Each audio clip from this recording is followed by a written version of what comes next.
Congratulations to Hoa Vo Quyet for being featured. With the request, can we have the Big Brother character return to the age of 16? Absolutely. It's all done, and I've finished everything. Enjoy the show. Everyone, hee hee. The story unfolds with the melody of a song. How lonely it is to be invincible. How empty it is to be at the top. Standing alone at the peak, the cold wind constantly blows through my loneliness. Who can understand? The male lead, Vong Thien Ha, sits on the sofa, exhaling a puff of smoke, his arm around a girl's waist. At the age of 30, he stepped into society. After 25 years of striving, he now controls the underworld in City C. Currently praised by everyone, he is the youngest Mafia boss in history. Lost in thought, he is suddenly interrupted by a subordinate entering and announcing, "Brother Thien Ha, we are ready to depart." Seeing Vong Thien Ha step outside, 2 rows of subordinates bow their heads and greet, "Boss." The group heads to a secluded meeting point. He coldly asks, "Did you bring the goods I requested?" The other party opens a suitcase and says, 20 kilos of high-grade goods. Heh,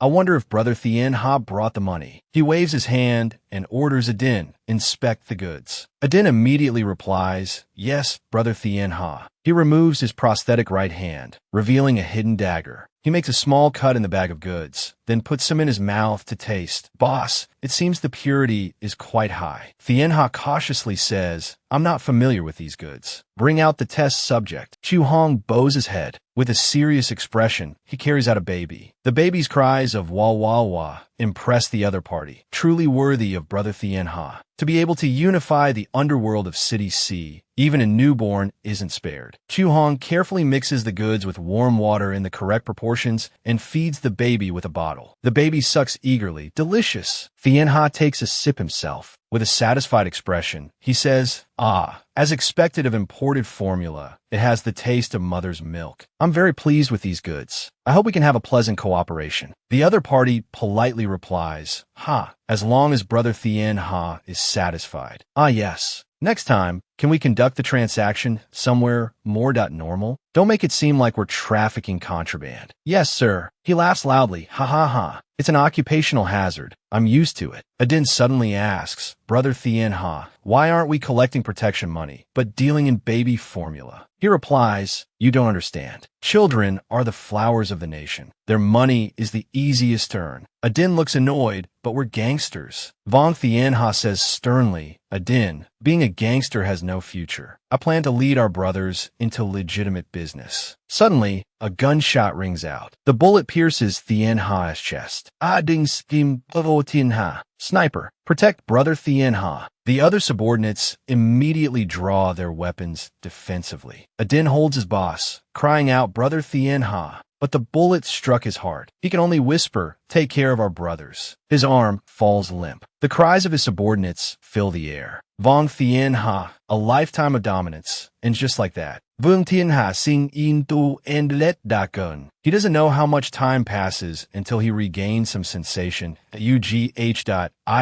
this the feeling of death? So dark to so cold, so smelly. Thien Ha opens his eyes, surprised. Huh? Wasn't I dead? In front of him is a red-haired boy, looking at him mockingly and asking, "Tran Dong, did my pee taste good?" Another boy chimes in. This prodigy, Tran Dong, is such a coward. He couldn't even dodge pee. He struggled to stand up. They roared with laughter. He's still standing. "Do you still want our boss to show you any mercy?" An older boy stepped forward and suddenly snatched Zhao Long's bird's nest, squeezing it tightly. Zhao Long's face instantly contorted, twitching as sweat poured out. He said coldly, "Brat, don't you need this anymore?" Li Tuan yelled, "Chendong, what are you doing? Quickly release the boss's treasure." Zhao Long foamed at the mouth, his soul seemingly leaving his body. He asked in a gruff voice, "Where is this?" Thinking to himself, "Why are there only kids here?" Li Tuan answered, "School." Tianxia looked confused. "School?" Wang Han blurted out, "Did you get your brain beaten to mush?" The hand clenching Zhao Long's bird's nest tightened its grip. Then came the boy's miserable scream. Li Tuan cried out in terror, "Ah, boss, are you still alive?" Tianxia stood up and walked away. "Strange. I'm covered in the smell of piss." He went to the faucet to wash his face, thinking to himself, wasn't I shot? Why am I with these brats? He looked at his reflection in the mirror. Tianxia, what kind of hero is this? He looked carefully, then reached up and touched his head. Why do I look like a kid? What the hell happened? He reached into his pocket to see if he had his phone so he could call a din and ask. He looked at his phone screen in surprise. Isn't this the day of my deal? Reincarnation can't be this fast, can it? He muttered to himself, this is no good. Nobody will believe me looking like this. Li Tuan and Wang Han hid outside the door, peeking in. Chun Dong is acting strange today, like he's become a different person. I think there's something wrong. Zhao Long shouted, Brat, have you grown some balls? You dare lay your hands on me. Wang Han whispered, covering his mouth. The boss is about to make his move. Li Tuan replied softly, this will be good to watch. Zhao Long roared, if I don't deal with you today, you won't know the power of the 3 demon kings of the class. Looking at their sullen faces, Tian Xia blurted out, idiots. Zhao Long lunged forward and grabbed his shoulder. Hey, brat, trying to run? I wonder what kind of mother would give birth to a coward like you. He turned around and asked, try saying that again. Zhao Long smirked. I could say it 100 times if I want to. I wonder what kind of mother would give birth to a... His words were cut short. A powerful punch landed squarely in the middle of Zhao Long's face. Take that, you loudmouth. Li Tuan cried out, boss. Are you still foaming at the mouth? Boss, are you alive? He charged forward, fueled by a heroic urge for revenge. You want to die? But unexpectedly, he was met with a double blow, leaving him disoriented. Wang Han taunted, you don't come over here. I've had training. Tian Xia punched him in the face, right in the nose. The brat cried out, too much. How could you hit me in the face? Wah, you're too loud. I hate it when people talk about my family. Zhao Long quickly pleaded, please forgive me. I know I was wrong, Brother Dong. He glanced at Wang Han. Hey, take off your clothes. Wang Han's face paled. Brother Dong, what do you want to do? Of course, I want your shirt. Why ask? Tian Xia put on the shirt, smoothed his hair, and looked in the mirror, carefully adjusting his appearance. He seemed to have regained a bit of his former swagger. Watching the 3 boys slink away, he asked coldly, did I say you could go? My mind is a bit messed up. Tell me again, what exactly happened before all this? Wang Han replied, actually, we don't know what happened. We just came in and saw you convulsing on the ground. Li Tuan nodded, that's right.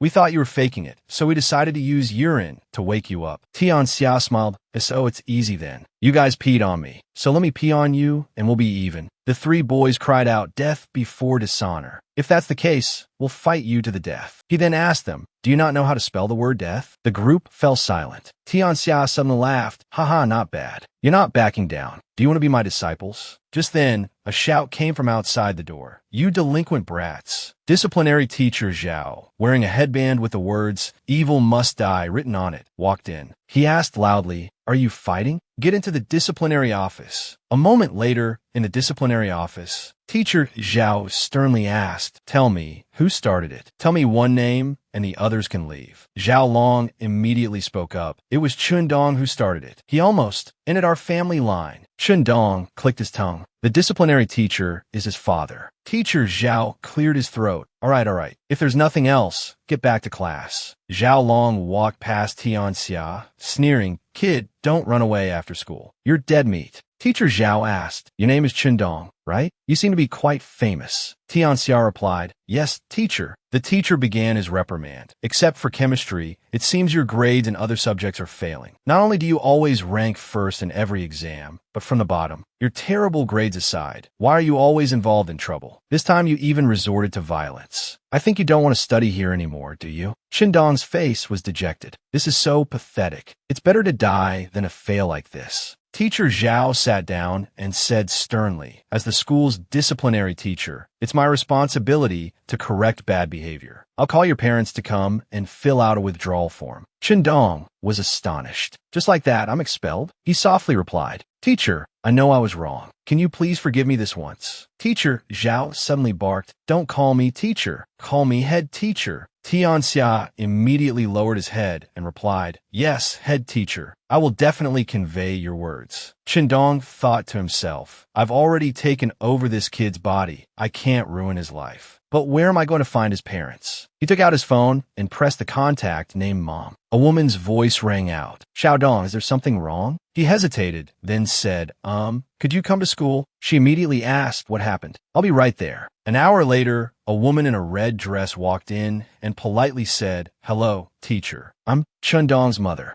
The head teacher's face lit up with a smile.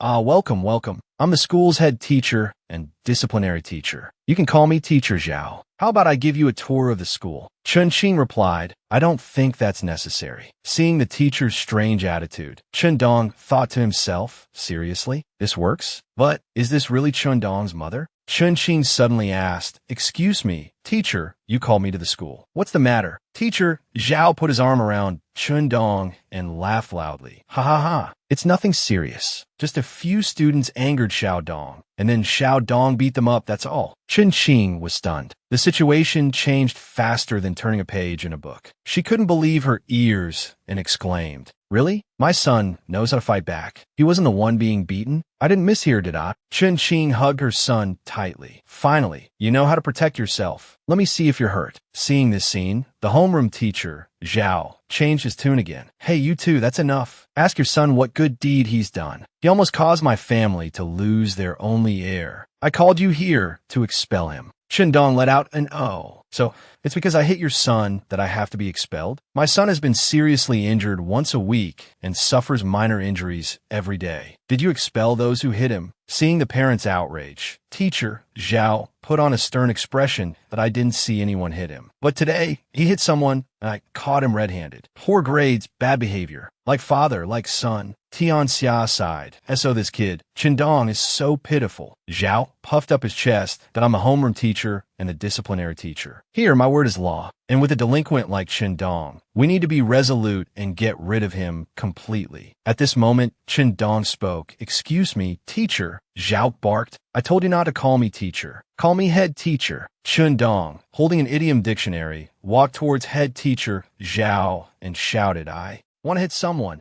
Zhao stammered. Why will you? You want to do what? You want to hit a teacher? Chun Dong replied cheerfully, I wouldn't dare. I wouldn't dare. I just want to hit myself. Chun Dong took the dictionary and slammed it against his forehead. Thwack! The other two were startled and froze. Ouch! Chun Dong cried out. That hurts. Teacher, head teacher. If I walk out of this office now with a bloody face, I think your good days won't last much longer, right? Head teacher, Zhao, felt like he'd been struck by lightning. Are you threatening me? Chun Dong smiled. And oh, this is a negotiation. A few more hits, and there will definitely be blood, right? Sensing the student wasn't joking, Zhao quickly replied, all right. Stop it. Don't cause any more trouble. Chun Dong immediately walked towards the door. Thank you, head teacher. I'll go back to class now. Head teacher, Zhao trembled with anger. Chun Dong, that little brat. Chun Qing walked beside her son and gently asked, Xiao Dong, is there anything you want to tell me? He lowered his head and replied, no. He thought to himself, this is so awkward. I don't know how to talk to her. I've never called her mom before. I really can't do it. Gotta run. He suddenly shouted, I'm going back to class now, and ran off as fast as he could. Chun Qing was a little surprised. Xiao Dong. This kid. Chun Dong walked along the corridor, thinking, what class am I in again? He stopped in front of class 1 to 3. I remember those guys said it was this class, I think. He pushed the door open and stepped inside, immediately sensing a rather unfriendly atmosphere. The other students looked at Chun Dong with strange expressions. Damn it, where do I sit? He thought to himself. He hesitated, then asked, could someone tell me where I'm supposed to sit? A burst of laughter erupted from the other side of the room.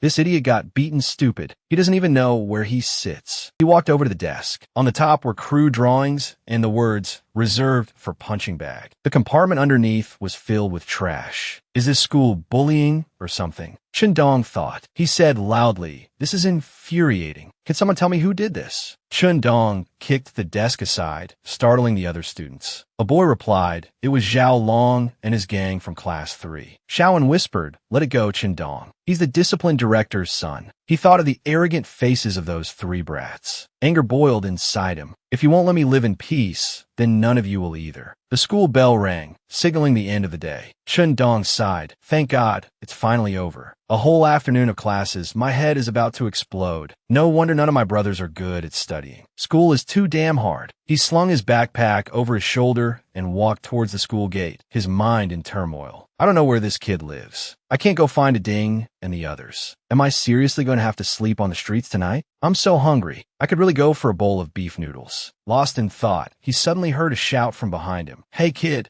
Dong turned around with a grunt. A group of thugs appeared. A tattooed, one jutted his chin out and asked, "You're Dong, right?" Long, hiding behind him, yelled, "Brother Bill, that's him. He's the one who hit me." Bill stepped forward. "Kid, I hear you're pretty good at fighting, huh? 1 against 3? My boys got beaten by you. Now, are you going to kowtow and apologize, or—" Dong threw his backpack directly at Bill's face. "Just fight. Stop talking so much." Bill roared, "Damn it, I'm going to kill you." He launched a flurry of punches. Dong dodged to the side and started to fight back. But the body of a small, weak student wasn't holding up well. Bill laughed. "I thought you were so tough. Turns out you're nothing special." Dong grimaced. "These short arms are making it hard to reach him. I need a different approach." Bill roared, "Let me show you what I can do." Dong saw his opportunity. He kicked out, landing a blow right in Bill's groin. Bill let out a mournful wail. His 2 lackeys shouted, "Dirty trick." After a fierce brawl, all 3 thugs were lying on the ground. Dong was also bruised and battered. "This kid's body is useless. Just a few punches, and I'm already exhausted." He asked, "Want to keep fighting? Why are you just lying there?" Dong's eyes landed on Zhao Long. "There's still one standing. Come on, you brat." Zhao Long knelt down and begged, "Brother Dong, I was wrong. Please just let me go." He yelled, "Get out of here."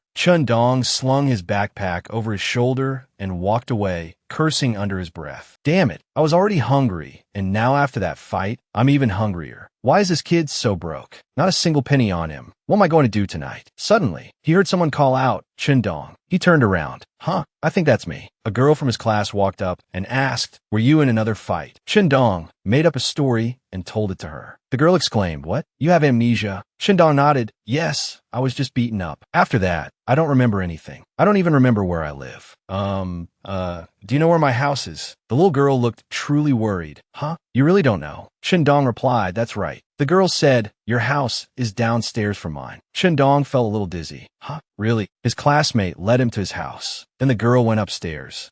Dong stood at the door for a while, wondering, why am I so nervous? It's not like I'm a thief. He opened the door. No one was home. He reached out and turned on the light switch.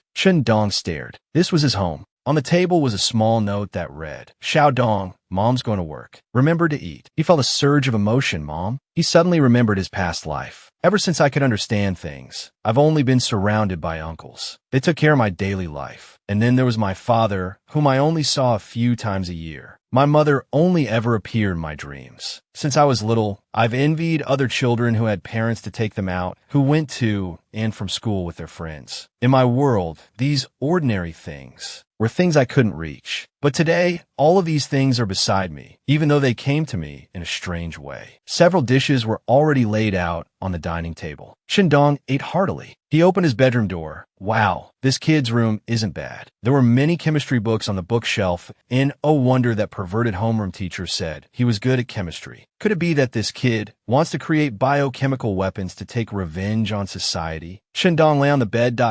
Finally I can rest for a while. What happened today is really unbelievable. Who was it that attacked me? He reasoned. Logically speaking, with the gang as developed as it is today, I shouldn't have any rivals in City C. Who could it be? Dong yelled, I should still discuss this with a Ding. He felt a heavy shock when he suddenly remembered. I don't remember his phone number. It's better to meet in person. Talking on the phone wouldn't even be in my own voice. I can't even believe this myself. How could a Ding believe me? So I'll just go find him directly. Dong went to a Ding's bar. The doorman stopped him oh, you can't go in. This isn't a place for kids. The person next to him laughed loudly. Can't drink yet? You should go home and drink your milk. Dong cursed angrily. You 2 rotten eggs? Just wait until I find a Ding. I'll deal with you. You'll be sorry. He walked away quickly, head down. Suddenly, a voice came from inside the alley. Yeah, Ding is inside. We have weapons, so it's not easy to go in. Let's ambush him in the back alley. He usually comes out the back door. We have to seize the opportunity. We must kill Ding Bang today.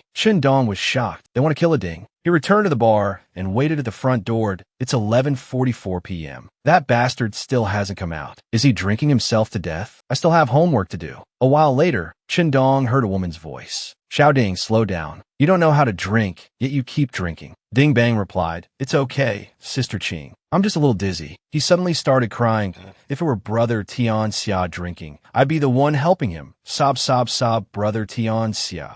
Suddenly, several thugs appeared behind Ding Bang. Chen Dong froze. Were they about to attack? He jumped out from his hiding spot, thinking, let me show you what I can do. But he tripped and fell flat on the ground. Ugh, this body is too weak. He quickly got up and ran after them, shouting, be careful. Chen Dong jumped and kicked the thugs hard. Two men in black fell to the ground. Ding Bang's underlings yelled, ambush, call for backup. Chen Dong fell to the ground, clutching his head and grimacing. Damn, I used too much force. Now I'm hurting too. Suddenly, Chun Qing cried out, Xiao Dong. Everyone headed back to the bar. Ding Bang said cheerfully, so this kid is your son, Sister Qing? Not bad at all. He's got guts. I like him. How about letting him be my adopted son? Chen Dong thought indignantly. You punk, I'm old enough to be your father. One of the underlings whispered to Ding Bang, boss. They've confessed. It was the Mad Dog Gang, Ding Bang replied. Just then his phone rang. Hello. His subordinate informed him, boss, it's bad. The Mad Dog Gang has surrounded the hospital. He jumped to his feet and shouted, damn it. I won't let them hurt Brother Tian Xia. I'm going there now. A thought flashed through Chun Dong's mind. I'm still alive. Ding Bang said, I have to go. Something's happened at the boss's place. Chun Qing replied, be careful. Chun Dong stealthily approached, intending to follow Ding Bang. Suddenly, Chun Qing shouted, stop. Where do you think you're going? He replied, it's a bit stuffy inside. I want to get some fresh air. Chun Qing said sternly, didn't I tell you not to come here? Why don't you listen?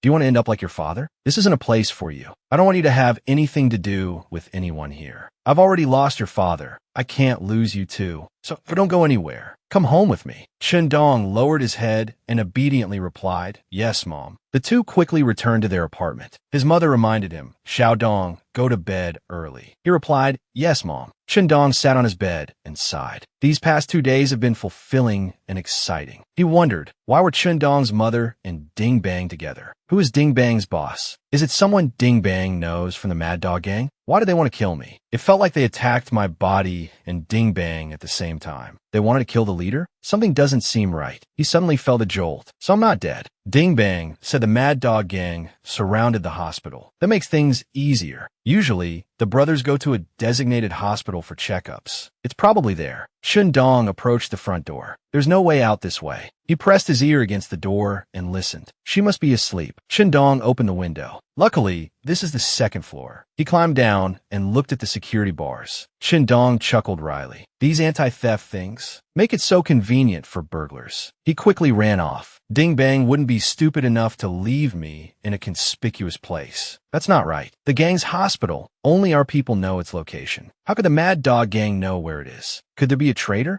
The Jinsho building was incredibly imposing. This was one of the Tian Xia Society's locations. The gang's hospital occupied floors 15 through 18. Down below, a large number of brothers were lined up, each holding a steel pipe. Get out of the way, a thug roared. Move it. We're here to see Tian Xia. Why won't you let us in? Ding Bang thought to himself, such a small gang, the Mad Dogs, acting so tough. But it seems they still greatly fear him. There's no one behind them. He followed the stairs, climbing to the 14th floor, breathless. Which idiot put the hospital room so high up? I'm exhausted. Today is pure torture. In the hallway, two underlings guarding the door gossiped that I heard Tian Xia is seriously injured this time. He might end up a vegetable, Xiao Wu said. Who told you that? Xiao Lu brushed him off that don't spread rumors. Look, Xiao Wu explained, even a small fry gang like the Mad Dogs dares to cause trouble here. It's only been a few days since anyone's seen Tian Xia. Xiao Lu sighed. Should we run while we can? Without Tian Xia, Brother Bang can't control the others. Exactly, Xiao Wu agreed. Shun Dong followed the empty corridor, quickly searching for a way back into his own body. It must be in the innermost room. He looked towards the end of the hallway, probably in there. Two men stood guard, carefully watching the room. Looks like I'll have to find another way in, he thought. The ventilation shaft should lead there. Crawling in the narrow duct, Chun Dong grumbled. What did I do to deserve this? Damn Mad Dogs, just wait until I get back in my body. I'll teach you a lesson. Inside the hospital room, Lu Fei stood watching Tian Xia intently. Chen Dong was surprised. What's she doing here? Suddenly, he saw her climb onto the bed and straddle Tian Xia. Chen Dong's heart skipped a beat. What is this woman doing? I've never seen her this enthusiastic about me before. Lu Fei slapped Wang Tian Xia's face. You pervert, she cried.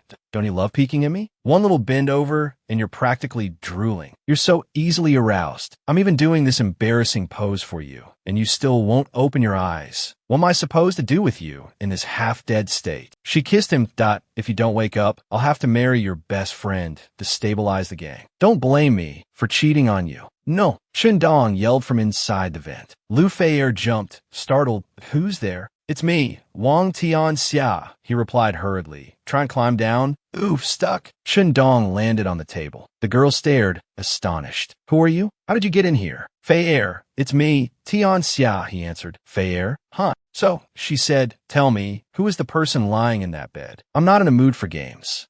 Dong stammered. How do I explain this? I'm not sure myself, but it's true. Are you done? She asked, because if you are, Wait, he blurted that you're Lu Fei'er, the only daughter of Lu Qingfeng, the so-called empress. You're 171 centimeters tall, weigh 58 kilograms, and your measurements are 89-64-90. You like to wear panda underwear. You always sleep naked. You love sweets, especially the strawberry shortcake from Guiji Bakery. You like to sing in the shower, but you're terrible at it. You have a star-shaped birthmark on your left buttock, apparently a family heirloom. Shut up, she roared. You pervert. She kicked him, sending him flying into a vase. He fainted for a bit. Fei'er went crazy and twisted his arm. Ouch. Today I have to teach this punk a lesson. The girl suddenly calmed down. Just who is this kid? He says he's Wang Tianxia. Although it's strange, everything he said was correct, and there are some things only Wang Tianxia would know. Outside, the mad dogs are still causing trouble. Good dog, Chio, block these guys, make them get lost. Ding Bang exclaimed. I heard Brother Tianxia was injured, so I rushed over to see how he's doing.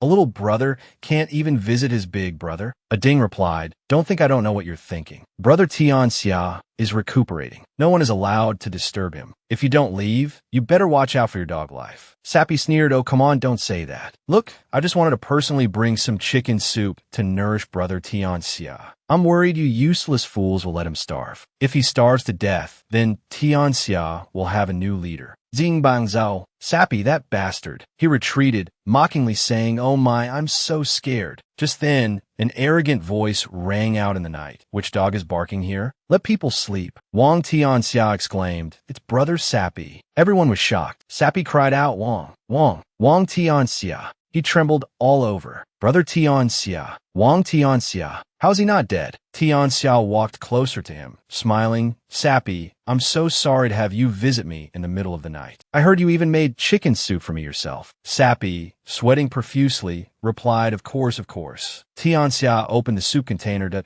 tea smells so good, and it's still hot. Sappy replied, yes, yes, I rushed it over right after I finished making it. Tianxia threw the chicken soup at his head, shouting, really? Then try it. He screamed, my face. The mad dog stood frozen, watching Sappy writhe on the ground. Tianxia said, sorry, I'm a patient. My hand slipped a bit. It wouldn't be good if I burned that handsome face of yours. Hurry home and put some medicine on it. Sappy stood up. Yes, yes, Brother Tianxia. As long as you're all right, I'm relieved. The whole gang scurried away. Tianxia called after them. Come visit again when you're free. He turned back to Ding Bang and the others. All right, brothers, let's go have some tea. A Ding was so happy he almost cried. Yes, big brother. Tianxia grumbled. A Ding, what the hell are you crying for? I'm not dead yet. A Ding cried even louder. Wah. Meanwhile, at the Mad Dog's headquarters, Sappy raged. Damn it, damn it, damn it. He dared to burn me. His subordinates stood outside the door, ignoring his outburst. Sappy smashed things around the room in frustration. Then he grabbed his phone and called his informant. The voice on the other end asked, what's up? Why are you calling me at this hour? Sappy growled. Didn't you say he was dead? Why is he still alive? The other person sounded surprised. Still alive? How interesting. That's easy enough to fix. Just kill him again. At the Jinshio building, a Ding raised his glass and shouted, to Brother Tianxia's health. Cheers! Cheers! Cheers! He was overcome with emotion and tears streamed down his face. Wah! Wah! Tianxia exclaimed, you little punk, why are you crying again? A Ding replied with a laugh. Brother Tianxia, I'm just so happy. Lu Fei'er was extremely puzzled. What exactly happened to Brother Tianxia? Right now, he seems perfectly normal, constantly saying one more drink. But 2 hours ago, that kid fainted and is lying on the hospital bed. He said that kid is him. After I got shot and woke up, I turned into that kid. You just knocked him out with a kick, and then I woke up here. This is really strange. That's right, I find it very strange too. But I remember everything that happened today while I was in that kid's body. Fighting with a girl at school, leaving school, and having a scary mother. Those things felt like they could only exist in dreams. But today, they became reality. I don't know if that kid will wake up. Outside the door, a subordinate shouted, "Sister Fayer is surrounded by the Mad Dog Gang downstairs. Brother Bang called for you to go down and help." I know. Is it time for me, your great gang leader, to show my face? Did you just laugh at me? Looking at his playful smile, Lu Fei pursed her lips shyly. Sound from the city drifted in through the blacked-out windows. Inside the private room, music and shouts echoed, "Bottoms up! Tonight, we drink till we drop." When Lu Fei went out and came back in, she saw several men sprawled on the floor with some empty glasses scattered around. Wang Tianxia was slumped on a chair, dead drunk. Ugh, I can't drink anymore. Wang Tianxia mumbled, "Fei. Don't do that. Slow down." Hearing him call her name, she was startled and froze. Unexpectedly, he started acting up, reaching out and groping her. "Oh, Fei, you're so good. Die, you pervert." Embarrassed and angry, she punched him, dislocating his jaw. At the same time, in the hospital bed, Chun Dong sat up, sweating and bewildered. He looked at his own body and yelled, "Damn it, I'm back to normal." Lu Fei panicked and rushed into the room, shouting, "Wang Tianxia." Oh, she suddenly stopped, speechless, staring at the thin figure in front of her. "Why am I back to normal? I drank a lot just now. Did something happen?" "Nothing. You just drank too much and fell." "Is that how we switch bodies?" "That's a good way." After saying that, he suddenly jumped off the bed and slammed his head against the wall. "I guess not." Lu Fei's surprised yell echoed out through the door. "What? I have to go back." "That's right. Right now, the only people who know about this are you and me. It's better to take advantage of this identity to investigate and see who's behind this. So for now, you need to continue being Chun Dong. A ding is all brawn. I'm not very reassured, so I still need you to handle things in the gang. Call this number and have this person look after my body. He's absolutely trustworthy. After what happened last night, no one will be coming looking for trouble for a while. If anything important happens, contact me. It's almost dawn. I have to go back. If my mom finds out, I'm dead." Early in the morning, Chun Dong easily returned to his bedroom and lay on the bed, lost in thought. The Mad Dog Gang. There must be someone else pulling the strings behind them. Who could it be? It was just past 4 a.m., and it was still dark outside. He opened his eyes again, and it was already 7 a.m. Mrs. Chen opened the door and called out, "Xiao Dong, get up quickly, or you'll be late for school." "Mom, go back to sleep. My breakfast money is on the table." Chun Dong curled up under the damp blanket. He quickly got out of bed and went to the bathroom. Looking at himself in the mirror, he pondered again. Although I don't know what's going on, it seems like for now, I can only continue being Chun Dong. I have to play this role well, so I can quickly investigate. Just as I stepped off the stairs with my bag, I heard someone call out, "Trang Nguyen." "Oh, it's Chumai." She smiled and waved. "Good morning. So, did you remember anything today? Do you remember the way to school?" "Hee, you can't fight. So hard you damage your brain." "Huh, don't fight with anyone again, okay?" The two walked and chatted. In no time, they reached the school gate. Trang Nguyen saw the group of young men gather at the gate and was startled. "Oh no, it's those punks again. I just promised not to fight anymore. What should I do?" An idea struck him. Chumai looked at him in surprise as he covered his head with a paper bag. "Trang Nguyen, what are you doing?" He didn't answer, just kept walking, muttering, "Don't see me, don't see me." The orange-haired guy glanced over, waved his hand, and shouted, "Trang Nguyen." Damn it, he recognized me anyway. Queen Shka. Looks like we have to do some morning exercise." Suddenly, all three stood straight in front of him, bowing their heads and shouting, "Boss." "Queen Shka, we were blind before. From today on, we will follow you, big brother." Trang Nguyen looked at them, confused and curious. The orange-haired guy pulled out a shirt printed with boastful words. "This is the treasure we made for you, big brother." He gritted his teeth and gasped, watching them cause chaos ahead. "Get out of the way. Don't block the road. Move. Quickly move." The students on both sides were jostled and started complaining. "That Trang Nguyen, he usually looks so honest. I didn't expect him to be like this." That's right. Remembering something, he gulped. Turning around, he saw Chumai looking at him with disapproval. She snorted coldly and turned away resolutely. Is she angry? I have to deal with these guys now, or my reputation will be ruined. He jumped over and put his arm around the orange-haired guy's shoulder, smiling persuasively to my friend, we're the future of the country. We must get along with our classmates and help each other. Don't do this again. It won't look good if your father sees this. As soon as he finished speaking, the orange-haired guy's father appeared, yelling, "You little punk. Why aren't you in class yet? Trang-Nguyen, leave my son alone. This is the school gate. How dare you act like this?" Suddenly, a bright red motorcycle sped from afar, screeching to a halt in front of the old man. The old man frowned in annoyance. Humph. Why are you riding this motorcycle to school again? The girl took off her helmet, revealing bright blonde hair, and said with a smile, "Good morning. Student Nuok Lam. Haven't I emphasized that you're not allowed to ride a motorcycle to school? How can you, a student, be so frivolous? Dyeing your hair blonde. Do you have a problem with my granddaughter, principal?" Grandpa, I remember there's no rule against students riding motorcycles in the school regulations. Principal, even though there's no such rule as a student with that blonde hair, I'm just saying, Nuok Lam is mixed race. Her mother is American. Isn't a bit much to make her dye her hair black. Besides, this isn't even a motorcycle. It's just an electric bike that looks like one. You seem to have a problem with Nuok Lam. Or rather, you have a problem with me, so you're picking on her. No, I don't. Good. The group of students behind him saw him, using a translation app. Having been given a hard time daily, they laughed gleefully. Serves him right? Thick skin but sharp nails. Ha. Hearing this, he flew into a rage, turning and yelling at them indiscriminately. What are you looking at? Didn't you hear the bell? Get to class now. This guy's supposed to be the principal, but he's acting like a gangster. Looks like I'm getting the hang of this. I'm actually experiencing a bit of school life. Glancing at the sign for class 1 to 3, he muttered to himself and walked in. Whoa. No sooner had I stepped into the classroom than a whole group of students swarmed me, ready to interview me. Trang-Nguyen, are you the leader of the notorious Class 3 gang? Trang-Nguyen, you're so awesome. How did you become their leader? Trang-Nguyen, you're amazing. He stroked his chin, pretending to think, then said, I think it's probably my noble personality. Leading by virtue, you know. Ha. The whole class erupted in laughter, then fell unusually silent until a figure flashed by, slapping him hard across the face. Trang-Nguyen, his cheeks stinging, turned angrily and yelled, "Damn it, who was that?" Kui Trang stood at the classroom door, sneering. Trang-Nguyen, did you finish the homework I gave you? He grabbed Kui Trang's collar furiously. Who are you to hit me? What the hell? The whole class paled, watching in stunned disbelief. Oh my god, Trang-Nguyen's actually standing up to Kui Trang. Tu me gasped souffli point tranquille. He bit his lip, trying to stay calm, telling himself, right, I'm Trang-Nguyen now. Calm down.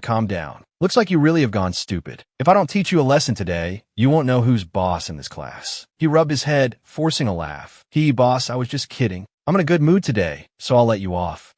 What? I thought we'd get a good fight. I thought he was so tough, so useless. A wimp with no self-respect. This is infuriating. Say, why did True Long and his crew act like that this morning? Are they planning something? Look at Trang-Nguyen, all skin and bones. Probably a weakling. Hearing the kids' taunts, Trang-Nguyen clenched his fists, trying to suppress his anger. They're just a bunch of brats. Don't take it seriously. Stay calm. I'm an adult. I'm Trang-Nguyen. His body trembling, he sat down at his desk. They were just typical students. The bell rang for recess, and they started chatting. There's a good movie playing at the theater. Want to go see it? Yeah. You're paying, right? Other groups gathered in the hallway, but he slumped over his desk, lost in thought. A bunch of little punks. This is rough. I barely slept last night. Sleep.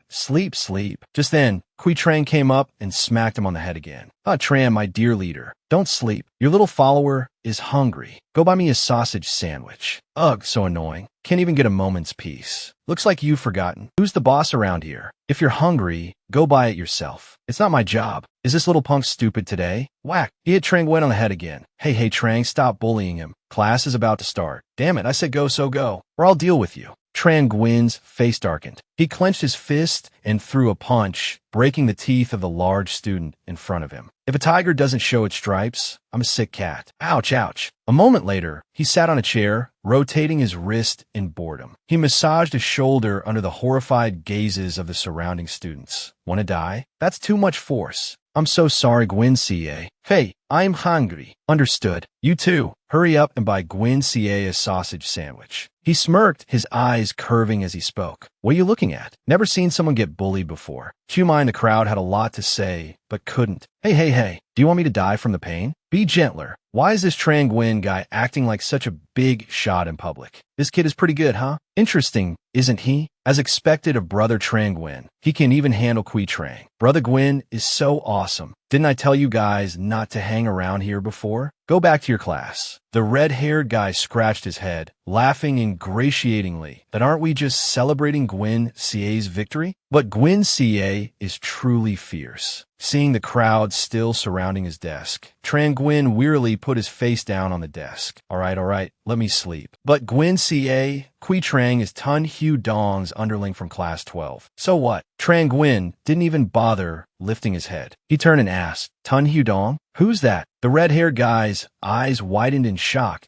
No way. He's the boss of our school. How can you not know him? Plus, I heard his uncle is a gangster boss. Gwen CA, aren't you worried? Trang Nguyen's legs sprawled on the desk. He squinted lazily and replied, Yeah, I know. You guys go. I need to sleep. His eyes widened as he looked towards the classroom door, sneering inwardly, the school boss, huh? At the same time, behind the school, in the wooded area, so cool, Dong CA. You just took down 4. Tun Hyu Dong stared at the King of Glory game screen, frowning. Seriously? Beaten up this badly by a punching bag, Kui Trang knelt on the grass, his face downcast. That guy's usually as timid as a turtle. I don't know why he was like a different person yesterday. That kid is too arrogant. He doesn't respect you at all, Dong CA. A boy standing next to him, cigarette dangling from his lips, replied, Hey, aren't you guys just 10th graders? I heard yesterday that some 11th grader took down 3 groups of punks. I heard he's really strong. Could it be the guy you're talking about, Kui Trang? Kui Trang, head still bowed, replied, Yeah, could be him. Tun Hyu Dong lowered his phone, gritting his teeth. Damn it, this is infuriating. And you, aren't you usually good at fighting? Why are you running to us for help now? The fat guy next to him chuckled. Dong CA, you have to consider who you're dealing with. Looks like we still have to step in for him. You're about to graduate, and all you think about is fighting. Aren't you planning on going to college? Hey, if you say that, Dong CA, how can we keep messing around at number 5 high? Hyu Dong picked up his phone and went back to his game, not looking at them as he replied, What big brother? I think you guys just want to graduate and become construction workers. You're always acting like children. Don't say that, Dong CA. We have to save face, at least. The fat guy next to him spoke up again that I think Dong CA has a point. Let's wait until after graduation to discuss this further. The brown-haired guy took a drag of his cigarette, hands shoved in his pockets, and said cockily, Hey, bang too. Want to teach that kid a lesson? The fat guy, chewing on candy, casually shook his head. Not my problem. Tun Hyu Dong suddenly put down his phone and hissed. Damn it, is that Trang Nguyen? I still want to meet him and see what he's about. Meanwhile, in the 10th grade classrooms, it was break time. Trang Nguyen was acting normal. What games do you usually play? Like tossing coins, 3-card poker, dice, over-under, or horse racing? I don't think we should ask. Just then, another male student poked his head through the window from the hallway outside and shouted, Hey, Trang Nguyen, someone told you to go up to the rooftop to meet them. Both Trang Nguyen and the classmate he was talking to looked over. The student sitting on the chair warned, I think it's best you don't go. It could be Kui Trang getting someone to take revenge on you.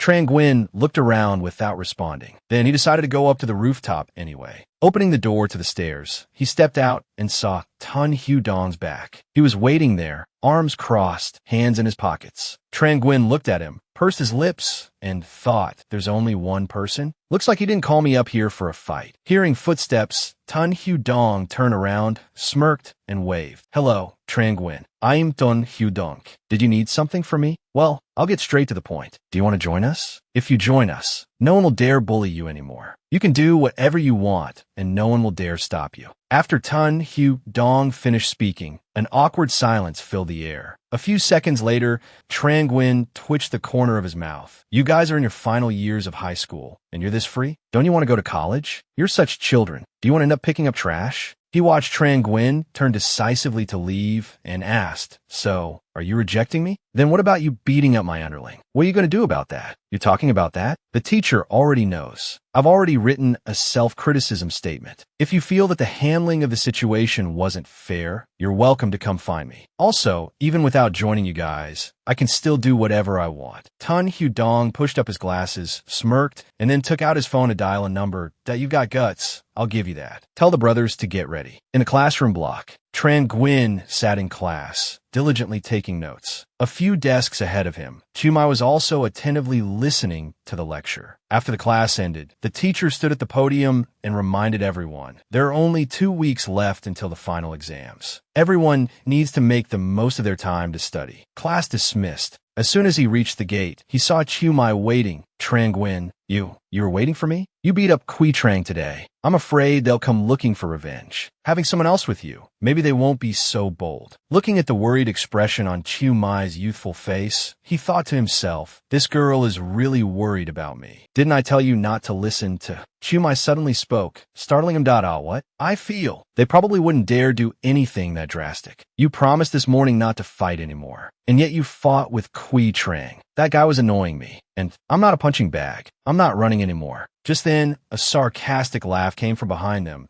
He, so brave. I'm so touched. A group of male students swaggered over and surrounded them both. Dr. Tran Nguyen, right? Heard you're a pretty good fighter. Dong Xie specifically called us over to have a little exchange with you. We don't have many people either. If you can take all of us down, you can go. Tran Nguyen glanced over them, assessing the situation, thinking, yeah, there are too many. It'll be chaotic later, especially with this little girl here. After that, Chumai shrank back slightly behind him and whispered, Tran Nguyen, it's okay. Don't be afraid. They're here for me. They won't bother you. Find a chance to leave quickly. Okay. Hey, you third years. Let's find somewhere else to chat. Huh. Oh, how interesting. We'll grant you your wish then. He took off his backpack and handed it to Chumai. Then he followed the group as they left. Help me take my backpack home. They dragged him to the wooded area behind the school. So, how do you guys want to settle this? Actually, Dong Xie just wants you to willingly join our group. Then we'll be brothers. And the matter between me and Kui Trang will be forgotten. What matter do I have with him? You guys are really bored. Let me tell you guys something. What Dong Xie, she Xie. You're all about to graduate. Then no one will protect you anymore. I think it's better this way. You all become my followers. Damn it, he's completely lost it. Get him, brothers. With that, a group of about 20 high school boys aggressively charged at Tran Nguyen. Instead of smoothly brushing his hair back like a badass, Tran Nguyen gulped and turned tail, running like hell. Holy crap, I overdid it, the group below yelled, chasing after him, beat him to death. Half an hour later, covered in sweat, they were exhausted and could barely yell. Stop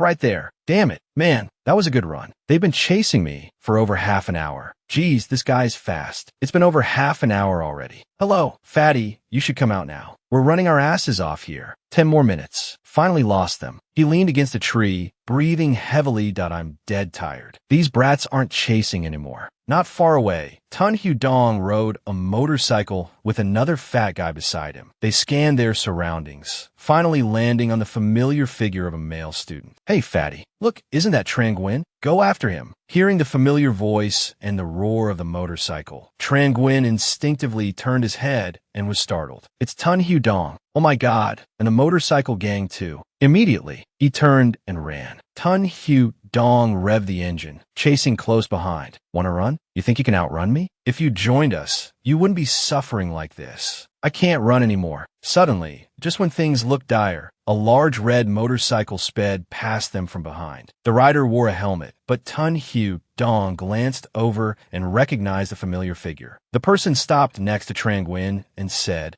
Hurry up, get on. The motorcycle roared to life, speeding down the road, quickly outdistancing the two behind them. Tran Nguyen breathed a sigh of relief, patting the other person's shoulder. Thanks, buddy. The other person didn't reply, glancing back, and seeing that they were also speeding up. Hold on tight. I need to accelerate. What did you say? Room? The large motorcycle suddenly accelerated, causing Tran Nguyen to lose his balance. Panicked, he grabbed the person in front of him, his hands landing in a rather compromising position. He froze, bewildered. Oh my God, this feeling, is it a girl? Are you holding on to my chest? I'm so sorry. I didn't mean to. Flustered, he didn't dare hold on anymore, his body swaying precariously on the back seat. Hold on tight, they're almost catching up. In the end, Tran Nguyen had a grab on both sides of her jacket. Tun Hu Dong accelerated again, pulling up alongside the motorcycle. "Stop the bike," he yelled. Tran Nuok Lam stopped the bike for me to jump off. The motorcycle accelerated again, speeding past them. The fat guy behind them shouted, "Dong Ca, the police are coming." The motorcycle in front immediately swerved onto the sidewalk. The fat guy split off. The motorcycle in front immediately swerved onto the sidewalk. "Hey, beautiful officer, hurry up, hurry up. There are police behind us. Hold on tight. There's a barrier up ahead. We can't stop. Speed up and jump it." Gwen urgently leaned forward and grabbed the throttle, twisting hard. "What are you doing?" The motorcycle crashed hard, smashing through the barrier. "Straight ahead. End of the road. Stay calm. We'll fly over it." She didn't reply, but really did accelerate. The motorcycle gained momentum and actually flew across to the other side. One will hit the ground hard, skidding against a large rock, causing both of them to be thrown onto the road. The motorcycle slammed into the curb, smashing a section of it. Both of them were covered in scrapes. Gwen crawled up and asked worriedly, "Hey, are you okay?" Tran Nuok Lam took off her helmet, hissed, and complained that hurt. Seeing the familiar bright blonde hair, Tran Gwen was stunned and immediately recognized her. "Good morning. This is the principal's granddaughter." Boom! The wrecked bike by the roadside suddenly caught fire and exploded. Tran Nuok Lam was startled and regretful.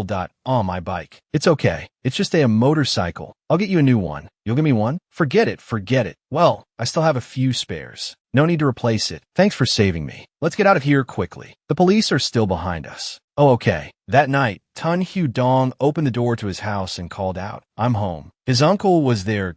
"He's in the study talking to your father. Help your mother bring up the fruit." "Yes, mother." "Uncle, why are you free to visit today?" "Hu Dong, you're back. Long time no see, everyone. I'm here to discuss some business with your father." "What happened to your face?" "Nothing. Just got scratched by a cat a few days ago." Ignoring the dark purple bruises on his face, the three of them chatted animatedly. Dong Ca sat obediently, listening to the adults discuss business. Suddenly, a phone rang urgently. He quickly took it out. "Excuse me, I need to take this call." As soon as he answered, his underling quickly reported, "Dong Ca, Nuok Lam is home." She took a car back. He nodded indifferently and arranged. "All right. Have you guys found someone to follow Tran Gwen?" The blonde-haired old man in the room overheard the mention of Gwen. Dong Ca quickly ended the conversation. "All right, we'll talk more tomorrow." The blonde-haired old man, suspicious, immediately asked Hu Dong, "That name, Tran Gwen, is he from your school?" He admitted without hesitation, "Yes, he's a freshman." "Do you know him, uncle?" The old man coldly denied,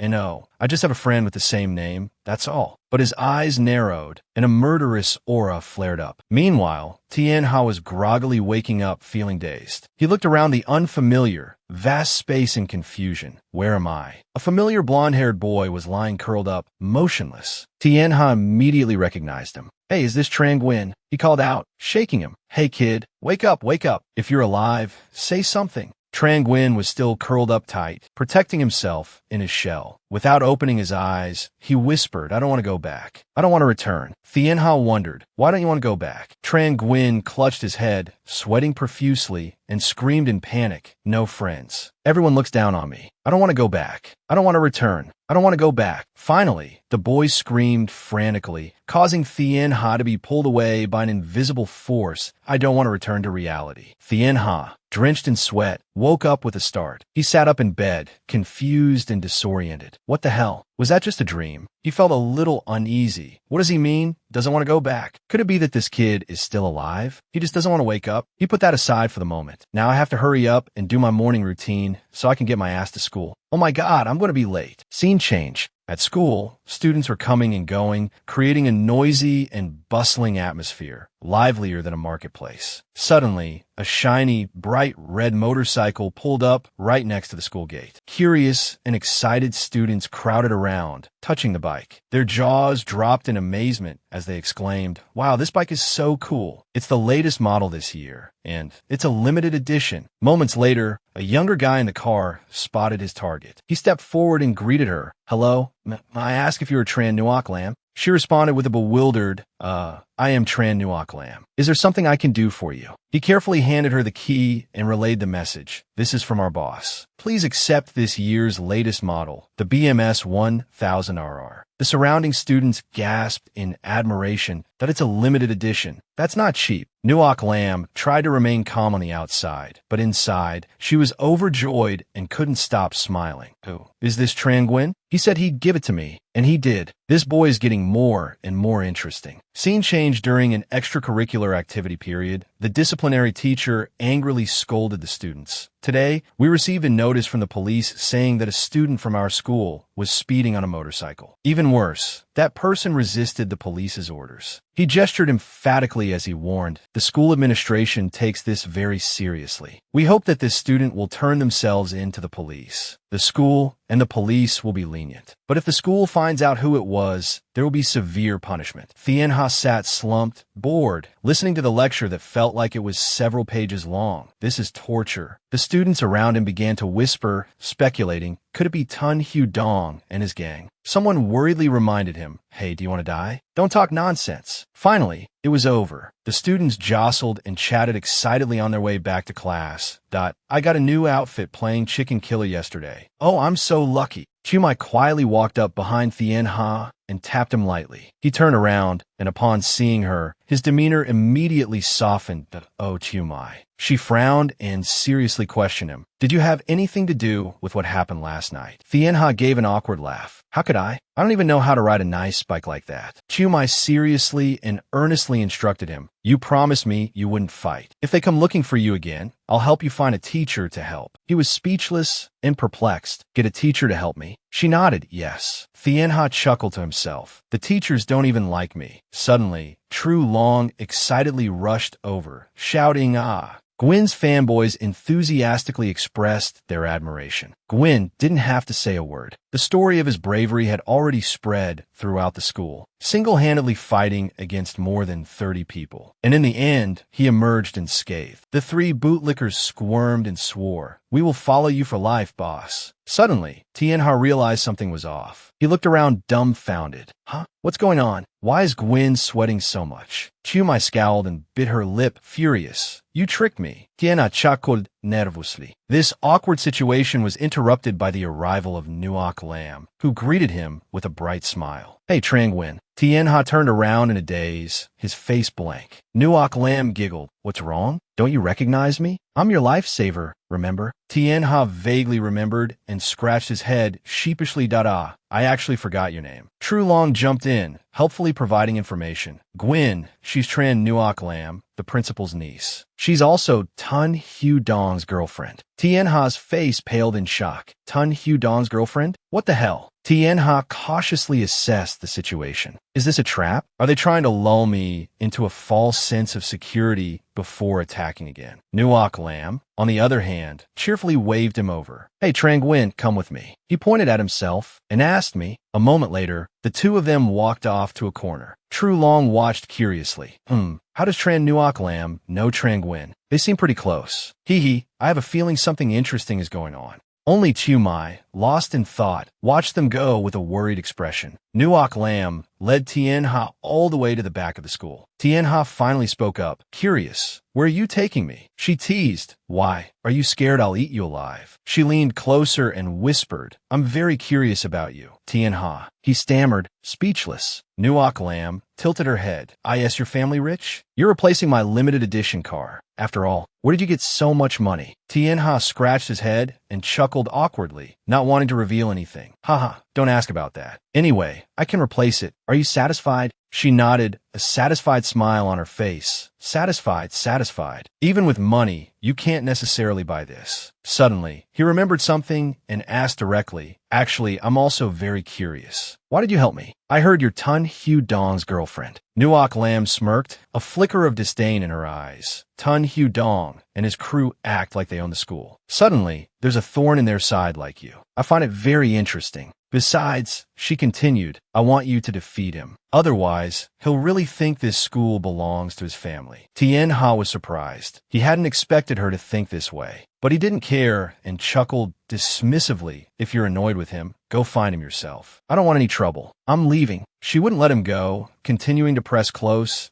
In a way, are you scared? Tianha blushed crimson and backed away until he was against the wall. Hey, it's not that I'm scared, he explained awkwardly. If he doesn't bother me, I won't bother him. Less trouble is better. Nuok Lamb bargain. How about this? If you defeat him, I'll be yours. Tianha looked at her ample bosom practically in his face, his mind screaming in panic. Good heavens, are all high school students this forward these days? But then again, kids these days develop pretty quickly. She whispered seductively in his ear. He was sweating bullets, unable to speak. Holy crap, even if I wasn't a virgin, I couldn't withstand the temptation of such a beautiful young woman. This is dangerous. Suddenly, a crashing sound came from somewhere, attracting the attention of the two. Tan Hu Dong flew into a rage and stormed over to warn Tran Nguyen. You'd better stay away from her. She's coming out. Don't you know she's my girlfriend? Nuok Lamb, disgusted, denied it. Who's your girlfriend? We broke up. He's my boyfriend now. Seeing the situation escalating, Tien Ha quickly intervened, tried to explain. Wait, but Dong Xie ignored him, intently addressing Nuok Lamb. Don't say that. How could this be? She gave him a provocative look.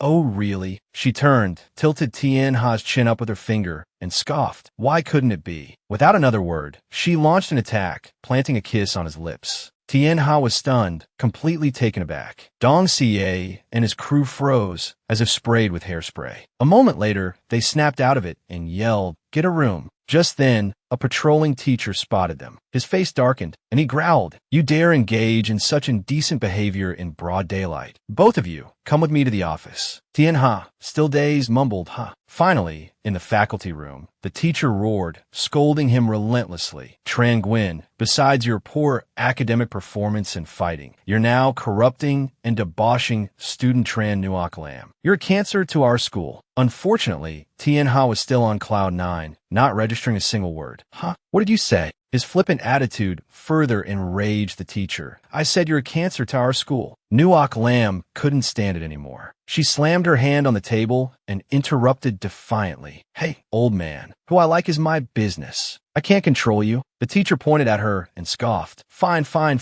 I can't control you. I'll call the principal and see how he deals with you. Just then, a dignified voice came from the doorway. The principal, leaning on his cane, walked in and "Oh, need to call." The teacher immediately started tattling, feigning concern. Principal, your niece is out of control. She dares to engage in early romance. The principal nodded indifferently. All right, I'm aware of the situation. I'll handle this. You don't need to interfere. With the principal having spoken, the teacher immediately fell silent. The principal slowly walked towards Tien Ha. He stared intently, then suddenly raised his cane and whacked Tien Ha on the shoulder. With a stern face, he questioned, "Young man, did you kiss Nuok Lam?" Tien Ha stammered, embarrassed. Well, sort of. He felt a bit wronged. She was clearly the one who kissed him, but he resigned himself to it. The principal smiled, the lines on his aged face softening.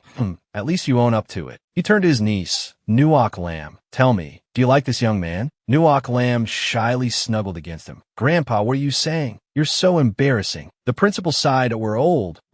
We won't interfere in the affairs of the young. He then turned serious, his voice laced with warning. But young man, remember this. If you do anything to hurt my granddaughter, the aura of a man of status, a veteran of many battles, radiated a threatening presence. I will absolutely not spare you. Tien Ha flinched, goosebumps rising on his skin. This is terrifying. He broke out in a cold sweat. The principal's demeanor reminded him of someone else. Fai Fai's grandfather had warned him in the same way. Young man, if you do anything to wrong my Fai Ni, I will absolutely not spare you. Tien Hum mumbled something. Why do you sound like old man Lu Confong? He still obediently replied yes. The principal brought up the main issue, but this is a school. You two need to be more careful. He nodded in agreement. Inwardly, he assessed the situation. This old man seems strict, but he's not unreasonable. He's sensible and just. He seems like a decent principal. The principal said firmly, All right, am I in charge here, or are you? He turned and spoke gently to his granddaughter. I don't want to interfere in your affairs. Nuok Lam giggled and ran to him, whispering, I love you the most, Grandpa. He chuckled, Don't try to flatter me. The disciplinary teacher trembled with rage, gritting his teeth. Trang Nguyen, I'm definitely going to expel you. Moments later, the bell rang, and the atmosphere in the school became lively again. Tien Ha and Nuoc Lam, both a little embarrassed, walked together down the hallway. He chuckled, scratching his head, trying to slip away. Hey sis, I'm going back to class. She smiled softly and winked suggestively that I'm in class 2 to 4 on the 3rd floor. Remember to come find me. Before leaving, she didn't forget to remind him again and again that don't forget. He mumbled, not understanding the beauty's intentions, just laughing. Suddenly, an unfriendly voice called out. Trang Nguyen and Nuoc Lam stopped and looked back. Tien Ha looked over and saw it was Tan Hu Dong. Dong looked at Nuoc Lam gently and reassured her, don't worry. I'm not here to fight him. He declared boldly, as a man, I can't let the girl I like be taken away by someone else. So let's have a duel. A duel? Tien Ha's eyes widened in surprise. This is more serious than a fight. Dong stared intently at him. Not like you think a one-on-one fair duel. No weapons allowed. Whoever loses has to drop out of school, leave the school, and stay away from Nuoc Lam. This Friday, Tien Ha hesitated and said softly, dude, wait a minute. This kind of thing can't be solved with a duel. It's too childish. It's very disrespectful to women. Nuoc Lam smiled and agreed.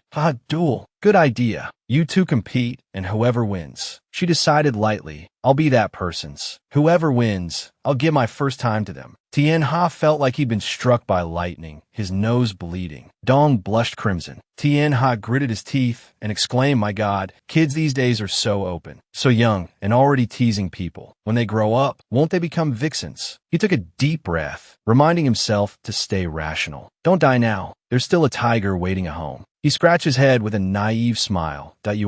You two take your time and play. Don't drag me into this. Nuoc Lam smiled and provoked him. Are you giving up? If you give up, it means you lose. This can only prove you're weak. Tien Ha was shaken by the label weak. As a man, being called weak by a girl is truly humiliating. Finally, he reluctantly agreed. Fine, a duel it is. Nuoc Lam winked mischievously. But just fighting isn't very interesting. So I'll set the rules. The exams are in 3 days. So, the first round will be whoever gets the highest score in their grade wins. Tien Ha questioned, but we're not in the same grade. She smiled. Just get the highest score in your own grade. I don't care what methods you use. Dong was secretly delighted. Everyone knows Trang Nguyen is a bad student. Is she intentionally favoring me? He immediately agreed that I have no objections. After reaching a satisfactory agreement, Dong Ca slowly left, leaving Tien Ha alone and bewildered in the hallway. Tien Ha frowned in confusion, finding it all very strange. Where did he get the confidence to leave like that? Could this be the legendary school bullying he'd heard about? Nuoc Lam approached, startling him. Lost in thought, she smirked, teasing Trang Nguyen. Aren't you afraid of losing?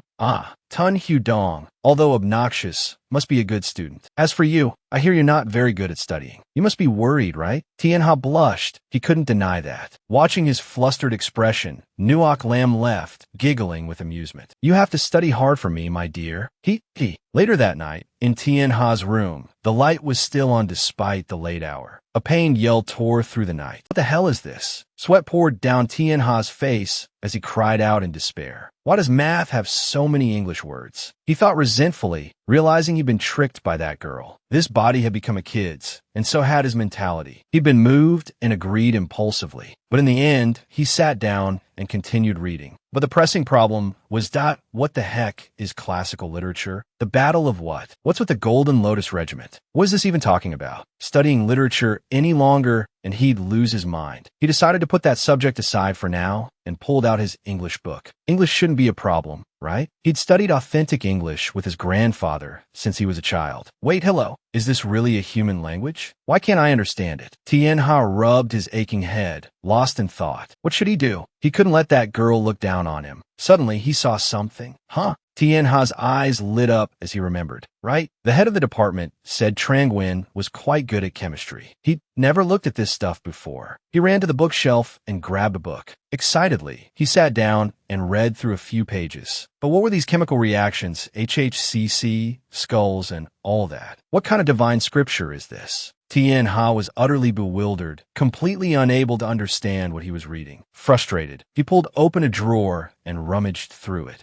Suddenly, Tien Ha discovered a bottle labeled with a skull. Could this be the biological weapon this kid was researching? Curious, he poured some out, and a round, pink pill rolled out. He brought it to his nose and sniffed. Surprisingly, it had an indescribable scent. Tianha gulped, tempted to try it. He stared at it for a long time, wondering what it could be. Suddenly, there was a rapid knock at the door. Tianha hurried to answer it. Who is it? He opened the door to see Chu Mai standing there radiantly. She was waiting for him, or rather, for Trangwen. Tianha was startled and embarrassed. Oh, why are you here? She looked at him blankly and repeated, Didn't I say I wanted to help you study? He suddenly remembered and nodded vigorously. Oh, right. Later, a pile of books lay stacked on the table. I also learned a little from the boy's mother. This girl is Ha Mai, Trangwen's classmate since kindergarten. She's his childhood sweetheart. Just as he was lost in thought, she caught him. Chu Mai scolded him angrily. Why are you spacing out? Tianha was tortured by the girl all evening. Sometimes she was fierce. Can you focus? Sometimes exasperated. It's so easy. How can you not get it? Sometimes furious. Wrong. And then annoyed. You're spacing out again. Wrong. The next morning, everyone went to school looking like resurrected zombies. Sluggish and listless, suddenly someone was standing outside waiting for him. Tiana mambol dinadazeo. Chu Mai, bright and cheerful, full of energy, greeted him. Hi, Tianha. Good morning. She observed him curiously. What's wrong with you? Tianha replied awkwardly. Just my dad having insomnia. That's all. In class, the teacher stood smiling, a vast amount of knowledge crammed onto the board. She reminded them earnestly, you absolutely must remember what I'm teaching today. The teacher emphasized, it's very likely to be on the upcoming test. Be sure to review carefully when you get home. Class ended, and Tianha chewed on his pen, lost in thought. What am I going to do about this exam? True Long and his 3 mischievous buddies arrived, fawning, Gwyn bro, we're here again. He looked at this goofy bunch, speechless. Suddenly, an idea struck Tianha. Wait a minute, True Long's old man? Isn't he the dean? Maybe I can get the test questions from him. Tianha turned to True Long with a fawning smile. Da-da. Long bro, you finally arrived. Missed you so much. True Long looked bewildered and confused. Tianha looked at him with expectant, sparkling eyes. Classmate True Long, we're good friends, right? Long hesitantly nodded, right? He clasped True Long's hand tightly. Shouldn't good friends help each other out? True Long was confused. Well, yeah. Chu Mai, seeing Tianha whispering with the boys, became a little curious. Tianha leaned in and whispered cautiously, Can you help me get the test questions for this exam? True Long was utterly shocked, his face paling. What are you talking about? He scratched his head nervously. Gwyn bro, my dad is the dean, but he's not the one who writes the exam. Tianha whipped around, raising an eyebrow. Huh? So you're not going to help me? Is this how you treat a good friend? True Long was frightened. In his panic, his brain suddenly kicked into gear, and a daring idea popped up. Wait, there might be a way. Tianha's face lit up like he'd struck gold. How? The two of them schemed and plotted. Tianha smirked, impressed. Now this is different. Scene change. Inside a building, voices could be heard. Hello, Fi, my darling. She nodded in greeting that I wasn't sure who was calling. So it's you, Tianha. Didn't you just take a liking to a classmate, and you want to give her a gift? A few 100,000 yuan, and you're asking for a favor. Her words startled him. Fifi Uget, gone. How much do you need this time? Tianha stammered, beads of sweat forming on his brow. That you're still bringing up the last time? I need about 20,000. Fi was surprised, that's all? Is that enough to secure that classmate? Tianha, exasperated, explained, practically pleading, I told you last time was an accident. She replied curtly, Fine. I get it. So what's the real reason you're calling? Tianha got to the point. Right, so I found something in that kid's bookshelf. You can send someone to pick it up. Fi smiled, starting her usual haggling for compensation. You know me, boss. You're giving me more trouble, so you know what that means? Tianha's face paled. He really didn't understand this girl. All right. The next day, at school, Tianha arrived to a cheerful greeting from Ehoy. True Long and his 2 lackeys excitedly welcomed him, asking about his work, that how's the test prep coming along. The trio confidently assured him, don't worry, everything's ready. Tianha nodded approvingly. Excellent. You're truly responsible. True Long cautiously reminded him, but this exam it's my dad. He's very strict, and he doesn't like you much, so he'll definitely be watching you. Tianha, with a cocky smirk, declared, Relax, I'm prepared. I never go into battle unarmed. The 3 lackeys knelt, worshipping his swagger with starry eyes. Truly our boss. Some of the surrounding students noticed their strange behavior and whispered, This Trangwen is getting weirder and weirder. Yeah, he's different now. Inside the exam room, the proctor's stern voice rang out, "Attention, students." The strict teacher reminded them, "This is a city-wide exam, overseen by the dean himself. Please take it seriously. Please put away all items unrelated to the exam." The bell rang. Begin. The students diligently began writing. Tien Ha chuckled to himself. It's just a test. Nothing to be afraid of. I have my tricks. His first trick? Miniature cheat sheets. He'd condensed all the necessary knowledge and stuck it to the inside of his jacket with double-sided tape. Convenient and easily concealed. But now, sweat poured down his face like a waterfall. "Why is it so hot today?" The proctor had already noticed him and smiled. "Tran Nguyen, why are you sweating so much? Are you wearing too many layers? It's easy to get sick in this heat." "Tien a fiend innocence." The proctor's smile turned sly. "Here, let me help you take off your jacket so you can focus on the exam." He stripped Tien Ha of his powerful garment. Time for the next trick. Trick number 2, the lucky pen. As he wrote, he cursed the dean for taking away his answers. He clutched his head and wailed, "This is so hard. Harder than gambling. Good thing I have a backup plan." Tien Ha had a refreshing bottle of soda, complete with a special label. "Let me enlighten you with this general knowledge." He'd condensed all the necessary information and stuck it onto the bottle's label. He prepared himself that I just need to finish this bottle and I'll see all the answers. He reached for the bottle, ready to witness the miracle. But before his hand could touch it, another hand snatched it away. His precious cheat sheet was taken right before his eyes. The proctor smiled kindly. "Tran Nguyen, soda isn't good for you." He patted Tien Ha's shoulder reassuringly. "I've had the teachers prepare iced tea. Healthy and refreshing." Tien Ha's face darkened. "Damn it, I am doomed." The next day, during the exam, the proctor paced back and forth, his gaze sharp. No matter how he walked, he always seemed to circle around Tien Ha. Tien Ha grumbled internally. "Why does he keep walking around me?" The proctor sneered. You're still too green to compete with me." Moments later, the bell rang, signaling the end of the exam. The teacher sternly reminded, "Students, put down your pens and submit your papers." Sometime later, the exam results were released. The students jostled and shoved, eager with anticipation. Why did Chu Min and his group score so low? Yeah, weren't they all supposed to be top students? The crowd fell silent, searching, then a gasp. Tran Nguyen is in second place. The students were stunned. Tran Nguyen is second. Why didn't Chu Min score higher? Looking at the first place rank, Tien Ha felt a twitch in his eye, his mouth twisting. Damn it, after all that planning, I lost to that girl. True Long stood beside him, excitedly encouraging him. Nguyen CA, second place in the whole grade, is already very high. Even if Tun Hu Dong is skilled, he couldn't possibly be first. The day before the exam, Tien Ha had confidently stroked his chin. Although I can't improve my scores in such a short time, I do have the 3 horsemen of idiocy. He chuckled. There's nothing money can't solve. Tien Ha laid out his plan that I need countermeasures for everyone who poses a threat to my score. Get to work, boys. The first girl was dealt with using a signed photo. For me? Really? This is a signed photo of my favorite idol, Luhan. The second person received a brand new phone. Wow, the latest VA model. The third was easily swayed with a video game console, that a limited edition gaming console. Really for me? The fourth girl was bribed with VIP tickets to No Not Fam's concert. Oh my god, amazing. The last one was dealt with simply and crudely with a fist. Done. The guy paled and obediently agreed. Okay, I'll do it. No problem. With a word settled, Tien Ha's face darkened, pale with a near miss. Suddenly, a soft voice called out from behind him, Tran Nguyen. Tien Ha turned around warily. Chu Mai smiled and congratulated him that I didn't expect you to be second. That's so surprising. He scratched his head modestly. Oh, it's nothing. It's thanks to your tutoring that I was able to do so well. Ha. A student rushed over to report Nguyen CA. Tun Hu Dong is actually first in the whole grade. The morning sun had already reached its peak. During class in room 1-3, Tien Ha sat in class, preoccupied and regretful. That kid's glasses aren't just for show. No wonder the standards of gangsters are getting higher these days. In his imagination, Dong CA, that wretched guy, should be kowtowing and begging Nguyen CA for mercy. He fumed that I should have just used force from the beginning. A loud voice called from the doorway, Tran Nguyen. He looked up in confusion. It was Dong CA, standing angrily at the door. He pointed directly at Tien Ha, indignant that I can't believe you would use such despicable tactics. Tien Ha picked his nose, unconcerned So what? You're the winner anyway. Dong Ca's face darkened.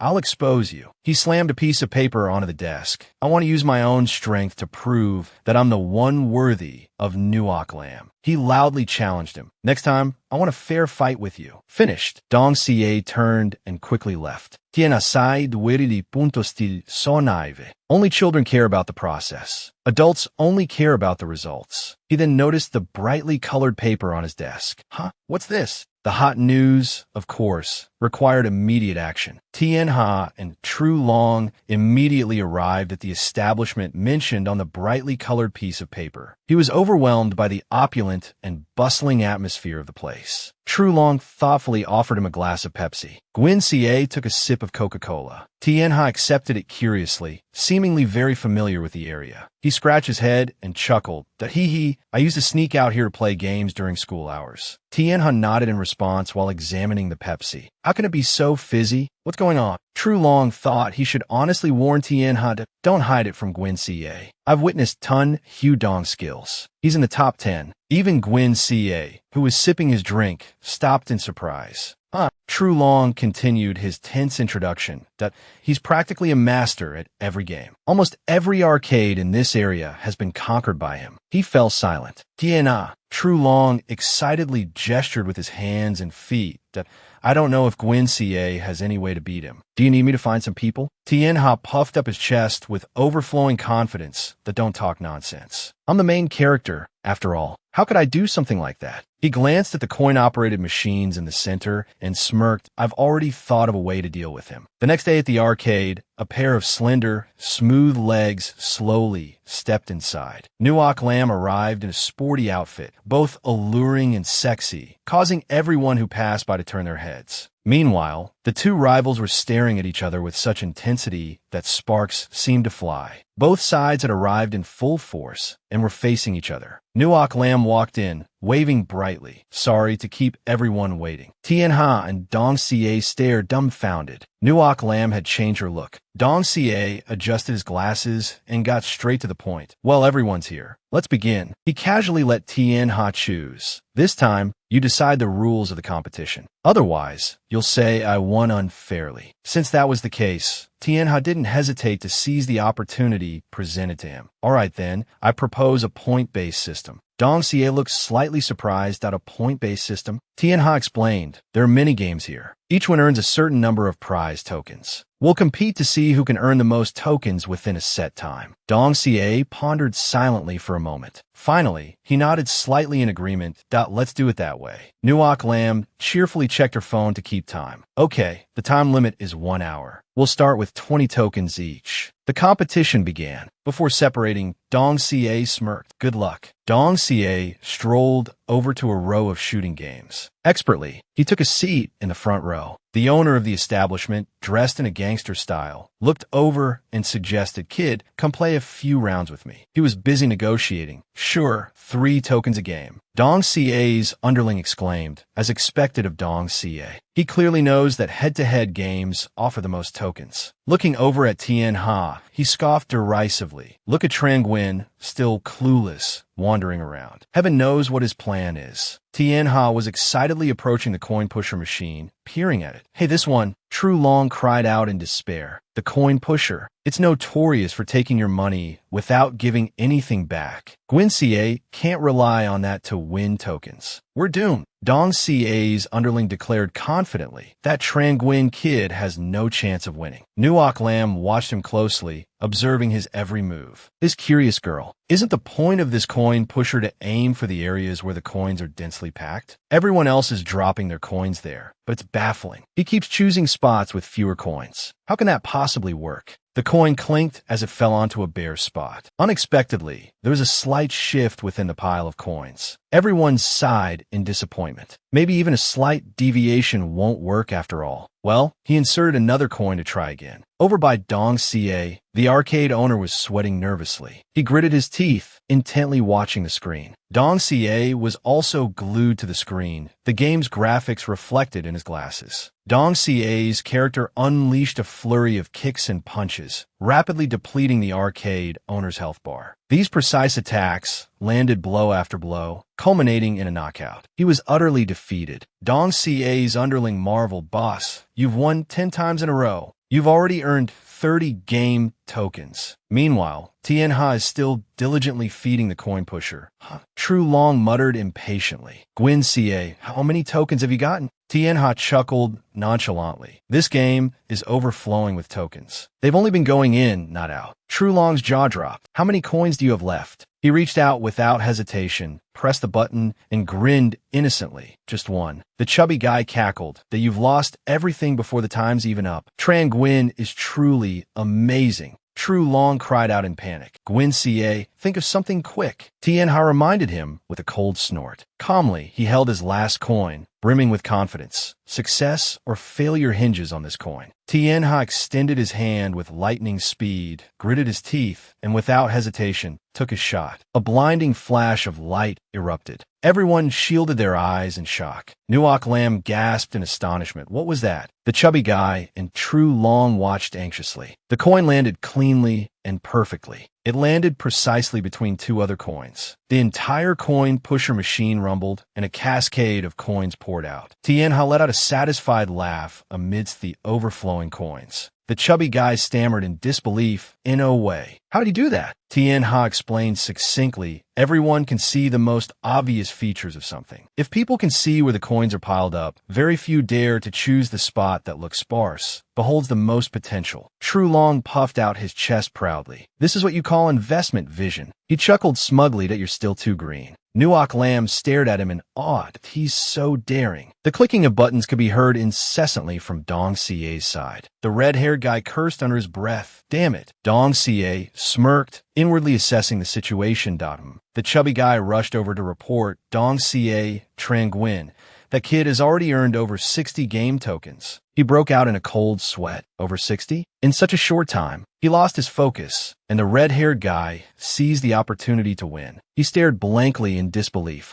Unreconciled, Dong Ca glanced over with a reminder. "Can that kid focus? He's driving me crazy," he cursed furiously. "Tell the owner to shut up and play big. If he wants to win so badly, let's have a real match." The moment he focused, the red-haired guy's character was instantly defeated. Dong Ca erupted, yelling, "Be a good boy and behave. Why are you running your mouth so much, you noob?" The red-haired guy, insulted, couldn't save face but had to grit his teeth and bear it. Suddenly, he looked up at the chubby guy. The two stared at each other in silence for a moment. Finally, feeling humiliated, the red-haired guy turned and left. "Fine, remember my face." The chubby guy, still dazed and confused, stood there. Under Fatty's imposing gaze, that jerk had already run off. True Long walked beside him, curious. "Gwyn Ca, your coin-pushing skills are amazing. Why aren't you continuing?" Tianha chuckled, scoffing. "Dummy, I pushed out all the coins I could. Are the remaining ones even worth it?" True Long scratched his head, trying to flatter him. "You're right, you're right. So, what do you want to play next?" Tianha looked around, finally settling on something interesting. "Let's play this.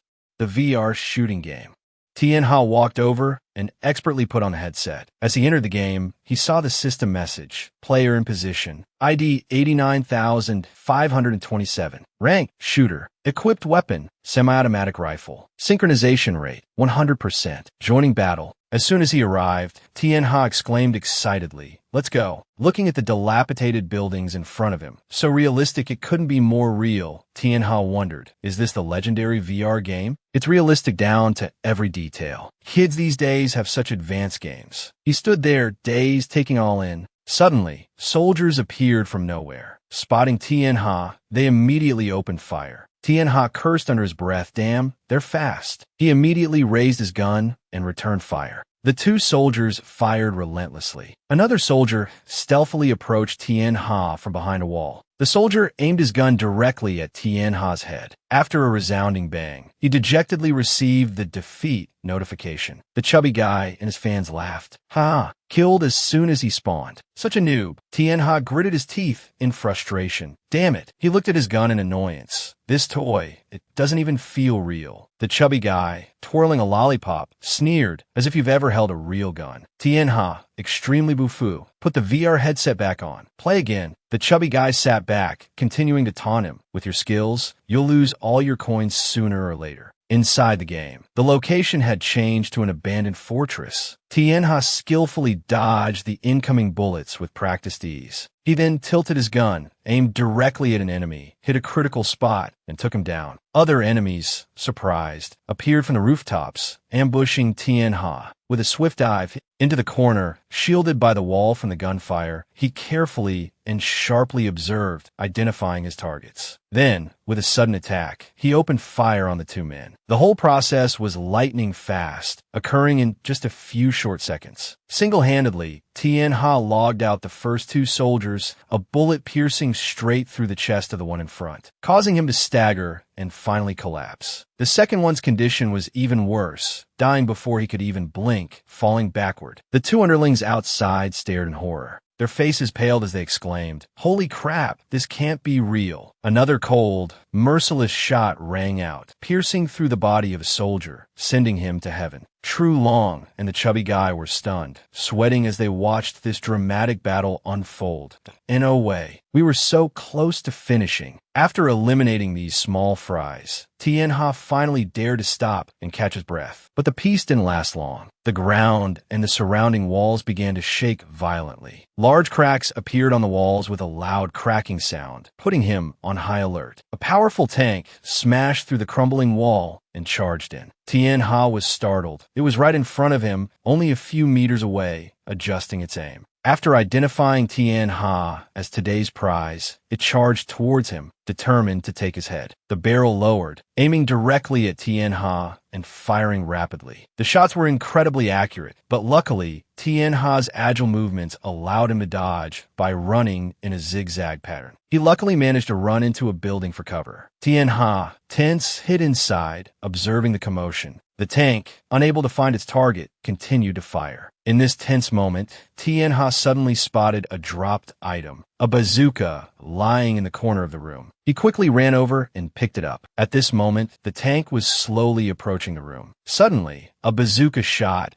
aimed directly at the gleaming armored vehicle, launched forward, piercing through the tank's tough exterior. A loud explosion erupted, and smoke billowed from the tank. Tianha, with a serious expression, observed the situation. The system chimed, "Congratulations, you have activated Hell Mode." Later, in the game world, the atmosphere remained lively with music, and people were coming and going. Nuok Lamb went out to buy a drink when the chubby guy rushed over, calling out, "Sister Lamb." Curious, she immediately turned and asked, "What's the situation now?" He hesitantly reported, "Sister Lamb, Tran Nguyen has 2.43 yuan now, and Dong Xie has 2.05 yuan. She widened her eyes in surprise. Tran Nguyen is already in the lead. She took a sip of her soda with interest.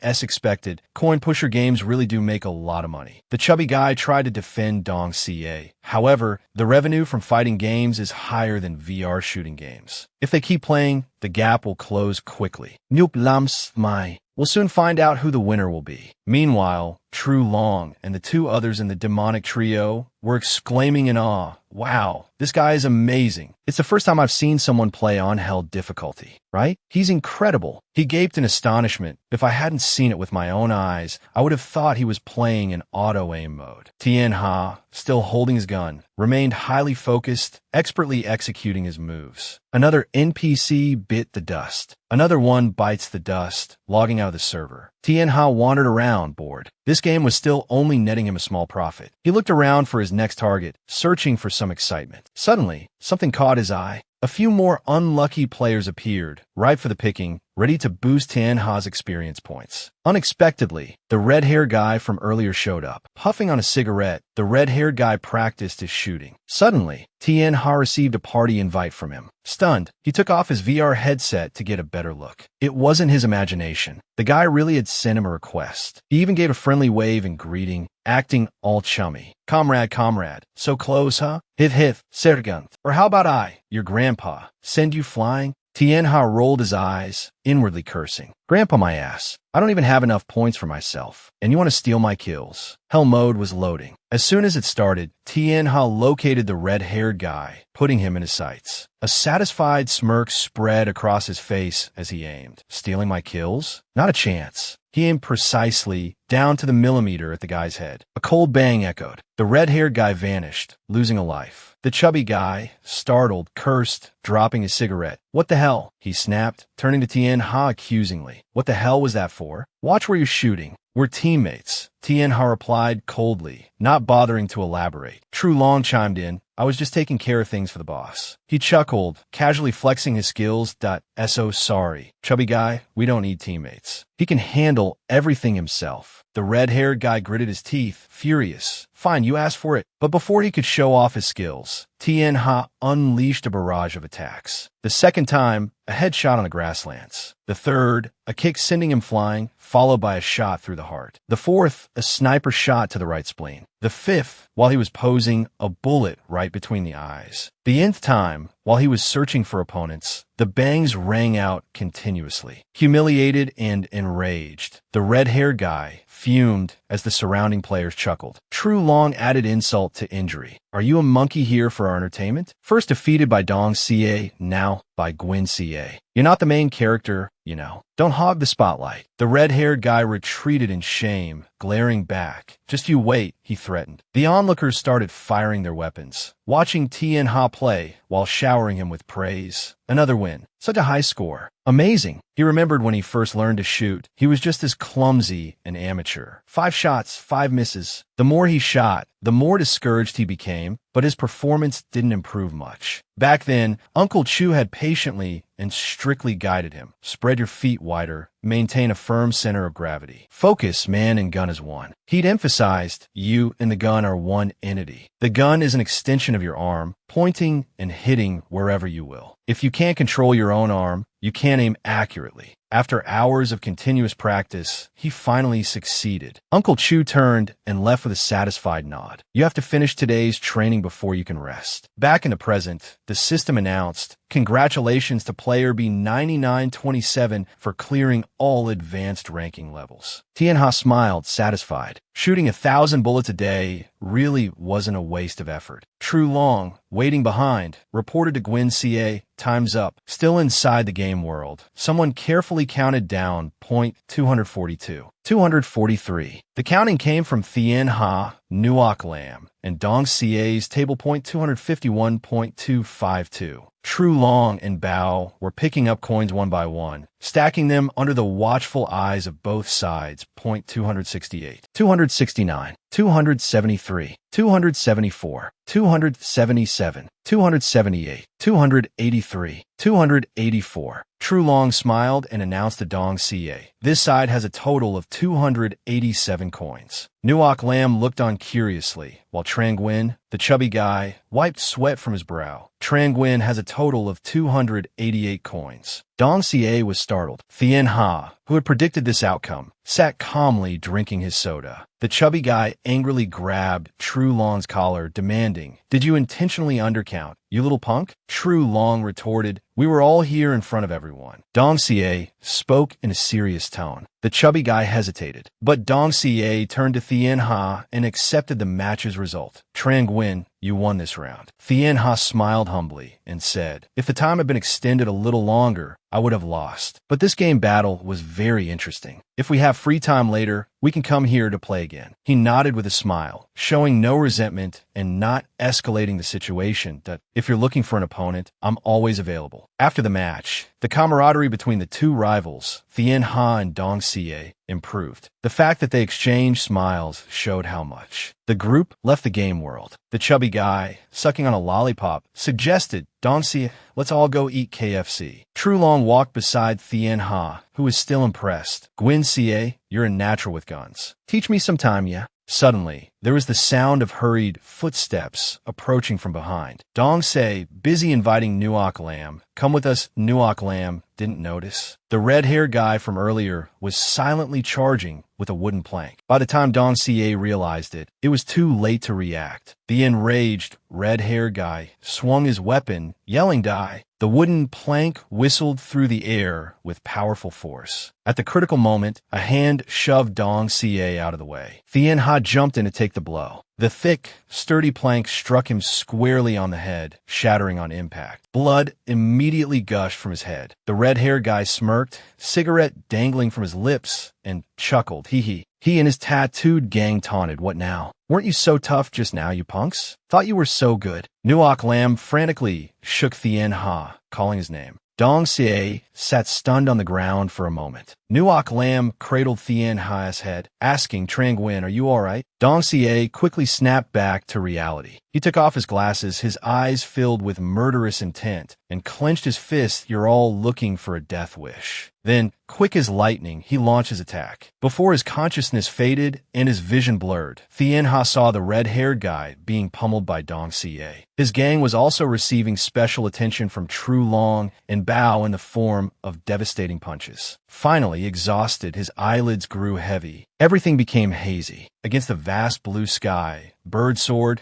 their calls echoing quet, quet, quet, quet, quet. A seaside house surrounded by lush greenery. Crystal clear water lapped at the shore. A gentle sea breeze rustled a small curtain. Vong Thien Ha slowly opened his eyes, his expression dazed and bewildered. He let out a soft groan. A moment later, he seemed to come to his senses, sitting up with a wince, his body covered in wounds. He scratched his head in confusion, muttering, "What's going on?" Vong Thien Ha pressed a hand to his forehead, groaning, "I can't believe he hit me so hard. One blow sent me flying all the way here." As he finished speaking, he seemed to notice something, glancing to the side. He saw Lu Fai-Ni lying next to him, scantily clad. Vong Thien Ha was utterly shocked and surprised. "Fi-Ni," he thought, his face flushing crimson as he took in her sleeping form. He quickly covered his eyes with his hand, muttering to himself, "Don't look, it's rude. Don't look." However, he could only maintain this for a few seconds before his gaze drifted back to Lu Fai-Ni. He swallowed hard, sweating, completely captivated. She looks so peaceful when she sleeps. Lu Fai-Ni was still sound asleep, oblivious to everything, her alluring figure completely exposed. "Vung Tien Ha, window, why yes, Fi-Ni here? I told her to take my body to Uncle Chu, just in case." He began to think. This is a remote island, surrounded by the sea, easy to defend, hard to attack. Very few people know about this place. It's one of Thien Ha Society's properties. And with Uncle Chu here, it's very safe. His thoughts then took a different turn, a cheerful grin spreading across his face as he scratched his head. Could it be that Fai-Ni will sleep with me like this every day? Why wasn't she this affectionate with me before? Just then, Lu Fai-Ni slowly opened her eyes, still in a hazy state of half-sleep. Seeing her awake, Vong Thien Ha panicked, breaking out in a cold sweat and stammering incomprehensible sounds. As soon as she realized the situation, Lu Fai-Ni quickly sat up, covering herself with her hands and exclaiming in embarrassment, "Thien Ha." Vong Thien Ha turned his head away, chuckling awkwardly. "Well, about that," he began, but before he could finish his sentence, Lu Fai-Ni cut him off.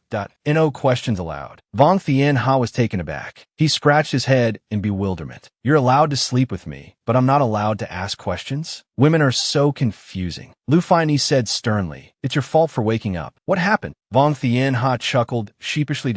"Someone whacked me with a stick." Lu Fai-Ni ziblit imeditan servo zuzai. "Who told you to go after someone else's girlfriend?" Vong Thien Ha forced a smile.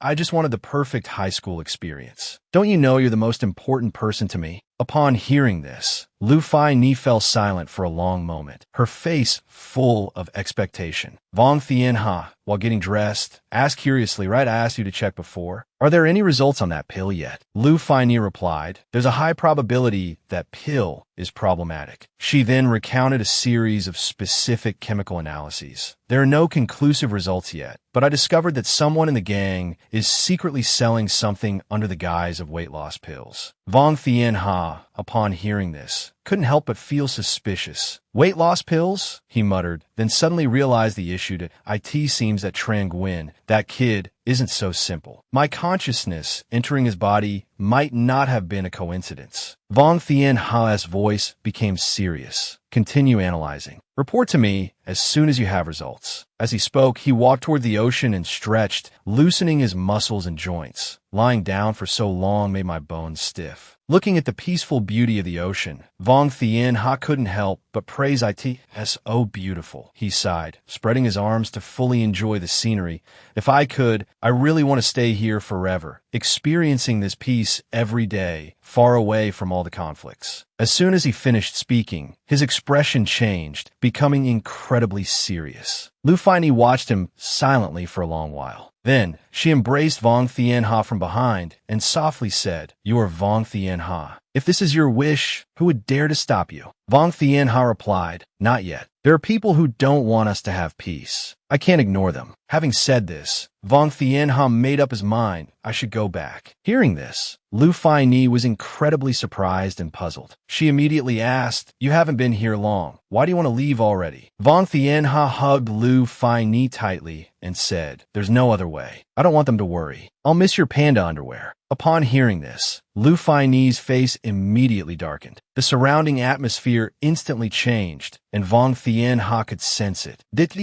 Just as he thought, in the next second, he was slapped across the face by a furious Lu Feini. She snapped angrily, "You lecherous pig." At the hospital, under the scorching sun, inside a patient room, Tu Guin slowly opened his eyes. His forehead wound was bandaged. He thought vaguely, "Pig's feet? Does Feini want to eat?" Thinking this, Tu Guin slowly sat up in bed, confused. This is a hospital. But as soon as he sat up, he winced, crying out in pain, "Ouch! My back!" Tran Nuoc Lam, who had been by his side the whole time, was awakened by his voice. Seeing Tu Guin awake, she was overjoyed, exclaiming with a bright smile, "Tran Guin, you're awake." Tu Guin forced a smile and asked in confusion, "I was hit in the head, right? Why does my back hurt?" Tran Nuoc Lam gave a wry smile and explained, "Everyone was so angry at the time, they forgot you were lying on the ground." At that time, the fat guy had stepped directly on Tu Guin's back, causing his current pain. This made Tu Guin endlessly frustrated, cursing the fat guy under his breath. Tran Nuoc Lam gave an awkward, apologetic smile, "I'm sorry. I apologize on his behalf." Then, she changed the subject, "But your performance today made me see you in a new light." As she spoke, Tran Nuoc Lam moved closer to Tu Guin's face, praising him. "You took a hit for Tun Hudong. That was really unexpected." Being so close to the beautiful Tran Nuoc Lam, Tu Guin couldn't help but blush, stammering and unable to speak. The beautiful Tran Nuoc Lam gently asked, "Does it still hurt? Do you need me to blow on it?" Xiao Guin paid no attention to Tran Nuoc Lam's face, his eyes downcast as he mumbled, "It doesn't hurt anymore. But my back hurts." As soon as he finished speaking, he inwardly marveled. How did this girl develop so well? Just then, a loud voice suddenly rang out, breaking the atmosphere between them. Tran Guin, seeing Xiao Mai standing right in front of him, Xiao Guin stammered, "Xiao Mai." Tran Nuoc Lam also looked intently at Xiao Mai. Xiao Mai slowly walked towards a hospital bed. Upon seeing Xiao Mai, Xiao Guin's face was drenched in sweat as he nervously asked, Xiao Mai, why are you here?" Xiao Mai furrowed her brows and replied, "You tell me." Xiao Guin scratched his face and stammered this. "Don't misunderstand." Before he could explain, Xiao Mai angrily pointed at his face. "You promised me you wouldn't fight anyone. You lied to me." Hearing these words, Xiao Guin paled, a little disappointed as he thought. "So she's angry about that. I thought." He immediately said, "I didn't fight. I was beaten." "Right, Nuoc Lam." Xiao Mai glanced at Tran Nuoc Lam, who was standing beside the bed. Tran Nuoc Lam smiled brightly. "That's right. Tran Guin saved a few people this time." Dong Xie suddenly appeared from somewhere, interjecting, "That's right. He's like this because he saved me." Hearing the voice, Xiao Mai immediately turned her head to look. Xiao Guin did the same. Dong Xie strolled towards the hospital bed. "Tran Guin didn't lie to you. He didn't participate in the fight." Dong Xie said seriously, "I've already paid the hospital fees. Rest assured." Xiao Guin smiled and replied, "Thanks," inwardly thinking this kid isn't so bad after all. Xiao Mai suddenly pinched Xiao Guin's ear. Then she sternly threatened, "I'll go back to school and ask for leave for you. From now on, you're not allowed to fight again. Not even watch." "Understood." Xiao Guin, his ear pinched, winced and paled. He hurriedly replied, Okay.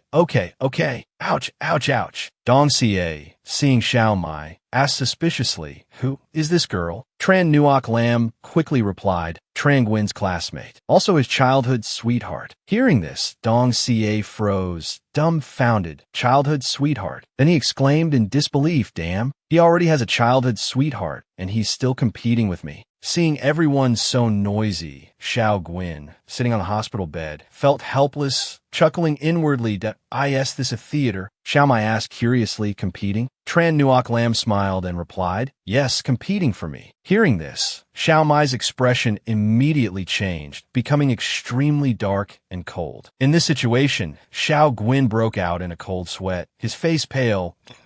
It's not what you think. However, Xiao Mai paid no attention to this, coldly interrupting, I won't bother with you anymore. With that, she immediately turned and left without looking back. Tran Nuoc Lam immediately exclaimed, oh no, Tran Guin, your childhood sweetheart is angry. Xiao Guin cried out in alarm. Xiao Mai wait. However, after only moving for a few seconds, his back sent a signal, causing his body to tremble. His face was covered in sweat. He groaned in pain, my back. Seeing Xiao Guin like this, Dong Xie didn't show any sympathy. Instead, he gritted his teeth and said, serves you right. Then, frowning in displeasure, she spoke up. Tran Guin, I didn't expect you to be this kind of person. I really misjudged you. Dong Xie turned to ask Nuoc Lam, you're okay with this rotten egg? Tran Nuoc Lam smiled calmly and replied, I think it's fine. A talented man should have many resources. Having said that, Tran Nuoc Lam added a reminder, so there's one more round. Let's see who's more talented. Hearing this, Dong Xie's fighting spirit flared up. Pushing up his glasses, he told Tran Guin, in the third round, I'll definitely make you lose miserably. Meanwhile, Xiao Mai was outside, running like the wind. As she went, she thought angrily,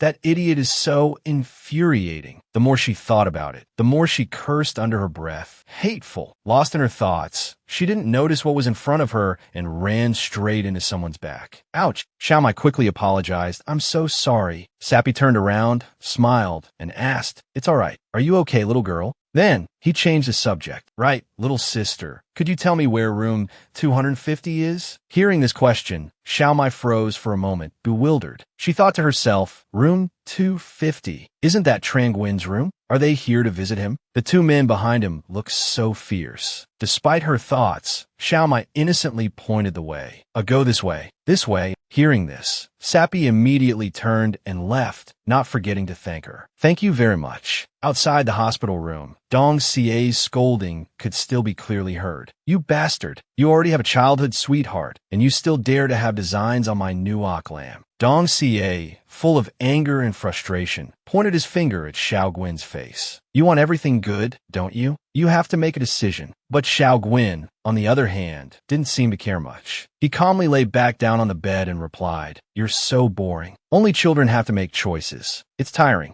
He spoke calmly. You were the one who wanted a duel in the first place. If you want to back out, I have no objections. Hearing this, Dong Xie became even more exasperated. He gritted his teeth and retorted, you. Just then, a voice suddenly called out from afar. Xiaodong? So you're here too. Hearing someone call his name, Dong Xie immediately turned to look. Seeing Sappy suddenly appear, Dong Xie couldn't help but ask in surprise, Uncle, why are you here? Sappy slowly walked towards them and replied, I heard you were injured in a fight, so I wanted to see how you were doing. Then, Xiao Guin, lying on the hospital bed, saw Sappy and widened his eyes, his face clearly showing surprise. He thought to himself, Sappy? Tran Nuoc Lam smiled gently and charmingly, saying, there's still one last round. Sappy stood in front of Xiao Guin and asked, you're student Tran Guin, right? Xiao Guin looked at him intently and replied, yes. In his heart, he was filled with surprise. He thought, this guy is actually Tun Xiaodong's uncle. Sappy spoke politely. Thank you for saving Tun Xiaodong. Xiao Guin replied calmly. It was nothing. Sappy suddenly brought out a small container of food and placed it on the table. This is chicken soup. I made it myself to help you recover. Hearing these words, Xiao Guin's face paled, and he was filled with suspicion. He thought, chicken soup again? Who knows what this guy's up to? Thinking this, he forced a bright smile and replied, no need. I don't really like chicken soup. Sappy, on the contrary, didn't seem to notice that. He whispered into Xiao Guin's ear with a cold tone, no need to be so polite. We're not strangers, are we? Right, Xiao Guin. Xiao Guin felt like he'd been struck by lightning. Filled with confusion and doubt, he tried to reassure himself. Could Sappy know my identity? No, I need to stay calm. Sappy continued to whisper. Remember our deal. I'll give you a few more days to think it over. Xiao Guin could only force a laugh in this situation, his face covered in cold sweat. Thank you, Uncle Sappy, he replied. Having achieved his goal, Sappy stood up straight, his demeanor refined, and no need for thanks. Consider it a congratulation on narrowly escaping death. Dong Xie, standing behind them, seemed to sense something was wrong. His expression suddenly turned serious. Xiao Guin still hadn't escaped his confusion and worry. Lost in his strange thoughts, Sappy couldn't possibly know my true identity. Maybe those words were meant for the real Tran Guin. Finally said someone in the guild was using their name to sell weight loss pills. To sell something? The more he thought, the more his face darkened, full of cautious suspicion. The Tango Guild definitely has a problem. While he was lost in thought, Tran Nuoc Lam suddenly leaned close, her brow furrowed in confusion. "Hey, what are you spacing out about?" Flustered, Xiao Guin stammered, his face red.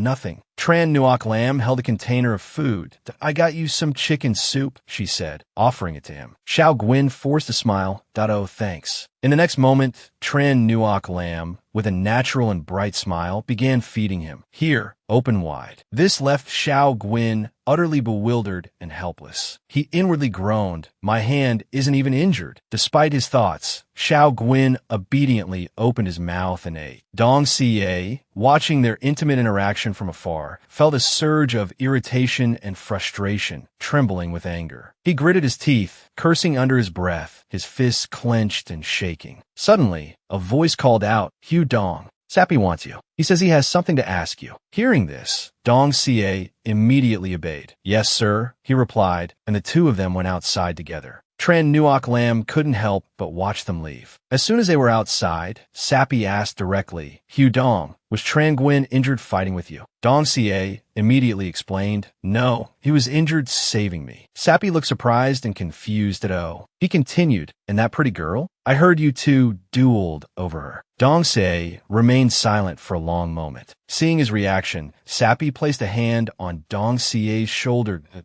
"Oh, you wanted to lend a hand?" Dong Xie hesitated, unsure how to respond. "Well," he began, then answered firmly and resolutely, "Uncle, this is my business. Please don't interfere. I can handle it myself." Hearing this, Sappy didn't say much more. Turning to leave, he replied, all right.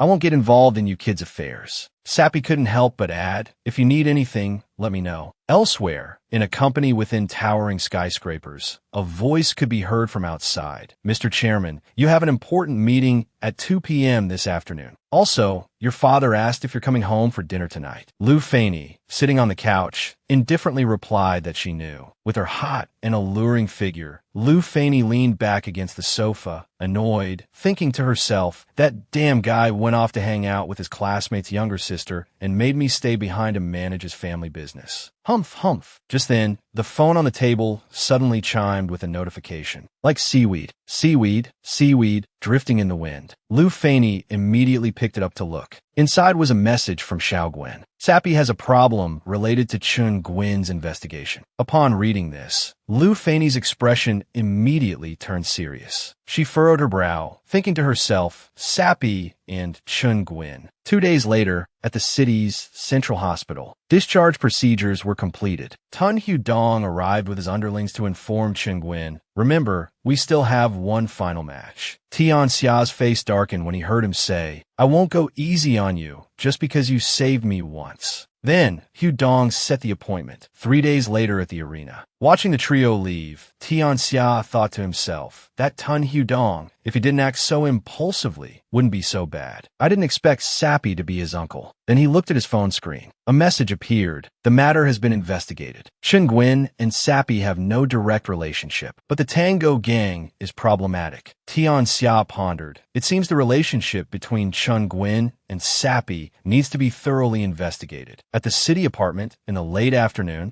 Tian Xia turned the entire apartment upside down. He searched frantically for a long time, but found nothing. The phone on the table suddenly vibrated. He lifted his head from under the table and looked towards it. The screen displayed an incoming video call from Faney. Faney on the other end of the video call said, Tian Xia, the investigation into the weight loss pills has yielded results. It's the Tango gang that's selling them. Tian Xia frowned, thinking the Tango gang. This definitely can't be separated from Sappy. Faney continued with a serious expression. The chemical analysis of the pills is also back. They are indeed the pills the Tango gang is selling. Her eyes flashed with anger. More seriously, although they are effective for weight loss, they are highly addictive, more so than common narcotics. Hearing this, Tianxia was furious. That sappy has some nerve. He said angrily, I already forbade the gangs from dealing drugs, yet he's still secretly selling them. Fanny said softly, Tianxia, we are part of the underworld. Doing this will affect the interests of many people. The attempt on your life last time was very likely because of this. I don't want anything to happen to you again. Tianxia relaxed his face and said, I know, but times have changed. Those people haven't seen the right path, so I have to help them find it. Don't worry, I have a plan. Fanny then asked, so what should I do next? Tianxia smiled slyly. Get ready, we're going to see the boss, Sappy. Then he ended the video call. But then Tianxia remembered a problem. How am I supposed to change back? He imagined 7,749 ways to kill himself. Remembering them all was painful and not good for Chunguin's body. An idea flashed out. I've got it. Tianxia, in Chunguin's body, thought, Xiaoguin has a low alcohol tolerance. He should be completely drunk by now. Why isn't he passed out yet? His face flushed crimson. He staggered to his feet. Unfortunately, he tripped over a bottle and then slipped and tumbled to the ground. The drunken crowd didn't react in time. Before hitting the ground, he only had time to curse. Damn it, am I not a high school student? The nightlife at the bar was extremely bustling. VIP room number 8 was as noisy as a crowded market. Another drink. A subordinate asked Sappy, who was surrounded by 2 escorts, Brother Sappy, recently, people have been investigating the weight loss pills. Sappy reminded them, be careful recently. Don't let them get any information. He took a drag of his cigar and smirked soon. He laughed and waved his cigar. This city, see, will be mine, Sappy's. After saying that, Sappy, his subordinates, and the escorts in the room burst into laughter. Suddenly, the door was pounded repeatedly. Sappy frowned in annoyance. Damn it, which blind fool dares to bang on my door? The door was kicked open, hinges and handle flying. 2 subordinates angrily shouted, looking for death, huh? Tired of living. The handsome and cool Vong Thien Ha appeared with a din, causing the 2 men to freeze to who's yelling so loud. Sappy broke out in a cold sweat upon seeing him. Vong Thien Ha, how can he be here? Sappy's 2 subordinates bowed subserviently. Greetings, Brother Thien Ha. It's you. A misunderstanding. Sappy bowed slightly and cautiously asked, Brother Thien Ha, aren't you supposed to be resting abroad? Thien Ha replied, just got back. Didn't expect to run into you here. He casually reached for a cigar. This is a Louis XIII cigar. Tens of dollars a stick. Sappy, you're quite wealthy. Sappy watched as Thien Ha clipped the end of the cigar, sweating as he replied. It was a gift from a friend. Thien Ha lit the cigar and praised, very fragrant. He sat with his legs crossed, looking arrogant, that I heard, Sappy, that your weight loss pill business has been booming lately. I've gained quite a bit of weight after my vacation. His words made Sappy fall silent. Perhaps you could give me some? Sappy gave a nervous laugh. Brother Thien Ha, you're such a kidder. Thien Ha chuckled, really? He stroked his chin, smiling as he asked, I heard alcohol can also help with weight loss. Sappy, aren't you going to offer me a drink? Sappy's face paled. Alcohol. He hurriedly grabbed the bottle and offered it obsequiously. Brother Thien Ha, drink as much as you like. Thien Ha reached out and took the bottle by the neck.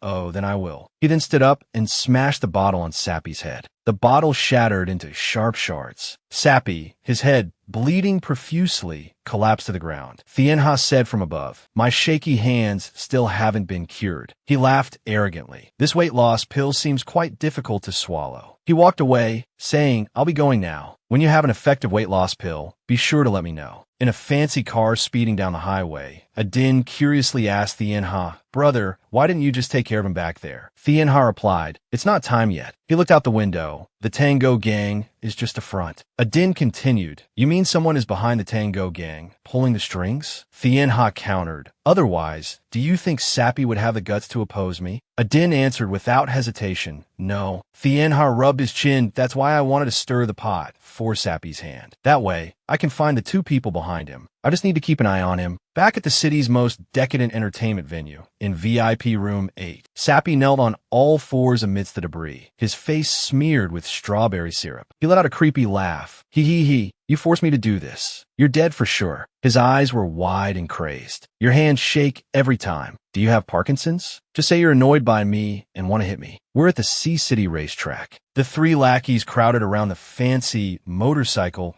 of a Harley-Davidson 883. So cool. True Long anxiously asked, why isn't Gwen CA here yet? Another friend chimed in, I'm so curious to see what kind of bike he rides. The third one suddenly shouted, Gwen CA's here. Tran Gwen, aka Little Gwen, rode in on a Vision scooter, wearing a proper helmet. Tun Hyu Dong was speechless at the sight. Little Gwen, now Gwen CA, got off his scooter, smiled, and said, you're all early. One of the lackeys asked Gwen CA, can your bike even go over 40 kilometers per hour? Tran Gwen replied casually, I don't know. True Long asked in bewilderment, Brother Gwen CA, are you really going to race with that? Tran Gwen stated matter-of-factly, of course. I had to borrow this with great difficulty. Tun Hyu Dong interrupted Tran Gwen angrily. Are you looking down on me by racing me with that thing? Tran Gwen glanced at him. It's not that I'm looking down on you. Whether this bike can do it or not, when we find out then, Hyu Dong retorted. Then let's not waste any more words. Let's go in. Nuoc Lam is waiting for us. The group then headed inside the racetrack. The lackeys chattered excitedly as they walked. Gwen CA, I went from bronze to gold rank yesterday. Well, I'm already diamond level 3. You're such a noob. While they were busy talking, two suspicious-looking staff members pushed a cart past them. Long CA, take me with you sometime. They arrived at the resting room. Hyu Dong opened the door and greeted, Nuoc Lam. Tran Gwen is here. Let's begin. The sight that greeted them left them stunned and speechless. A fat man lay sprawled on the floor, unconscious. Fatty, True Long, and the others exclaimed, their faces pale. Fatty, what happened to you? Hyu Dong quickly turned the fat man over. Fatty, wake up. What happened? The fat man's face was covered in scratches. He groaned and finally opened his eyes. Hyu Dong asked urgently what happened. Where's Nuoc Lam? The fat man weakly called out, Brother Dong Dong. He finally managed to stammer, Sister Nuoc Lam. She's been kidnapped. Tran Gwen suddenly remembered the suspicious staff members from earlier. IT must have been them. This tactic is too familiar. He rushed out. Tun Hyu Dong quickly followed after the two men who had just pushed the cart. The kidnappers had reached the parking lot. They quickly stowed the cart and started to get into a car. Just as the car started, Tran Gwen and Hyu Dong arrived. Tran Gwen immediately hopped onto his trusty Vision scooter, put on his helmet, and gave chase. The heads-up display on his helmet showed the technical data. It actually doesn't go 44 minutes, you know. The kidnappers sped through the busy streets. Look, Nuoc Lam is tied up in the trunk. She's got a great figure. The boss specifically ordered us not to touch her. As they talked, they noticed someone tailing them. I was just kidding, man. They're laughing at us. There are two motorcycles behind us. They've been tailing us for a while now. The driver stepped on the gas and chuckled. So it's those punks, huh? Watch me handle them. The car sped off at breakneck speed. Hyu Dong and Tien Ha, driving the car behind, cursed. Damn it, Hyu Dong said angrily. They're getting away. I can't catch up. Tien Ha was much calmer. Don't underestimate us. He pressed a switch near the handlebars. Check out my secret weapon.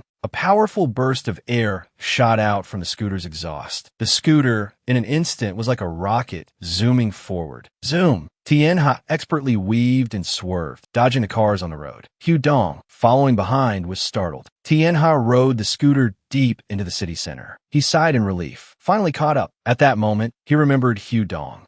Hyu Dong didn't keep up? While driving, Tien Ha pondered. Who kidnapped her? He wondered, could they be trying to lure me in? Tien Ha followed the kidnapper's car at a safe distance. When the kidnappers arrived, someone was already waiting. They dragged Nuoc Lam out of the car and carried her away. They said to each other, there's a kid behind us. You take care of him. Got it. Tien Ha rode his scooter onto the kidnapper's vacant lot. What kind of place is this? Over here. He stopped the scooter. Tien Ha hid behind a large rock. There's no one here. He quickly snuck behind the car. Tien Ha stood close to the car, carefully observing, wary of anyone nearby. Then he gently kicked the car door. The door slowly opened. Tien Ha peeked inside. It was completely empty. Empty. Just then, a sudden voice startled him. Little brother, looking for someone? A group of tattooed gangsters had surrounded Tien Ha without him noticing. Tang Soo Do is one of the ancient fighting techniques and also the prototype of modern karate. Tang Soo Do is a very powerful martial art. It emphasizes speed, sharpness, and damaging attacks. Therefore, when fighting opponents, they often focus on finishing them with a single blow. The master calmly lectured, "When fighting the enemy, you must be fast, accurate, and ruthless." He reminded him to practice these combined movements 100 times. Remember, every day, Tien Ha, in little Gwen's bruised and battered body, assumed the correct fighting stance. Against the gangsters, twice or even 3 times his size, he didn't miss a single hit. Punching one, kneeing another, grabbing the neck of another. The tall, muscular gangsters stared in disbelief at the nimble kid. Tien Ha flipped in the air, kicking 2 gangsters with both feet, 1 kick each. After beating all the gangsters to the ground, Tien Ha knelt, breathing heavily. He stood over the leader of the gangsters, holding him upside down. Tien Ha interrogated him. "Tell me quickly, where's the girl you kidnapped? Why did you kidnap her?" The gangster leader grimaced in pain, but still talked tough. "Damn you. You dare touch someone from the Tang, Go Gang? You're tired of living." Looking at his face, Tien Ha immediately recognized his identity. The Tang Go Gang. He smirked. "Very well. Still playing tough, huh?" Tien Ha picked up a small knife nearby. Watching him approach, the gangster leader's voice trembled. "What are you going to do?" Tien Ha held up the knife, grinned, and said, "I don't have time to waste on you. Go have tea with the King of Hell." Then he skillfully flipped the knife. The knife hung in the air, then fell straight down due to gravity. The gang leader, seeing the knife about to hit his face, burst into tears. The knife plunged into the ground right next to his ear. The gang leader was so scared that he was drenched in sweat and foaming at the mouth. Tien Ha, seeing him like that, chuckled, missed. He pulled the knife out, feigning seriousness. "Looks like I'll have to do it again." His voice turned cold. "This time, I won't miss." The terrified gang leader ran for his life as if a ghost were chasing him. Tien Ha threw the knife, pursuing him closely. The knife flew and landed right in front of the fleeing gang leader. His face ashen, he screamed, "Don't kill me. I'll talk. I'll talk." He paled and confessed, "I really don't know where the person was taken. We were only told to find someone named Tran Nguyen." Tien Ha realized they were indeed luring Tran Nguyen. He continued to ask, "Why are you looking for Tran Nguyen?" The gang leader replied, "They want Tran Nguyen to bring the formula to the abandoned hospital in the west of the city tomorrow night at 11:11 to exchange for the person." Tien Ha understood. The formula for the weight loss drug, it really was Tran Nguyen's invention. Then he told the gang leader, "When you wake up, remember to tell Sappy. If that girl loses a single hair, I'll make sure he dies a horrible death." The gang leader woke up in a daze, just as Tien Ha's toe was getting closer and closer to his face. In a carefully guarded house, Sappy, covered in bandages, smoked and talked on the phone. "Once we get the formula, those hesitant old men will support me." Hugh Dong burst through the door and shouted, "Uncle." He anxiously said, "Uncle, Nuoc Lam has been kidnapped. Please help me figure out what to do." Sappy smirked at "Oh, how do you know?"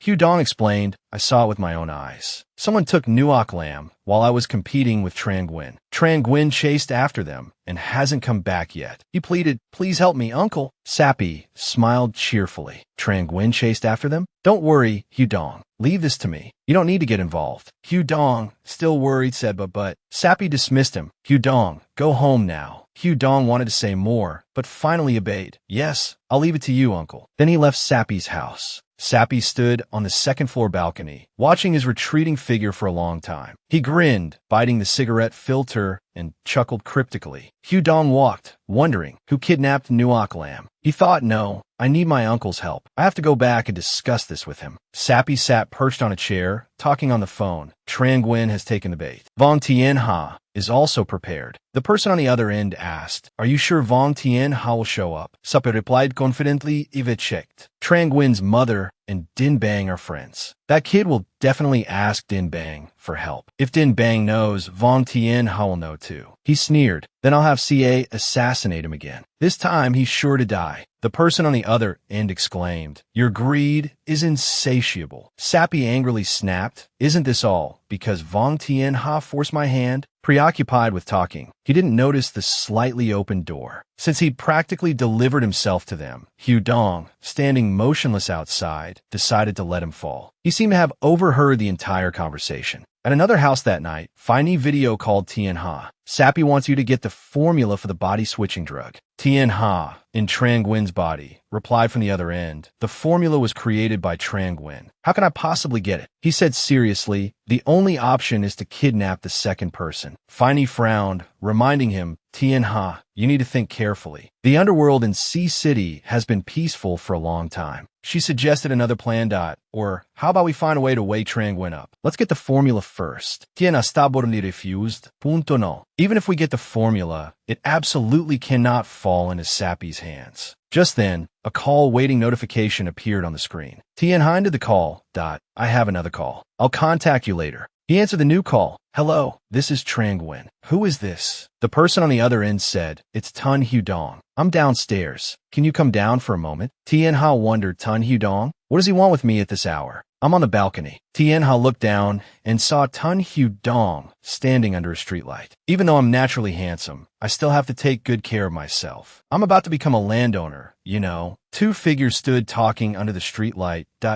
So, what did you want to see me about? Hudong asked. You must know who kidnapped Nuoc Lam, right? Tien Ha hesitated slightly before asking, did Sappy tell you? Hudong said sadly, I overheard it. He turned away, uncomfortably admitting, you won the third round. Ah, bet sabit. Tien Ha roared in frustration. What the hell are you talking about, you idiot? He berated Hudong that you're going to let things that haven't even happened play out like this. Hudong turned away, grumbling sullenly. Do you think I want this? My family's business is successful. I got into a prestigious university. It's all thanks to my uncle. He said quietly, without my uncle, I'm nothing. Seeing him like this, Tien Ha simply watched in silence. After a moment, he calmly said, I understand your predicament. Let's just pretend this conversation never happened. Tien Ha then turned to leave. Hudong and warn him, my uncle has arranged for an assassin named CA to deal with him. Tell him to be careful. After saying this, he turned and walked away. Tien Ha watched his retreating figure, thinking, was Tun Hudong intentionally warning me? At the office building of the tallest company in the city, Feini was admiring the view when someone announced, President, the person you asked for has arrived. She turned slightly and replied, I know. Yes, Feini ordered. You may leave now. Without my permission, no one is allowed to enter. The secretary replied, yes, President. Feini turned back and stared intently at Chu Guin for a moment. Then she suddenly called out, Vong Tien Ha, leaving him confused. Feini asked in a cold voice, do you know what you're doing? Everyone's scared to see a even warm boy. Tien Ha mumbled something unclear. Feini immediately unleashed her inner tigress. That CA guy is 11th on the blacklist. The last time you were assassinated, it could have been him. After her outburst, she fell silent, watching Tien Ha shrink under her gaze. After a long moment, Tien Ha broke the silence. I know, he said, scratching his cheek, but relying on Trang Nguyen's identity won't be enough to save anyone from the Tango gang. It's a suicide mission. But using Vong Tien Ha's identity isn't safe either, Feini pointed out. This isn't that simple. Someone like Sappy wouldn't be able to invite CA. The Elders' Council hasn't reacted at all. Tien Ha looked at the scenery below the building. You're right. It's dangerous no matter which identity I use. He confidently placed his hands on his hips. But who am I? I'm the youngest gang leader in City C. Tien Ha grinned, brimming with confidence. Contact Sappy. Tell him I want to meet him. Seeing Tien Ha's childish appearance, Feini smiled and replied, yes, sir. President Liu's gaze held the same intensity whether looking at this young boy or President Vong. At the main hall of the building, Tien Ha, flanked by Feini and Adin, walked amidst a large group of his men. Brother Tien Ha. Their vehicles were being monitored through binoculars. The watcher reported through his earpiece, Boss, Vong Tien Ha has departed. A voice replied, understood. Retreat. He then reported to Sappy, Brother Sappy, Vong Tien Ha has left. Sappy cackled. Vong Tien Ha, you've finally come. He celebrated gleefully.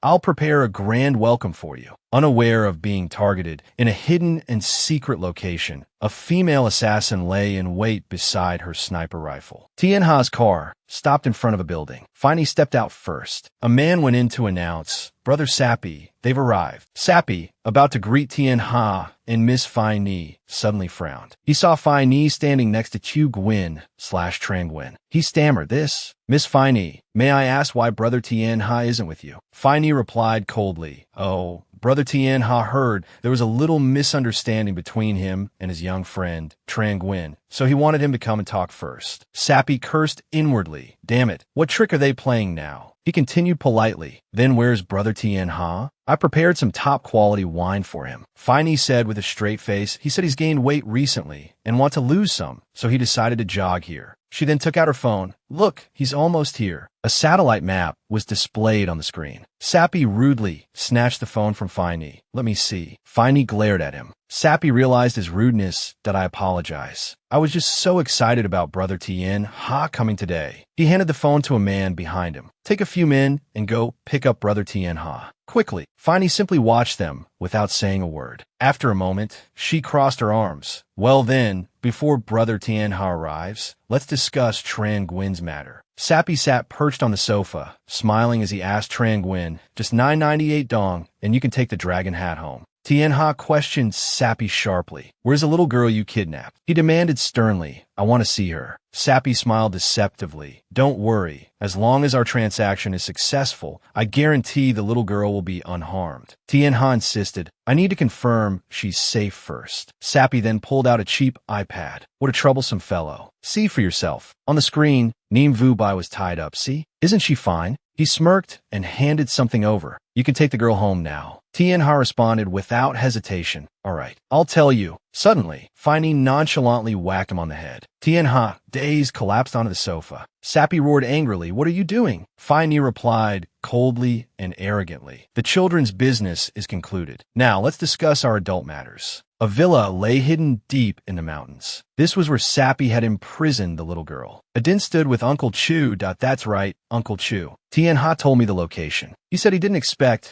that brat Tran Nguyen to have connections with Sappy. But Sappy is truly despicable, not even sparing children." Uncle Chu sighed. "That Sappy is ruthless, willing to do anything for profit." He speculated, "I suspect he wasn't uninvolved in the young master's attempted assassination last time." He declared resolutely, "Therefore, this time, no matter what, we must protect the young master's safety." Adin reassured him, "Don't worry, Uncle Chu definitely will." Tien Ha stepped out of the car and walked towards them. "What are you two talking about?" Adin asked. "Tien Ha, you're awake?" Tien Ha rubbed his aching head, groaning. "This feeling is really unpleasant." Adin asked, "Tien Ha, are you all right?" Tien Ha replied, "I'm fine. Just a bit disoriented from waking up." He looked down and asked, "Is everything prepared?" Adin smiled and replied, "Everything is ready. But will Miss Fine be all right over there?" Tien Ha smiled confidently. Don't worry. Sappy hasn't gotten the formula yet, so he won't do anything to Tran Nguyen. As for Fine, she has her father. Sappy wouldn't dare mess with her." He then turned to Uncle Chu. "Uncle Chu, did you bring what I asked for?" Uncle Chu presented a wooden box. "Don't worry, young master, I prepared it for you." Inside the box was a sword. This Tang Dao was forged by a friend of mine using carbon steel. It's very strong and durable. Tien Ha opened the sheath and tested the blade, admiring it. "Not bad. It's a good blade." Then, sword in hand, he led his men forward. "Let's make this quick. We'll just turn on the lights here and wait for them to come and get us, idiot." A man lit a cigarette in the darkness. He exhaled a plume of carcinogenic smoke. Just then, someone reached out from behind, covered his mouth, and punched him hard in the stomach. He was knocked unconscious and dragged away. His men inside the room, oblivious, continued their revelry. "Where's the boss?" One asked. "Upstairs having a good time." Another sneered. "That girl is really something, huh? Just imagine." Tien Ha, outside, shook his head in exasperation, still having fun even when death is at the door. "Adin, you take the men to the first floor. I'll go to the second. Tien Ha. Be careful." Nuoc Lam was tied up, lying on a bed on the second floor. She weakly cried for help in her mind. "Grandpa, save me." Despair caused tears to soak her pillow. Suddenly, the door rattled, showing signs of opening. Nuoc Lam immediately lifted her head in worry. Someone arrived. The person who walked in was a bald, gangster-like man. "Why aren't the lights on?" "It's so dark. The little girl will be scared." Nuoc Lam immediately recognized his voice. This was the man who had kidnapped her. Watching him approach, Nuoc Lam wondered why they had taken her. The tattooed gangster smirked grotesquely. "Don't be afraid, little girl. I'll take good care of you." He took out a syringe. "I brought you something good. Super weight loss medication. Don't all little girls want to lose weight?" Drops of liquid dripped from the needle. "Just one injection, and I guarantee you'll experience the joy of weight loss." Nuoc Lam silently pleaded for help. "Someone, save me." Two men guarding the door outside asked each other for a cigarette. Hey, got a light? I heard some kid is coming this way. They're bringing a lot of people. This kid must be pretty tough. I heard he's a good fighter. Be careful. Immediately afterward, the door was slashed twice, forming an X. The two men stared at the door, dumbfounded. They asked each other in bewilderment, what was that? The next moment, the door was kicked down, collapsing into a pile of scrap metal. The two guards gaped at the person who entered. One of them, frightened but still defiant, asked, "Who are you?" The dark figure standing in the doorway replied, "Are you asking me?" Tianha brandished his sword, chuckling. He held the sword to the guard's throat, smiling casually. "I'm here to do some cleaning." Nuok Lam blushed, her eyes hazy. "What's happening to me?" She writhed on the bed. Her whole body felt weak and uncomfortable, yet there was also a sense of ease. Then a large hand grabbed her face. The tattooed gangster stuck out his tongue and licked her cheek. "Don't be afraid, little girl. You'll be feeling really good soon." Nuok Lam struggled and resisted. The gangster licked his lips, a perverted, greedy smile on his face. Truly delicious. Just then, a voice rang out, causing the gangster to freeze. "Get your hands off that girl." A sword was pointed directly at the back of his neck. "If I were you, I wouldn't turn around," Tianha threatened. "Seems like you've forgotten the pain of your last injury." He revealed the gangster's identity, Miao Tuing. Miao Tuing growled angrily and spun around to face Tianha. He remembered the time Tianha had slashed his face, leaving a deep gash. Miao Tu-ing trembled with rage. "That year, because of an insignificant girl, you destroyed my gang and scarred my face. I'll never forget that." Tianha frowned, retorting, "Insignificant? How many insignificant people have you ruined? I bet you can't even remember them all." Miao Tu-ing spoke while secretly reaching into his pocket. "This is a world where the strong prey on the weak. I don't see anything wrong with it. You're a hypocrite, shamelessly judging us." He stealthily pulled out a sharp blade. "Don't you remember? You taught us all this." Miao Tuing glanced furtively behind him. Tianha immediately sensed his intentions. In the next instant, Miao Tu-ing threw the blade backward. The sharp blade flew straight towards Tianha. He swiftly dodged the treacherous attack. Miao Tu-ing chuckled. "You've walked right into my trap. Today, right here, I'll kill you." He leaped high into the air, drawing a dagger from behind his waist. Just as Miao Tu-ing struck down, Tianha smoothly evaded the blow. He jumped to the side, effortlessly praising, "Not bad speed." Miao Tu-ing lunged towards him. "All you can do is run." Tianha swung his sword towards him. "If you got the guts, don't dodge." While dodging Miao Tu-ying's blade, Tianha smirked and asked, "I'm curious. Since when did you and Sabi become so friendly?" Looking at him, Tianha commented, "Though, I think you and Sabi are quite well suited, because you both have one thing in common." Miao Tu-ing curiously asked, "What's that?" Tianha smiled arrogantly. "You're both utterly pathetic. Why are you pointing your blade at me?" "Because you didn't return to Sabi's building, Miss Fai Ni." He asked, "I don't understand what you mean." Fai Ni indifferently replied, "Do you think we're really unaware of what you're doing?" The weight loss drug formula was created by Tran Nguyen. She smoothed her hair and stated her demand, "I want 70% of the profits." Sabi was startled.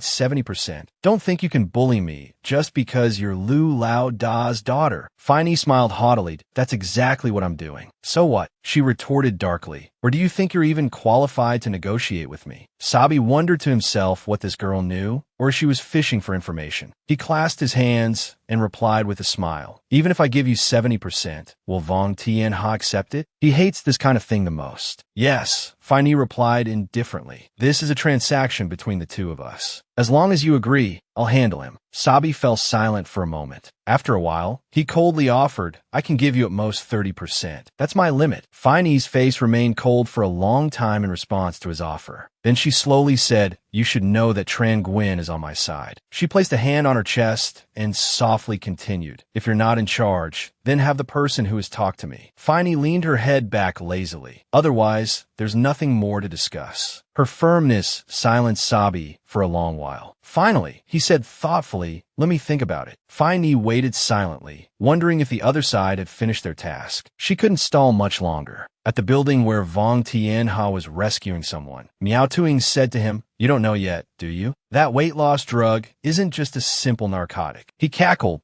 "I'll show you its true power." Miao Tu-ying's face was flushed, clearly I just took 2 pills. Initially, it was to play with that little girl, but now it's to play with you. Tianha immediately sensed danger. In the next instant, Miao Tu-ing lunged towards him, tongue lolling. Tianha quickly raised his sword to block the incoming blade. His opponent's speed and strength were significantly greater than before. He nimbly ducked, avoiding the swing. The two men brawled, tearing up the room. Everyone else dodged them in astonishment. On Chao's strength was truly impressive. You think this is the effect of Tran Nguyen's weight loss drug research? Miao Tu-ing, high on the drug, cackled like a fool. He. When I was young, I underwent harsh training. I would swing my staff and complain to my master, how much longer must I train? I'm so hungry. Every day, I practiced the same moves. It wasn't fun at all. My master calmly replied, no rush, no rush. You must take the time to let your body familiarize itself with each technique. Otherwise, you won't be able to apply them practically. Practicing moves is a form of training that requires imagination. You must imagine every move your opponent might make so that you can devise counterattacks in any situation. Tianha recalled his master's teachings. He furrowed his brow in concentration, engaging in the visualization exercise. In moments, he achieved a meditative state. Miao Tu-ing, mid-fight, suddenly saw Tianha standing there, his face obscured. He smirked, "So, you've given up resisting?" He seized the opportunity, grabbing a knife and lunging towards Tianha. He laughed maniacally, relishing his perceived victory. Accept your death. Tianha's eyebrows furrowed into a sharp V. In the next instant, he nimbly moved behind Miao Tu-ing, causing the knife to slash through empty air. Tianha immediately seized the opportunity, pouncing on Miao Tu-ing. Terrified, Miao Tu-ing turned to see Tianha raising his sword. Before he could react, the blade struck the side of his neck. Tianha pointed his sword at Miao Tu-ing, who collapsed to the ground. Today I'll spare your dog life. Tianha's men outside had subdued the thugs. Stay put. Don't move. Behave yourselves. Adin lit a cigarette, wondering, why is Tianha taking so long upstairs? He ordered two other men. You two, follow me upstairs to back up Tianha. Yes, sir. Just then, Tianha returned. He carried an unconscious Nuoc lamb in his arms. This girl has been drugged. We need to get back and treat her. He forced a smile, relieved that Feini hadn't seen this. Suddenly, a voice roared, "Let go of that girl." They all looked towards the source of the shout. It was Tun Hu Dong, wielding a stick as a weapon. Though trembling with fear, he still shouted, Let her go." Tianha thought, Tun Hu Dong? What's he doing here? Did he come to save Nuoc Lam? Adin threatened loudly. Where did this kid come from? Do you know what you're doing?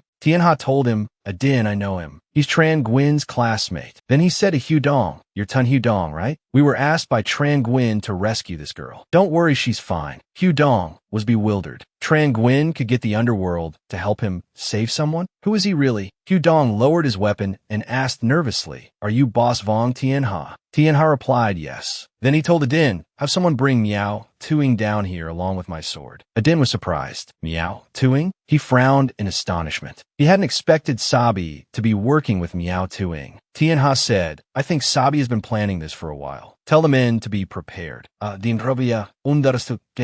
Tianha left with Nuoc Lam and Hu Dong. Suddenly, Hu Dong leaped out of the second-floor window. Tianha saw this and was startled. Immediately after, Miao Tu-ing grabbed him and held him hostage. Tianha and Adin's expressions turned serious as they spun around. Miao Tu-ing chuckled. Looks like you know this kid. This makes things easier. Tianha replied, yeah, I admit I know him. However, he smiled grimly. I wonder what Sabi will think when he finds out you've taken his nephew hostage. Miao Tu-ing scoffed. Sabi's nephew? Don't lie to me. How could his nephew be here? Hu Dong, his throat constricted, choked out. Let me go. Sabi is my uncle. Miao Tu-ing growled. I don't believe you. Call Sabi. Hearing this, Tianha sensed danger. If Sabi found out about this situation first, Tran Nguyen would be in danger. He quickly put on a conciliatory smile. Wait a minute. If you let him go now, I'll let you leave safely. But if Sabi finds out you mess things up and touch his nephew, Tianha slowly enunciated his threat. With someone like Sabi, you should know what the consequences will be. Miao Tu-ing's face contorted in a grotesque grin. He tightened his grip on Hu Dong's neck. That you're going to let me leave? Looks like this brat is still somewhat useful. Adin anxiously said, Tianha, let's just fight him together. But Tianha cut him off sternly to, no. He helped me once. I can't let him die. Elsewhere, Sabi answered his phone. Hello? This is Sabi. Feini reached for a teacup and was about to drink when Sabi's sudden roar made her freeze. What? Wang Tianha is there. The teacup slipped from her hand and shattered on the floor. Finey feigned confusion. Sabi, what do you mean? Sabi roared furiously. I'm asking why Wang Tianha isn't here yet. It turns out you were planning to trick me all along. Finey calmly replied. Sabi, just admit defeat. We know all about your plans. Tianha isn't here. You can't touch him. Sabi circled behind them and patted Tran Guin's head, asking mockingly, defeated? I haven't said I'm defeated yet. Isn't Tran Guin still here? He smirked at can't touch Wang Tianha. He laughed grotesquely, but I can touch him. Sabi held Tran Guin's head up to the video call. Wang Tianha, take a look. What's this?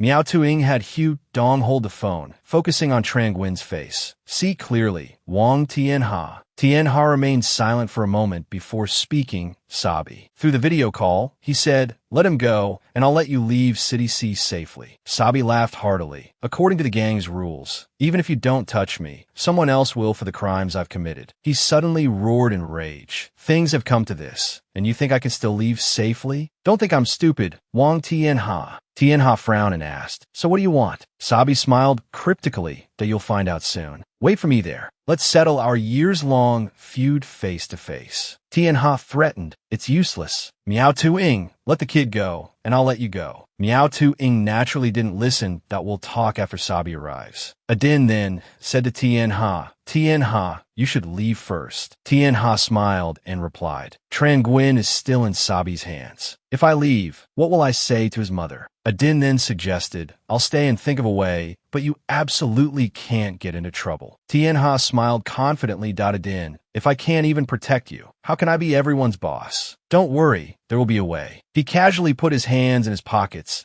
I'll wait here for Sabi to arrive. At Finey's father's house, Finey questioned, Dad, are you going to intervene in this shoppy matter or not? Lucan Fong said over the phone, we all know, based on the decision made years ago, before the Elder Council reached a conclusion. Finey interrupted, confused, you're not interfering? Then what about CA? Sabi can't afford someone like that. Kan Fong replied, this time, it's definitely someone within the Elder Council trying to deal with Tianha. He comforted his daughter. I've already arranged a ceasefire order. I'll send you CA's location. Finey listened to him say over the phone, you'll have to handle the rest yourselves. After hanging up, she frowned and pondered silently for a long time. Two cars followed each other through the forest road. Sabi's men had reached Tianha's location. Tianha and Sabi stared at each other, faces tense, as if they were about to tear into each other. Sabi finally spoke, Tianha, don't be so serious. Hu Dong cried out in fear, Uncle, save me. Only then did Tianha speak. Adin, let them go. Miao Tu-ing asked Sabi, is this kid really your nephew? Then Sabi responded darkly, no, you did well. Hu Dong, hearing this, was confused, stammering, Uncle. Sabi suddenly backhanded him. Hu Dong was stunned, slapped and scolded. You ungrateful wretch, betraying your uncle for a girl. Tianha commented, even to his own nephew, he's this cruel. Sabi, why are you doing all this? Sabi glanced at him silently. He turned back, repeating the phrase cruel with a puzzled expression. He challenged Tianha directly, if I can't be cruel, how could you unify City C's underworld? So, Sabi said angrily, Wang Tianha, it's time to settle our score. This success is built on a mountain of bones. Without us in the beginning, Wang Tianha, could you be where you are today? He burst out, if you deliberately try to mess with my livelihood today, don't blame me for being ruthless. Tianha frowned and retorted, selling drugs is a dead end. You've never understood the bigger picture. Continuing like this will only implicate the entire Tianha gang. Sabi yelled angrily, if we don't sell drugs, are we still the underworld? You forced me to this point. Tianha warned sternly, stop this, Sabi. I'm offering you a way out. Sabi laughed as if he'd heard a joke. Offer me a way out? You should worry about yourself first. Wang Tianha. Tianha roared, Sabi, stop this. Don't be so delusional. His men hurriedly shouted, Tianha. Adin warned, Tianha, be careful. There's an ambush. Tianha said calmly, Adin, don't worry. Sabi cackled. Doing this will only add a few more coffins. Through the scope, the female assassin could only see Adin shielding Tianha. She smirked, trying to protect him. How naive. Tianha was surrounded and completely shielded by his men. Sabi laughed at Adin. You want to die with Tianha? I'll grant you your wish. The female sniper was positioned on a distant balcony. She was engrossed in looking through the lens. It seemed she didn't notice she wasn't alone there. Someone angrily shouted, "Stop!" Finey appeared and told CA, "You can't kill Vong Tianha." CA nonchalantly asked her, "And why should I listen to you?" Finey said, "A ceasefire order has been issued, so you can't kill him."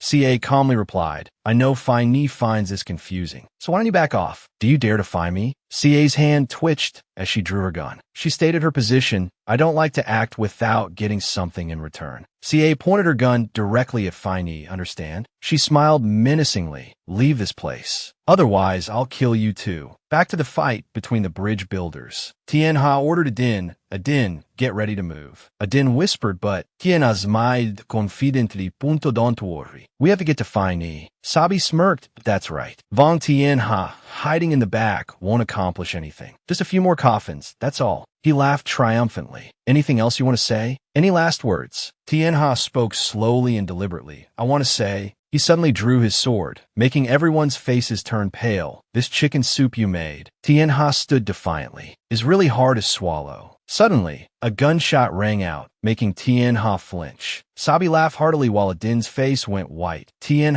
But Tianha's cheek was only slightly grazed. He smirked, "I asked that all you've got." Then he charged towards Sabi with his sword. Sabi, frightened, quickly ordered his men, "Kill him." Tianha made short work of these small fry. He moved like a dancer amidst the chaos. A man wielding a knife yelled and charged. Tianha cursed, "You're looking for death." He tilted his head, dodging the knife, and then kicked the man away. Tianha also took the opportunity to take down a few more. After everyone was lying on the ground, Adin trotted behind Tianha. "Tianha," he reported, "Sabi and Miao Tujiu have taken Tran Nguyen and run." Tianha calmly replied, "I know. I let them go on purpose." Adin was puzzled. "Let them go on purpose?" Tianha smiled meaningfully, "That I want to know who's really behind him." A luxurious car sped down the road. Chu-Chu asked, "Young master, who do you think is behind Sabi?" Chu-Chu replied, "Young master, I suspect someone from the Elder Council is involved." Tianha murmured, "The Elder Council. Interesting." Chu-Chu reminded him, "In any case, you must be more careful this time." Then he said, "I'll rest for a while. I'll leave the rest to you." He then asked Chu-Chu, "Pressure point techniques don't hurt, right?" Chu-Chu smiled kindly, "Don't worry, young master. We're right behind you, ready to support you at any time." In another location, a luxury car sped down the road. Miao Tujiu asked the person beside him, "Sabi, what do we do now?" He seemed very worried. Sabi said heavily, "Sea City is no longer safe for us. We can only leave temporarily. For now, let's go see Thursday Lin and see what arrangements he has." Then Miao Tujiu asked, "What about the kid in the back?" Chu Guin lay unconscious in the back of the car. "He's no longer of any use to me. Dump him somewhere." Just then, Chu Guin's eyes slowly opened. Sabi and Miao Tujiu drove to the port, acting tough. Miao Tujiu asked Sabi, "Is this the meeting place?" Sabi replied, "Yes." Miao Tujiu was surprised. "No one's here to meet us." The two of them stood silently, taking in the air for a moment. Then Sabi's phone rang. "Hello, this is Sabi." A voice came from the other end. "Hello, Sabi." Tianha, hidden in the car, thought to himself, "This voice sounds familiar." The voice continued, "As expected, a small-time gangster like you is no match for Vong Tianha." Sabi felt irritated. "What do you mean? Was I just a pawn for you to test Vong Tianha?" The voice replied, "You can interpret it however you like. If Vong Tianha were so easy to deal with, he wouldn't be the boss." Sabi cursed, "Damn it. If your assassin had been competent, Vong Tianha would be dead already." The voice answered, "That's because Lu Confong interfered. I couldn't show my hand. Even without that unexpected event, you wouldn't necessarily have one. I heard Old Man Chu was there too. With him around, you couldn't have killed Vong Tianha." Tianha, inside the car, heard the entire conversation. "Even Uncle Chu knows." "Who is this, really?" Sabi frowned. "According to our agreement, arrange my escape quickly. I'll keep my mouth shut about your involvement." The other person laughed. "Keep your mouth shut? I think the only way to ensure that." Sabi was initially confused, but the next words froze him. "Is for you to be dead." Tianha immediately sensed the danger. "They're going to silence us." Sabi scrambled into the car with Miao Tujiu. "Hurry, get in." The car spun around, heading back the way they came. The car sped off at top speed. Suddenly, the wheels hit a pile of bricks. The car lost control and skidded off the road, flipping several times like a professional acrobat. It finally landed upside down. Tian-ha crawled out first, his body covered cuts. He cursed, "Damn, this is bad." He then approached the driver's seat and called out, "Sabi." Sabi groaned weakly. "Trang-Nguyen, you're awake?" Just in time. Tian-ha said urgently, "Sabi, hang in there. I'll pull you out." He struggled to pry open the crushed car door. Sabi gasped, leave me, go quickly. If you survive, tell Vong. Vong Tian-ha.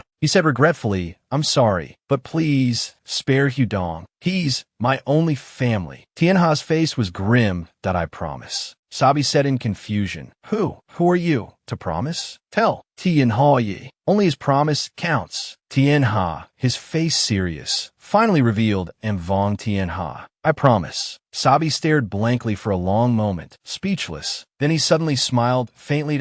"S.O. That's how it is." Tian-ha sat silently for a while. "Sabi," he promised firmly, "don't worry. Vong Tian-ha, give you my word. I will keep my promise." Suddenly, a woman's voice rang out. "I initially just wanted to catch a few big fish, but I never thought I'd overhear such a shocking secret. 2 hours ago." CA pointed her pistol directly at Phi. "NHI.D. Oh, you want to die?" she asked at D. "Oh, you think your knife is faster than my gun?" Phi resolutely replied, "I don't know, but I want to protect my idol. As long as I'm alive, I won't let you harm him." Seeing Phi-Ni's determination, CA looked at her for a moment. Then she holstered her gun and smiled, saying, "I admire your devotion. Tell you what, I'll stop if you become my woman." Phi-Ni looked bewildered. "Become your woman? But aren't you a woman too?" CA chuckled. Amused, "He," she said, "obviously not. Can a woman love a woman?" Phi-Ni blushed, embarrassed. "Even if you have my body, you won't have my heart." CA immediately understood the problem. "Oh, it's because of that Vong Tian-ha, isn't it?" she said expectantly. "I'd like to see what he's really capable of." Back in the present, CA pointed her pistol at Chu Gwyn. "What a surprise," she smirked. "The great Vong Tian-ha, boss of the underworld, has a secret like this." She approached him. "What is this? A special ability?" Tian-ha replied indifferently, "It's none of your business." CA's face turned icy. "Didn't you say you were Vong Tian-ha?"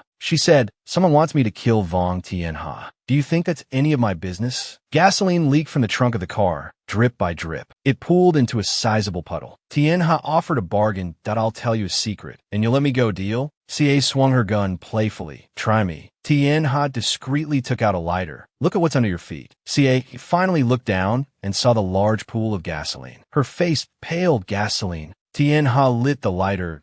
In that case, neither of us is leaving." He tossed the lighter toward CA. CA jumped back to avoid the sudden inferno. Tian-ha also quickly ran from the area. CA landed in a safe spot, stumbling slightly to regain her balance. The explosion sent Tian-ha flying. Both of them landed hard on the road. CA lay sprawled on the ground, unclear if she was alive or dead. Tian-ha, legs shaking, approached her. Seeing her motionless, Tian-ha thought that was close. He stared at CA. "She's dead." Suddenly, a cold, dark gun barrel was pressed against him. CA sat up, her face impassive. "Not bad, Vong Tian-ha. You're willing to gamble with your life in a situation like this." Tian-ha, slightly embarrassed, averted his gaze at UM. "Aren't you cold?" CA covered her exposed skin with her hand, her clothes torn and tattered. She smiled wryly. "Ha, the great Vong Tian-ha blushes? I am surprised." Then, with a seductive smile, she pulled the trigger. The bullet grazed Tian-ha's ear. He watched a few strands of his hair burn. "This woman is dangerous." CA holstered her gun, stood up, and smiled. "Little brother Vong Tian-ha, I'll spare you today." She turned to leave. "I hope you'll surprise me next time we meet." Tian-ha watched her go, bewildered. "She's just leaving?" He wondered. "Wasn't she here to kill me?" CA opened the trunk of her car and retrieved a fresh set of clothes. She changed into the clean, new outfit. Her phone suddenly vibrated, signaling an incoming call. CA looked down at the phone. She picked it up and hesitated silently for a long moment. Finally, she answered, asking if the matter had been handled. "Rest assured, CA, Sappy and his men will never speak again." The person on the other end praised her. "Very good. This cooperation is concluded. You can go do what you like." She pressed the end call button, repeating the phrase, "What I like." She smiled with interest. "What I like, huh? That Vong Tian-ha. I find him quite interesting. Through the canopy, the sky could be seen. Dawn was approaching. Tianha stumbled solemnly through the forest, exhausted after a whole night. As he walked, someone called out, Tianha. He saw Fine rushing towards him. That you're all right. That's great. She hugged the small, trembling Tu Gwyn tightly. Tiana gently reassured Fine. Fine. Then the two of them got into a car and sped off. Inside the car were 4 people. Tianha, Tu Gwyn, Chu Chu, and Fine Ni, who was driving. Tianha suddenly spoke. Chu Chu, take care of the Tango gang. After all, Sappy was a brother. He worked hard alongside me. Give him proper send-off. As for the others, leave a few people behind. Chu Chu nodded silently. Understood, young master. Leave everything to me. Then Tianha turned to Fine. Fine, we should make some plans for the future. He spoke seriously. Anyone who wants to be my enemy should start preparing their coffin. At a high-rise building in the city center, an elevator stopped on the 28th floor. Hu Dong followed someone, looking around nervously. He trailed behind the man for a long distance, thinking to himself, so this is the headquarters of the Tianha Society? It's no different from the sign outside. They arrived in front of the president's office. Inside, Fine was sitting with her legs crossed, reading a book. A din announced, Sister Fine, I've brought him. Fine looked up at him, that it's Tun Hu Dong. Hu Dong stammered, why yes, that's me. May I ask where my uncle is? Fine replied calmly, without turning around, your uncle has fled the city. You probably know that City C is the territory of the Tianha Society. He's gone. Hu Dong's eyes widened at those words. He'll never come back. He whispered, and never come back? What do you mean? Fine crossed her arms. Because of this, the Tango gang is now like a dragon without a head. She slowly revealed her intentions. What if I said I'd let you lead the Tango gang? Hu Dong was stunned.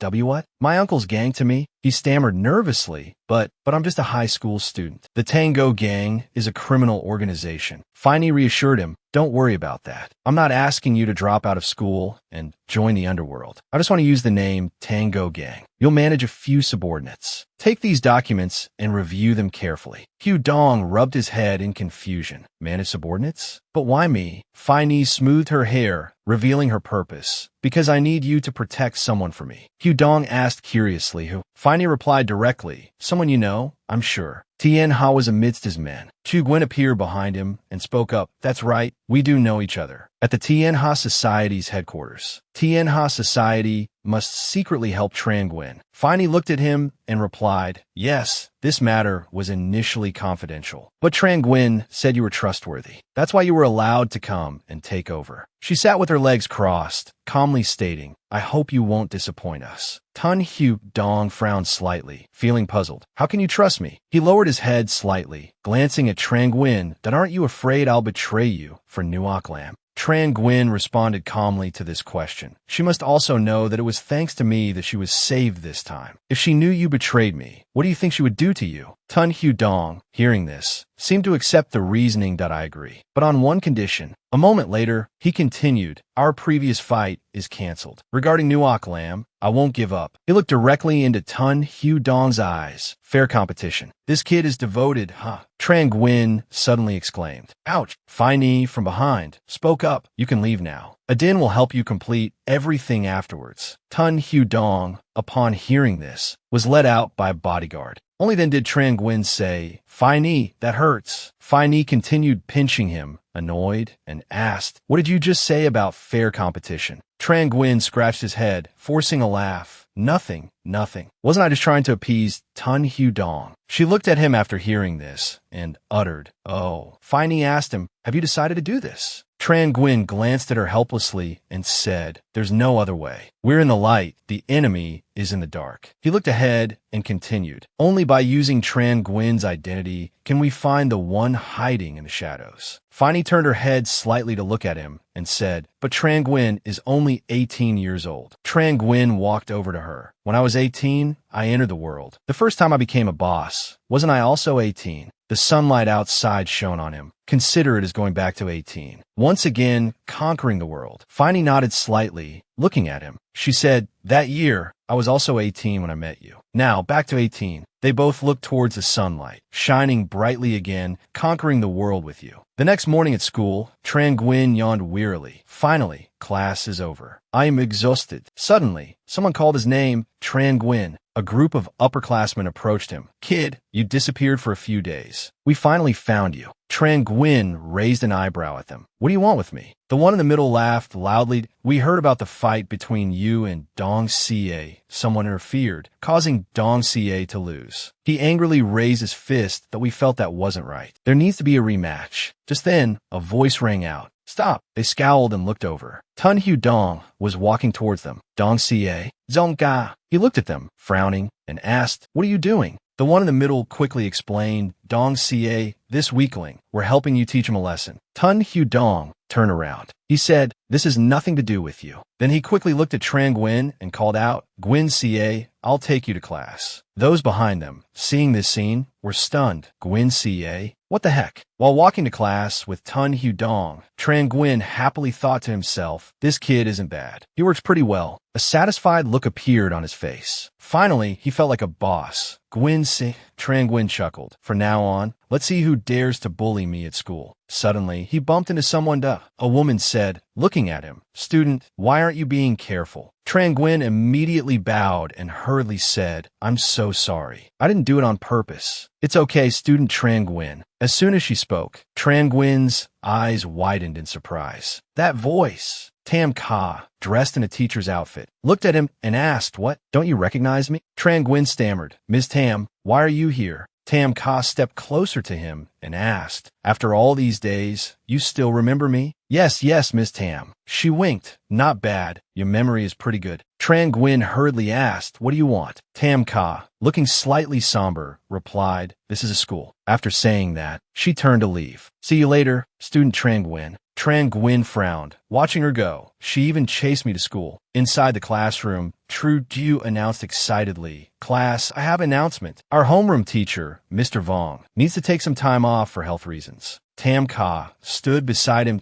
S.O. The principal has appointed a new teacher to be our homeroom teacher. Tran Nguyen abruptly stood up and shouted, startling the entire class. No, that's wrong, he angrily exclaimed.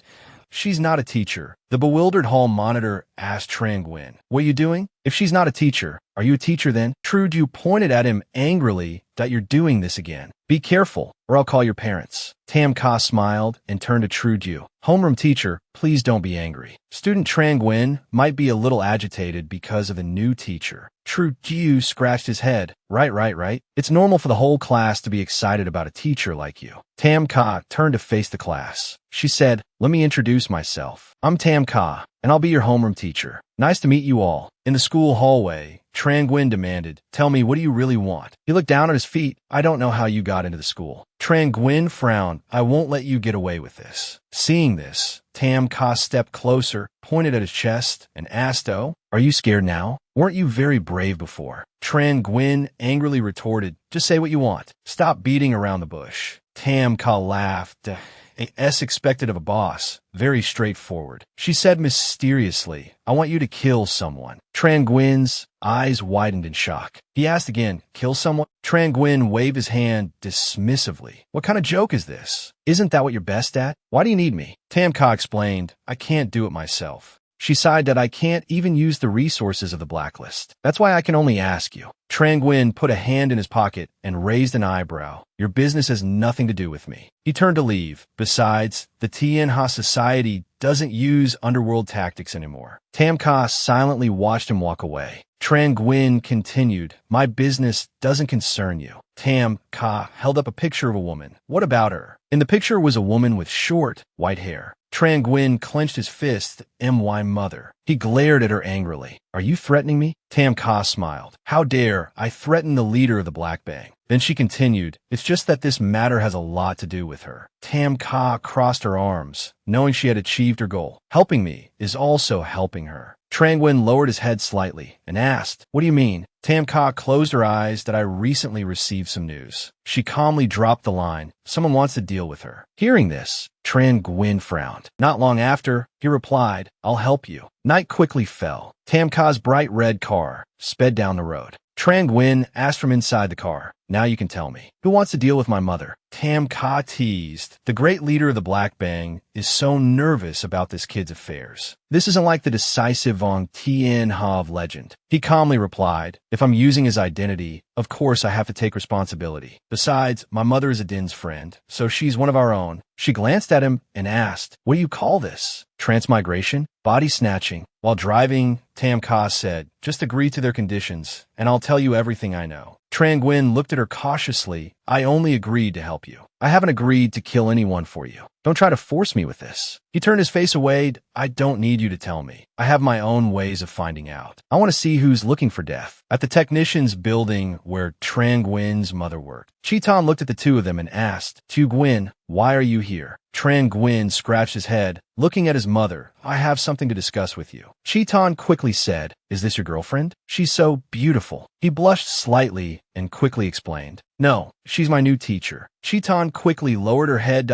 Oh, a teacher. I'm so sorry for the misunderstanding. Tam Ka then spoke up that I'm Trang Nguyen's homeroom teacher. Since I've just taken over the class, I wanted to visit each student's family. Trang Nguyen knowingly excused himself. You two talk. I'm going to the restroom. Tam Ka watched him go. On the way, Trang Nguyen looked around. He scratched his chin thoughtfully.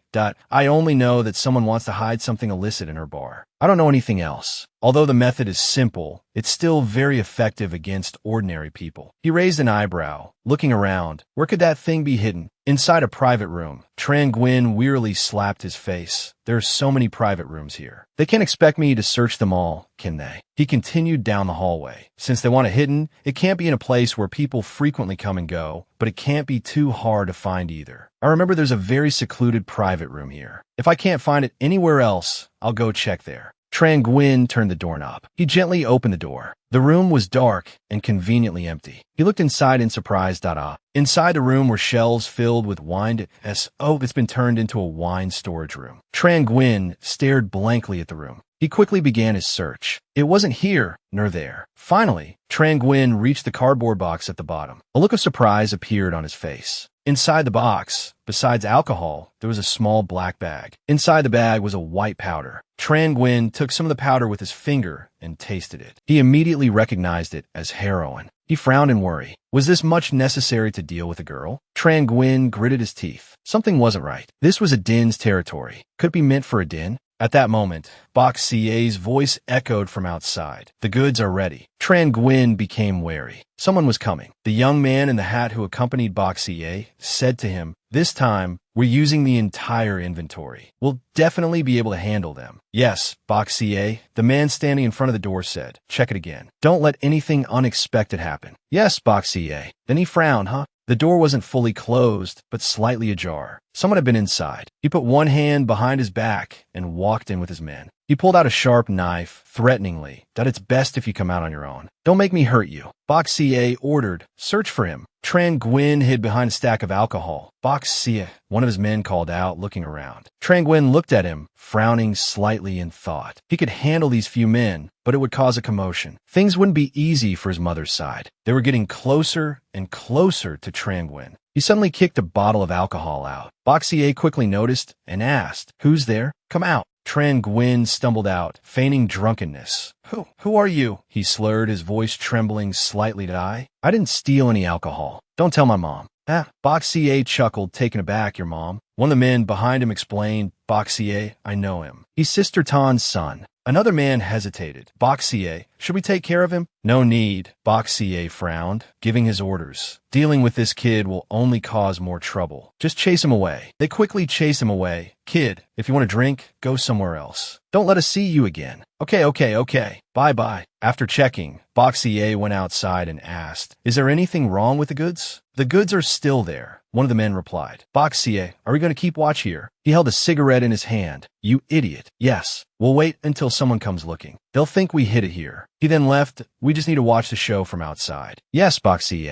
Ba-ka. Tran Nguyen hid behind the wall, observing the situation. Things weren't looking good. He quickly took out his phone and called Lu Fai-Ni. Fai-Ni, quickly call a din at Tai Sin Mong Tuesday. Something big is happening here. The police quickly arrived at Tai Sin Mong Tuesday. Technician, you're in charge here. We received a tip-off that you're hiding a large quantity of illegal substances. A police officer showed her a document that we need to search this place. This is a search warrant. He said coldly, please cooperate. Cheetan and the person next to her were shocked. Illegal substances. The police quickly gave instructions. You guys go that way. Check everything thoroughly. You two go this way. Tam Ka stood behind Tran Nguyen and asked, you found something, didn't you? She exclaimed, so many police. This is a big deal. Tran Nguyen whispered, it's about 1 kilogram of opium. If it's found, not only will the place be shut down, but people will be implicated too. Tam Ka chuckled. Hee, that's pretty ruthless. She turned to him and asked, what are you going to do? You're a big shot gangster. Dealing with something this small shouldn't be difficult, right? He replied with a hint of helplessness. If I were Vong Tien Ha, this would be nothing. But right now, I'm Tran Nguyen. He turned to Tam Ka and pleaded, so I need your help. She looked surprised. Oh, you're asking me for help? Tam Ka patted his shoulder. About that favor last time, when you helped me kill someone. I said I'd do anything for you. Tran Nguyen frowned. Anything but that. I can agree to anything else. He looked uncomfortable, but that's my limit. Tam Ka Sai Fi. You said it yourself. Don't go back on your word later. What do you need help with? She raised an eyebrow at him. Should I just kill everyone here? She burst out laughing.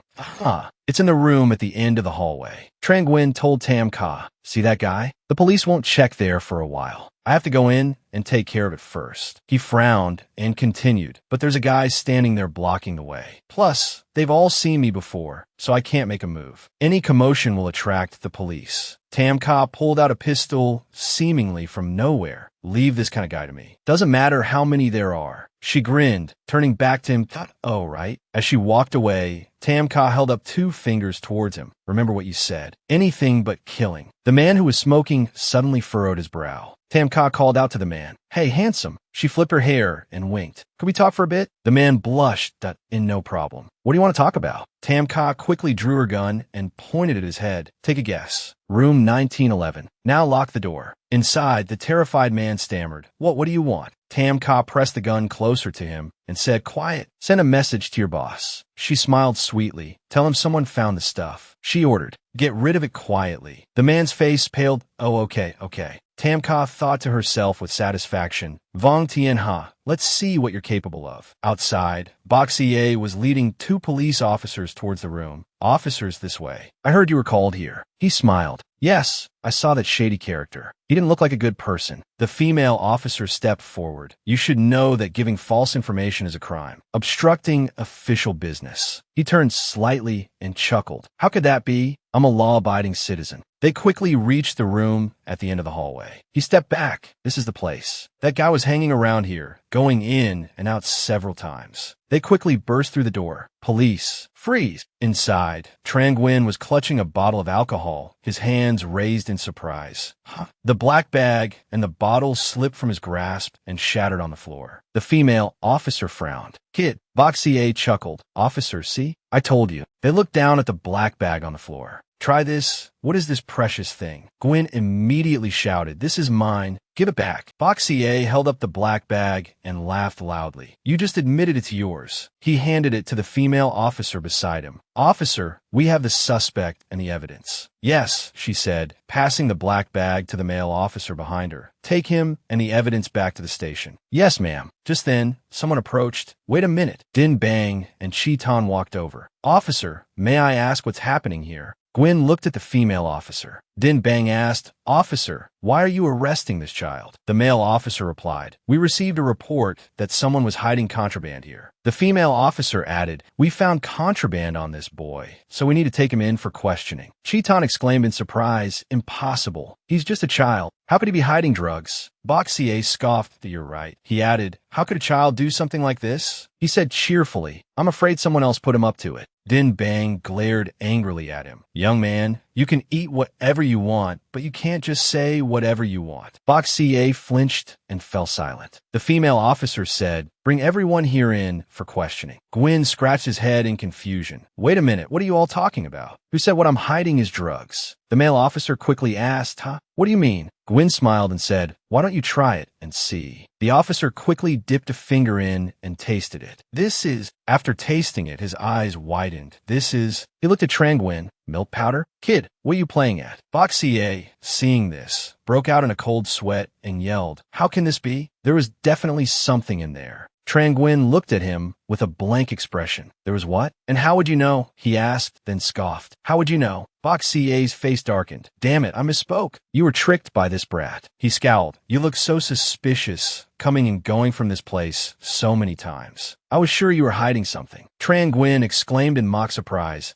"Oh, you're right. I am hiding quite a bit." He opened a large container in front of them. "Look, officer, lots of containers." The officer was confused. "Why are you stealing milk powder?" Tran Gwyn blushed, embarrassed. "I'm not stealing. I'm borrowing. My finances are a little tight these days." He turned to Din Bang and laughed. "Haha, I heard Din Bang has a lot of high-quality milk powder, so I wanted to borrow some to sell and make a little money." Din Bang and Chi Tan were both stunned and speechless. Boxier's face paled, and he didn't dare say another word. Tran Gwyn looked at him and sneered that "You've disappointed me, big brother." Finished with the matter, Tran Gwyn quickly went to Tam Ka's car, where she was waiting. Tam Ka stood there with her arms crossed. "Well done." As expected of Vong Tianha, Tran Gwyn immediately, angrily questioned her. "What do you mean? I told you to lure them away. Why did the police arrive so quickly?" Tam Ka smiled cheerfully. "That aren't you safe and sound?" He frowned. "If you want my help, you'd better not play any tricks." She quickly agreed. All right, my great gang leader, don't be angry." Tam Ka held up a finger and said, "But I want to warn you about something. The group of people behind you." Tran Gwyn glanced back. "The ones from just now." Tam Ka cheerfully laughed. "Do you want your teacher to help you deal with this?" He frowned and refused. "My business. I'll handle it myself. In a small alley somewhere that you've got guts, kid." Boxier, leading a group of thugs, blocked the way. Tran Gwyn knew we were following him, and he still dared to lure us here to confront us. Tran Gwyn said calmly, "Because I have something to ask you guys." He gave a provocative smile. "That it's best if you talk voluntarily, so you don't have to suffer." As soon as he finished speaking, they went berserk and charged. "Damn it, get him!" Tran Gwyn stood there, unyielding. A moment later, the thugs were all sprawled on the ground. A pair of long legs walked towards Boxier. He groaned in pain and pleaded, "Help! Help me!" Tam Ka looked down with disgust. She raised her foot and laughed loudly. "All right, I'll save you." A painful groan echoed through the alley. After finishing, Tam Ka sneered and thought to herself, "Vong Tianha, things are getting more and more interesting." The next morning, at the Tianha building, Lu Faini stood before the large glass window. She turned her head slightly and asked, "Did you just say this was done by the Ventai gang?" Tran Gwyn leaned back his chair and replied, "You're not wrong. I didn't expect that after just taking care of the Tangka gang, the Ventai gang would be next." He looked towards Lu Faini. "Initially, when I became the boss, many elders opposed it. The Tangka gang was just the beginning." She furrowed her brows in confusion and asked, "But why target the bar?" Tran Gwyn immediately replied, "Because of a din." He looked up at the ceiling and continued, "The technician, there's a Din's mother. She borrowed money to start the business, so problems arose. Based on a Din's relationship with her, he wouldn't stand by and do nothing." Finey understood and said, "So, restraining a Din would make it easier to deal with you, right?" Tran Gwyn sat up straight. Tianha started from the shadows. Within the organization, there are 9 gangs. Each gang has its own path.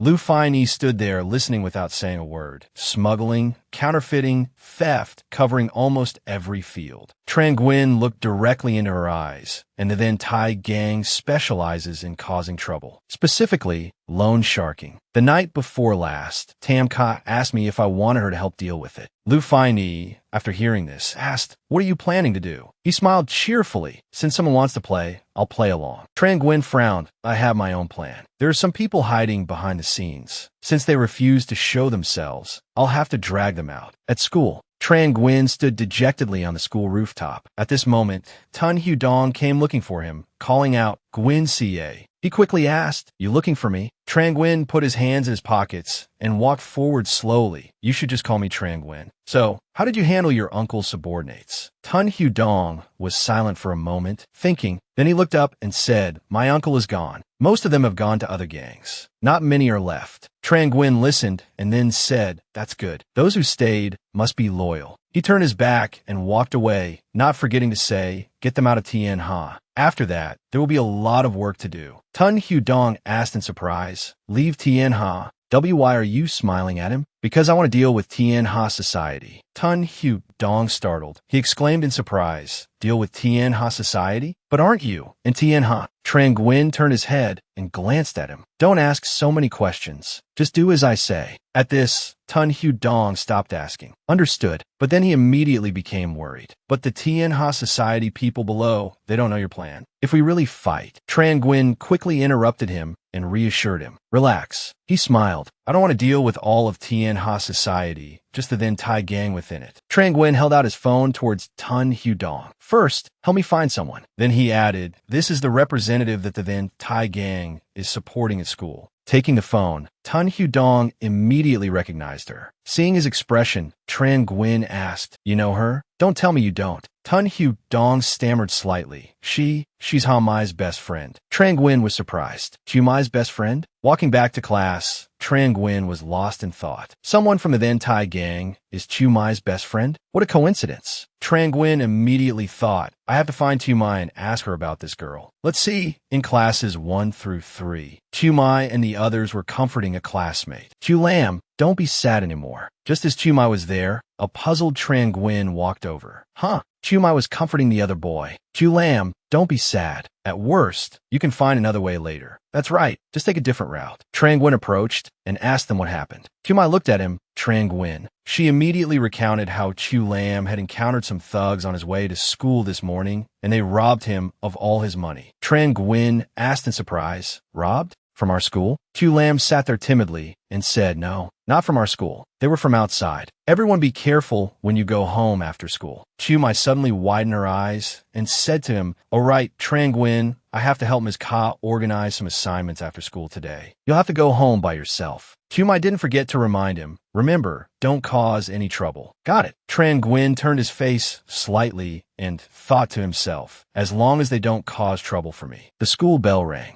Trang Nguyen quickly followed the stream of students outside. If I still don't have a chance to ask Chu Mai about her best friend, shall we go watch a movie? Oh, 3 lives, 3 worlds, 10 miles of peach blossoms. After walking for a while, he sighed and walked away. I'll wait for Tun Hu Dong to investigate clearly and then decide. He stopped. Hey kid, stop. Some older guys stood in front of him. Trang Nguyen was puzzled. Seriously? Do I look that easy to bully? They were wearing uniforms and had cigarettes dangling from their mouths. One of them asked, little guy, got any money? Lend us some, will ya? Trang Nguyen looked at them wearily. I don't have any money. Stop blocking my way. The leader sneered, big talk. No money? No need to be nervous. The then Thai gang can lend you some. Just a little interest, that's all. Hearing that name, Trang Nguyen immediately became fired up. Then Thai gang? What a coincidence. I was just looking for you guys. Wait a minute. He doesn't even know Chu Mai is. How would he know who Chu Mai's best friend is? The leader sneered after hearing this. Looking for us? You want to give us money or something? His companions mocked him. This guy must be an idiot. As soon as he finished speaking, they burst into laughter. Their laughter was short-lived. Trang Nguyen rushed forward and punched the leader in the face. The others gasped and yelled, brother, thwack. The purple-haired guy scowled and shouted angrily, damn. He dared to lay a hand on us. Get him, brothers. Trang Nguyen rubbed his wrist, his voice full of provocation.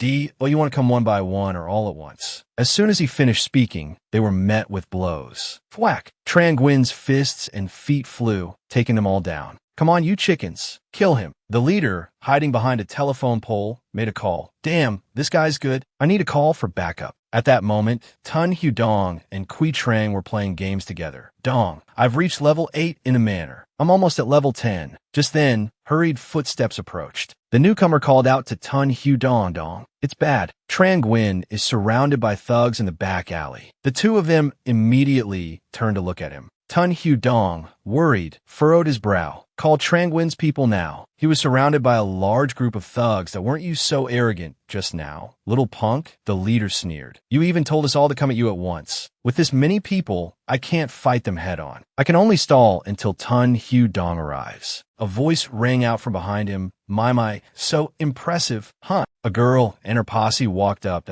Let's see who's so bold as to act so Xiaozhong in my territory. The representative of the then Thai gang at Ngu Trung Hai smirked and stepped forward. With the small fry from Tu Trung Hai. Trang Nguyen turned his head slightly to look at her. I can't believe you dared to bring so many people to cause trouble in Ngu Trung. He was surprised. Why is it you? The leader crossed his arms provocatively. I was wondering why this little punk was so crazy. Turns out you're backing him up, huh? Kwang Du glanced at him. I don't know him. Trang Nguyen also gave her a deep look. The leader said unhappily, then don't stick your nose in where it doesn't belong. I have to beat this guy up first. Kwang Du immediately said, wait. She crossed her arms arrogantly and said, although I don't know him, this is Ngu Trung's territory, our territory. Kwang Du then cursed, you idiot. You crossed the line. The leader narrowed his eyes at her. We all work for the same gang. There's no such thing as crossing the line. He then sneered, just relying on you weaklings? You dare to lay a hand on us. Kwang Du fearlessly retorted, you can try. At this moment, Tan Hudong also arrived. If they're not enough, what about adding us to the mix? The leader and Kwang Du turned their heads in surprise. Now, 3 groups of people had gathered in one place. Kwang Du and the leader looked at Tan Hudong. The leader asked, you here to join the fun too? He frowned slightly. This has nothing to do with you. I advise you to mind your own business. Tan Hudong quickly pointed at Trang Nguyen. He's one of ours. You touch him. He lightly pushed his glasses, and you're messing with me. The leader grinned, showing his teeth. And what if I am messing with you? Do you really think you're so tough? He sneered. After Sabi left, who's going to protect you guys anymore? Just then, Tan Hudong frowned as he heard him mention a name. Point one of your guys calls himself the boss of Ngu Trung's boys. Kwang Du looked at him coldly. The other one was the leader of the Ngu Trung High Girls group. Kwasier laughed loudly. Today, I'm going to wipe you all out. Ngu Trung High is my territory now. Suddenly, he was surprised. Trang Nguyen rushed forward and punched him hard in the face. Kwasier immediately groaned. Why hit this side? Trang Nguyen raised an eyebrow.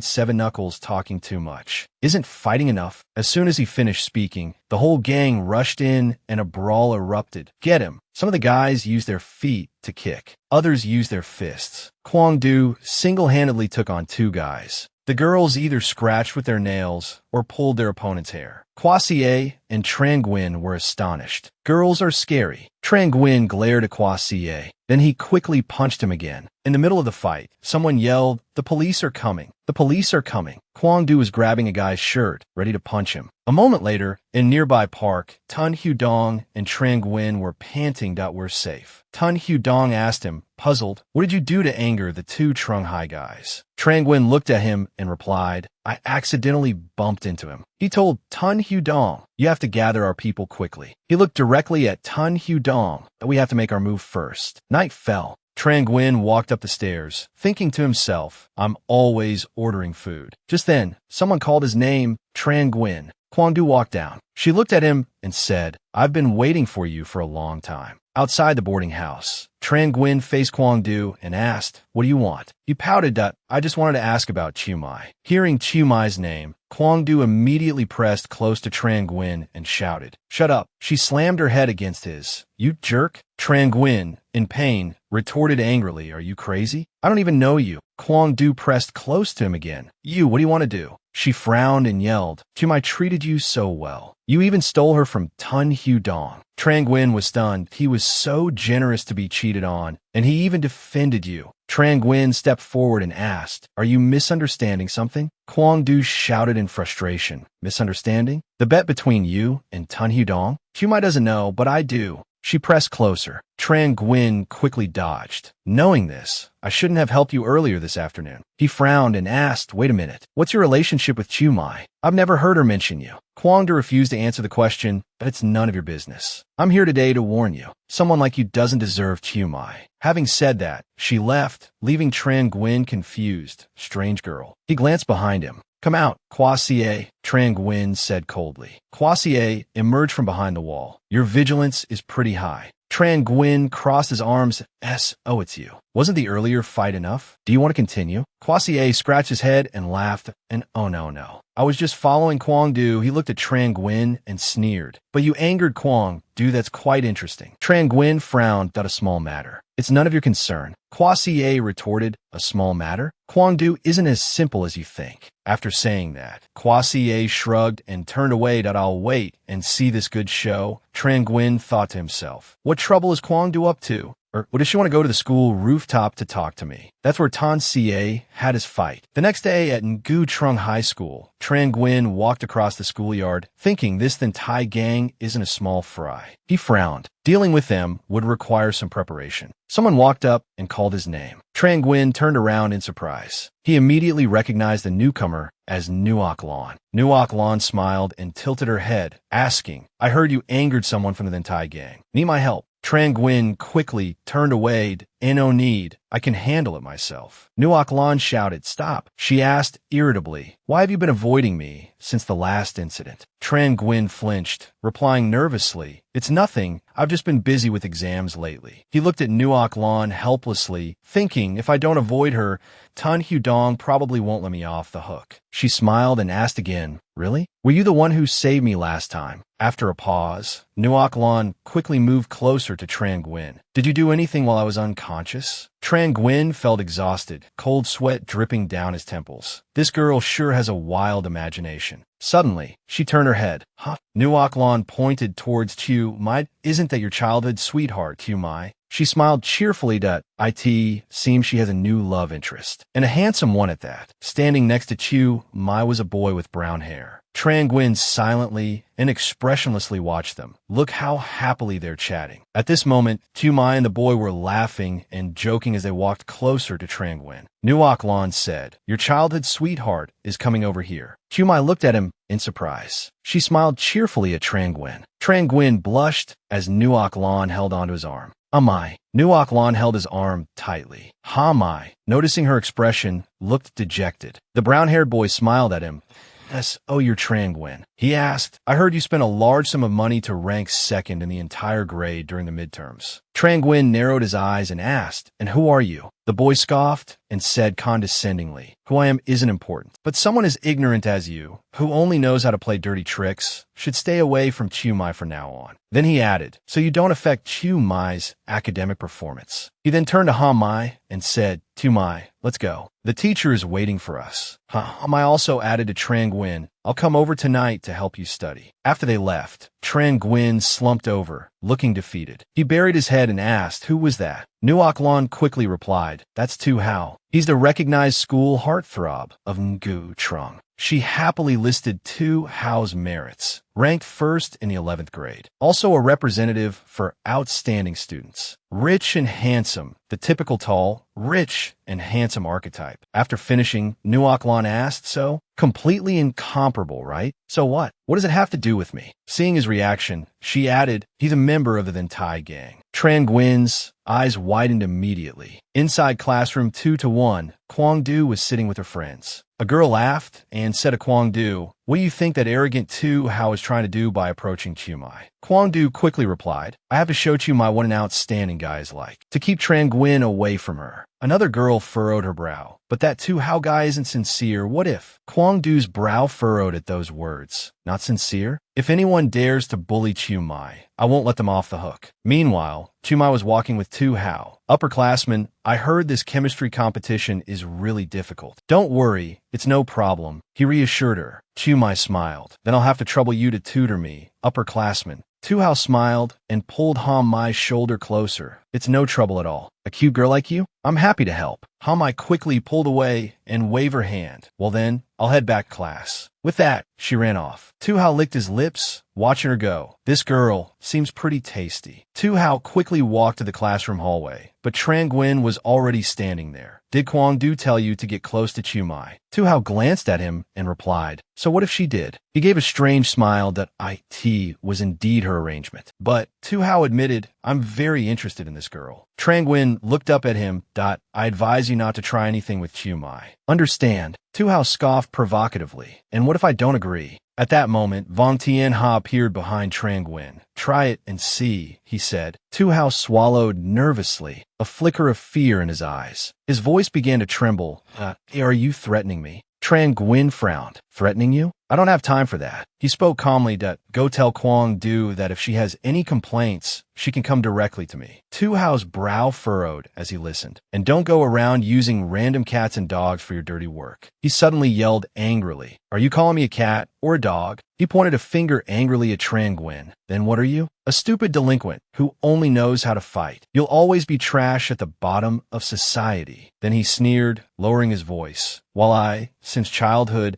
have been the most outstanding among my peers. He put his hands in his pockets and said condescendingly, even if I'm now part of the Thai gang, running with gangsters. Tu Hao ran a hand through his hair conceitedly. I'm still as excellent as ever. He declared confidently, and one day, I'll join the Tien Ha Society and become the head of the underworld. Tran Nguyen stared blankly. Join the Tien Ha Society. Tu Hao continued. Someone as outstanding as me naturally has to join the most powerful force in the city. A thug like you isn't even worthy of carrying my shoes. Tran Nguyen was completely dumbfounded. Are you serious? He sighed and patted Tu Hao's shoulder. Keep trying. Let's talk again when you actually get into the Tien Ha Society. Tu Hao was completely enraged. He swung his fist, lunging forward. You piece of trash. How dare you look down on me? Tran Nguyen calmly swung his fist backward, hitting Tu Hao in the face. He looked at Tu Hao sprawled on the ground and commented, don't overthink things. Tran Nguyen turned and walked away that you're not even worth my contempt. This time it was really short and small. As a child, Chu Mai cheerfully waved and smiled at Tran Nguyen. Hey Tran Nguyen, let's play soccer. Tran Nguyen and Chu Mai laughed and talked together. Ha ha ha, come on, he thought. Then Tran Nguyen pointed at the sun and said to her, look, isn't that a big mooncake, silly? Life went on like that. After playing, the two children happily said goodbye to each other. Bye. Bye. Beautiful days passed by. Later, when both of them entered elementary school, Tu Mai said, my mom made a cake. Come to my house to eat it. Okay. Tran Nguyen suddenly looked surprised. In front of the two children was a police car, along with a crowd of people. It's so crowded there. What happened? The crowd jostled to get a look. They talked amongst themselves that I heard it's a gangster. I heard he killed several people. Oh my God, that's terrifying. Tran Nguyen overheard two people talking. That guy usually looks so polite. I can't believe it. I heard his wife is a dancer. His mood immediately darkened. From that day on, everything changed. Everyone pointed and told the little boy, look, he's the son of a murderer. The son of a murderer. His dad's a murderer. From that day on, Tran Nguyen was constantly bullied by his classmates. Hey, how can you still show your face at school? That's right, you're the son of a murderer. Tran Nguyen was pushed off his chair. They continued to yell, don't come to school anymore. If you come, we'll beat you up every time. Tran Nguyen, enraged, lunged forward and pushed one of them. The others immediately rushed to hit him. Hit him, hit him. This little punk actually dared to lay a hand on us. A moment later, Tu Mai arrived with the teacher. Stop it. The teacher is here. Hit him. Hold him down. The teacher frowned and shouted, everyone stop. That's enough. Tran Nguyen hit someone first, someone said. Tu Mai ran to him and asked, Tran Nguyen, are you okay? The teacher, also full of prejudice, looked at him. Tran Nguyen, if you're all right, then get up. Mai, call his parents to come in. That night, at Tran Nguyen's apartment, he entered the dark home, exhausted, and buried his face in his pillow. Time continued to pass. The clock struck 10:10. Suddenly, there was a knock at the door. Tu Mai softly said, Tran Nguyen, it's me. Have you eaten yet? I brought you some food. Tran Nguyen opened the door, his back to her. Tu Mai asked, why aren't the lights on? Tran Nguyen suddenly yelled, don't turn on the lights. Tio Mai's fache flushid sligli. Tran Nguyen quickly explained, I don't want people to know someone's home. She understood. Oh, Tu Mai said shyly, I'll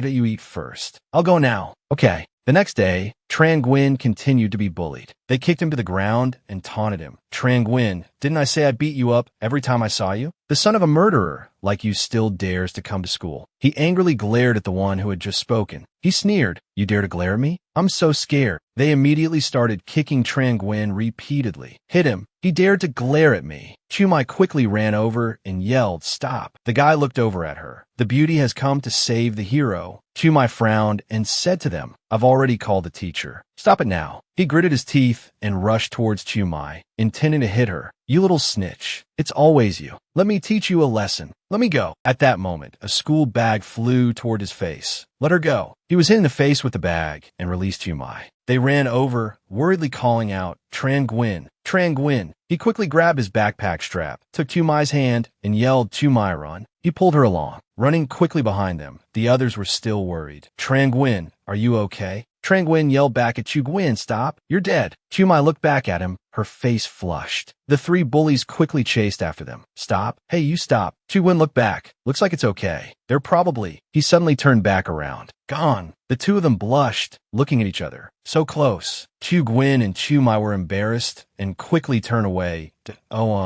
Tu Mai spoke first. Didn't I tell you to wait for me after school? Why did you leave early? Tu Nguyen scratched his head, stammering, I just wanted to buy something. Oh, isn't it almost your birthday? He held out a pink gift box to her. Tu Mai accepted the gift and opened it to reveal fox ear hair clips. She hugged the gift, happily saying, I love it. Thank you. The two children chatted happily that I have a present for you too. Huh? Why is it chocolate, silly? Of course there's chocolate today. Okay. Tu Nguyen then took Tu Mai's hand and said, let's go home. And don't fight anymore. Okay. A hand slammed down on the desk. He was furious. I joined the God of Fortune gang to fight, not to be beaten up. Kwang Du turned to him in confusion. That what's wrong with you? This isn't how a top student should act. Tu Hao scowled angrily. To hell with being a top student. I can pretend to be a good student in front of the teachers. He yelled, I can pretend to be friendly classmates with everyone else. Tu Hao pointed a finger at Kwang Du, but I absolutely will not allow some trash to act all high and mighty in front of me. Kwang Du calmly flicked open a lighter and lit a cigarette. Kwang Du exhaled a puff of smoke. Be patient. Don't provoke Trang Nguyen for now. Your mission isn't complete until Tu Mai leaves him. He immediately retorted, you care about Tu Mai that much? Then why did you tell me to approach him? Kwang Du looked silently at Tu Hao. Wouldn't it be easier to just find someone to deal with him directly? She explained, he has Tun Hu Dong's backing now. Kwang Du frowned and asked, who a number 5 high would dare touch him? Tu Hao smirked, we can't do it, but someone else can. In Trang Nguyen's class, the students were chatting happily. Wait for me. I have cleaning duty today. Hurry up. Let's go play games, Hamai. Sitting across from Trang Nguyen, Hamai reminded him, dummy, hurry up and do your work. What were you doing in class? Suddenly, someone walked over and called out Tu Mai. Tu Hao smiled and said, Mr. Vong gave me some materials this afternoon for you to review tonight. He's giving a quiz tomorrow. Hamai frowned and replied, oh, really? She then looked at Trang Nguyen. Tu Nguyen, I'll help you study tonight when we get back. Tu Hao smiled. Leave helping Trang Nguyen to me. He cheerfully reached out and grabbed Trang Nguyen's hand. That I want to be friends with Trang Nguyen too. Hands off, you creep. Hamai forced a smile. Well then, I'll trouble you, upperclassman. Trang Nguyen lowered his eyes, looking at him. What trick is this guy trying to pull now? Inside a technician's room off the street, Trang Nguyen sat and asked, speak up. What do you want to do? Tu Hao smirked. Naturally, it's to help you study. Hearing this, Trang Nguyen raised an eyebrow. Study? Here, he asked. Tu Hao put his hands in his pockets. Why? Don't you believe me? He then suddenly clapped his hands. Get out of here, you dogs. The one who couldn't even survive the first part of the movie still wants to take my place? Get in here. As soon as he finished speaking, the door opened. Several young women entered, each holding a notebook. They said in unison, greetings, young masters. Tu Hao smirked, point eso. These young ladies are all top university students. Whether it's math, English, or any other subject, they can tutor you. He turned his head and asked, satisfied? Trang Nguyen looked at him with a sidelong glance. This kid sure is full of tricks. Tu Hao then placed a gold card on the table. All right, this is the tutoring fee for these ladies. Trang Nguyen glanced down at it. He picked up the card and looked at it for a moment. Quite generous, he said, then scoffed and flicked the card back towards Tu Hao. Keep it for yourself. The card grazed Tu Hao's face. Idiot. The scratch quickly started to bleed. Tu Hao stared at it in shock. Trang Nguyen sneered. Cut the crap. I don't have time to play with you. Tu Hao recoiled in fear. What do you want to do? Trang Nguyen put his hands in his pockets casually and replied, go home and study. Just as he walked out, he ran into someone. A man in a white suit walked towards him aggressively. Trang Nguyen immediately recognized him. He was the one who had bowed before him. Tien Ha. The man introduced himself. I'm Vong Tong of the God of Fortune gang. Trang Nguyen frowned. Trouble. Vong Tong smiled at him. Brother, why are you in my God of Fortune gang's room? Trang Nguyen quickly turned to leave. Sorry, I went to the wrong room. Vong Tong blocked his path. Hold on, he asked. Did I say you could leave? Tu Hao stood there respectfully. Tong Ji, I apologize for the disturbance. Vong Tong let out an oh. You're Tu Hao for number 5 middle school, right? Can you tell me what's going on? Tu Hao pointed at Trang Nguyen. This guy came here to cause trouble because he wanted to steal my girl. Vong Tong calmly put on a glove. Chu Hao, this isn't the first time you've worked for me. He quickly put on the other glove. There are some things you should know. Tu Hao tilted his head, curious. What is it, Tong Ji? Vong Tong's glasses suddenly gleamed. The good deed you've done. Tu Hao immediately punched Trang Nguyen in the face. He yelled, over a girl? You had the nerve to chase someone onto my turf. Vong Tong stepped on Tu Hao's face. Oh, you want to die? I'm sorry. After the beating, Vong Tong smiled at Tu Hao. I'll let you off this time. He glanced at Trang Nguyen. This glove is dirty. Help me throw it away. And you, little brother, he said to Trang Nguyen, leave a finger and you can go. Tu Hao sat behind them, smiling despite being beaten. Trang Nguyen instantly understood. So this little punk wanted to borrow a knife to kill. One of Vong Tong's underlings pulled out a knife and walked towards Trang Nguyen. Hey kid, give me your hand. I'll make it quick. It won't hurt. Trang Nguyen calmly faced him. Then I'll have to retaliate. The underling's eyes widened in surprise. Retaliate? Trang Nguyen quickly lunged forward and punched him hard in the face. The force of the blow sent the underling flying backward. Vong Tong adjusted his glasses and sighed. What a stubborn one. Trang Nguyen was once again surrounded. He punched and kicked, trying to fight them off. Trang Nguyen thought to himself, this is bad. Being surrounded is a disaster. I need to find a way out. He jumped up, kicking each one of them in turn. Vong Tong laughed. This little brother knows how to fight. These moves so familiar. Trang Nguyen seized the opportunity and quickly dashed out. Damn it, don't block my way. Trang Nguyen shouted, grabbing a man's shoulder. He then used it to launch himself upwards. He slammed his head into the man's stomach. After the blow, Trang Nguyen immediately ran off. Vong Tong stood there, smirking. Interesting. Seal this place off. Bring that kid to me. His men quickly acknowledged the order. Understood. A young man in a school uniform, having just spoken, turned around and saw Trang Nguyen's figure. Hey, stop. He chased after him. The underling continued his phone call.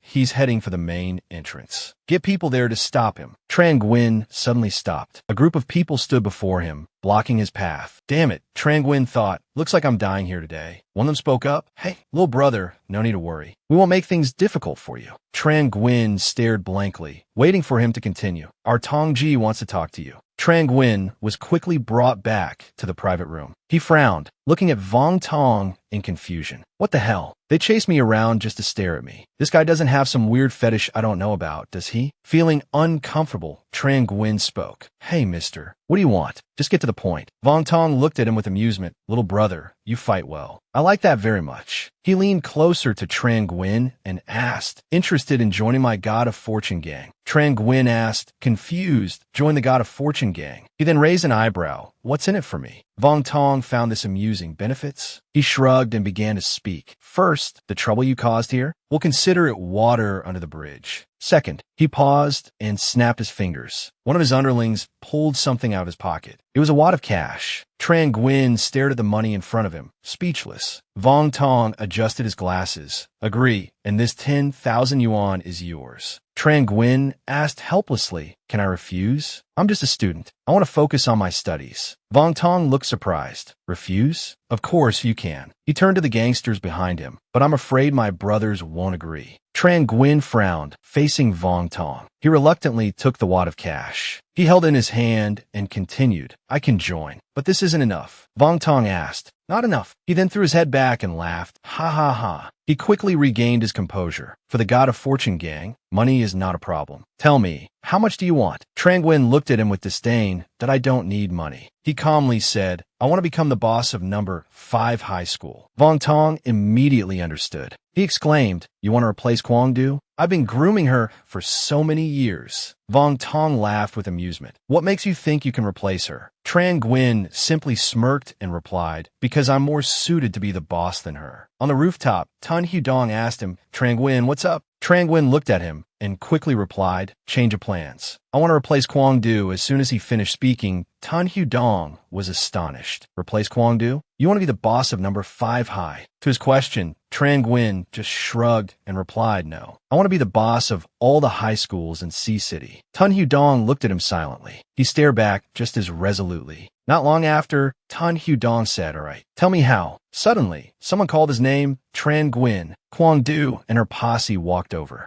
Kwang Du, with a calm expression, asked, I heard you want to replace me? Trang Nguyen put his hands in his pockets and said, looks like you got the information from Vong Tong. The girl with short hair, standing next to her, angrily shouted, you bastard! How dare you try to be our boss? Just as she was about to attack, a hand stopped her. Confused, she looked at Kwang Du Dujia. Kwang Du frowned and said to Trang Nguyen with difficulty, don't be so unreasonable. Tun Hu Dong stared at her. Stop talking nonsense. If you're just here to cause trouble, he scoffed, I can take you on any time. Kwang Du looked at the two of them, her expression unchanged. I just want to tell you, according to the rules, even if Tong Ji gives you the chance to rise in rank. Another girl peeked out from behind Kwang Du. She continued, I could refuse your challenge, but I accept. Kwang Du suddenly said, however, I have a condition. She frowned, her expression serious. If you lose, you have to stay away from Chiu Mai. Trang Nguyen and Tun Hu Dong thought to themselves in exasperation. So stubborn. He smirked and asked, and what if I win? Kwang Du hesitated slightly as she looked at him. Her hands clenched into fists, trembling a little.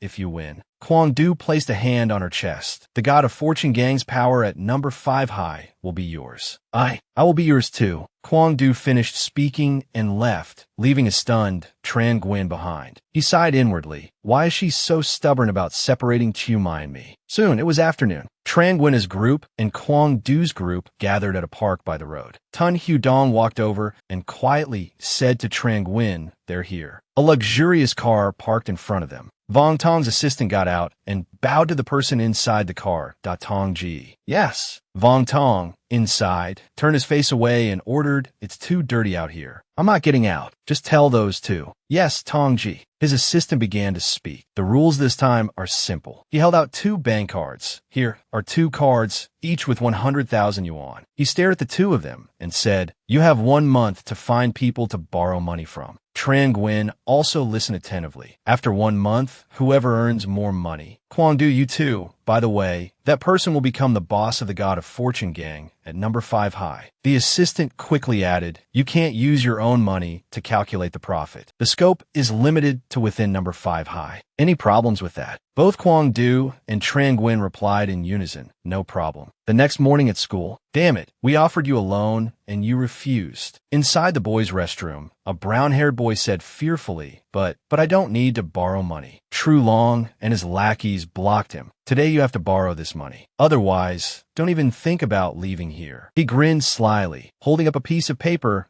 Gwyn Ji said to sign this first. Come on, True Long threatened, putting his arm around the boy's shoulder. Be a good boy and sign the loan agreement. Save yourself a beating. The boy looked fearfully at the paper in front of him. But I really don't need to borrow money. One of the lackeys angrily raised his hand, about to strike. Damn it, we're giving you face, and you don't want it, huh? Just then, a hand stopped him. Hold it. The lackey looked up, his eyebrows raised. Jiu Long Si Dam Gwyn Kvin. The other lackey also said nervously, Gwyn Kvin. Trang Nguyen frowned, displeased. Who told you to do this? Down in the schoolyard, the lending scene was also heating up. Come on, anyone who wants to borrow money, come here. The girls excitedly clamored. I want to borrow 2,000. Ida Bodao Namjam Du Hao. I want to borrow 1,000. Let me see. Tu Hao held a stack of money, grinning at them, and no need to rush, one at a time. I have plenty of money. A loud voice boomed from behind him. What are you all doing here? The disciplinary teacher clapped Tu Hao on the shoulder. Why is he here? The teacher pointed angrily, shouting, why aren't you in class? What are you all doing gathered here? Tu Hao gave him a nervous smile, stammering head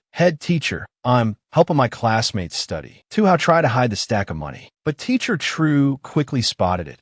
He asked, puzzled. Why do you have so much money? Are you charging for helping your classmates? Teacher True narrowed his eyes, questioning Tu Hao. You're an outstanding student representative. Helping your classmates is a good thing, but why are you charging them money? The teacher admonished him angrily. I hope you won't do anything to disappoint your teachers and classmates. Tu Hao quickly said, yes, head teacher. Please hold on to this money for me for now. Elsewhere, all you need to do is sign to borrow money. A female teacher exclaimed in surprise. What are you all doing? The pink-haired girl looked over in fear, thinking, crap, why is the teacher here? The teacher quickly chased after them. Stop. Another one of them shouted, run. The teacher's coming. How did she know we were here? Yet again, another female teacher caught them. Students. Up on the rooftop, Kwang Du and her underlings talked amongst themselves. Duja, every time we lend money to other students, the teachers show up. The pink-haired girl grumbled, we haven't lent out a single cent today. Tu-hao was also furious. Damn it, it must be that bastard Trang Nguyen playing tricks. Kwang Du took a drag of her cigarette and said calmly, what's the rush? If we can't lend money, neither can they. Worst case scenario, we don't do business today. Time passed quickly. Finally, the bell rang, signaling the end of the school day. Groups of students quickly streamed out of the school. Kwang Du also quickly walked out. At this moment,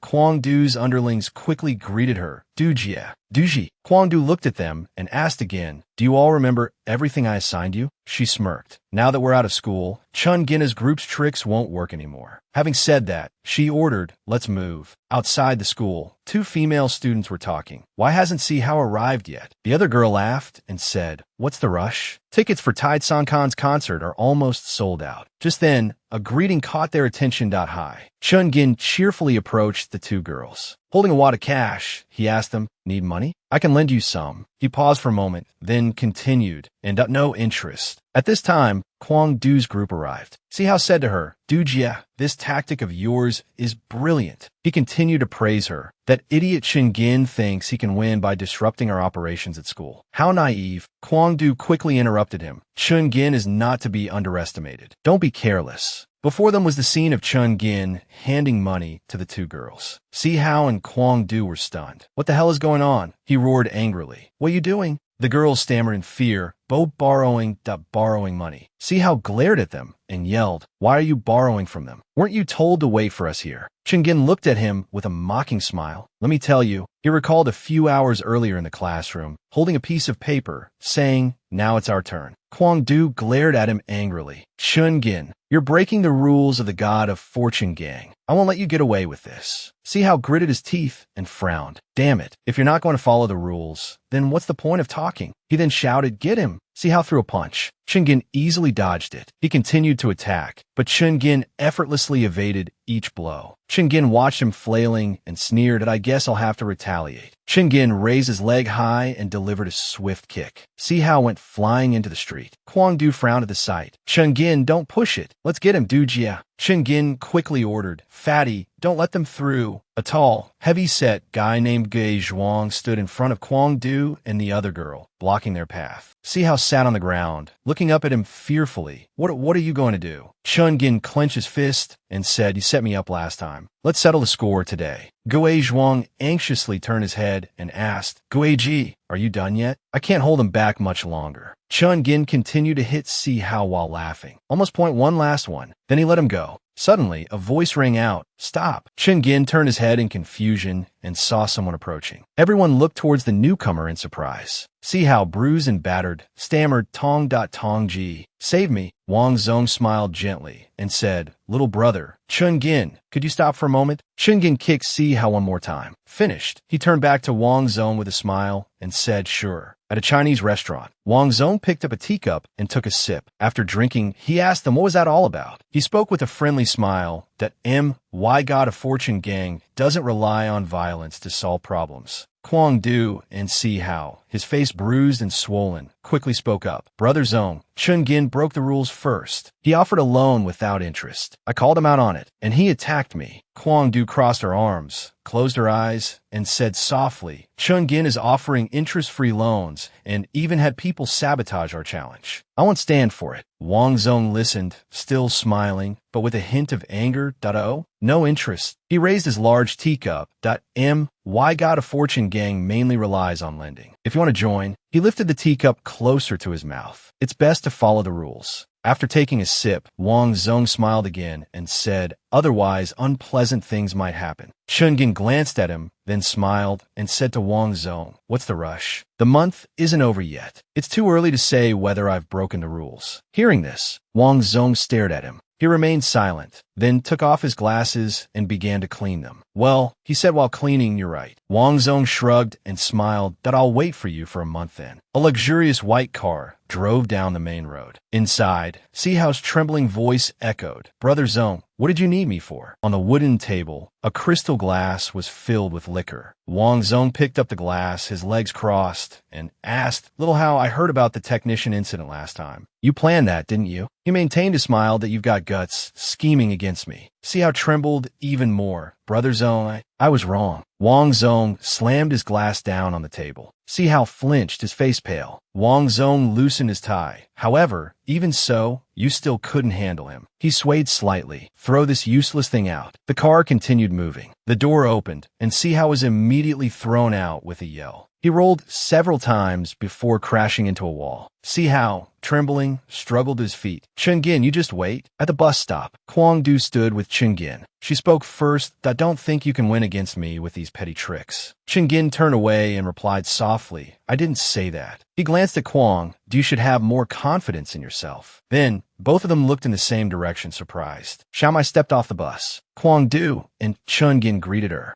She looked at them in surprise. Xiaogin? Kyung-du. Xiaomai asked, confused, why are you two together? Suddenly, Xiaomai looked at Kwang Du and stammered, Kwang Du, you aren't bullying Chengin, are you? Kwang Du frowned, annoyed, oh, what if I am? I wanted to deal with him for a while now. Xiaomai exclaimed in disbelief, Kwang Du, how could you become like this? When I first met you, you were so kind. You even got bullied for helping others. How did you become a bully yourself? Chengin listened, looking uncomfortable. Kwang Du looked at the two of them, standing close together, and shouted, what do you know? You think Chengin is so great. She glared at him to he and that Nuok lamb. But before Kwang Du could continue, Xiaomai shouted, interrupting her. The biggest difference between you and Chengin is that you never bullied anyone. Kwang Du stared at her in shock. She turned away, shouting angrily, if that's what you think, then don't consider me a friend anymore. Before leaving, Kwang Du turned back and said, I'm not the same Kwang Du you used to know. Next, Xiaomai and Chengin watch her walk away. If she's chasing thrills, then she should go all the way. Night quickly fell, covering the entire city. Chengin walked with Xiaomai. He looked at her and stammered, Xiaomai, about Kwang Du. Xiaomai looked at him and said, I know she's been loan sharking at school. Chengin was surprised, you know? Xiaomai tilted her head and began to tell the story. Actually, Xiao Du wasn't like this before. Some time ago, Kwang Du was badly beaten by another guy. Kwang Du gritted her teeth, glaring at them. What do you want? He stood with a pink-haired girl. Damn, she's so ugly. Showing up here making me sick. So disgusting. Yeah, we're gonna give you some plastic surgery, you know? Kwang Du gritted her teeth and frowned at them. He stepped forward and grabbed her head. Still glaring at me? With a look like that, you need to be taught a lesson. Kwang Du grabbed his leg. He looked down in surprise. Suddenly, he was thrown backwards and quickly slammed to the ground. The pink-haired girl looked at him in shock. Then they quickly moved forward and grabbed Kwang Du. You dare lay a hand on us? Grabbing her head, little girl, are you tired of living? The guy got up and sneered, damn it, I'm going to teach you a lesson today. He ordered them to hold her tight. Then he pulled out a knife. He ran his tongue lightly over the blade. Hee, hold her tight, you two. He leered, raising the knife. I'm going to carve the word ugly on her face. Kwang Du looked at him anxiously. Then someone quickly kicked him. He fell to the ground again. Arg. He looked up angrily. Damn it. A man in a white suit appeared, frowning. Get lost. Wang Zong stepped forward with his assistants. Not bad. Though she's a girl, she's quite tough. I like that. He smiled at Kwang Du. Come with me. No one will dare bully you again. Wang Zong extended his hand towards her.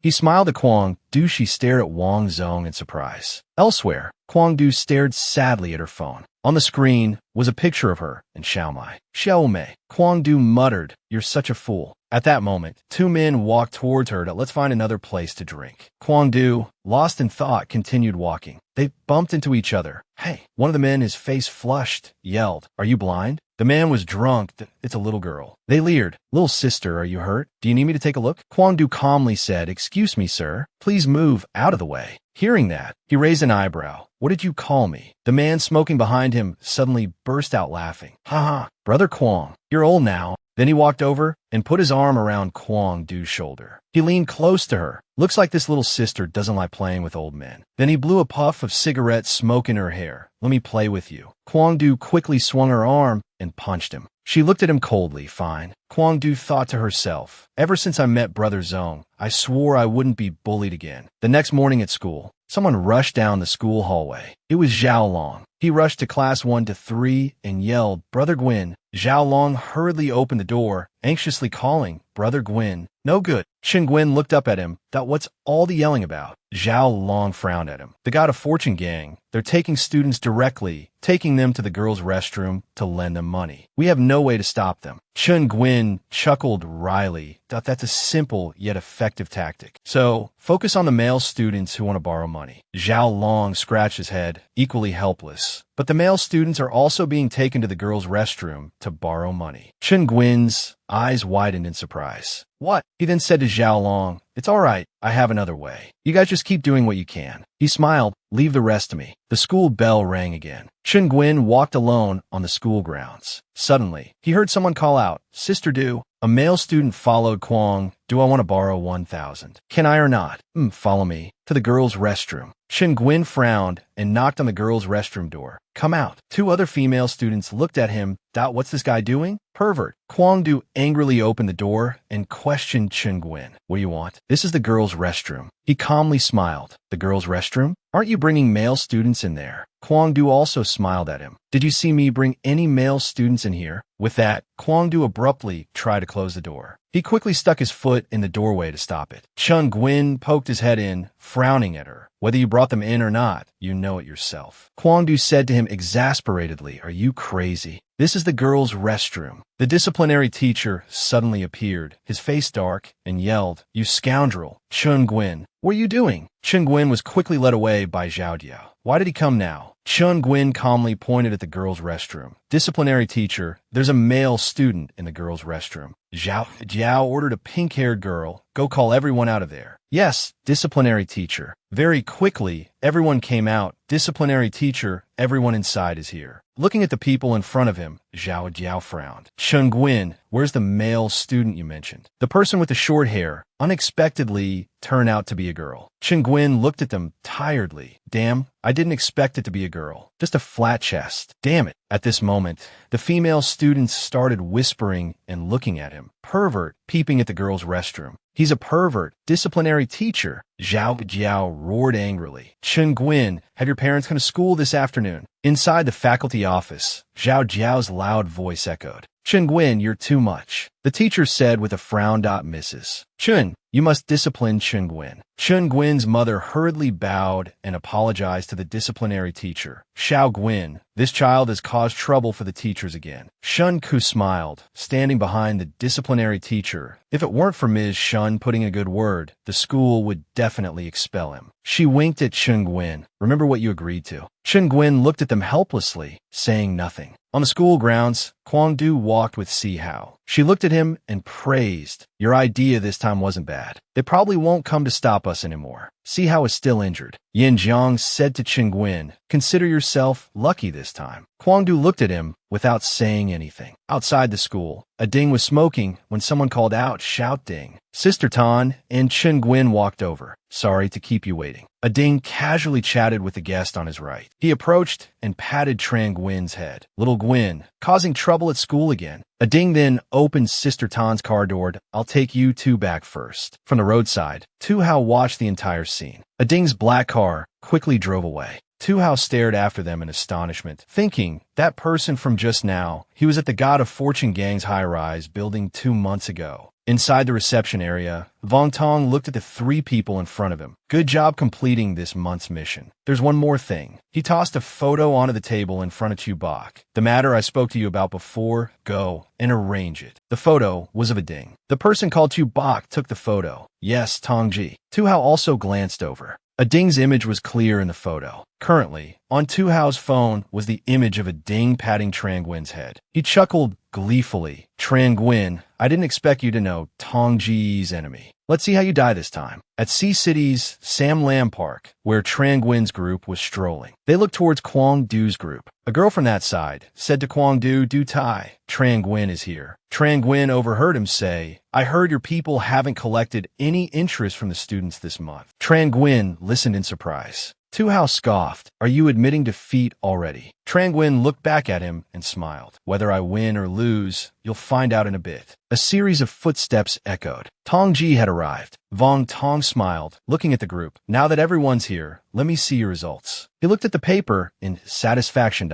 Starting with 100,000, collecting over 20,000 in interest in a month. "Q-do, you've done well." Then he looked towards Tran Nguyen. "And you, little brother?" Tran Nguyen recalled the image he received from Tu Hao. Vong Tong thought to himself, "I didn't expect this kid to be one of Ding's people." "Interesting," he said. "So, how much did you collect in a month?" Tran Nguyen smiled confidently. "I don't have much on my side, just a little bit more than them." Looking at the paper, Vong Tong laughed heartily in satisfaction. "Ha, good. You were able to collect 30,000 in interest. Truly a capable person." Quang Du's eyes widened in astonishment. "30,000? She exclaimed. "Impossible. You haven't collected a single cent of interest this past month." Tran Nguyen calmly pointed at Vong Tong. "Nothing is impossible. If you don't believe me, you can ask Tong Ji yourself." Quang Du took the paper. "This is..." Quang Du quickly exclaimed, "You cheated. I have a list of all the students from the 5 high schools. These people aren't from any of them." Tran Nguyen calmly replied, "That's right. They are indeed not students of the 5 high schools." Quang Du listened thoughtfully. The initial rules only limited the scope to the 5 high schools. It didn't say the borrowers had to be students. After Tran Nguyen finished speaking, Quang Du's eyes widened in surprise. Could it be? Tran Nguyen crossed his arms and smiled. Besides students, the 5 high schools also have teachers, security guards, cafeteria staff. These people are all within the stipulated scope. Quang Du remained silent, but her underlings erupted. "Damn it, you cheated. We don't recognize this." Quang Du's face darkened as she yelled, "Shut up." She scolded them. "A loss is a loss. From now on, the boss of the God of Fortune gang is Tran Nguyen." Vong Tong walked over and patted Quang Du's shoulder consolingly. "Don't worry. To do if Tran Nguyen wants to be the boss. Hold on a second." Vong Tong continued. To her astonishment, connections are essential. He wasn't wrong to wear gloves. Although it's a bit opportunistic, it's still a kind of skill. He then gently pushed up his glasses. As expected of Vong Tong, he chuckled sleazily that IT was arranged by Ding Bang. Tran Nguyen was stunned upon hearing this. Quang Du, Tun Hudong, and Kui Trang were equally shocked, their eyes widening. At that moment, Tran Nguyen's group was quickly surrounded by the God of Fortune gang. Each of their faces was deadly serious. Some even carried weapons. Vong Tong smirked at them. Unexpectedly, this kid is one of Ding Bang's men. Intrigued, he adjusted his collar and asked, "So, how much did you collect in a month?" The crowd standing by the roadside watched as the luxury car drove away and began to gossip. "What do you think will happen to Tran Nguyen?" Someone asked. "That he's probably in trouble. But what did he do to offend Tong Ji?" "I don't know," Tu Hao said casually from his side. "Were those guys gangsters just now?" This time, Tran Nguyen will be lucky to escape with his life. Quang Du was horrified when she heard this. She thought to herself, Tran Nguyen, all alone. Tran Nguyen, surrounded by the gangsters, smiled at Vong Tong and asked, "What do you want? To force me to pressure Ding Bang?" Vong Tong smiled back. "Judging by your demeanor, it seems you know quite a bit. In that case, come with me." "Yes, Tong Ji," Tran Nguyen replied, holding up a finger. "As long as you help me with something small, I won't make things difficult for you." Tran Nguyen calmly asked, "And what if I refuse?" Vong Tong spread his arms. "That I know you can fight, which is why I brought so many men." He adjusted his glasses again. "That if you don't agree, I'll have to ask them to escort you." Tran Nguyen turned to Tun Hudong. "You take them and go ahead." Tun Hudong's eyes widened. "Okay." Vong Tong added, "Don't worry, I won't give them any trouble." "All right," he said, turning his back to Tran Nguyen. "Think it over." He quickly got into the car. "If he doesn't cooperate, bring him to me." "Understood, Tong Yi." "Yes." Suddenly, Tran Nguyen threw a punch, knocking a large man to the ground. The rest of the group roared, "Damn it, he dares to fight back. Get him." Tran Nguyen smirked, thinking, "Is that all you've got? Just a bunch of guys." Tran Nguyen continued to fight fiercely. "I'm not afraid of anyone. Come on." Quang Du ran towards the scene, her face etched with worry. By now, Tran Nguyen was tired and breathing heavily, sweat dripping from his body. "Damn, there are too many of them." Another man took advantage of the opportunity and lunged at him. Tran Nguyen quickly retaliated with a kick. Then he suddenly looked towards the front. He was hit with a club. Tran Nguyen quickly kicked back. The attacker fell motionless. Another man, with his hands in his pockets, walked over. Seems like Tong Ji was right. You really know how to fight. Tran Nguyen glared at him. But can you fight all my men? Kwang Du rushed over and said anxiously, Chu Long Ji, why are you back? She asked, frowning. The police are coming. Tong Ji told me to tell everyone to disperse. Chu Long turned around and exclaimed, holy crap. They looked at each other, unsure of what to do.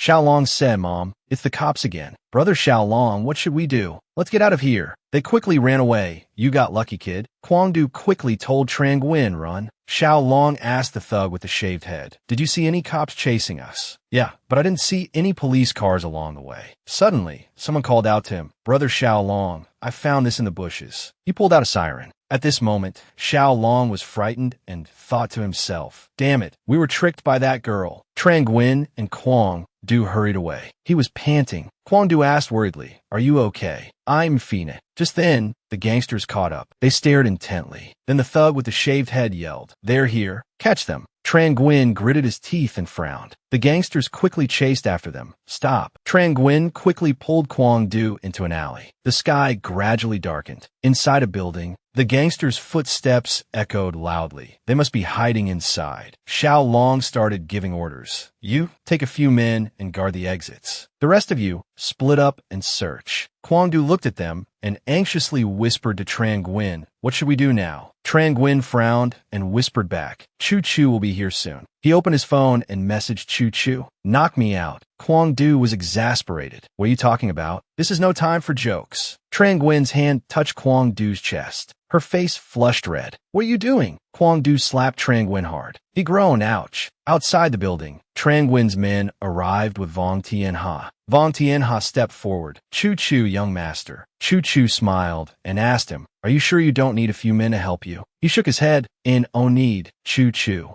Then he smirked, these punks? I'm enough on my own. Vong Tien Ha walked inside, a baton in his hand. Inside, Kwang Du was being beaten badly. Xiao Long kicked her hard in the stomach. Kwang Du clutched her stomach in pain. Where did that kid go? He frowned angrily and threatened. You don't have to tell me. But you know how Tonga deals with traitors, right? Kwang Du struggled to get up. She thought at that point, it won't just be a beating. They looked at her with a sinister smile. This girl has some spirit. Why don't we? Kwang Du's whole body trembled. Suddenly, Vong Tien Ha arrived and attacked them. One by one, they felt what's going on. He moved like lightning, taking them down swiftly. Kuong Du starret and shook. Vong Tien Ha stood amidst the fallen gangsters, holding his baton. Inside a luxurious white car. All right, no problem. Vong Tong spoke cheerfully on the phone. Ding Bang's son is in our hands. He'll cooperate. Suddenly, his assistant turned around and asked, Tong Gu, where to now? Vong Tong ordered, back to the company. At that moment, a large truck approached the car. The two vehicles collided with a loud crash. Vong Tong cried out in surprise, da-da. The white car was forced into the median barrier. The car tried to climb up, one side constantly scraping against the wall. The truck pressed hard, trapping the car. Then the wall shattered. Vong Tong's white car plunged down the cliff. Early the next morning, the news spread quickly. At 7 p.m. on the 16th, a serious traffic accident occurred in the western suburbs. The accident caused 2 deaths. The police initially determined the cause to be driver fatigue. Inside a high-rise building, a projector screen displayed the news. The cause of the incident is still under investigation. Someone used a remote to turn off the projector. Lu Fei put the remote down on the table and said, there's no need for me to say much more. She looked towards Kwang Du. I'll give you 2 choices. Kwang Du listened anxiously. Point 1. Pretend you don't know anything. We will arrange for you to transfer schools. Tun Hu Dong sat beside her. Point 2. Like Tun Hu Dong, helped Tran Nguyen complete the reorganization of Hoi Tien Ha. After speaking, Lu Fei crossed her arms and smiled. Kwang Du bit her lip, silent for a moment. Then she quickly raised her head and made her choice. I choose the second option. Lu Fei exclaimed in surprise. You should think carefully. She smiled at Kwang Du this time. You're betraying Vong Tong and helping us. Staying here could be dangerous. Kwang Du replied resolutely. I've made up my mind. I have to stay at number 5 high school. Tran Nguyen said with a cheerful smile, if you choose to stay, you'll have to follow my instructions from now on. Kwang Du blushed after hearing him, and no problem. But don't let me catch you doing anything wrong with Chiumai. Otherwise, I won't let you off the hook. Tun Hu Dong reached up to adjust his glasses. Your choice is very clear. It seems we share the same perspective on something. Monitoring Tran Nguyen's interactions with other female students. I can help you with that. Kwang Du and Tun Hu Dong quickly said in unison. Happy cooperation. Tran Nguyen looked at them helplessly. Why do I suddenly feel like I've dug my own grave? Lu Fanny looked at them and said, all right, you two. I have something I want to discuss privately with Tran Nguyen. You two can go back first. As soon as they left, Fanny looked at Tran Nguyen and asked him, I'm very curious. Why did Kwang Du blush when she talked to you? Did something happen between you two? He raised an eyebrow slightly. Nothing happened. Why didn't I notice? Lu Fanny laughed heartily. She looked at him and asked, this reckless move against Vong Tong and the God of Fortune gang has caused a big stir. What should we do now? Tran Nguyen calmly replied. The person behind my attempted murder wanted to create chaos within Hoi Tianha first, then seized the opportunity to act. Lu Fanny listened with satisfaction as he continued. I think we should let Hoi Tianha fall into chaos first. Then Tran Nguyen rubbed his chin and said, then we'll fish in troubled waters and find the person behind it all. Morning at school. Lively greetings echoed everywhere. Good morning. Good morning. Students gathered in groups, chatting as they leisurely walked to class. Tran Nguyen, with a bewildered expression, was deep in thought. This Tran Nguyen identity is a bit troublesome to work with. One careless mistake, and it's all over. Beside him, two people were whispering, I heard two how transferred schools yesterday. The girls sounded regretful, Our school has lost another handsome guy. A voice called out his name, Tran Nguyen. Tran Nuoc Lam noticed the injury on Tran Nguyen's face. What happened to your face? He chuckled awkwardly, searching for an excuse that it's nothing, just a bug bite. Zhang Ruo Lam leaned closer to Xiao Nguyen, her face innocent as she looked at him. Let me show you something. He blushed at Ruo Lam's unexpected action. Ruo Lam pulled down her collar, revealing a hidden rose tattoo. His eyes widened in surprise. A tattoo. He then turned his head away, offering a few words of praise. Not bad, not bad. His face clearly showed his appreciation, but he denied it inwardly. Damn it, why are all these girls flirting with me? Zhang Ruo Lam had no intention of letting Xiao Nguyen off the hook. She gently redirected his gaze back to her. I have another one. Can you help me put it on the other side? Xiao Nguyen was startled. He backed away from Xiao Nguyen. This isn't right. But he accidentally bumped into someone else. Xiao Nguyen quickly apologized. Oh, sorry. The person he bumped into was Chu Zhe, who bowed apologetically to Xiao Nguyen. So sorry. Xiao Nguyen was confused by Chu Zhe's action. Wasn't I the one who bumped into him? A tattoo peeked out from inside Chu Zhe's collar. Zhang Ruo Lam noticed it. She smiled and asked, so, you have a tattoo too? Let me see, what is it? Chu Zhe flinched and quickly covered the tattoo with his hand. It's nothing. He then bowed his head to the two upperclassmen. Goodbye. Watching Chu Zhe leave, they were momentarily speechless. In the classroom, Gwinji, look. Zhao Long showed off temporary tattoos of a dragon and a tiger on his arms. It seemed like applying temporary tattoos was becoming a trend at school. Zhao Long said excitedly, a blue dragon on the left, a white tiger on the right. Zhao Long was overjoyed. Pretty cool, right? Xiao Guin threw cold water on his enthusiasm. Don't show me that childish stuff. He was so indifferent that he didn't even bother to look. I'm going to sleep. Zhao Long just gave an embarrassed smile. Okay, Gwinji, I won't bother you anymore. In the hallway, Zhao Long was chatting with a classmate. Longji, let's go to the internet cafe after school. He immediately agreed. Sure. Chu Zhe walked past them and accidentally bumped into them. Zhao Long was furious. He yelled, hey, are you blind? Oh. Chu Zhe immediately bowed and apologized. So sorry. But Zhao Long and his friends started laughing when they saw Chu Zhe. Oh, isn't this Chu Zhe? Chu Zhe lowered his head, enduring their taunts. Oh, it's Chu Zhe from class 4. Zhao Long said cheerfully, you don't have to worry. We're good students now. We won't bully you. They then noticed the glimpse of a tattoo on Chu Zhe's neck. They pointed at the tattoo. Longji, look, he has a tattoo. Zhao Long was surprised. He really does. Chu Zhe flinched and covered the tattoo. He repeatedly denied, I don't. Zhao Long and his friends wouldn't let it go. They wanted to see the tattoo. Don't be so stingy. Let us see. Come on. let go. Chuja struggled. Let me go. I really don't have a tattoo. Zhao Long and his friends overpowered him. They weren't going to leave without seeing it. Let us see. On Chuja's body weren't cool or beautiful tattoos, but humiliating words and images covering his skin. Zhao Long was utterly shocked. They looked at the markings on Chuja's body and were horrified. What the? A few minutes earlier, Xiao Guin was sleeping in class when he was awakened by Chuja's shouts. Let go. Let me go. I really don't have a tattoo. A noise disturbed Xiao Guin's sleep. He groaned, ugh, let people sleep. Outside in the hallway, when the other students saw Chuja's appearance, they whispered amongst themselves, what's on him? What is that? How ridiculous. Chuja miserably endured their taunts. He looked like Xiao Guin had before, holding back his anger. He was probably being bullied. Xiao Guin immediately appeared. Hey, he frowned. Who did this? Zhao Long and his friends, startled, turned to look at Xiao Guin.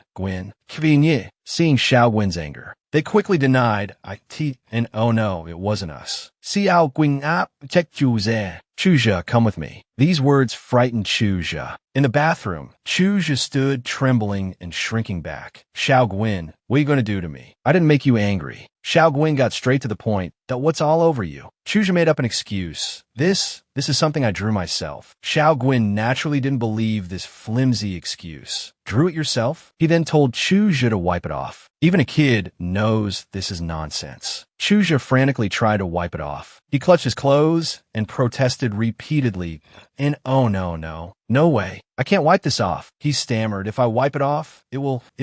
Xiao Guin angrily spoke up, offering protection. What are you afraid of? I'll protect you at school from now on. Chuja was still scared. I really can't wipe it off. Well, Xiao Guin threatened. If you won't do it, I'll wipe it off for you. Chuja yelled in protest. Chuja saw Xiao Guin's hand reaching out to grab him. He immediately dodged, as if by reflex. Xiao Guin was surprised. Hey, this guy's pretty quick. Then Xiao Guin reached out again, trying to grab him.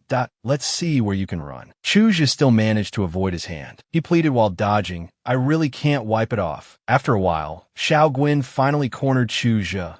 Now let's see where you'll run. No. Chuja's scream echoed through the building. Everyone saw Chuja clutching himself as he ran out, confused. What happened? But there was also an excited murmur. Haha, I didn't expect. Xiao Guin sat down, exhausted, but pleased with his discovery of a talent. After school, a group of friends chatted. What level are you? I went up 12 levels yesterday. The person in the middle looked gloomy, as if he hadn't slept in days. Actually, I reached level 12 2 months ago. I'm starting to exceed the level cap. Another friend exclaimed, whoa, you must have superpowers. I can't believe you went up 12 levels. Chuja hurried home. Xiao Guin followed him. He was thinking a way to talk to him, but Xiao Guin wasn't the only one following. Another figure slowly trailed behind Chuja. It was Chuji. Chuja didn't notice what was ahead, so he was startled when Chuji spoke. What are you doing? Where are you going?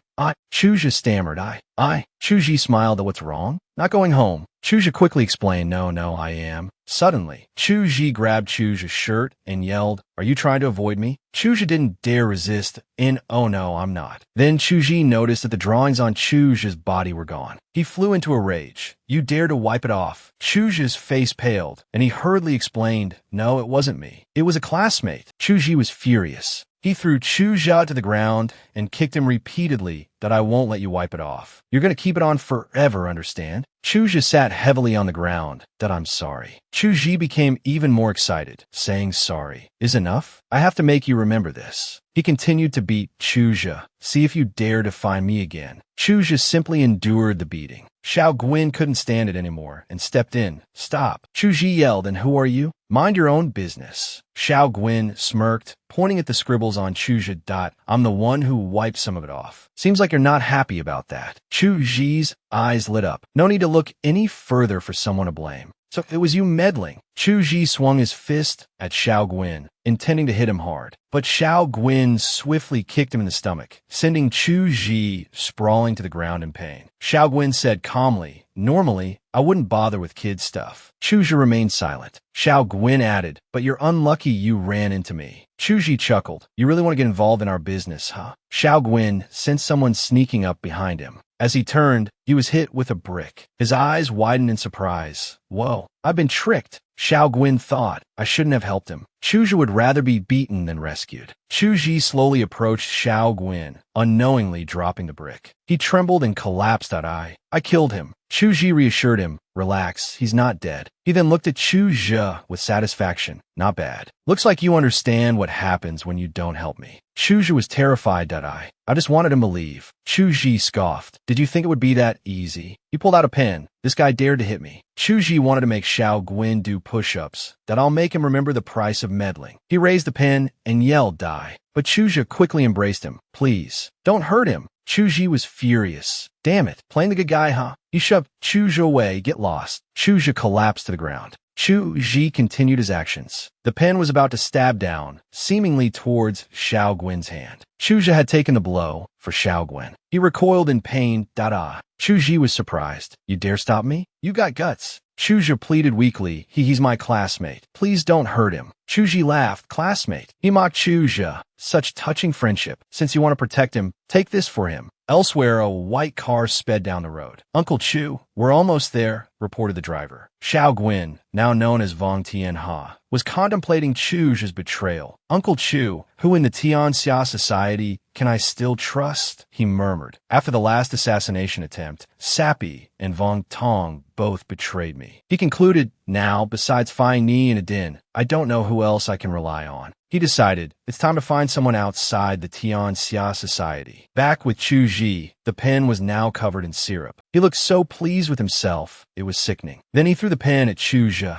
Get lost, I'm going home. You stay here. Chuji, crying, couldn't get up for the moment. Wang Tianxia got out of the car. He turned back and told Chu, Uncle Chu, wait here for me. He hurried to where he had fallen, hoping that Cheng Guin hadn't been seriously hurt. Then he slowly stopped. He really didn't know what to say in the face of the scene before him. Chuji was still hunched over, protecting Xiao Guin. Don't hit me. Wang Tianxia knelt down. Hey kid. Chuji, still scared, mumbled don't hit me. Wang Tianxia reassured him. It's okay now. Get up. I'm Cheng Guin's friend. Tianxia building. A skyscraper. A nurse came to inform him. Mr. Tianxia, we've treated his wounds. She also gave him news about Xiao Guin, but the other person is still in a coma. We can't wake him up. Wang Tianxia knew why he couldn't wake up. He chuckled awkwardly. All right, I understand. You can go back to work. A moment later, Wang Tianxia asked him, why did you protect Chengguin back there? You and here just regular classmates. Chuji stammered, because. He finally confessed. Only Chengguin wanted to help me. Hearing this, Wang Tianxia was somewhat relieved. Not bad. He has some sense of loyalty. He then said firmly to Chuji, don't worry. If Chengguin said he'd protect you, then no one will bully you anymore. Wang Tianxia thought to himself, what's going on? Why isn't he back in Chengguin's body? Wang Tianxia saw Chengguin and asked, can you hear me? Chengguin, clutching his knees, mumbled dreamily, thank you. Thank you, Chuji.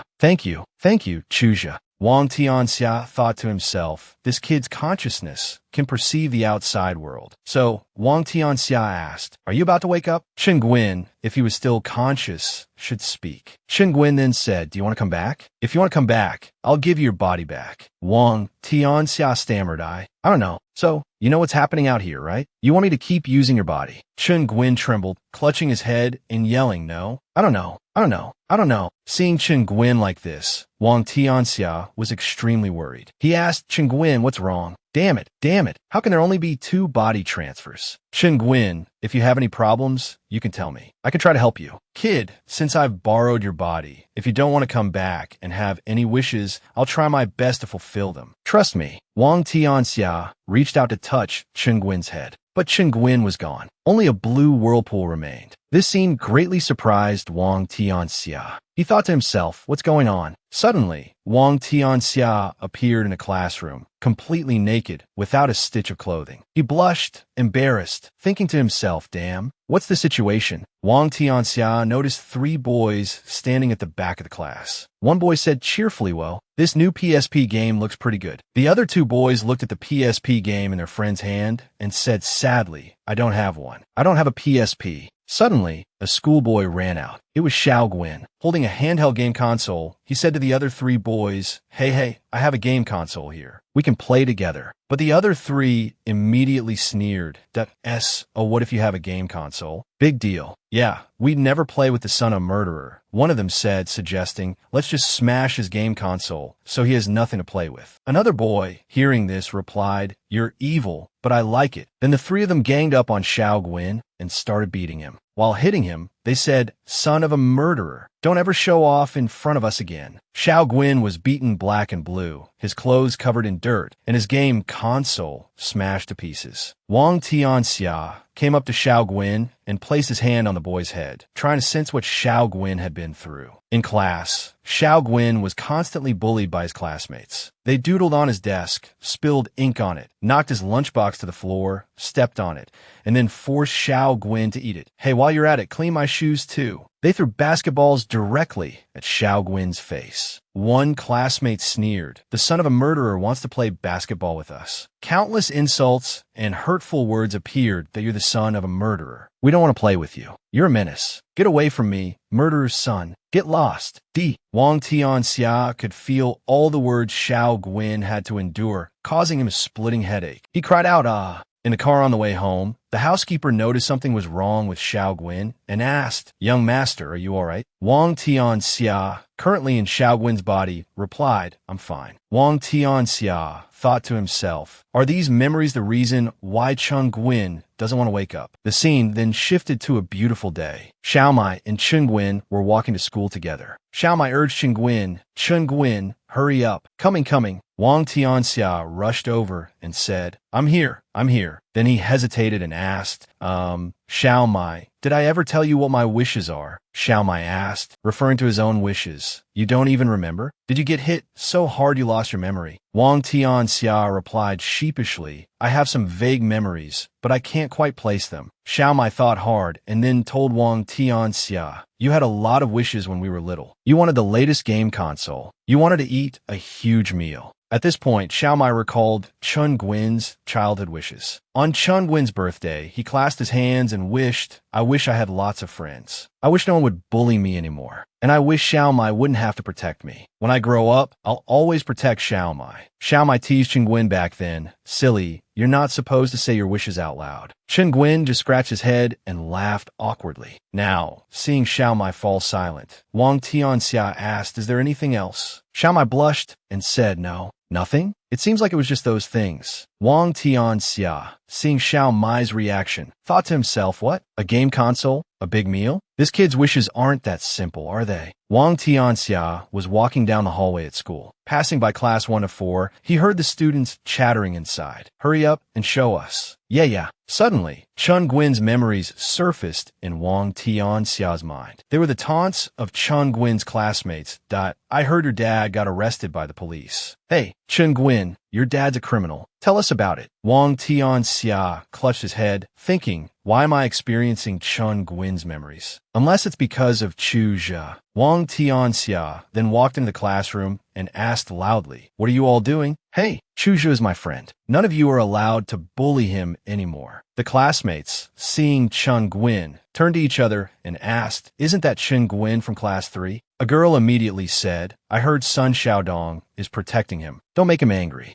He's on the rooftop. Cheng Guin's whole body trembled. Wang Tianxia instinctively recognized his fear of this person. Chu Zhe bowed deeply and apologized to Cheng Guin that I didn't mean to knock you out yesterday. I really didn't mean to knock you out yesterday. Hit me to vent your anger. Wang Tianxia waved his hand at Chu Zhe. Later, you can help me block the intersection. Let's consider us even. Wang Tianxia then asked, who hit you yesterday? Why didn't you fight back? Chu Zhe replied, his name is Chu Zhi. He's my older brother. Hearing this, Wang Tianxia was extremely surprised. Your brother? And he was that cruel to you? Chu Zhi sadly explained, because I'm a child from my parents' remarriage, my brother has disliked me since I was little. Chu Zhi recalled the image of Chu Zhi beating him. He gritted his teeth and said, it's because of you that our mother died. You owe me, so you have to listen to me, understand? Chu Zhi continued, Fighting back is useless. I'll just get beaten even worse. Wang Tianxia wondered, doesn't your father care? Chuzha replied, he's very busy with work. I hardly ever see him. Then he thanked Wang Tianxia again. Thank you for helping me yesterday, but please don't get involved in my affairs anymore. Wang Tianxia resolutely said, no, I'm definitely getting involved in this. After school, take me to your house. I'll meet your brother. He's got guts, laying his hands on me. Seeing Wang Tianxia's determination, Chuzha agreed. Arriving at his house, Chuzha,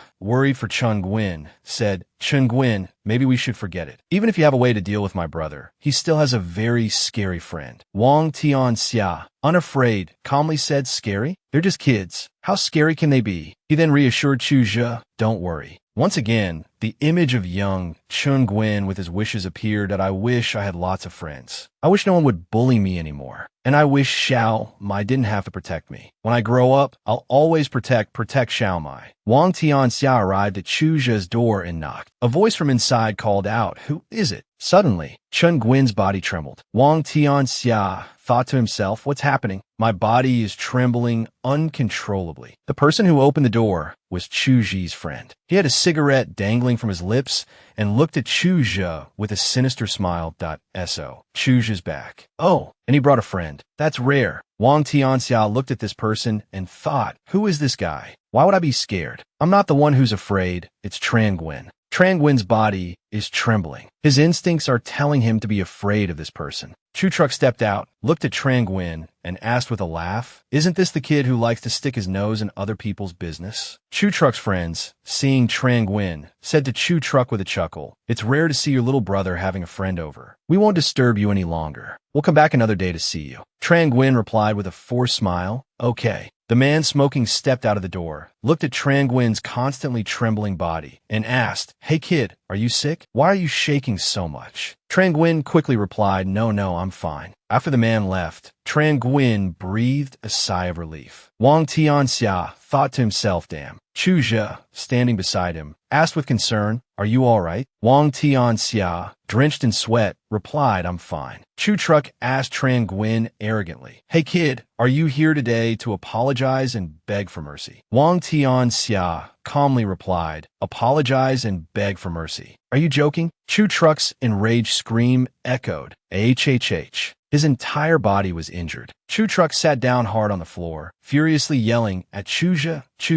you dare bring someone home to beat me up. I will absolutely not let you off. Then, fearfully, he said, no, it wasn't me. He then struggled to his feet and walked towards Tran Guin, angrily saying, and you, I won't let you get away with this. Seeing this, Wang Tianxia slapped him again, saying, still talking back. After Wang Tianxia's slap, Chu Truck fell hard to the ground. A phone fell out of his pocket. Tran Guin walked over and picked it up, asking, such an old phone? Chu Truck yelled, don't touch it. He then grabbed a fruit knife from the table and pointed it at Tran Guin threateningly. Put the phone down, or I'll kill you. Chu Truck continued to yell, put the phone down. Wang Tianxia, looking at Chu Truck's behavior, thought to himself, why is this kid so anxious about this phone? Wang Tianxia opened the phone and saw a picture of a woman and a little boy. He thought to himself, is this Chu Truck? Chuzha, from behind, explained to Wang Tianxia, that's the only memento his mother left him. Chu Truck lunged at Wang Tianxia, angrily shouting, you bastard. Wang Tianxia kicked Chu Truck, sending him reeling in pain. He said, don't bully Chuzha anymore. Even if you don't share the same mother, he's still your brother. Chu Truck crashed to the ground, blood streaming from his nose, his body covered in painful wounds. He said,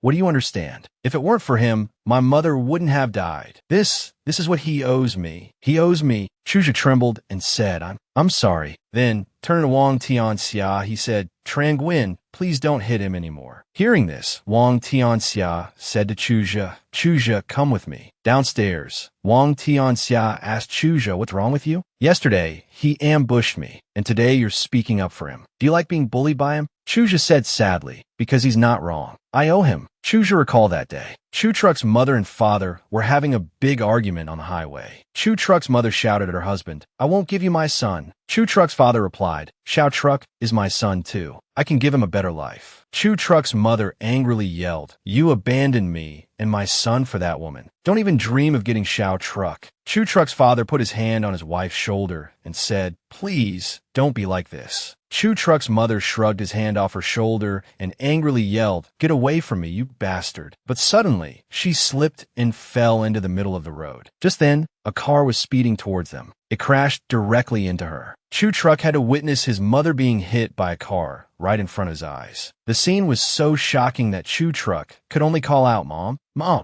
Mom, Mom." Chuja broke down, trembling as he continued. "After that, my mother also got sick and passed away. I completely understand the pain of losing a mother. That's why I owe him." Wang Tianxia asked, "You said Chu Truck's mother was hit by a car?" Chuja replied, "Yes. I heard it was an escaped criminal. There were a lot of police cars chasing after him." Wang Tianxia thought to himself, could it be Chen Guin's father? It can't be such a coincidence. Could Chen Guin have known all along? Is that why he cares so much about Chuja? That night, a mysterious person dressed in black and with their face completely covered stood in front of a room. They used tools to unlock the door. It was Chu Truck's room. They thought to themselves, "It's here." They looked at the phone on Chu Truck's table. The person thought, "This must be it." After taking the phone, the person left, slamming the door shut. The sound of the slamming door startled Chu Truck awake. He shouted, "Ah!" Chu Truck glanced at his nightstand. His phone was gone. He immediately jumped out of bed. He ran and shouted, "Stop! Give me back my phone!"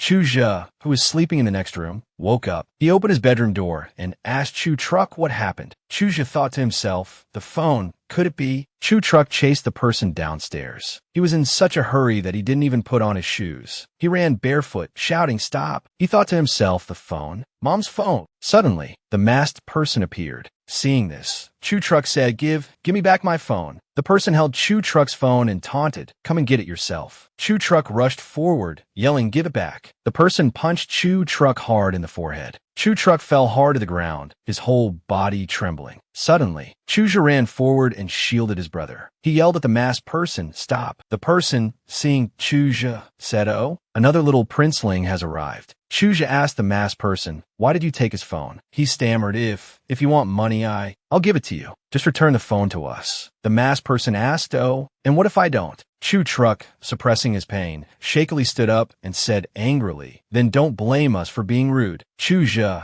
worried for his brother, turned and said, "Stop." The masked person, seeing this, waved his hand provocatively. "All right, both of you come at me. If you can take my phone, you can have it back." Chu Truck immediately lunged towards the masked person, but was met with a painful kick. Chu Zhe, extremely worried, called out to his brother. Then he punched the masked person hard in the stomach. The blow sent the masked person reeling and clutching his stomach. The masked person, looking at Chu Zhe, thought to himself, "This level should be enough, right? This task Sister Phi Ni gave me is such a hassle." Chu Zhe, his whole body trembling, still managed to stand up and angrily said to the masked person, "Give me back the phone." Seeing this, the masked person said, "You're pretty tenacious, kid." Chu Zhe, trembling, said, "You can't leave. Give me back the phone." The masked person replied, "Kid, if you don't get out of the way, I won't be polite." Chu Zhe, his whole body trembling, stammered, "I." Suddenly, Wang Tianxia appeared, shouting, "Chu Zhe." Chu Zhe turned around, surprised, and said, "Chen Guin." The masked person suddenly remembered Sister Phi Ni's words. If someone named Chen Guin comes to help him, don't hold back. The masked person vaguely recognized Wang Tianxia as Chen Guin. Chu Zhe looked at Wang Tianxia and asked, "Chen Guin, why are you?" Wang Tianxia replied, "Don't ask. I'm here to help you." The masked person said to Wang Tianxia, "Kid, although I don't know why, but since I've been instructed to, you're just unlucky." The masked person then pulled out a sharp knife. Scene change at the company. So ju spoke to Phi Ni. Phi Ni, how Z skills aren't bad. Is it really okay not to tell him about the young master's identity? Phi Ni zibit don wa the so ju. With Tianxia's skills, nothing will go wrong. If we're putting on a show, it has to be realistic for the best effect, right? Back on the other side, the masked person, Hao Zi, began to attack Wang Tianxia. Wang Tianxia was hit by a kick from the masked person. He was sent flying back, thinking to himself, "Damn it, he's hitting for real." The masked person asked Wang Tianxia triumphantly, "Kid, are you only going to dodge?" Hao Zi, facing Tianxia, who was currently in Chen Guin's body, thought to himself, "Finding Tiny didn't tell this guy to cooperate with me. Chuja, a little worried about the current situation, suggested they leave. He could only follow the original plan. Tianxia turned back and asked Chuja, "Are you okay?" He stammered, I can't beat him." Tianxia, in a serious tone, asked, "Do you still want to help your brother? Do you want to get the phone back?" Then he encouraged him, "I believe you can do it." Hao Zi seemed to have lost his patience and said, "Are you guys done discussing? I have to go." Chuja, his whole body trembling, squeezed his eyes shut. He yelled loudly, "Ah," and charged towards Hao Zi. Hao Zi calmly commented, "Not bad, very spirited." He frowned, "If you still want to fight, then don't blame me for being rude." He then threw a punch towards Chuja. However, Chuja quickly dodged it. Hao Zi's eyes widened. He continued to attack, while Chuja tried his best to dodge everything. Even Tianxia was surprised he dodged. He's good, dodging all the blows. Chuja tightly gripped the man from behind, growling, "Give me back the phone." Hao Zi raised his elbow high. He slammed it into Chuja's head. Chuja cried out in pain and fell. Hao Zi held up the phone tauntingly.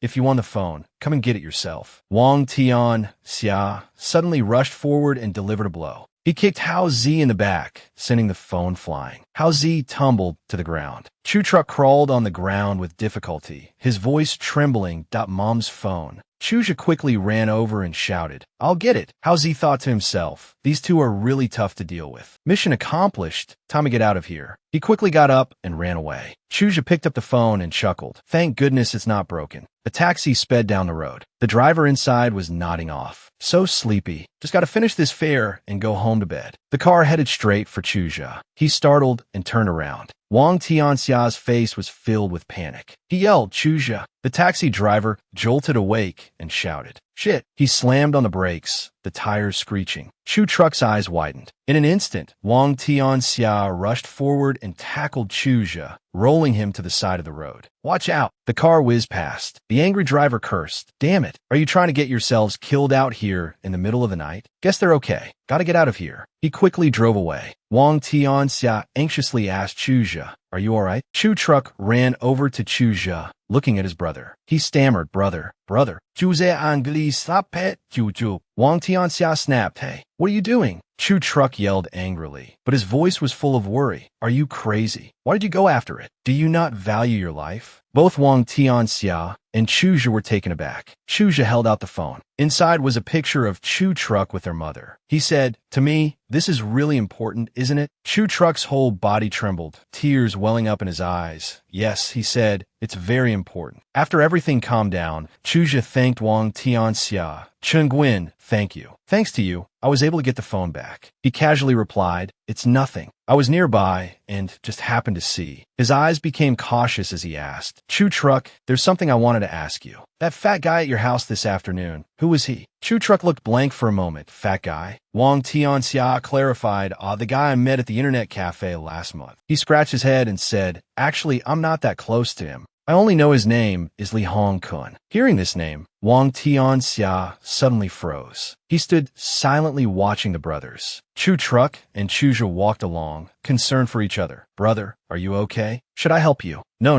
I'm fine." Wang Tianxia was puzzled. Why did Chen Guin's body react so strongly to that name? He wondered suspiciously. Chen Guin doesn't want to wake up? Could it be related to him? The next morning at school, Wang Tianxia stood on the rooftop with sun shout on. He opened a can of soda, took a sip, then turned and asked, "Dongji, how's it going? Did you find anything?" He said that our school and the surrounding schools don't have anyone named Li Hongkun. Then he added, "But I heard he went to high school around here for a year, but then he was forced to transfer." Tian Hao asked in surprise, "Forced to transfer? Zonkanote EA?" He continued, "The specific reason isn't clear, but the rumor is that it was due to manslaughter. Because he was a minor, all related information was blocked. I couldn't find anything." Dong Xie suggested, "Maybe you could use the Tianxia Society to help investigate a bit." Tian Hao agreed, lost in thought. Manslaughter. In class, Tian Hao kept thinking about this Li Hongkun. Not being able to find any information about him was a bit troublesome. He looked at Xiao Mai and seemed to realize something. "Right? How could I forget about Xiao Mai?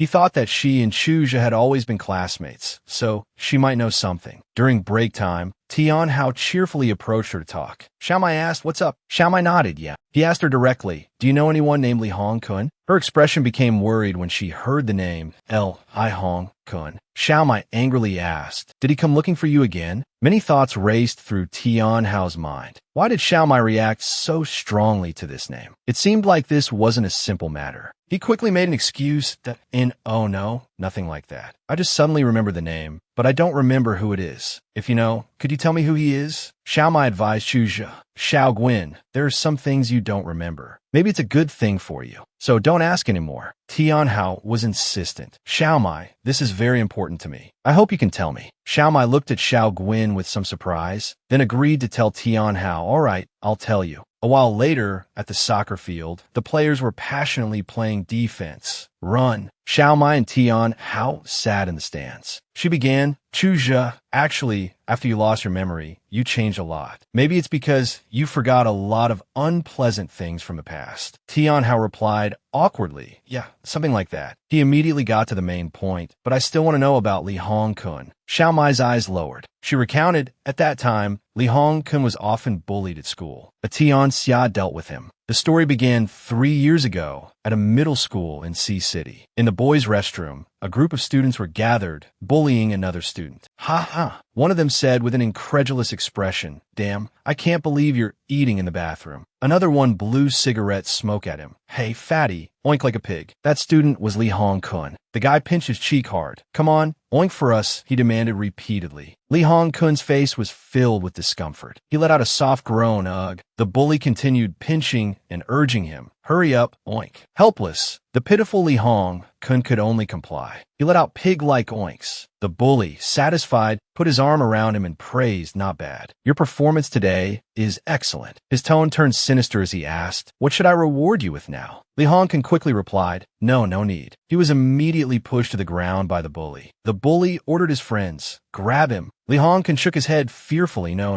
need." The bully angrily stepped closer, threatening, "You're not giving me face." Li Hong Kun forced a smile, No, it's not like that." The bully raised his hand and yelled, "Damn it, I'm giving you face and you don't want it." He hit him, sending him sprawling to the ground. The bully stepped on Li Hong Kun's face. He gritted his teeth, "Damn it, this dead pig actually dares to disobey." You probably understand the consequences of disobedience, right? One of the bullies threw a half-eaten pastry on the ground. He ordered Li Hong Kun, "Eat it." Li Hong Kun could only submit, forcing himself to eat the pastry amidst the bully's satisfied laughter.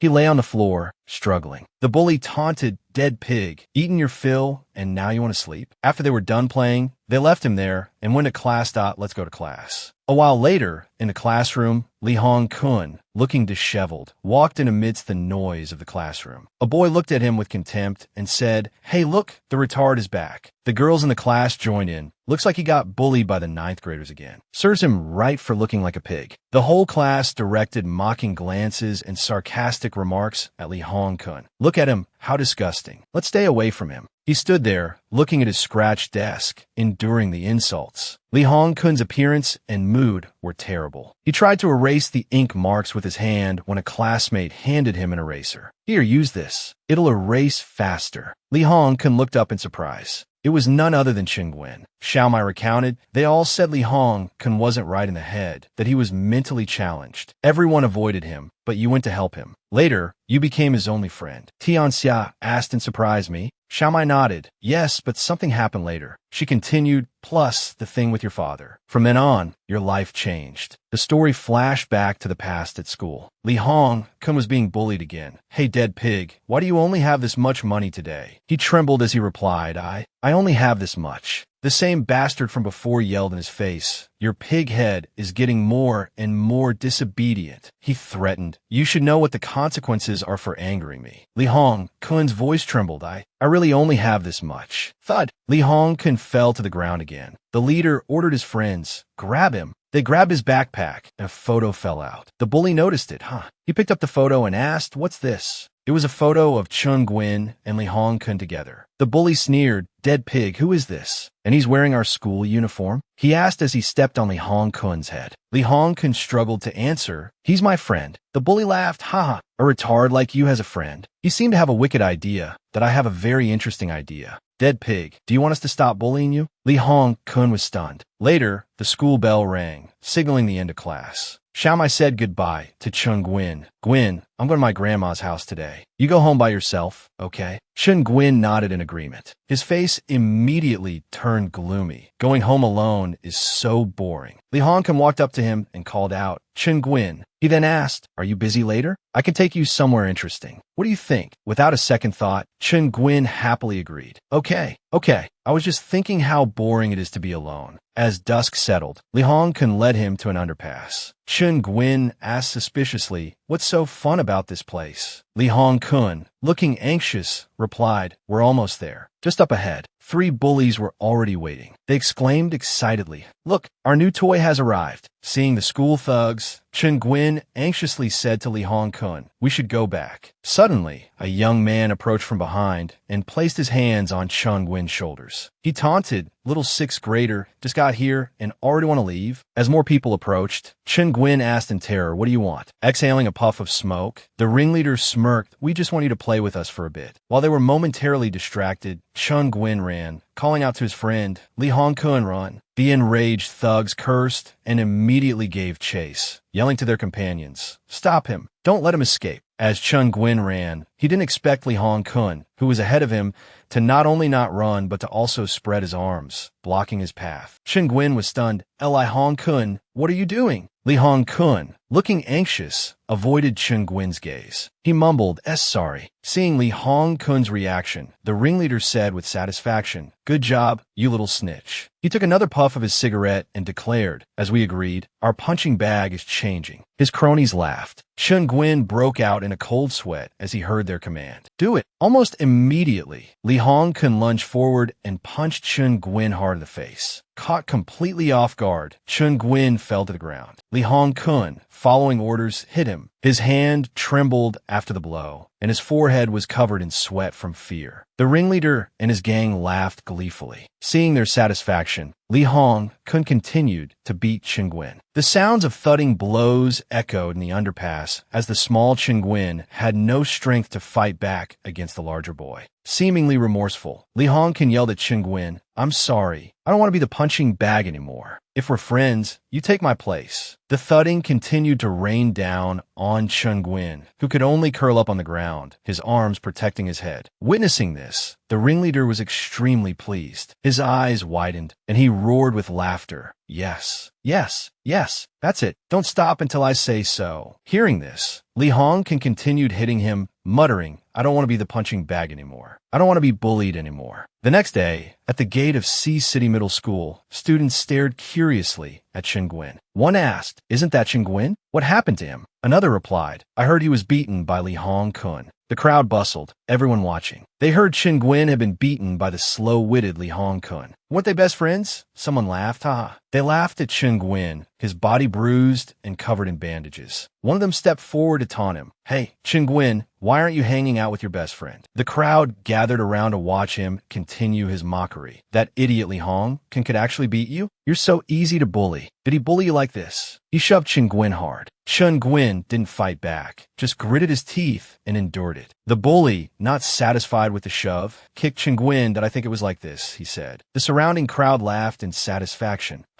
Suddenly, someone shouted, "The teacher's coming." The teacher rushed over to intervene. "Stop fighting." Witnessing this scene from the rooftop, the ringleader said to Lee Hong-kun, "Look, now everyone knows you betrayed Chung Gwin. You two can't be friends anymore." Then he added in a comforting tone, "But as long as you listen to me, we'll be your friend from now on." Lee Hong-kun didn't reply, just remained silent and pensive. Meanwhile, from the boys' restroom, the sounds of thump echoed. A foot slammed into a student's face. Li Hongkun stood there, his face dripping with sweat, gritting his teeth as he continued to hit. Along with it came the dull thuds of punches and kicks landing on Chen Guin. The ringleader took a drag from his cigarette and exclaimed, "Ha ha, not bad. That dead pig. Even though he's slow, he hits pretty hard." The bathroom door opened and someone walked in. The ringleader, cigarette dangling from his lips, sneered, "Isn't this your best friend?" Chen Guin stammered fearfully, I just came to use the restroom." The ringleader just glared at Li Hong, and oh greeting. Li Hong stepped forward. He glared and punched Chen Guin hard in the stomach. Chen Guin doubled over in pain. Li Hong muttered, "From now on, you'll be my punching bag. From now on, you'll be my punching bag." Xiao Mai continued her story. "After that, because they knew about your father, they bullied you even more." Chen Guin endured punches, kicks, and all sorts of bullying from those thugs. Looking at his pathetic state, they laughed heartily. Ha, ha, ha, ha. She felt a pang of pity. It's for the best that you don't remember any of it. Yes, Wang Tianxia thought to himself. So that's why Chen Guin reacted so strongly when he saw that guy. Because of the prolonged betrayal and bullying, it led to trauma. Now he knew the reason for Chen Guin's avoidance. He made a silent vow. Then I will help him overcome that trauma. Walking along the jogging track, Xiao Mai saw Chen Guin lost in thought and tried to comfort him. "Don't think about the past anymore, okay? Ever since that incident in middle school, you've become extremely insecure and timid. But recently, maybe because of the amnesia, you've been more open than before." Suddenly, she called out, "Hey, Chen Guin." "Yeah."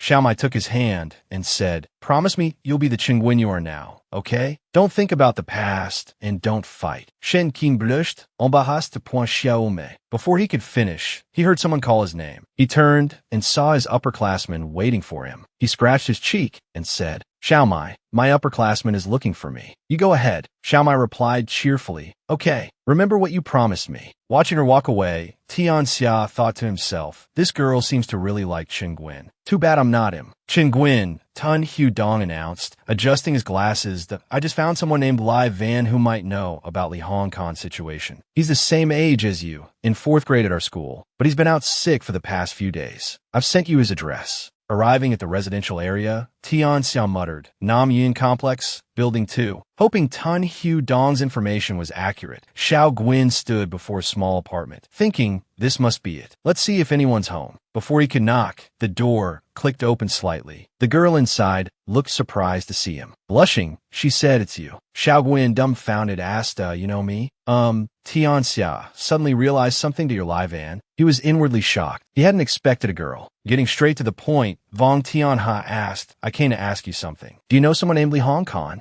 Hearing him mention that name, Lai Van flinched and stammered, "No, I don't know him." "You got the wrong person." She then made an excuse to leave quickly. "Sorry, I have to go." Though she didn't admit it, he was certain of one thing. This girl definitely knew Li Hongkon. Vong Tianhao followed her for a while, but lost her. He looked around, searching. Which way did she go? He hadn't found her yet, but he heard a girl scream. 2 young men were cornering Lai Van. One of them said, "Don't be scared, little girl. We're not bad guys." The other chimed in, Yeah, we just want to be friends with you." Lai Van pressed herself against the wall, frightened that you've got it wrong. "Please, let me go." One of them teased, "Such a cute girl. How could we have it wrong?" With that, he acted like a pervert, slapping Lai Van's backside. She cried out, "Ah!" Then, "So you're here." Hearing someone approach, they turn around. Seeing Chen Guin appear, she exclaimed in surprise, "Chen Guin." Chen Guin simply asked, "You actually know Li Hongkon, don't you? Why didn't you tell me earlier?" The 2 thugs were confused at what's going on. This little punk's here to play the hero. They scoffed. "Kid, have you been reading too many comics? Trying to be a hero?" Chen Dong spoke seriously. "Tell me how to find him. This is very important to me." Being ignored like this, the thug in the green shirt was furious. He lunged at Chen Dong with his fist raised. "Damn it, do you think I'm invisible?" Lai Van was terrified seeing this. However, the thug in green was knocked down by Chen Dong in an instant, leaving everyone stunned. The thug in brown suddenly pulled out a sharp knife. He yelled as he charged at Chen Dong. "Damn it, D!" Sensing the danger, Lai Van grabbed the shoulder of the thug in brown and shouted, "Watch out." He then roughly elbowed her, knocking her back. Get out of the way. Unable to withstand his force, Lai Van fell, her back hitting the floor painfully. Chun Dong turned around, his eyes filled with worry. Then, without hesitation, he kicked the thug right in the groin. Hit in a vulnerable spot, the thug felt his soul leave his body. He collapsed, trembling, face first onto the ground. Chun Dong then walked over to Lai Van. He gently knelt down and asked, "Are you okay?" Lai Van smiled. "I've sprained my ankle," she replied. Suddenly, she was lifted into the air. Chun Dong had swiftly picked her up, bridal style. This made Lai Van incredibly embarrassed. Flustered, she asked, "What are you doing?" Chun Dong replied frankly, "I'm taking you to the hospital." Le funcht cheeks Flüchtkrimchen. She stammered, No, put me down." Chun Dong looked at her, puzzled why. He then set her down. Seeing her difficulty walking, he asked, "Are you really okay?" Lai Van quickly replied, "I'm fine." Suddenly, Lai Van said something that stunned Chun Dong. "Chun Gwyn, don't you remember me?" Chun Dong asked, "What do you mean?" Lai Van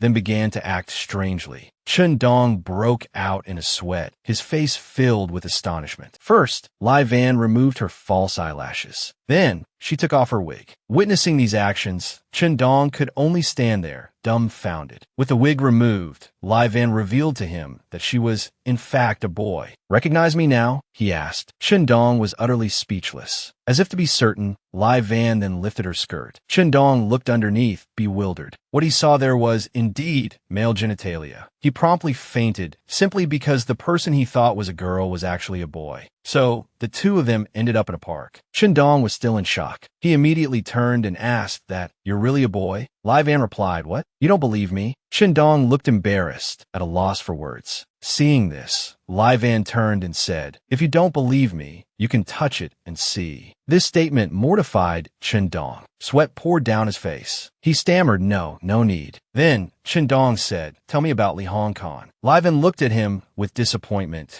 "So you really did lose your memory." Chun Dong could only chuckle nervously, ha ha ha. Without waiting for him to remember, Lai Van quickly recounted, her expression turning somber. The beginning of middle school, they found out I was cross-dressing. So, I was also one of the people they constantly bullied. At this point, Lai Van's memories flooded back. He was surrounded by a group of boys at school. One of them, named Ondao, said threateningly, "Hey, what are you hiding in your bag? Let's check." Although Lai Van tried to protect his bag, he was no match for the three of them. Ondao quickly pulled out a shirt. He said with amusement, "Oh, isn't this girl's clothing?" Then another boy pulled out a skirt and taunted, "Look, there's a skirt too." Ondao stepped closer to Lai Van, a cunning expression on his face. "Little guy, I didn't know you had this kind of hobby." Then he and his friend started to pressure him. "Come on, put it on for us. Hurry up and put it on." Lai Van was terrified. "Let me go." At this point, Lai Van omitted the painful details. He said, "Back then, I was also bullied. We can consider ourselves acquaintances." He then recounted how, when Li Yun entered the restroom, he found Chun Tong being bullied by the same thugs. Li Yun sadly asked Chun Tong, "Do you think it's perverted of me to wear girls' clothes?" Chun Tong, despite being seriously injured, turned and comforted him. "Not at all," Li Yun replied. "Back then, you were the one being bullied the most, but you could still comfort me. And this time, you saved me." He suddenly turned to Chun Tong and said, "Thank you." Hearing this, a thought flashed through Chun Tong's mind. So this guy knows Chun Gwyn. He calmly replied, "No need for thanks. Just tell me how to find Li Hong Kong." Hearing this name, Li Yun's expression became extremely sorrowful. "Find Li Hong Kong." However, he suddenly became resolute. "I'm sorry, I can't tell you." This surprised Chun Tong immensely. The next day, on the school rooftop, Tan Hu Dong called Chun Tong up there to show him something. Chun Tong, after looking at it, exclaimed, "What is this?" Tan Hu Dong calmly replied, "This is a photo posted on the school forum last night. A second-year student happened to be passing by and took it." On the phone screen was a post titled, "The Secret Unrevealed Badge of a First-Year Student and a Cross-Dressing Boy." Attached was the picture of Chun Tong carrying Li Yun the previous day. "Yeah," Tan Hu Dong added, "now all the students are gossiping, saying Li Yun is pretending to be a girl, and you like cross-dressers." Reading this, Chun Tong panicked, thinking, "Damn it, information I want is nowhere to be found, but my lifelong reputation is ruined." Suddenly, an angry voice rang out. Chun Gwyn, upon hearing this, both of them instinctively turned around. Tran Nuoc Nam was walking towards them, looking extremely irritated. Chun Tong suddenly tensed up. He thought, why is she here? Tran Nuok Nam immediately demanded of Chun Gwyn. I'm asking you, is the picture on the school forum real? Chun Tong stammered. The picture isn't fake, but hearing this, Tran Nuok Nam became furious. She scolded, "You worthless boy." She didn't even bother to listen to Chun Tong's explanation and left immediately. I don't want to see you again. Chun Tong was left thinking miserably. Even jumping into the Yellow River won't wash this away. Tun Hu Dong suddenly spoke up. I called Nuok Nam here. She just wanted to meet you and hear your explanation. Chun Tong retorted, forget it. Take care of the picture and the post online for me. Tun Hu Dong calmly replied, I've already arranged for someone to handle it, but you should still go find Li Yun. As far as I know, Li Yun is a pretty ordinary student at school. His grades aren't bad, and I think he's even a class president. This incident seems like it will greatly affect him. Hearing this, a feeling of guilt welled up in Chun Tong's heart. In classroom 1 to 4, Li Yun was cheerfully announcing to his classmates, I'm here to collect the homework Mr. Tran assigned yesterday. Please bring your homework up to submit. He was met with a terrifying silence. Looking around, everyone was staring at Li Yun with wary and scrutinizing expressions. Li Yun wondered, why are they all looking at me like that? Down below, his classmates began to whisper amongst themselves. A girl quietly brought up, have you seen the school forum last night? The person next to her immediately replied, yeah,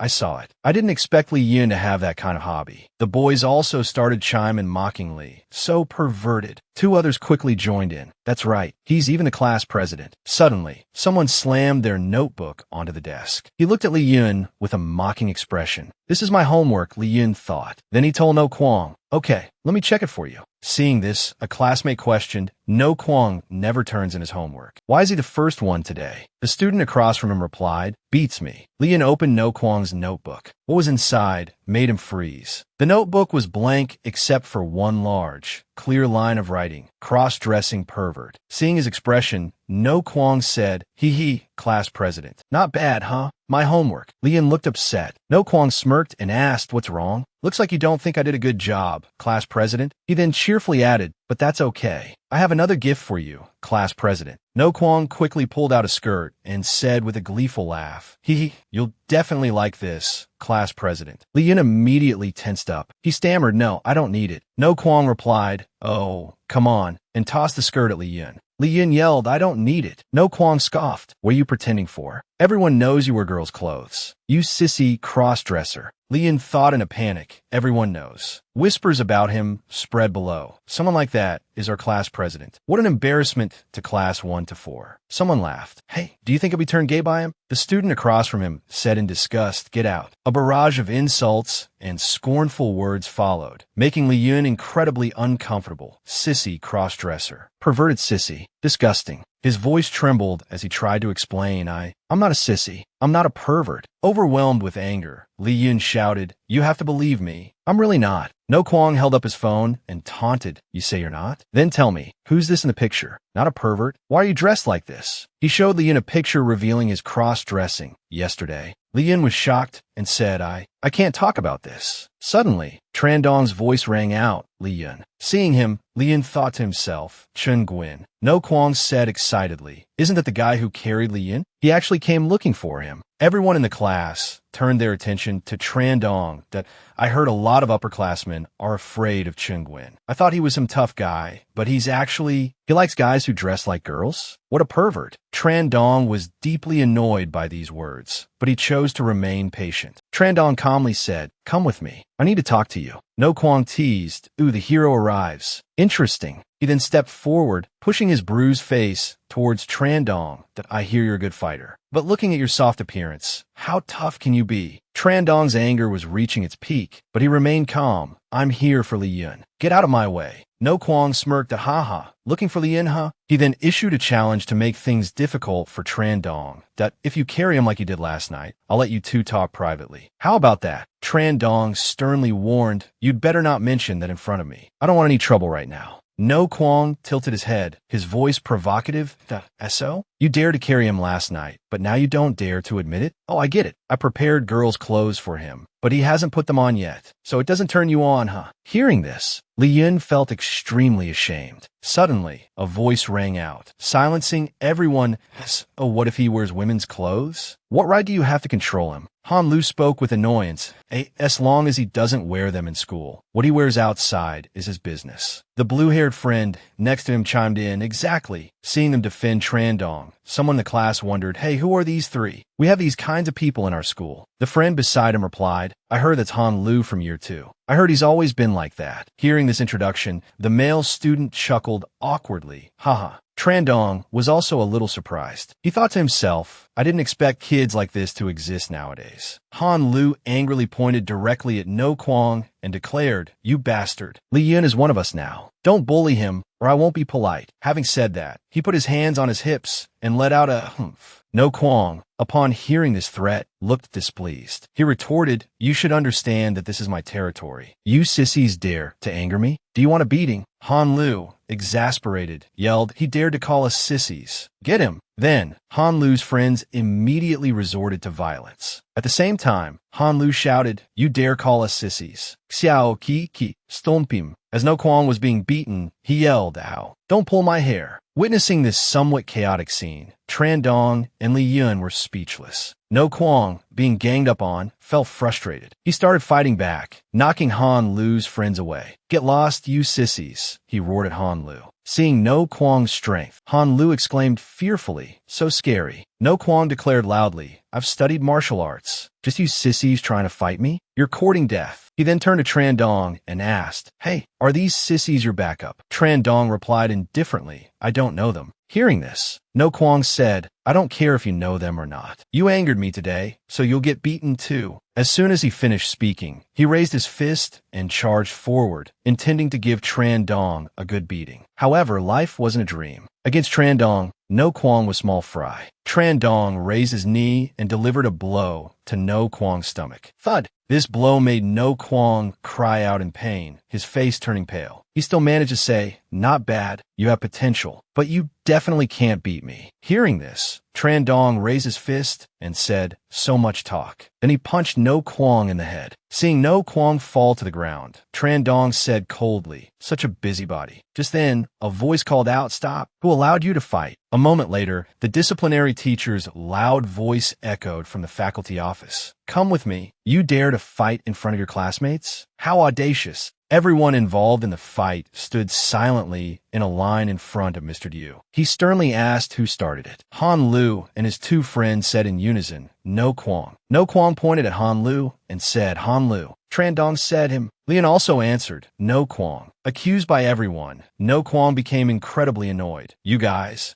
He quickly changed his expression to one of sincerity. Sir, they're corrupting the school. I just couldn't stand it, so I took action. Mr. Ju looked confused. Corrupting the school? What's going on? Then No Kwang pulled out Li Yun's photo and said this. At the administration office, Mr. Ju said sternly, tell me, Li Yun, what's going on between you and Trang Nguyen? Explain it clearly. Li Yun stammered, teach this. Sir, Mr. Ju's voice was filled with disappointment. Li Yun, you're the class president of Class 4. As class president, you're not setting a good example. Instead, you're doing this kind of thing. It's truly disappointing. As your teacher, I absolutely cannot accept such indecent behavior in school. After saying this, he loudly suggested, I propose you withdraw from school yourself. Hearing this, Trandong reacted strongly. Wait a minute, this isn't Li Yun's fault. After a moment, Mr. Ju looked at Trandong inquisitively. Are you saying Li Yun was forced to wear girls' clothes? Trandong answered frankly, Li Yun is the class president of Class 4. His morals and academic performance are excellent. You may not believe me, but you should believe him. Besides, sir, are you forcing a good student to drop out? If this gets out, hearing Trandong's words, Mr. Ju asked Li Yun in a low voice, is what Trandong said true? Were you forced to wear girls' clothes? Li Yun answered nervously, yes.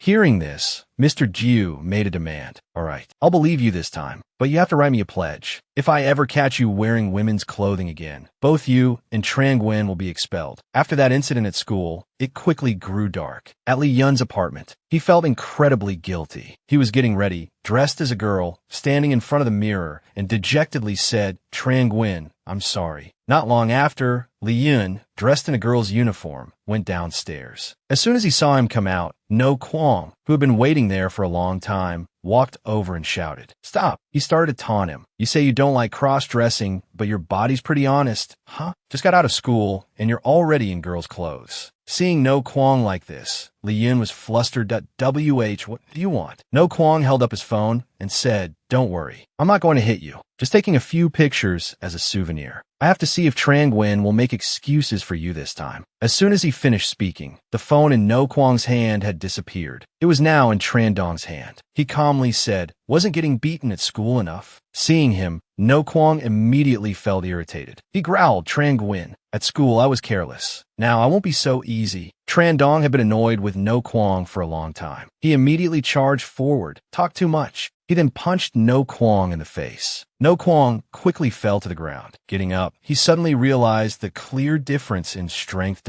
"I told you. Don't think you can do whatever you want just because you're good at fighting." After that, he cheerfully announced some extremely shocking news. "Before coming here, I already informed Mr. Jiu." As soon as he finished speaking, Mr. Jiu appeared from behind him. He spoke with a worried tone. No Kwang. Hearing his teacher's voice, No Kwang gave a sly smile. Hee. Seeing this scene, Mr. Jiu immediately yelled at Tran Nguyen. "As I suspected. It's the two of you." Tran Dong was incredibly surprised. He actually called the teacher. No Kwang was delighted. Hee. There's no way you two are escaping today. Just wait until you're expelled. However, he quickly noticed Tran Dong's knee coming towards him at the speed of light. He exclaimed to himself, "Whoa." Then, Tran Dong delivered a kick right to his face. After the deed was done, Tran Dong and Li Yun immediately turned and ran. He yelled, "Run fast. Don't let him." Mr. Jiu looked around for a while. Tran Dong and Li Yun had vanished without a trace. He said in bewilderment, "Huh? Where did they run off to?" In the crowd, there was a female student who looked a lot like Li Yun, blending in. As soon as Mr. Jiu saw her, he was surprised. Then he said in a resounding voice, "Hey, you two stop right there. Let's see if you can still argue now. I caught you red-handed this time." Suddenly, the two of them turned around. The girl who looked like Li Yun said shyly, Mr. Jiu, did you need something from us?" This surprised Mr. Jiu immensely. Why is it you two?" Then, without any hesitation, he lectured them. "Why are you dressed as a girl? The two of you write me a 20,000-word self-criticism by tomorrow." Han Luo peeked out to observe what was happening. His two friends obediently replied, "Goodbye, Mr. Jiu." Mr. Jiu left in anger. After that, Han Luo cheerfully turned back. He informed Tran Dong and Li Yun, "All right, he's gone. I knew that No Kwang would cause trouble. Luckily, after school, we followed him. We even prepared clothes similar to Xiao Yun's." Tran Dong, upon hearing this, expressed his gratitude.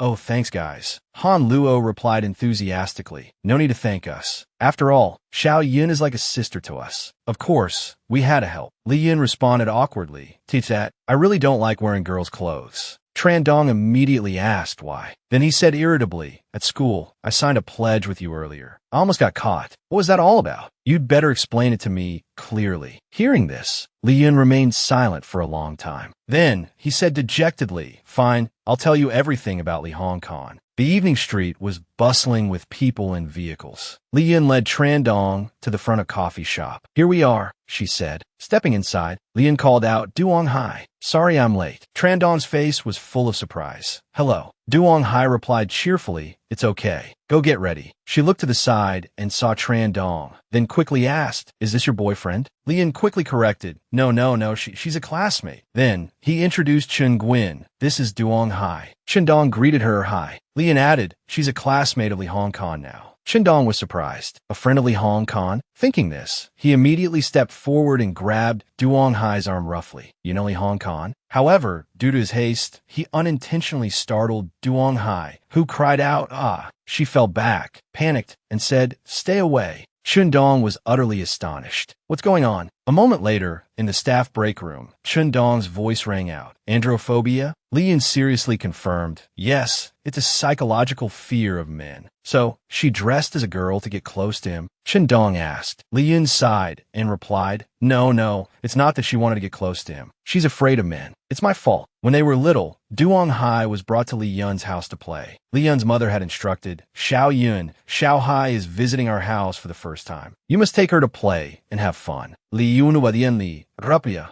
Then he took Duong Hai's hand and cheerfully said, Xiao Hai, let's go play. She replied, okay. Li Yun excitedly told her, I have a secret place with lots of toys. Do you want to go there? Duong Hai was thrilled. Really? I want to go. As the two innocent children happily left, they were unaware of a pervert sitting nearby, smoking. He stood up, threw a cigarette, but on the ground, and a lewd smile spread across his face. He. A cute little girl. Li Yun led Duong Hai to a place with enormous concrete cylindrical pipes stacked on top of each other. He proudly announced, this is my secret place. Duong Hai gasped in amazement. Li Yun brought out a box full of dolls and teddy bears. He picked up a pretty doll and said, look at this. This is for you. Duong Hai accepted it, overjoyed. Wow, it's so cute. Suddenly, another boy's voice called out, Li Yun. Kwasier, along with No Kwong from their childhood, approached. Kwasier said so. You were hiding here from me. He then said to No Kwong beside him, Boss, look, so many toys here, and he wouldn't let us play. No Kwong, upon hearing this, responded haughtily, yeah. Li Yun was a little scared. He replied, these are my toys. No Kwong glared angrily and growled, they're mine now. Then, he punched Li Yun hard in the face. Duong Hai, seeing this, cried out in alarm, Xiao Yun. Kwasier calmly scooped up Li Yun's toys, laughing triumphantly.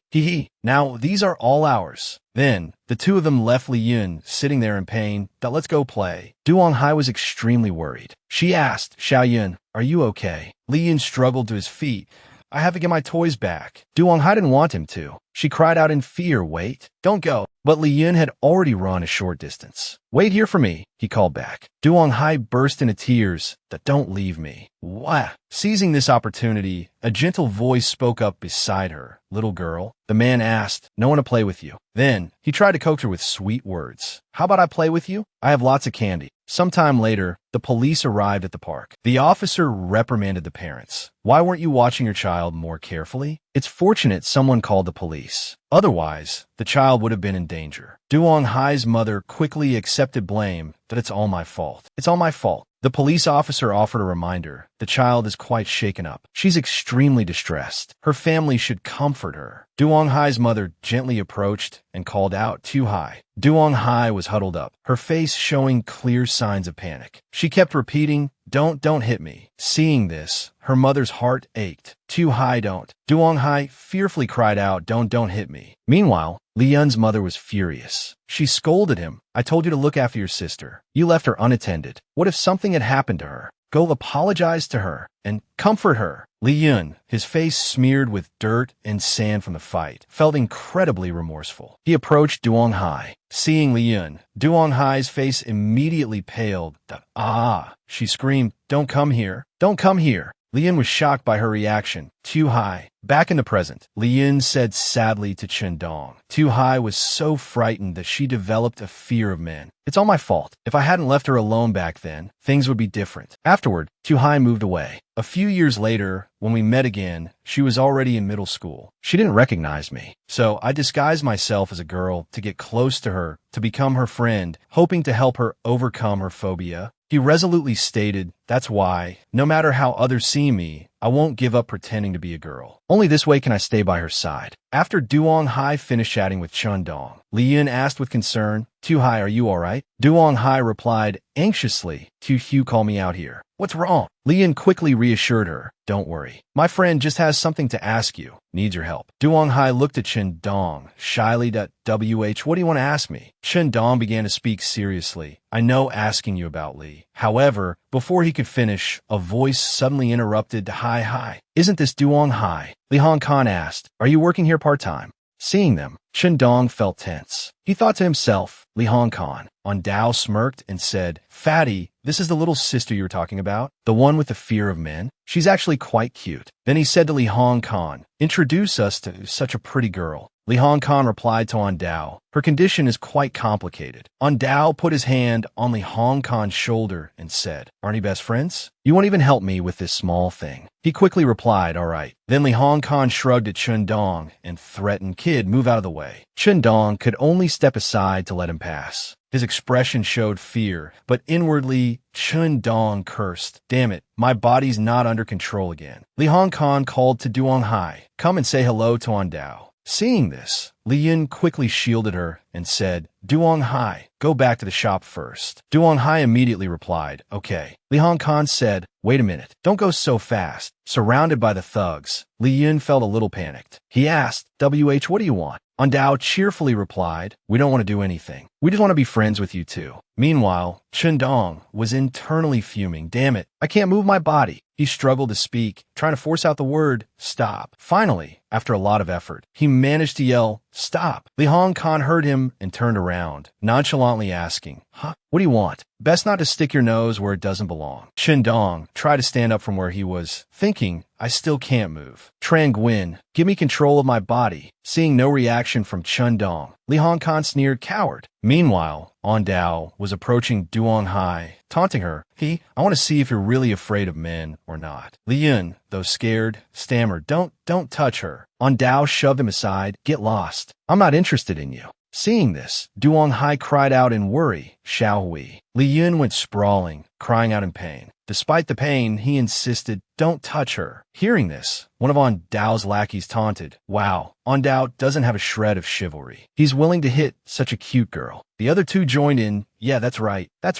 They then surrounded Li Yun, and one of them said, On Dao won't play with you, so play with us instead. They quickly began to grope Li Yun, who panicked and yelled, let me go. Li Yun managed to break free from their grasp and ran with all his might. Seeing this, one of the thugs shouted, don't let him escape. Moments later, Li Yun's hair was yanked from behind. He thought, oh no. What happened next left everyone stunned. Chun Dong gritted his teeth in anger, thinking, damn it. In the thug's hand was Li Yun's wig. Li Yun was frozen, staring in disbelief. Duong Hai cried out in shock, Xiao Hui, how can this be? On Dao burst out laughing, thoroughly amused. Haha, interesting. He quickly taunted, hey girl, aren't you supposed to be afraid of men? How do you explain this? Could it be your fear of men is fake? He reached out to touch Duong Hai, who was trembling with fear. Chun Dong couldn't take it anymore. He yelled, don't touch her. Suddenly, one of the thugs kicked Li Yun in the back. Li Yun instantly fell to the ground. The three thugs took the opportunity to kick him repeatedly, spewing insults, disgusting freak. You're so nauseating. Li Yun cried out in pain, help me. The thugs continued their assault. Freak. Sissy. Chun Dong was struggling internally. In his mind, he pleaded, Trang Nguyen, let me control my body. After a moment, he was able to clench his fists. Chun Dong muttered, all right. Li Hongkan sensed something coming towards him. Huh.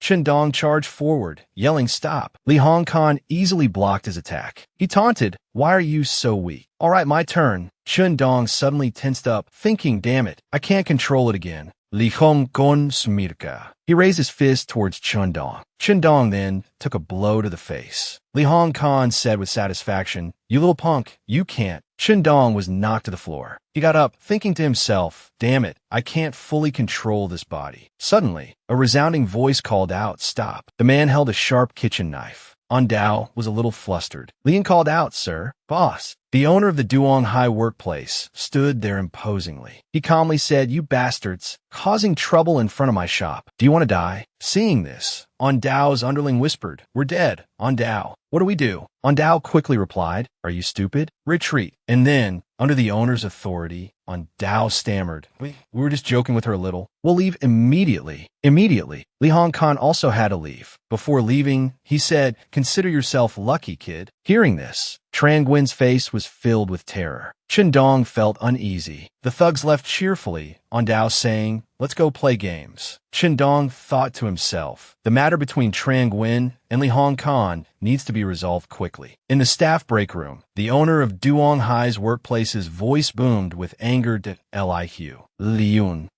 I can't believe you tricked me for so long. Li Yun immediately apologized. I'm sorry. The owner disagreed, saying, the person you should apologize to isn't me, but Duong Hai. He then pulled out a neatly wrapped bag of pastries and said, these are the pastries she made herself for the first time. She insisted on saving them for you. Seeing the pastries, Li Yun's face was filled with immense surprise. Attached to the bag was a small note. On it was Duong Hai's neat handwriting. "Hi, Li Hu. These are the pastries I made myself." Siga.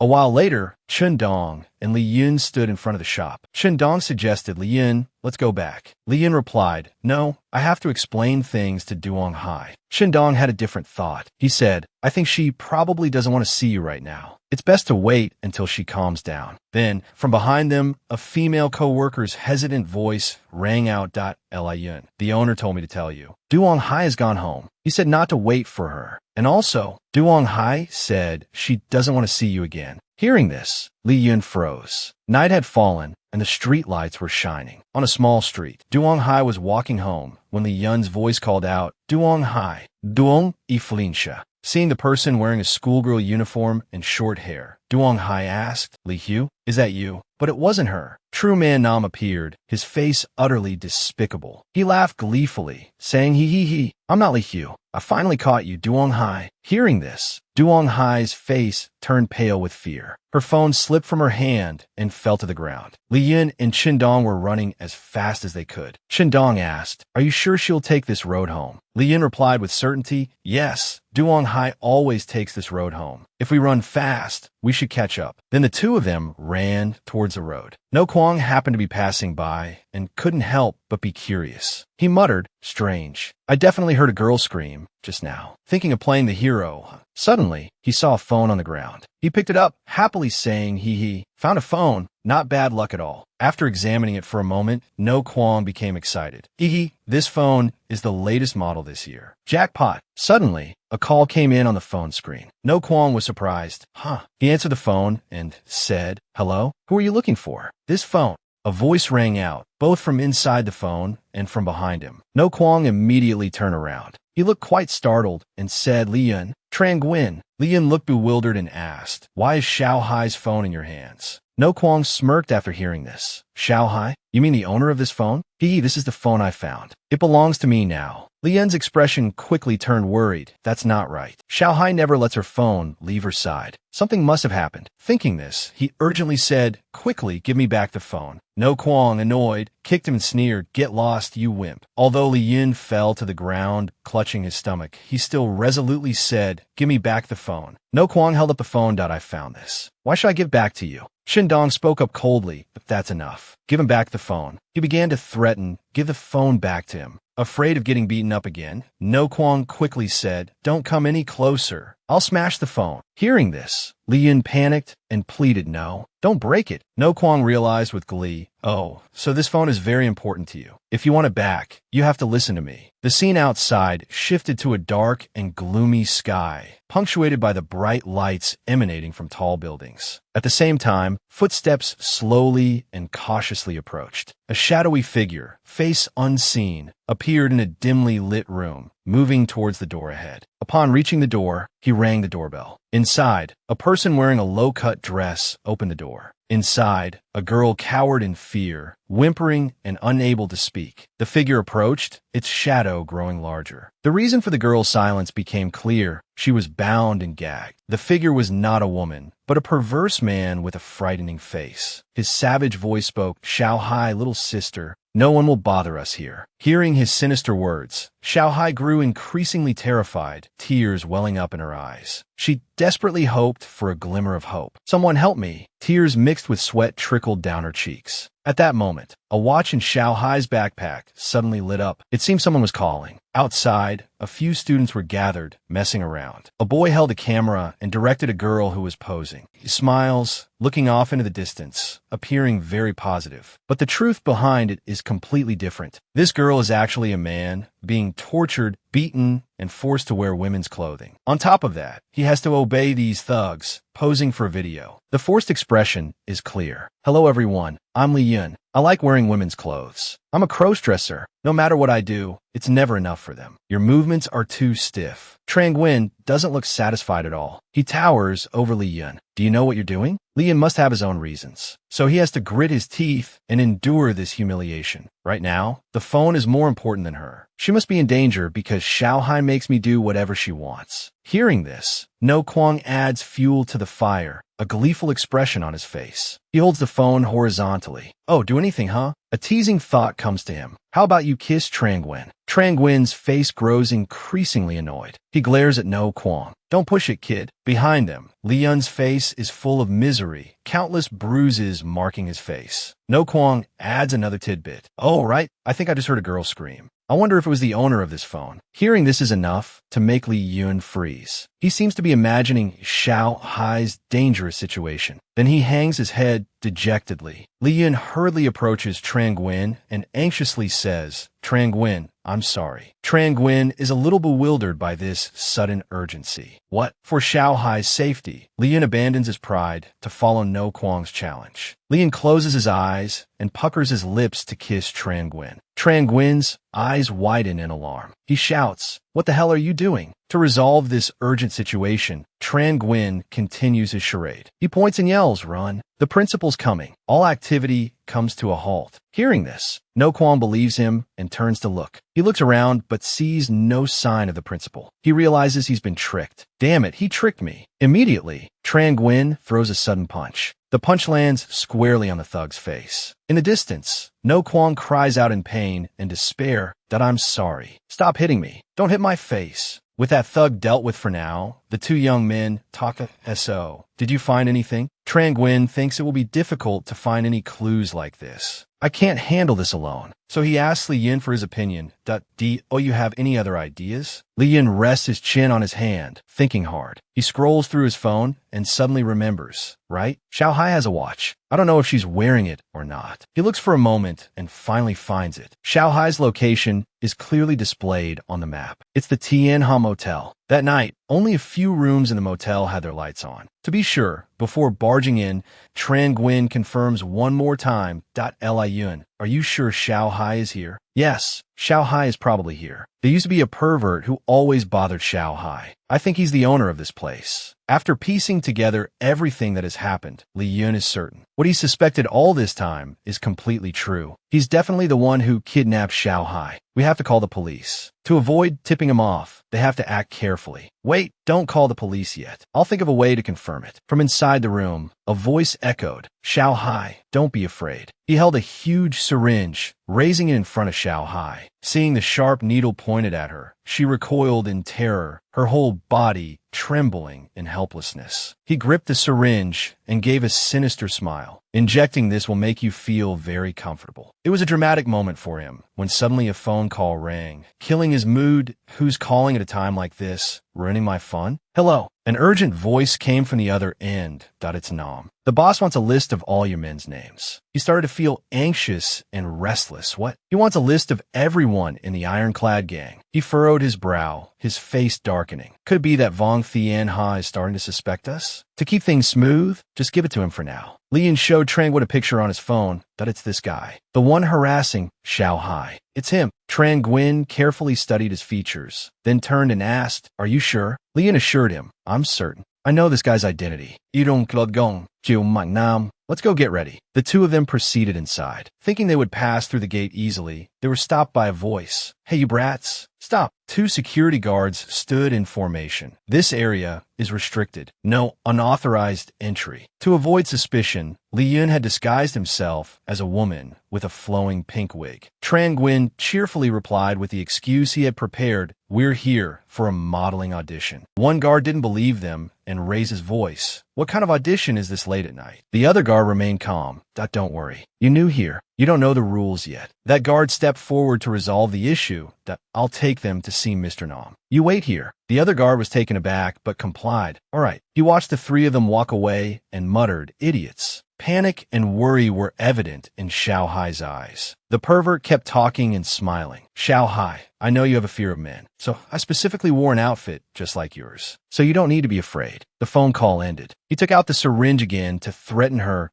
I can give you a lot of money. I could buy you lots of beautiful clothes and bags. Because her mouth was tightly gagged, Xiao Hai couldn't scream. She could only cry out in her heart in utter helplessness. Help me. Just as the needle was about to touch her skin, a voice called out from behind. Mr. Nam. Once again, Man Nam's actions were interrupted. He turned around and looked back with annoyance. Damn it, who is it now? to avoid revealing the dress he was wearing. He had put on a jacket before coming out to meet them. What is it? Make it quick. Don't bother me while I'm working. Trang Nguyen looked at him and tilted his head in confusion. Despite the cover-up, it couldn't completely hide everything. Trang Nguyen noticed the dress underneath. Something was definitely wrong. The security guard smiled. Mr. Nam, this young lady is here for a modeling audition. Despite the disguise, it seemed Man Nam still recognized him. Not wanting to waste any more time, Trang Nguyen delivered a kick to his stomach. The security guard, momentarily confused, thinking they were attacking, prepared to retaliate with his fists. You little punk, what are you doing? Before he could do anything, Trang Nguyen raised his other leg and kicked him directly in the head. That I'll handle this outside myself. Seeing Li Yin just standing there watching, he prompted, hurry up and go save her. Hearing this, Li Yin rushed inside. He paused at the doorway. His eyes widened in alarm as he took in the scene. Xiao Hai was huddled on the bed, terrified. Many pictures of her were hanging on the wall. Xiao Hai felt a wave of relief wash over her when she saw Li Yin. She burst into tears, sobbing uncontrollably. Li Yin approached her, removed the tape from her mouth, and offered comforting words. Xiao Hai, don't be afraid. I'm here to save you. However, she reacted by struggling and shouting at him. Get away. Xiao Hai thrashed, refusing to let anyone near her. Don't come near me. The shock seemed to have left her mentally unstable. Despite this, Li Yin didn't abandon her. He stood calmly and introduced himself. It's me. I'm Diu Hui. Xiao Hai stopped struggling, but remained suspicious that you're not Hu Hu. You tricked me. Li Yin hung his head, burdened by the lie he had maintained for so long. That I'm sorry. It's me. At the same time, in another building, two words sparked a sudden surprise. What? Chiton gasped in astonishment that there's a problem within the Thiat Y gang. True Jiu was the one who delivered this shocking news. That it's true. I just received the information. True Man Nam's Thiat Y gang is possibly colluding with forces outside the city, betraying the young master. Chiton then received a dreaded phone call. Thien Hodges called. He said he's at the Thiat Y gang's headquarters. It was late at night. Likely, only one room in that building was still lit. Trang Nguyen began to deal with the pervert. In this situation, alone and outnumbered, Man Nam still dared to be arrogant. Oh, you know who I am, kid? He stumbled backward, constantly raising his hands defensively. Yet his face remained haughty. Causing trouble here? Don't even dream of getting out alive. Trang Nguyen felt embarrassed for him. The Thiat Y gang having a scumbag like you, and you dare to use the gang's name to threaten people? You're truly disgracing the Thien Ha society. Only then did Man Nam realize his true identity. You're from the Thien Ha society? But Trang Nguyen didn't want to get his hands dirty. He gave him a chance to redeem himself. Now that you know, get lost. Go to the punishment room and accept your punishment. Mang Nam Smai Accept Punisen. He looked at Trang Nguyen as if he were a plump prey that you've come at the right time. Then his expression changed 180 degrees, suddenly friendly to, oh, so sorry, I didn't recognize you. So you're from the Thien Ha society. This is all a misunderstanding. A misunderstanding. Trang Nguyen's voice hardened. A misunderstanding. Man Nam boldly stood up and made an offer. Why don't we sit down and have a cup of coffee? However, he had a dagger concealed in his hand, hidden behind his back, waiting for the opportunity to eliminate Trang Nguyen. His mind was filled with suspicion that you'd better be honest and not try any tricks. At that moment, Lai Van entered with his friend and announced, Trang Nguyen, we found Hu Hai. Let's get out of here. Man Nam stared at them and said, want to leave? It won't be that easy. Trang Nguyen seemed to sense that something bad was about to happen. Lai Van also saw what was happening. Having just escaped not long ago, Hu Hai once again fell into Man Nam's hands. This time, it was even more dangerous than before. He held her hostage with a sharp knife. Don't move. If you move, I won't be polite. Lai Van, unwilling to accept this, shouted, demanding that he release Hu Hai. In any situation, Trang Nguyen always kept a cool head. Therefore, he always remained calm to solve any problem. Seeing Lai Van's panic, he quickly placed a hand on Lai Van's shoulder and advised, don't get agitated. Do as I say. He thought that by doing so, he could ensure his own safety. Don't think you can act so recklessly just because you have Vong Thien Ha backing you. Today I've caught you. Sing Vung Tien Ha. Asket Dai Stili Zoju Inten Tobet Tetin Ha Society. Do you think that by threatening me with him, I'll just surrender? He responded as if he knew Trang Nguyen very well, that I know you won't. But what about him? Man Nam said, pointing the knife at Lai Van. A careless statement provoked Lai Van. The two were close friends. That don't you want to save your sister? Lai Van stepped forward. Let her go. I'll be your hostage. You want to take her place? Lai Van looked at Trang Nguyen with a sorrowful gaze, then lowered his voice that I'm his girlfriend. He'll only listen to you if I'm the hostage. So, for you, I'm more useful than Chu Hai. Seeing the bait take itself, Man Nam readily agreed. All right. He brought Chu Hai closer and began the exchange. You come here. He raised a knife and grabbed Lai Van. And then, neither of them escaped Man Nam's grasp. What are you trying to do, you idiot? Let Chu Hai go. Trang Nguyen, seeing that Man Nam had been tricked from the beginning, chuckled. Huh? Are you sure those two are sisters? His face went blank. That what do you mean? Lai Van prepared to remove the wig, revealing his true identity. Actually, I'm a man. As soon as the wig came off, Lai Van shouted now. In that instant, Lai Van broke free from Man Nam's grip. He was momentarily caught off guard. Just as Lai Van escaped, while Man Nam was distracted, Trang Nguyen kicked him hard, sending him stumbling backward. Because of this, Chu Hai also managed to escape. Chu Hai fell to the ground, while Man Nam clutched his stomach in pain. He was furious when he realized he had been tricked. He looked at her and yelled, "Damn it!" Pretending to be afraid of men. He lunged towards her again, intending to take her life. Chu Hai was terrified and didn't know what to do, being a woman who had just endured a traumatic ordeal. Lai Van, ready to play the hero, reached out to save Chu Hai. He rushed in, taking a painful knife blow for her from behind. Trang Nguyen was also surprised that he was brave enough to jump in like that. Lai Van. Chu Hai must have been very touched by his self-sacrificing act. After taking the knife blow, Lai Van no longer had the strength to resist. He collapsed right in front of Chu Hai. Seeing this, she lost her composure. Her eyes widened, and she covered her mouth with both hands, filled with worry and fear. Her lips trembled as she called out his name, Chu. On the threshold of life and death, Lai Van still affirmed himself.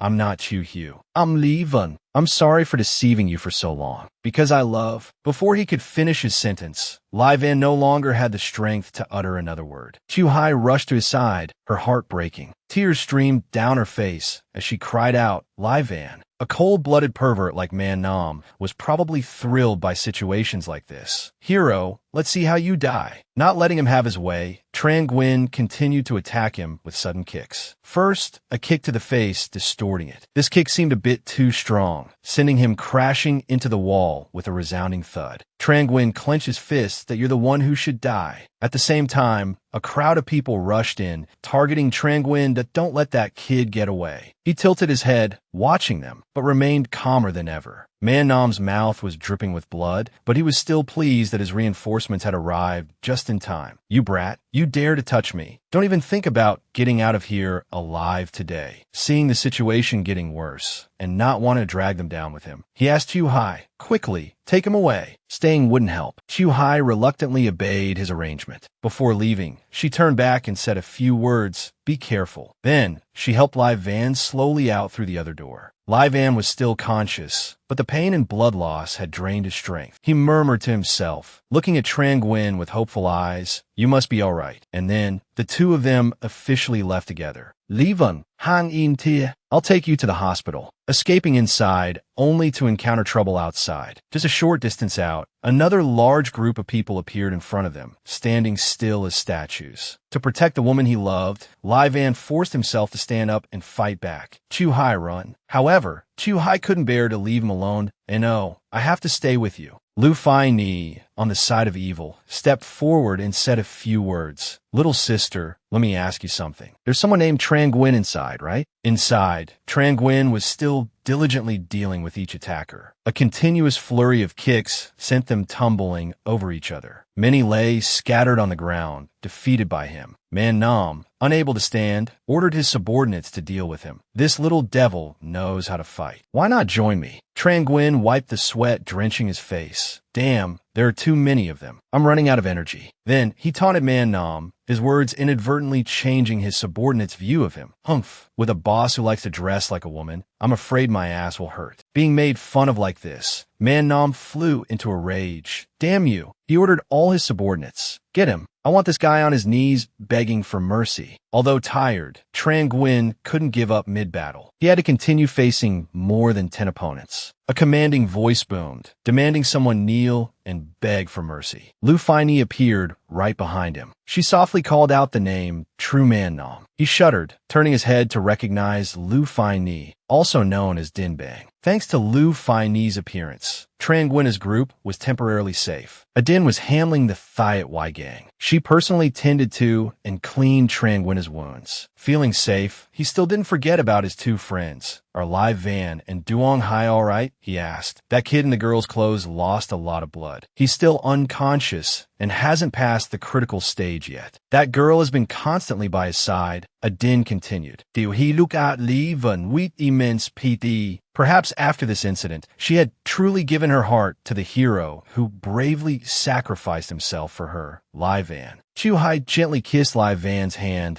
That you'll be all right, she whispered. Tran Nguyen witnessed this intimate gesture, but pretended not to notice as he walked in and called out to Duong Hai. Hearing him, Chu Hai was startled, afraid her actions had been discovered. She quickly let go of Lai Van's hand. Are you okay? Tran Nguyen asked her. She froze for a few seconds, shaking her head repeatedly, even moving away from the bed. And no, I'm fine. Tran Nguyen noticed a change in her after the recent events. Looks like your fear of men has lessened. Huh, Chu Hai, he teased. Chu Hai blushed, unable to look him in the eye. That's just because Lai Van saved me, so I'm not afraid of him anymore. The person who hurt him has been punished, but there's another person who bullied him who hasn't been punished yet. For years, to get close to you, he wore girls' clothes and endured so much hardship. There's someone who bullied him the most. You actually know him. It's Li Hongkong. Hearing this name, Chu Hai couldn't help but be surprised at Lai Hongkong, she echoed. But today, it seemed like he didn't recognize Lai Van at all. Tran Nguyen seemed to know this person well. That guy seems to have problems with short-term memory. Since middle school, everyone has made fun of him for being slow. If he doesn't interact with someone for a long time, his memory of them fades. Chu Hai connected this to past events that, in no wonder, at school, anyone who called him that would get beaten up by him. Did that guy often bully others at your school too? Some habits die hard. Tran Nguyen commented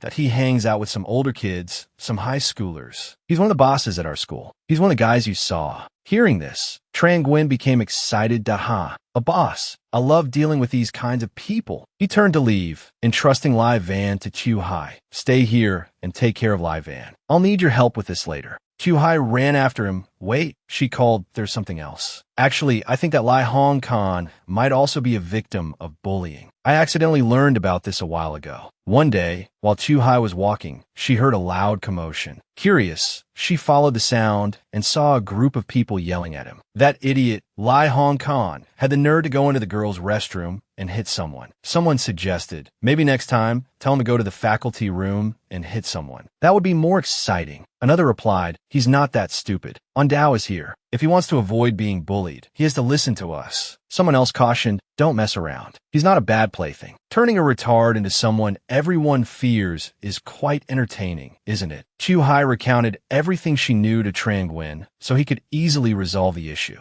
I happened to be nearby and overheard everything. So, Tran Nguyen still can't forgive the guy who bullied his friend. That pitiful yet also hateful person. Even if he was being used, I won't let him off the hook. He's the type of person who, having been hurt, wants to hurt others. I have to make him repent and apologize to Tran Nguyen. The next morning, in room G2-1, Lai Hong Khan was sitting with his feet up on the table, leaning back like a big shot. Chu Hai approached and called his name, Li Hong Kong. She timidly handed him a letter. Someone asked me to give this to you. Lai Hong Khan was momentarily bewildered that someone had sought him out. He opened the letter and carefully read each word. It was filled with insults and derogatory remarks.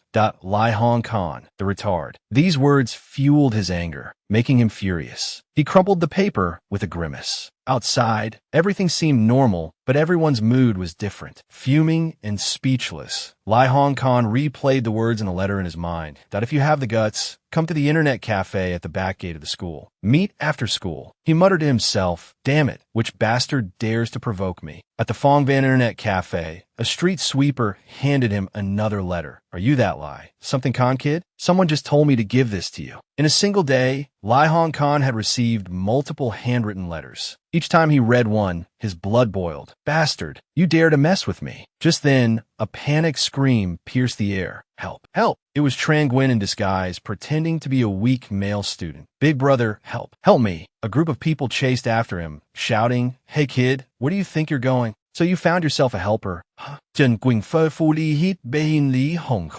Before Lai Hong Kong could grasp the situation, he whispered, Kid, are they after you? Tran Nguyen put on a pitiful expression. Big brother, please help me. It seemed everyone who met Lai Hong Kong had the same judgment. He was a retard, so you found yourself a big brother. Huh? Just like that fat retard, thinking he can help you. The leader pointed at Tran Nguyen and ordered Lai Hong Kong, Hey, fat retard, hand him over. Having been a victim of bullying himself, Lai Hong Kong couldn't abandon Tran Nguyen in this situation. He stood tall and firmly refused, in no way. What made it worse was that he wouldn't allow anyone to call him a retard. Lai Hong Kong lunged forward with a solid punch, one hand clenched tight, the other open, as if preparing to grab his opponent's head. Dong Xie stepped back, arms crossed, his subordinates eagerly following behind. Dong Xie? Dong Ga. Dong Xie carefully observed Hong Kong's every gesture, action, and personality trait. Just as Tran Nguyen had said, he was easily provoked, but a decent fighter. Dong Xie's followers disagreed. Did I ask this guy crazy? Why'd he suddenly attack? How dare he lay a hand on our Dong Xie? He's asking for it. Dong Xie stood firm and commanded, Beat that retard to death. Don't spare the others either. Finish him. Tran Nguyen, seeing Hong Kong outnumbered, pretended to rush in to help. Big bro, I'm here for you. He played the clumsy fool, his every move a blunder. Like a walking disaster, he accidentally landed a painful blow on Hong Kong's back while shouting, Big bro, be careful. He then threw another punch, which missed Hong Kong's face entirely. Dong Xie and Hong Kong began to fight in earnest.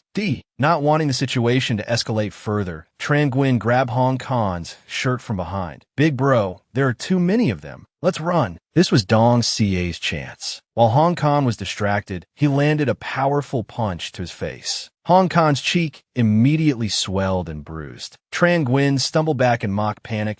Be big bro. I didn't mean to. I just wanted to help. After several more accidental blows, Hong Kong finally snapped. Get out of my way. Tran Nguyen realized this guy could take a beating. Be big bro. There are too many of them behind you. As if there weren't enough already, a group of men in black appeared. Dong Xiao, need any help? Perfect timing. This was getting a bit troublesome. Hong Kong was stunned by the sheer number of opponents. Tran Nguyen, worried he'd be beaten to death, kept urging him, Big bro, we have to run. By now, Hong Kong was already running faster than he could talk. Tran Nguyen casually turned back and gave Dong Xie's men a thumbs up as if praising their performance. Then he took off after Hong Kong. Big bro, wait for me. Dong Xie calmly adjusted his glasses. All right, our play is over. The city bustled below, illuminated by the night lights. Tran Nguyen continued to pursue Hong Kong. Wait, he caught up and acted friendly. Be big bro, thank you for saving me. Despite his gratitude, Hong Kong couldn't help but feel annoyed by the injury Tran Nguyen had caused. Fuming over the whole ordeal, he grabbed Tran Nguyen by the collar. It's all your fault, you bastard. 3 days earlier, Lu Fei Ni and Tran Nguyen were talking. Are you really planning to wake Tran Nguyen up? If I do, I won't be able to operate in the shadows as Tran Nguyen anymore. Tran Nguyen explained, shifting into this kid's body was an accident. If I could wake him up, I wouldn't cling to a child's body. I wouldn't. Uncle Chu overheard and agreed. Young master is right. He had heard their entire conversation and plan. Uncle Chu, I honestly believe it's best for young master to wake Tran Nguyen up now. Otherwise, I fear there will be danger. The word danger alarmed them. Uncle Chu, what do you mean? According to young master, Tran Nguyen's soul has started reacting recently. Even when facing the person he fears, it's affecting young master's control over his body. One body can't contain two souls at the same time. I'm worried that if Tran Nguyen suddenly wakes up, young master's consciousness might disappear. This is getting more complicated. Consciousness disappearing? Even if Tran Nguyen wakes up, shouldn't I return to my own body? Uncle Chu, despite his age and experience, says it's not that simple. That's why we need to prepare. The urgent matter now is to eliminate Tran Nguyen's influence on the body. Then, we need to sever the connection between Tran Nguyen and that Lai Hong. Only then can a problem be solved. This is the safest way. Back in reality, Hong Kong is still relentlessly blaming him. It's all your fault, you bastard. Tran Nguyen cowers in fear. But, boss, you're the one who hit me first. He's hot-tempered, so as soon as he heard the retort, he lost control. his fist raised again. You dare talk back? If it weren't for you, how could I be called retarded by those guys? Tran Nguyen tried to defend himself.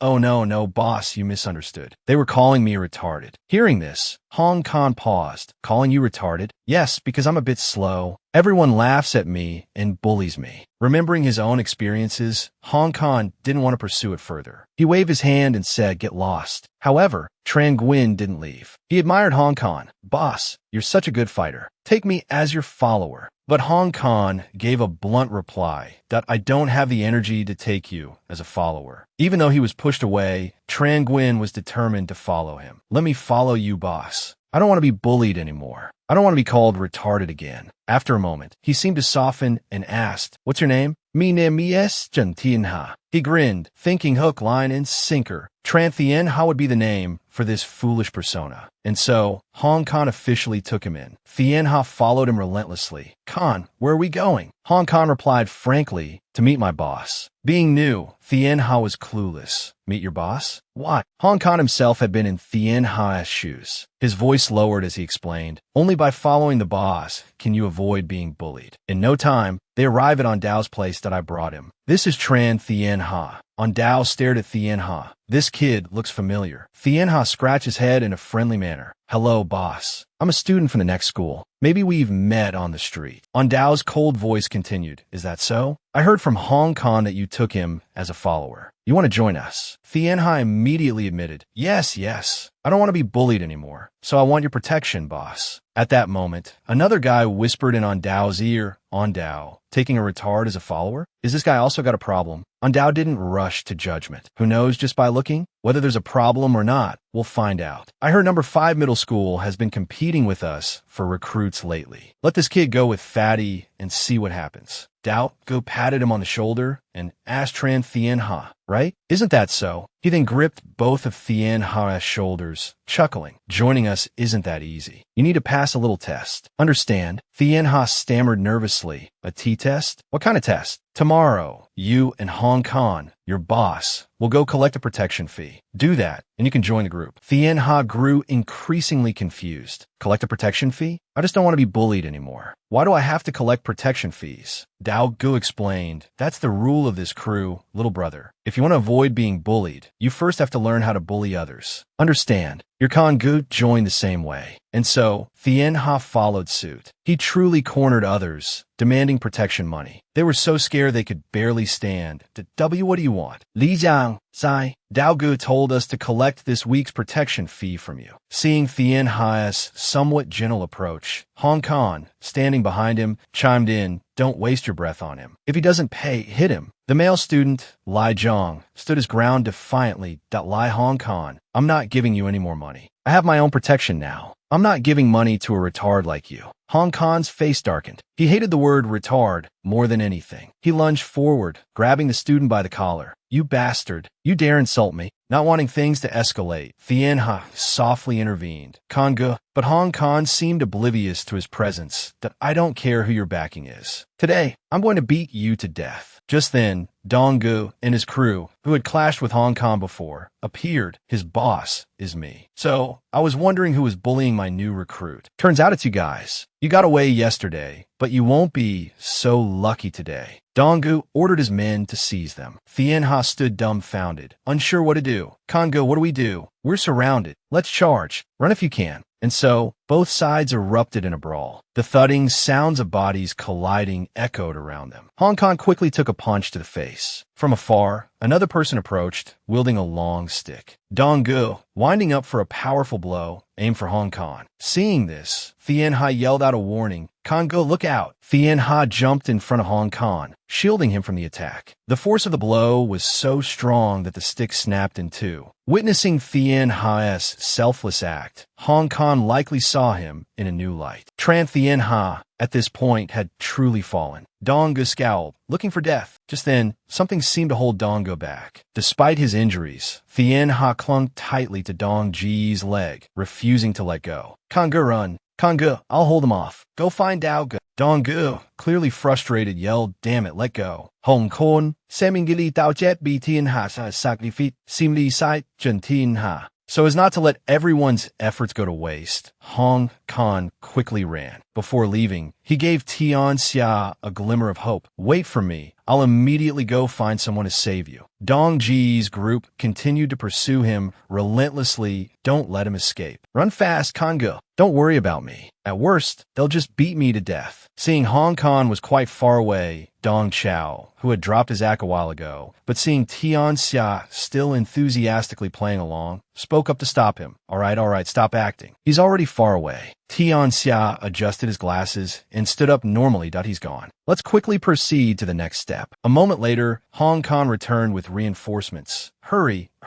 Zhang Tao is right up ahead. Chen Tianxia, I'm back to save you. Seeing him lying sprawled on the ground, everyone's jaws dropped. Chen Tianxia was leaning against the corner of a wall, utterly exhausted. His eyes were brimming with tears. Hong Kong asked, "Are you all right?" Despite the pain, Tianxia managed to smile. Kangge, you're so good. I'm glad you escaped. Beaten like this, and you're still worried about whether I escaped or not. Hong Kong walked over and helped Tianxia up. Don't say another word. After this incident, my mind is made up. From now on, you're my brother, Li Hong Kong's brother. The two of them went to the 4D shooting game arcade. Quick, cover me. Otherwise, we'll go meet those beautiful ladies. Such a cute young man. This is my brother, Chen Tianxia. Since meeting Tianxia, Hong Kong seemed to have opened up more. From now on, my brother will be the one collecting protection fees. He checked his wallet to see how much money he had, then took out a wad and showed it off to Tianxia. Today's haul wasn't bad. Let's go play some games. Speak of the devil, Donggu appeared again. Oh, playing games? Take me with you. How about that? We meet again. Hong Kong was unhappy every time they met. It's you. As usual, Tianxia stepped forward to protect Hong Kong. Kangge, go ahead. I'll stay back and hold them off. Donggu spoke calmly, his tone indifferent, without the usual provocation. This made the situation even more confusing. Seeing this, Hong Kong decided to ask directly, what do you want? Li Hong Kong, right? We weren't acquainted before, but now we are.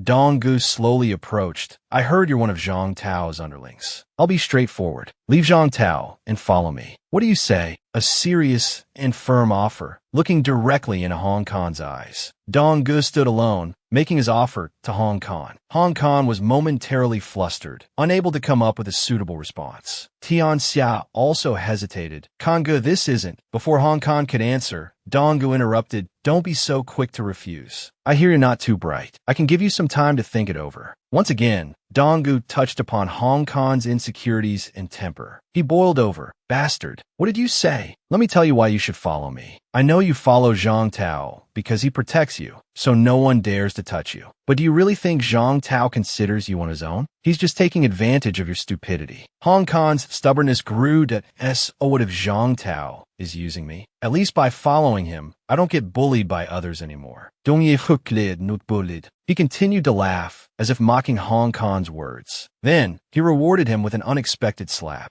Hong Kong didn't understand why he was being beaten. Seeing this, Donggu offered a hypothetical. What if, starting today, I bully you? What would you do? True to his word, he immediately ordered his men to beat Hong Kong. His entire body was covered in wounds. There wasn't a single spot spared. This guy's as fat as a pig. He can take a beating. They hit him hard, relentlessly kicking and stomping. Worried things were going too far, Donggu stepped in, saying smoothly, a pig is still a valuable commodity. If he's broken, he'll be useless. Think carefully. Do you want to follow me, or be beaten every day from now on? Hong Kong, not the least bit submissive, retorted, screw you. I hear your memory isn't so good. Seems like you've forgotten what it feels like to be bullied. Well, I'll help you remember. Give him a little surprise, boys. No problem. We'll help you. They began to flaunt their strength and abilities, ganging up on the overweight Hong Kong. Let us help you, kid. Hong Kong seemed to collapse, letting them trample all over him. Tianxia, powerless, could only watch and worry. Khan, just agree with them. Donggu held up his phone, recording the whole exciting scene. Kid, see your big brother covered in someone else's piss? Exciting, huh? Wait till I post this online and make your brother famous. Does this retard really think he's so tough? Piss on him. Piss on him. They humiliated him in every way possible. Hong Kong remembered being treated like this before.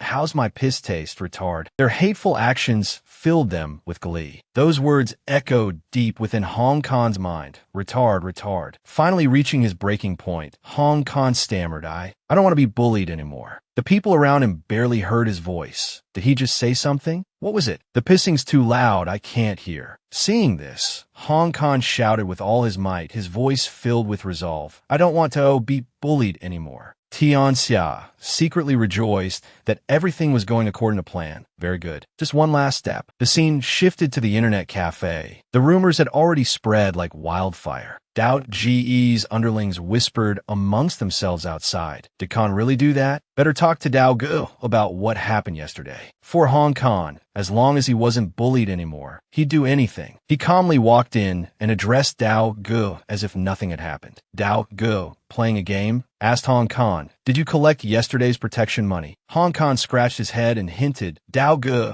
there's something I'm not sure about. You need to handle it personally. Hearing this, Dao Gu paused, turned, and looked Hong Kong in the eye. He followed Hong Kong to a dark and secluded place. Yet, Dao Gu still trusted and followed the heavy-set man. Now, what's going on? Why did you bring me here? You'll find out soon. Reaching their destination, Hong Kong stopped and announced, the person I brought is here. A small task, but well executed. Not bad, fatty. Several figures emerged, their faces completely covered. They expected Hong Kong to handle the situation himself. Former boss, you've come this far. Do you really expect us to do it ourselves? Dao Gu, still smoking, his face obscured by smoke, asked in a confused but calm voice, Fatty, what are you doing? With that said, Hong Kong decided to throw a punch. The punch was aimed straight at Ondao. Swish. Fortunately, Ondao dodged just in time. However, it was a surprise attack, so it took quite a bit of effort. Ondao grimaced in annoyance. Damn it, you little punk, you sold me out. Sorry, Ondao, you taught me this. If I don't want to be bullied, I have to learn how to betray others. After hearing this, Ondao became calmer than ever. He continued to light a cigarette. Interesting. I didn't expect you to remember such a profound principle. Well, today I'll teach you another one. Ondao, who had never considered Hong Kong a teammate from the beginning, finally revealed his true colors. He brushed the dust off his clothes and said mockingly, a retard will always be a retard. Do it. At the same time, Tianxia charged forward. With a jump and a kick to Ondao's stomach, an unexpected character launched an attack. Ondao was immediately sent sprawling. Hong Kong clutched his wound and knelt before Tianxia. Ondao patted Tianxia's shoulder and asked smugly, Hong Kong, are you surprised? Did you not see that coming? Rewind to 1 day ago. What? You're saying Li Hong Kong betrayed me? Don't joke with me, kid. As long as Ondao cooperates with me tomorrow, I'll have a way to prove I'm not lying to you. Ondao was particularly interested in Tianxia. Tianxia is much smarter than you. Hong Kong was stunned when he learned the truth, thanks to Tianxia arranging this play. Otherwise, I wouldn't have known. So even a retard has the guts to betray me. The moment Hong Kong opened his heart to Tianxia was the moment he was backstabbed without even realizing it. He roared in utter despair, why, Tianxia? Tianxia sincerely expressed, because I don't want to be bullied either, Hong Kong. Didn't you just say it yourself? If you don't want to be bullied, you have to learn how to betray others. Hong Kong didn't want to argue anymore, as both of them were traitors. Oh, what if it's true? There are only two of you on this side. Ondao let out a loud laugh. Haha, as expected of a retard. There are only two of us. Who do you think these people are? Ondao snapped his fingers, and a group of people immediately obeyed, calling out his name in unison. Surprise after surprise kept coming for Hong Kong. Ondao spread his arms wide, that I wonder if these people are enough. Then, reward Hong Kong with a beating. First to the face, then to the stomach. Hong Kong hung his head, coughing and drooling. How should we handle this retard? Ondao pressed Hong Kong's head to the ground with his foot. Don't be so hasty. I've been so bored lately. It's rare to have such an interesting toy. I have to think about how to play with it. Ondao looked around, pondering some amusing ideas. Pork is quite expensive these days. Strip him naked and make him learn how to walk like a pig. Someone help him out. Hong Kong struggled to get up, his pleas echoing pathetically, no. Don Zodis, Angdao, I was wrong. Ondao, I was wrong. Ondao, I was wrong. Ondao, I was wrong. Countless eyes were on Hong Kong, treating him like a plaything, free to do with him as they pleased. I have a rope here. Put it around his neck. Tian Hao muttered to himself, looking at Trang Nguyen. Did you see? Write a few words for him. Tianxia silently watched the scene of Hong Kong being trampled. How do you feel now? Hong Kong looked helpless, unable to fight back. All he could do was run his mouth. You bastard. Tianxia isn't afraid to ask directly. Do you hate me? Right? Now you know how it feels to be betrayed by your friends. That's how you treated me back then. do you remember? Tian Xia asked, ripping off his wig and fake glasses. Hong Kong stammered, you're Zodyu Zimbabwe, Li Hong Kong. Because of his forgetfulness, he couldn't remember things that happened too long ago. You, who are you? I'm about to forget. My memory has problems. Who am I? You're about to forget. Then he took out an old photo and showed it to him. This photo, do you remember it? Hong Kong's eyes widened in recognition. Dao, also surprised, realized, so it's you? So, it's the kid this dead pig sold out in the beginning. Haha, I didn't expect to see a revenge play. Ah, I remember, Tran. Something, right? My name is Tran Nguyen. Let's take a picture together later. We're friends now. Dao had a little exchange with Hong Kong back then. Just bring me the friend in this photo, and I'll let you go. So he betrayed him. That I'm sorry, Tran Nguyen. I didn't want to be bullied anymore. Looking at the photo, he slowly said the name of his once close friend, Tran. Zhen Guing, Zhen Guing, you are Zhen Guing. He bent down, getting closer to Hong Kong. Very good. It seems you remember now. How does it feel to be betrayed? Today, I'm just returning everything you did to me. Hong Kong clenched his hands, his head bowed in remorse for what he had done. Tran Nguyen's body trembled, about to say something, begging. He kowtowed repeatedly, saying, I'm sorry, I'm sorry. Tran Nguyen, see? I helped you get your revenge. Everything is settled. You stay here and repent for your past sins. From now on, we're even. Dao saw that this wasn't the result he wanted. Wait a minute, kid. You two are reconciled, but what about us? Our gang was also tricked by Tran Nguyen. You dare use us? We're not happy about being fooled. Tran Nguyen put his hands in his pockets and replied coldly, you didn't mention it. I almost forgot. We do have unfinished business. Everything is because of this bastard. If I want revenge, how can I leave you out? So, do you want to seek revenge on us too? Haha, are you also an idiot? This guy is alone and so arrogant. Perfect, let's make him our new toy. Tran Nguyen's sharp tongue was second to none. Alone? I think you're the idiot. If I'm here to settle old scores, I wouldn't come unprepared. His words irritated Dao even more. Stop showing off. It's time. Everyone come out. You finally called us out. We couldn't take it anymore. A large group stepped out. The place was now crowded. Hee. So he was the one who bullied Nguyen before? Nguyen, I didn't know you were bullied before. Dong Xie was a bit curious, wanting a proper answer. That I'm really curious. How did you go from being useless to what you are today? Dao, seeing this intimidating force, trembled, his grip on his cigarette loosening. Who are you? Me? My name is Tran Nguyen. I'm 16 years old. I'm Dao, the boss of 5 middle school in C-City. Hearing about Tran Nguyen's background, Dao couldn't help but break out in a cold sweat. His underlings rushed to report to Dao. We're surrounded. What should we do? What are you afraid of? Even if there are a lot of them, we can still break out. At this moment, they once again took advantage of Lai Hong Kong. Dao grabbed Lai Hong Kong's head and ordered him like an animal. Listen to me. Run ahead and help us break out. If you help us hold them off this time, you'll truly become one of us. I guarantee no one will bully you again. This time, Lai Hong Kong definitely wouldn't be fooled again. Help you? I won't help you anymore. Rejected. Dao flew into a rage. Damn it. If you don't obey, then if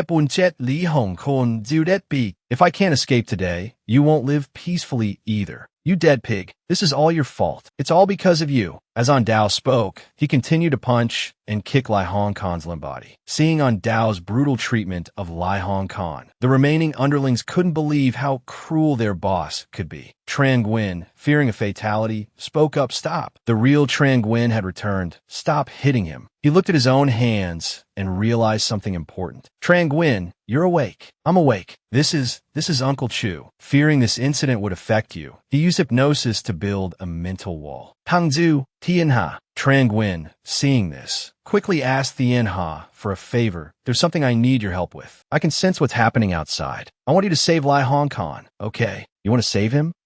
He's already received his punishment for what happened before. Tran Nguyen touched the barrier. Unexpectedly, it rippled outwards. Tianha complied with his wish. All right, I agree. Suddenly, a bright light emanated from him. He then collapsed to the ground. Everyone anxiously rushed to his side, repeatedly calling out, Tran Nguyen, Zhen Guing, Zhen Guing. Tianha had gone inside to meet Tran Nguyen, which is why his body had collapsed. Tianha, thank you for helping me with so much. No need to thank me. Although I also use your identity to do quite a few bad things. Fighting with those delinquent teenagers, flirting with upperclassmen Nuok Lam, even scheming against Humai. At this moment, Tran Nguyen was still listing Thien Hai's misdeeds, unintentionally grating on his ears. Why do I suddenly feel like hitting this guy? But still, thank you, Thien Ha. You've helped me understand so much. Thien Ha patted Tran Nguyen's shoulder lightly. I should be the one thanking you. If I hadn't suddenly entered your body, there are some things I would never have clearly seen using Vong Thien Hai's identity. That accidental collision had created a miracle. Suddenly, Thien Ha began to glow, a bewildered expression appearing on his handsome face. It seems we have to return to our original places. Returning to see Tran Nguyen. Returning to see Thien Ha. Returning to reality. Both lay on their beds, Thien Ha still unconscious. Lu Fei and he must have been by their side, taking care of them. So, as soon as Tran Nguyen opened his eyes, she noticed that you're awake. He sat up and replied, yeah, I'm awake. Seeing that, she asked, how do you feel? He embraced her waist and pulled her close, as if he had just woken up from a long dream. This action made Fei Ni uncomfortable. Not really. I think you're still half asleep, you little rascal. She gave Tran Nguyen a good smack. Having just recovered, he fell back onto the floor. Oh, you think you're Wang Tianxia or something? Holding his swollen face, he replied, I am, of course, Wang. His head hurt. Seeing Tianxia appear, Tran Nguyen understood. Where is this? Has our Tianxia returned to his own body yet? Tran Nguyen widened his eyes in surprise. Tianxia hadn't yet come to his senses. It was time for Lu Fei Ni to get this straightened out. Are you Tianxia? Tran Nguyen hurriedly admitted, I am. Are you Tran Nguyen? Tianxia, in turn, said he was Tran Nguyen. Sister Fei Ni. Fei Ni scratched her head in frustration. Oh dear, this is troublesome. Who am I supposed to sleep with now? Tran Nguyen was not amused. Yes, now the time to be thinking about that. Tianxia said shyly, but Sister Fei Ni, I'm still young. Uncle Chu sighed, shaking his head. I don't understand this either. Suddenly, Tran Nguyen smiled mischievously, if that's the case. Tianxia started sweating nervously. Slap! Tran Nguyen, in Wang Tianxia's body, his eyes gleaming, called out, Tianxia. Slap! Wang Tianxia, in Tran Nguyen's body, hit Tran Nguyen squarely on the head. Everyone who witnessed this was stunned by the sudden action. Wang Tianxia then turned and said, Fei Ni, knock me out. Immediately afterward, the sound of a slap and a groan echoed. After things calmed down, Lu Fei Ni stood before the two men and asked, which one of you is Tran Nguyen, and which one is Tianxia? I'm Zhen Guing, Yinuan Dan Sifebodi, Mumbao. The other man, with a slightly impatient expression, replied, I'm Wang Tianxia. Lu Fei Ni furrowed her brow, a troubled look on her face. It seems you two can't return to your own bodies for the time being. Just then, Bang Xie entered, calling out, Tianxia. Sister Fei Ni, the leaders of the 9 gangs and 18 factions are all here. They want to see Tianxia. Oh no, why now? Wang Tianxia and Tran Nguyen both wore the same troubled expression. The leaders of the 9 gangs and 18 factions? What are they doing here at this hour? Wang Tianxia asked worriedly. Uncle Chu surmised, Young master, there's only 1 week left until the end of the year. It's probably about the annual ancestral worship ceremony. The ancestral worship ceremony was an annual tradition of the Tianxia society, requiring the current leader, meaning Wang Tianxia, to personally attend and discuss matters. As Uncle Chu spoke, he paused, and everyone's eyes simultaneously turned to Tran Nguyen in Wang Tianxia's body. Tran Nguyen said awkwardly, should we try to switch back? Wang Tianxia sighed, that we already tried that. We can't switch back for now. You'll have to appear in my place. Tran Nguyen's face crumpled. Tianxia, I can't do that. Wang Tianxia glared at him. You have to. If they find out you're not Wang Tianxia, do you know what the consequences will be? What consequences? Zhen Guing Gao, Aking An Xio Li. The main consequence is that they will all die. Every word Wang Tianxia uttered made sweat drip down Tran Nguyen's forehead. His mouth went dry, unable to speak. Seeing this, Lu Fei Ni came over, smiled, and comforted him. Don't be afraid. Just pretend we're acting. You're playing the role of Wang Tianxia. Acting. Tran Nguyen was stunned by this grand performance. The scene shifted to the main building. The leaders of the 9 gangs and 10 factions were waiting in the room. Everyone was tense. After a long time, someone lost their patience and slammed the table, saying, "What the hell is Wang Tianxia doing? Even if he's the leader, what's the meaning of making us wait this long?" A woman chimed in, "Exactly. If he doesn't show up soon, the leadership of the Tianxia society might need to be replaced." "Oh, replaced? Who do you all intend to replace him with?" The familiar voice of Wang Tianxia rang out, startling everyone. Wang Tianxia, in a sharp suit, walked in. "Are you saying you want to replace me with Zhao Mengnan of the Ironclad Gang? Or Wang Zong of the God of Wealth Gang? Or perhaps Sabi of the Wild Dog Gang?" Wang Tianxia's icy gaze swept over everyone, who said the Tianxia society needs a new leader. The woman who had spoken so boldly just a moment ago was now trembling like a leaf. "Brother Tianxia, we were just joking, trying to lighten the mood." "Ha ha!" The scarred man, who had been banging on the table and chairs, now turned pale and stammered. Right. Those 3 useless fools aren't even fit to shine your shoes, let alone." "Good then." Wang Tianxia, actually Tran Nguyen in his body, quietly put on an earpiece. He was monitoring the entire process. Adjusting the microphone, Wang Tianxia said, "Tran Nguyen, follow my instructions." Tran Nguyen, playing his role, followed Wang Tianxia's instructions through the earpiece. After sitting down and looking at them, he didn't speak, creating pressure that I want you to deliberately mention those 3 names. It's also putting pressure on them. First, suppress their qi shi.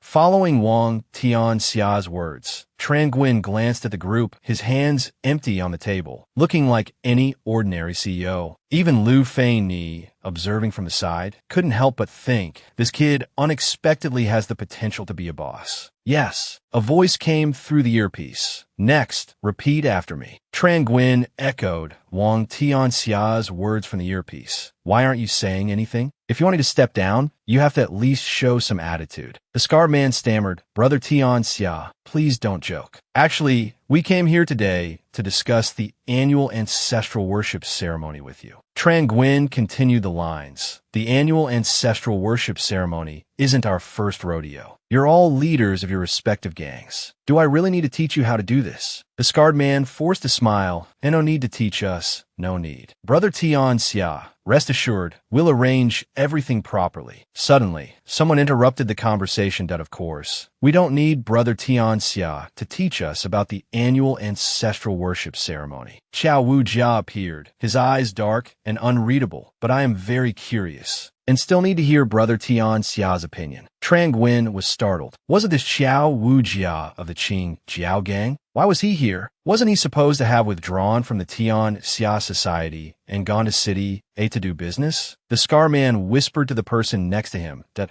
"I heard Sabi used to work with him." The shaved head man replied softly, "Is that so? Then we have a good show to watch." This sudden appearance made Lu Fei-ni start to panic. Why did he show up here? Could he be targeting Wang Tianxia? Indeed, Wang Tianxia, behind the screen, also began to worry. Damn it, why is he here? Zhen Guing, Listen to me. His name is Qiao Wu, formerly the leader of the Tanjiao gang. He left Tianxia society later due to some reasons. This man is paranoid and acts recklessly. You must be careful. Don't let him realize you're not Wang Tianxia. Tran Nguyen was startled upon hearing this, but quickly composed himself as Qiao Wu spoke. I heard that the Tango gang experienced some internal chaos recently and was purged by Wang Tianxia. Sappy was originally brought into Tianxia society by me. He was a brother who went through thick and thin with me. So, I have a question for Wang Tianxia. As Qiao Wu spoke, he pulled something from his pocket. A pistol pointed directly at Tran Nguyen's head. Qiao Wu slowly said, "Tell me, will I pull the trigger to avenge Sappy?" As he spoke, Qiao Wu's eyes gleamed with an unusual intensity. In the cold building, with this confrontation unfolding, only a few windows were lit. The gun remained pointed at Tran Nguyen's forehead. The group of self-proclaimed gang leaders were all terrified. Lu Fei-ni shouted, "Qiao Wu, what are you doing?" Just then, a cold sensation touched Qiao Wu's neck, accompanied by a voice. "Drop the gun." Qiao Wu realized he was being threatened by Bang Xie. He chuckled, as expected of Din Bang. "Your movements are truly swift. So fast." Wang Tianxia shouted into the earpiece. Tran Nguyen, quickly hide behind Fei-ni. Tran Nguyen trembled inside as he faced the barrel of the gun. Am I going to die here? For some reason, Wang Tianxia suddenly sensed a shift in Tran Nguyen's thoughts. Tran Nguyen, with a calm expression, said, "Whether you'll shoot or not, I don't know." He suddenly grabbed Xiao Wu's arm and the gun. Tran Nguyen pressed the gun against his own head and continued, but seeing this, Wang Tianxia screamed in horror from behind the screen. "Tran Nguyen, what are you doing?" Tran Nguyen seemed not to hear. He stared intently at Xiao Wu. Click! Tran Nguyen pulled the trigger himself. "Ban ga ga pet wan Tianxia!" Lu Fei Ni cried out in terror. "Tianxia!" Their screams echoed simultaneously. Pop! Confetti shot out. The gun didn't fire a bullet, but instead released a bright red Happy New Year banner. Lu Fei Ni's eyes widened. "Huh? A toy?" Xiao Wu suddenly burst into laughter. He waved the toy gun in his hand. As expected of Wang Tianxia. "I was just joking. Surely Wang Tianxia won't hold this against me, right?" Tran Nguyen smiled faintly and replied, "Not at all. Happy New Year." Xiao Wu, seemingly satisfied, turned and left. "Thank you, Wang Tianxia. I'll be going now." Reaching the door, he suddenly paused at, "Oh, right. One more thing." Xiao Wu turned back to look at Tran Nguyen. "I'll be reorganizing the Tanjiao gang when I return. But I still hope for Wang Tianxia's guidance in the future." The tense meeting ended just like that. Back in the safe room, Lu Fei Ni reported that everything was all right. The others, having nothing else to do, had dispersed. Tran Nguyen's face was pale, his ears still ringing, his heart pounding in his chest. Random thoughts raced through his mind. I can't believe I'm still alive." He was lost in thought when a voice interrupted him, making him jump and cry out. "Sister Fei, Sister Ni, Zhen Guing Si Dam, students." Lu Fei Ni looked at him with approval. "Not bad acting, Tran Nguyen. It's a good thing you realized it was a toy." Tran Nguyen scratched his head, embarrassed, because I was bullied in school. They used to scare me with toy guns. I didn't expect it to be so accurate this time. Suddenly, Lu Fei Ni hugged him, gently patting his back. "Don't scare me like that again, okay? This body isn't yours right now." Tran Nguyen's face was buried in the softness of her embrace. He blushed, stammering, "Oh, okay, Sister Fei Ni." Wang Tianxia, standing nearby, cleared his throat, signaling for them to stop. He said, "Right now, you can't switch back. Similar situations will become more frequent in the future. Therefore, from now on, some training is mandatory." The next day, in front of the building named Tianxia, Tran Nguyen exclaimed in surprise, "Brother Tianxia, what are you doing bringing me here?" Before them was a shooting range. Hearing Tran Nguyen's question, Wang Tianxia replied, "Tran Nguyen, to prepare you for the dangers you may face, starting today, you must undergo training." Seeing Wang Tianxia expertly checking a gun, a chill ran down Tran Nguyen's spine. He asked, "Training? What kind of training do we have to do?" Wang Tianxia smiled. "First, courage." A moment later, Wang Tianxia's smile vanished, his face turning cold as he aimed and fired at the target. Hearing the gunshot for the first time, Tran Nguyen jumped like a startled grasshopper. Blowing the acrid smoke from the gun barrel, Wang Tianxia asked, "How do you feel?" Tran Nguyen, on the verge of tears, stammered, "Brother Tianxia, what kind of training is this?" Looking at Tran Nguyen's youthful face, Wang Tianxia replied, "As the leader of the Tianxia society, you must remain calm no matter what happens. Although your performance against Xiao Wu wasn't bad this time, this is just the beginning. He might do something even crazier." Unexpectedly praised, Tran Nguyen scratched his head, giggling with delight. Wang Tianxia smirked menacingly. "Therefore, from now on, we will train your mental fortitude every day. Be prepared." Tran Nguyen, terrified, replied, yes. A cold dread washed over him, giving him a bad premonition about the future. That premonition quickly came true as Tran Nguyen became Wang Tianxia's target practice. Following that, he was locked in a room full of snakes, his body stiffening, his blood running cold. Wang Tianxia's voice echoed from outside, "Don't move, and you'll be fine." Next, Tran Nguyen was suspended in the air. "I'll pull you up in 3 hours. Hang in there," Wang Tianxia told him during this courage test. After who knows how long the training lasted, the two stood on a rooftop. Wang Tianxia asked with a faint smile, "Are you ready?" Tran Nguyen, with several snakes still coiled around his legs, scratched his head and replied, "But I'm not afraid of snakes anymore." Wang Tianxia slowly explained, "There are 5 snakes here. Unlike the ones from the other day, these are actually venomous. As long as you stay still, they won't actively attack you. Tran Nguyen, hearing that they were truly venomous snakes, froze, his whole body stiff, not daring to move. He closed his eyes, gritted his teeth, and reassured himself, I'm the boss. I can't be afraid. I'm the boss. I can't be afraid. Suddenly, the snake wrapped around Tran Nguyen's neck was shot to pieces. Wang Tianxia, standing in front of him, calmly said, I forgot to mention, the sniper in the distance will accurately target the venomous snakes. If you can't control your body, you won't die from a snake bite, but from a bullet. He continued, as long as you can persevere until all these snakes are dealt with, consider this stage cleared. After speaking to Tran Nguyen, Wang Tianxia gave orders through the walkie-talkie. Continue targeting. A voice from the other end responded, understood. Tran Nguyen's whole body trembled violently, but he resolutely said, I can persevere. During the following period, gunshots rang out continuously, sending the snakes to their demise one by one. At this point, Wang Tianxia said, all right, you can open your eyes now. Tran Nguyen breathed a sigh of relief. Is it over? Wang Tianxia nodded in satisfaction. Not bad. Very quick progress. 5 snakes you barely passed. Tran Nguyen exclaimed in a strained voice. That was just barely passing? Being the boss is too difficult. After the training, the two returned to their resting room. Seeing them, Lu Fei-ni spoke up. You two are finally finished? Tran Nguyen, go take a shower and rest for a bit. I have something to discuss with Tianxia. Tran Nguyen scratched his head and replied with a smile. Okay, Sister Fei-ni. Wang Tianxia looked over and saw red liquid flowing from Tran Nguyen's nose. He couldn't help but sigh and nosebleed. He's really too young. Tran Nguyen didn't leave immediately, but suddenly said, Sister Fei-ni, Brother Tianxia, I want to ask for a few days off. Both of them asked simultaneously, ask for leave? What do you mean?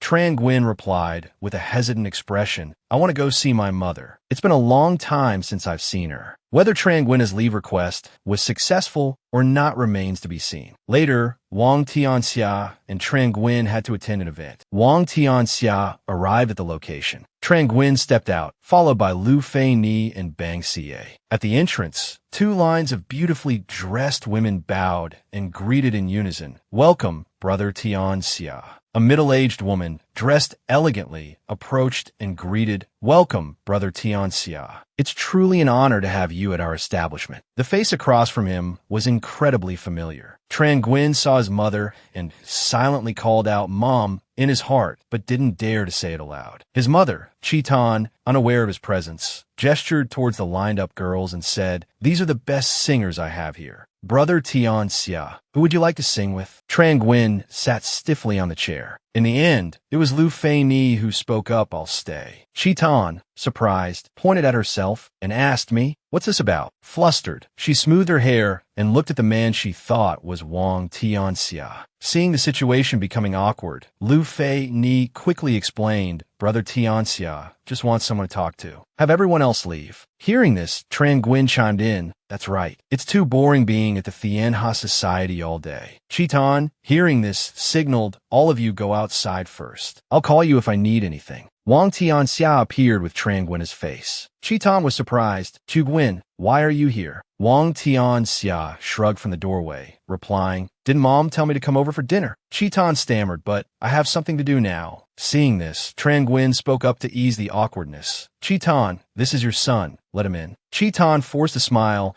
and unnaturally introduced him. Tianxia, this is my son, Tran Nguyen. Tiu Guing. Quickly Vitan Tianxia.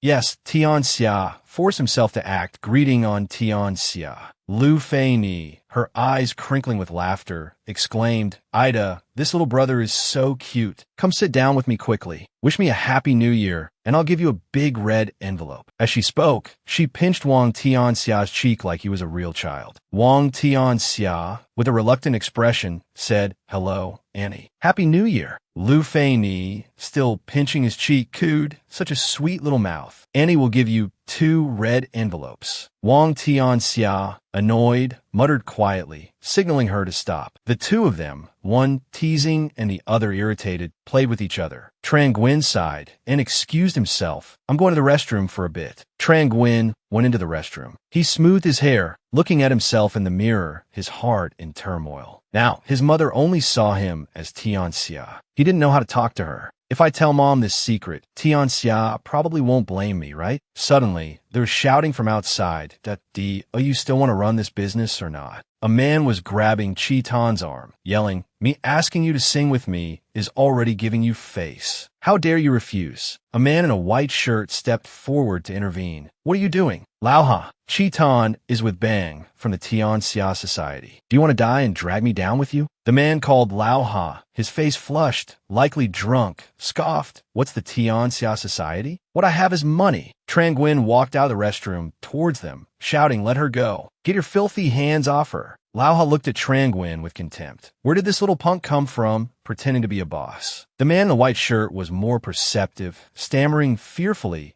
"He seems to be on Wang Tianxia."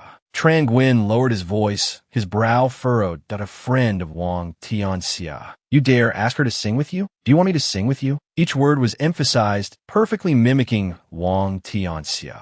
Lauha, intimidated by this menacing demeanor, broke out in a cold sweat. He hastily let go, apologizing profusely on, "Ang Tianxi, I'm sorry. I'm sorry." The man in white chimed in, "We were blind. We didn't see. Get out." Zhen Guingzhao. They scurried away like whipped dogs. Ji Tang Baoet Gudafuli Tangju, Ang Tianxi. "It was nothing. I could handle it," Trang Nguyen replied, using Wang Tianxia's mannerisms. "If anyone bullies you, tell me, and I'll have a din help you." Ji Tang Smai Sili It's okay. Ang Tianxi. He was just a drunk customer. "I'm used to it." Trang Nguyen was surprised. "Used to it? Does this happen often?" Chi Tan lowered her head slightly, her voice resigned. "Running a bar, there are all kinds of customers. I can't rely on a din and treat customers differently, can I?" "Okay." They started to walk back to the private room. Earlier, on the way there, Chi Tan had said to An Tianxia, "Later, don't mention this to Chu Guin." Trang Nguyen immediately asked why. Chi Tan smiled and explained, "Little Guin is much happier now than before. As a mother, how can I let him worry about me?" A meeting, tentatively called successful, came to a close. Trang Nguyen sat in the car, his gaze drifting outside. Lu Fei-ni asked curiously, "What's wrong? You clearly look worried and sad." Lu Fei-ni averted her gaze. Trang Nguyen spoke up, "Sister Fei-ni, what should I do to become someone like Brother Tianxia?"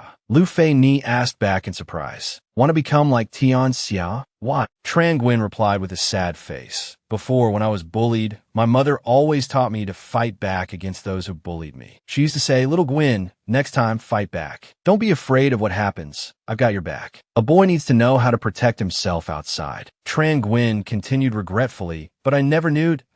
Turns out she was also being bullied by others outside. I don't want my mother to protect me. I want to become someone like Brother Tianxia. I want to protect my mother." Trang Nguyen's voice was firm and full of determination. Lu Fei-ni nodded, impressed. "Not bad. Much stronger than Wang Tianxia at 56 years old. If you were born 15 years earlier, I probably wouldn't have chosen Tianxia, but chosen me." Trang Nguyen gave a wry smile. "Sister Fei-ni, you're really good at joking." Seeing his expression, Lu Fei-ni burst out laughing, teasing him. "Ha ha, you're so naive." Their car stopped in front of an apartment building that we're here. "If you want to go check on your house, you'll have to be quick. Once Tianxia is back, we'll leave immediately." Trang Nguyen cheerfully got out of the car and replied, "Yes, Sister Fei-ni." It had been many days since he'd been home. Trang Nguyen wanted to visit for a bit. He had only taken a few steps when he heard shouts. "What are you doing?" This voice was very familiar to Trang Nguyen. The name Chiu Mai flashed through his mind, making him feel as if he'd been electrocuted. In a dark corner, 3 men were blocking Chiu Mai's path. "Such a cute girl. Why are you walking alone? Do you need us to accompany you?" Chiu Mai tried to speak loudly and threateningly. "Get away from me, or I'll call the police." The man in black laughed. "Call the police? You can try. I'm so scared. You'd better not touch her." The group spun around when they heard my shout. Trang Nguyen walked towards them, his face cold as he warned the group, "Otherwise, don't blame me for being unkind." The man in blue scoffed.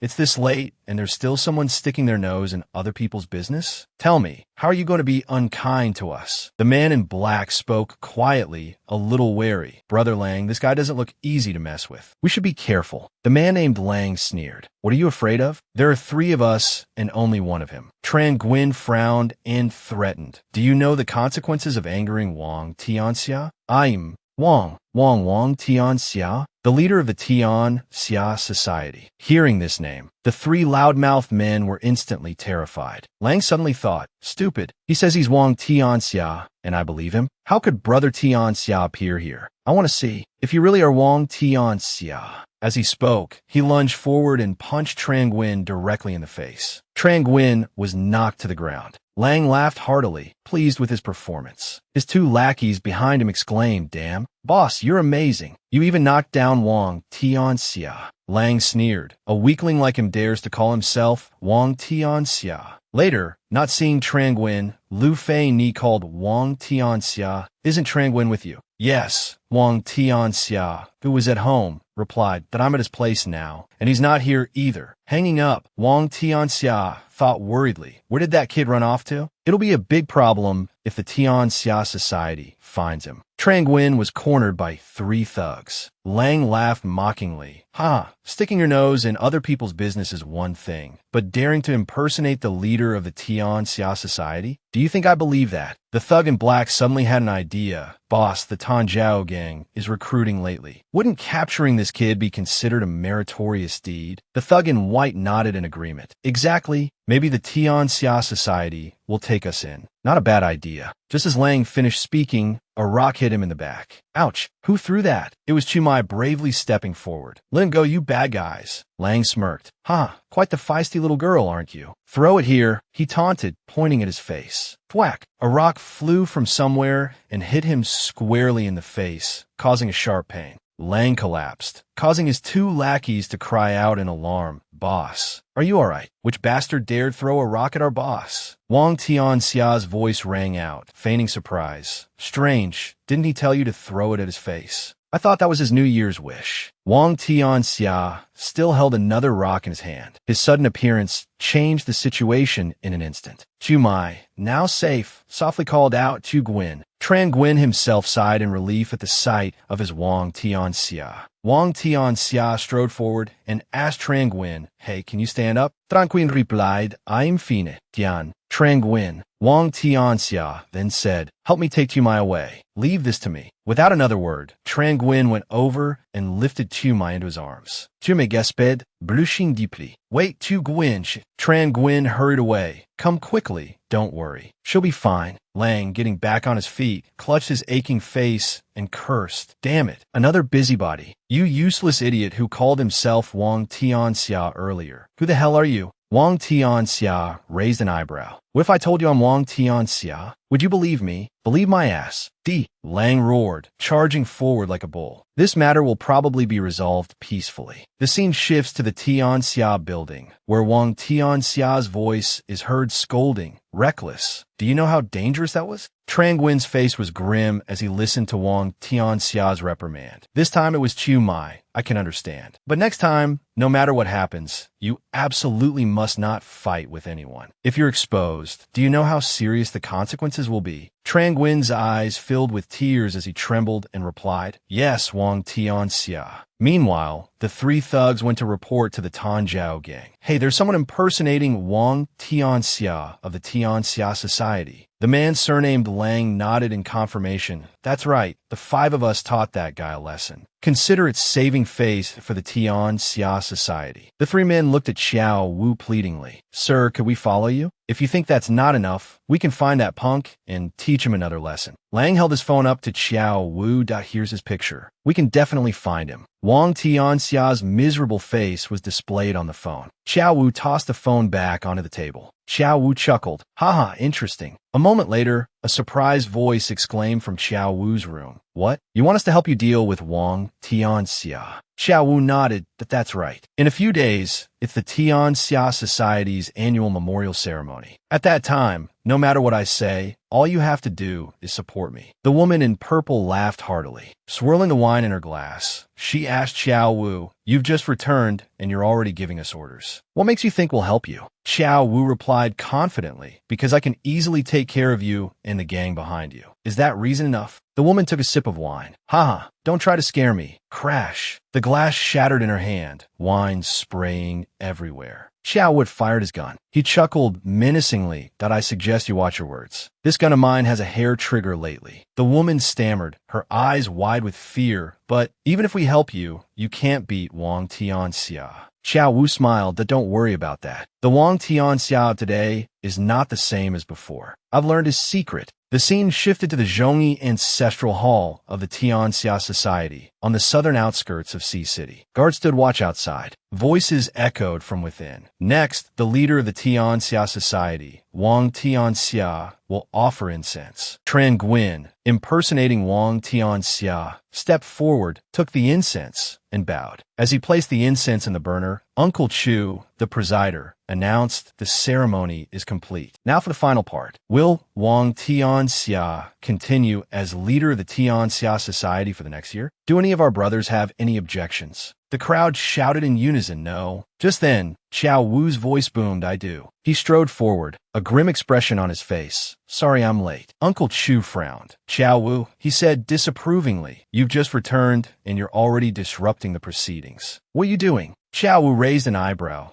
My apologies, Uncle Chu. I just recruited 3 new brothers into the society, so I was slightly delayed. Come on, you 3, go greet Brother Tianxia. He gestured for the 3 men to step forward. They were the same 3 men who had ambushed Qiu Mai and Tran Guin. Tran Guin was startled when he recognized them. Wang Tianxia, watching from the monitor, also recognized them. We're dead. We're dead, he thought in a panic. Xiao Wu looked at the 3 men. What's wrong? Don't you recognize Brother Tianxia? Why don't you greet him? One of them stammered, Hello, Brother Tianxia. We meet again. Through the earpiece, Wang Tianxia urgently whispered, Tran Guin, don't react. Don't admit you've met them. Tran Guin immediately stepped into character. His eyes darkened as he coldly asked Xiao Wu, what do you mean? Xiao Wu propped his chin on his hand, his eyes scrutinizing. Are you pretending not to know us, Brother Tianxia? Or are you truly a forgetful nobleman? But it's okay. You might not remember, so I'll help you. As he spoke, he held up a photograph taken a few days prior. He continued, I've already sent this to everyone here. Now, do you remember, Brother Tianxia? Has everyone seen it? This photo is proof that our boss, Tianxia, was taken down by these 3 brats. Xiao Wu's voice grew more sinister. Does someone like this still have the right to sit in the boss's seat? Why not hand it over to me, Xiao Wu? What do you all think? Everyone present looked at Tianxia, then back at Xiao Wu. They murmured amongst themselves, debating the truth of the story. Is what Xiao Wu's saying true? It must be fake. How could Brother Tianxia lose to those 3 punks? Lu Fei Ni stepped forward.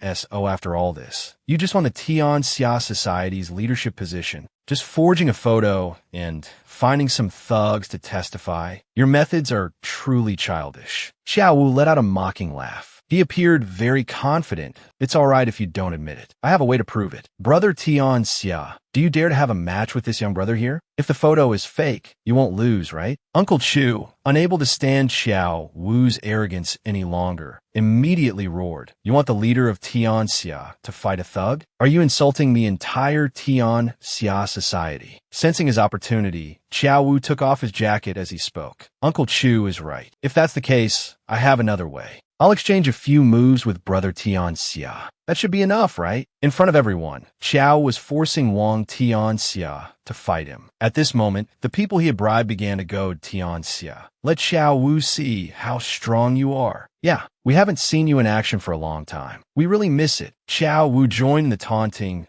If you still don't dare after all this, I can only assume that Brother Tianxia is no longer the Brother Tianxia of the past. You can just leave your position and let someone else take over. Wang Tianxia spoke into Tran Guin's earpiece. Tran Guin, you can't back down now. Remember what I taught you. Trust yourself. Tran Guin, his expression unchanged, walked towards Xiao Wu.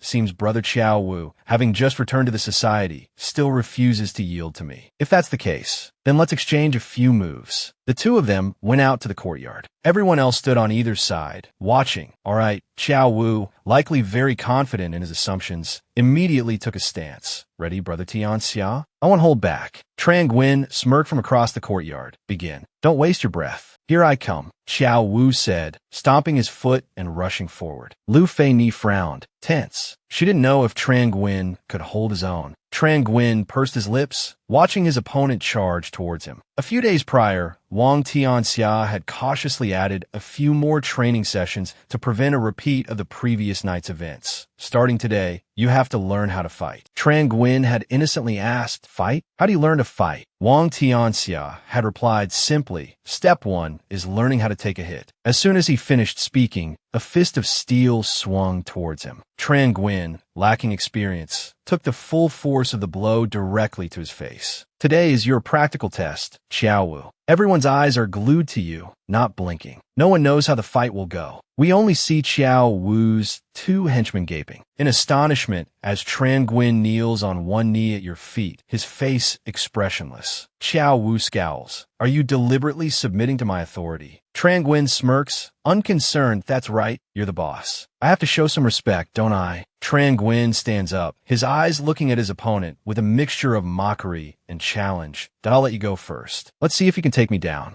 He remembers his training days in the Tianxia building, the punches from Wang Tianxia that he couldn't defend against. Every part of his body had been hit. Wang Tianxia yelled in his ear, "Hold your ground, Tran Guin. My body can take it." A decisive blow landed squarely in the middle of Tran Guin's face. Bruised and battered, Tran Guin didn't flinch. "That I know I can take it, but it hurts, Tianxia." Wang Tianxia reminded him, "Remember, everyone has a habitual move when they fight. As long as you observe carefully, their habitual move will be revealed. You just need to grasp their habitual move, and you can win." Each punch was a lesson. Now, as Xiao Wu launched his attack, Tran Guin was able to block every blow with basic moves. Xiao Wu laughed at "What's wrong, Tianxia? Still not fighting back?" The onlookers grew suspicious. Why isn't Tianxia fighting back? This Xiao Wu is really strong. Even Lu Fei Ni was worried. She feared that perhaps Tran Guin hadn't learned anything. In the training yard, a crowd gathered to watch Xiao Wu and Tran Guin's martial arts duel. Seeing Tran Guin dodge another blow, Xiao Wu chuckled with amusement. "Ha! Tianxia's skills haven't deteriorated at all." Tran Guin retreated, keeping his distance. He frowned, thinking to himself, "Habit, find his habit." When Xiao Wu was drenched in sweat, he said with a wry smile, "Tianxia, don't just keep dodging. Come and fight me." Tran Guin didn't reply, just stared at him. He had used his right hand 3 times, his left hand once, then his left hand again. Sure enough, Tran Guin had guessed correctly. Xiao Wu did attack with his left hand. He quickly ducked, avoiding the punch. Then, Tran Guin swiftly counterattacked. He smirked inwardly. "Gotcha." Tran Guin punched Xiao Wu directly in the groin. This move made everyone watching gasp. It was truly an outstanding, unexpected move. Xiao Wu collapsed to the ground, clutching his groin and trembling. Seeing this, Lu Fei Ni and Lu Confong were speechless. Wang Tianxia, holding his forehead, sighed in exasperation. "You little..." Tran Guin frowned and asked, "Can the photo incident be considered resolved now?" Xiao Wu, despite the pain, forced a laugh.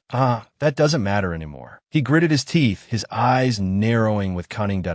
I now know your secret, Wang Tianxia." Then Xiao Wu stood up and said loudly, "Everyone has seen it. Wang Tianxia, the leader of the Tianxia Society, unexpectedly used a low blow to defeat me. Don't you find that strange?" Hearing these words, the onlookers looked at each other in bewilderment, confusion evident on their faces. Xiao Wu pointed at Tran Guin and shouted, "Wang Tianxia. He's not the same Wang Tianxia anymore." But Tran Guin didn't say anything, just stood there silently. He was sweating slightly, a flicker of confusion in his eyes. Lu Fei Ni stepped forward to intervene. "Xiao Wu, you've lost. What more do you want?" Xiao Wu didn't reply, only laughing continuously. Ha ha ha ha ha. Immediately afterward, he seemed to go mad, his laughter growing louder.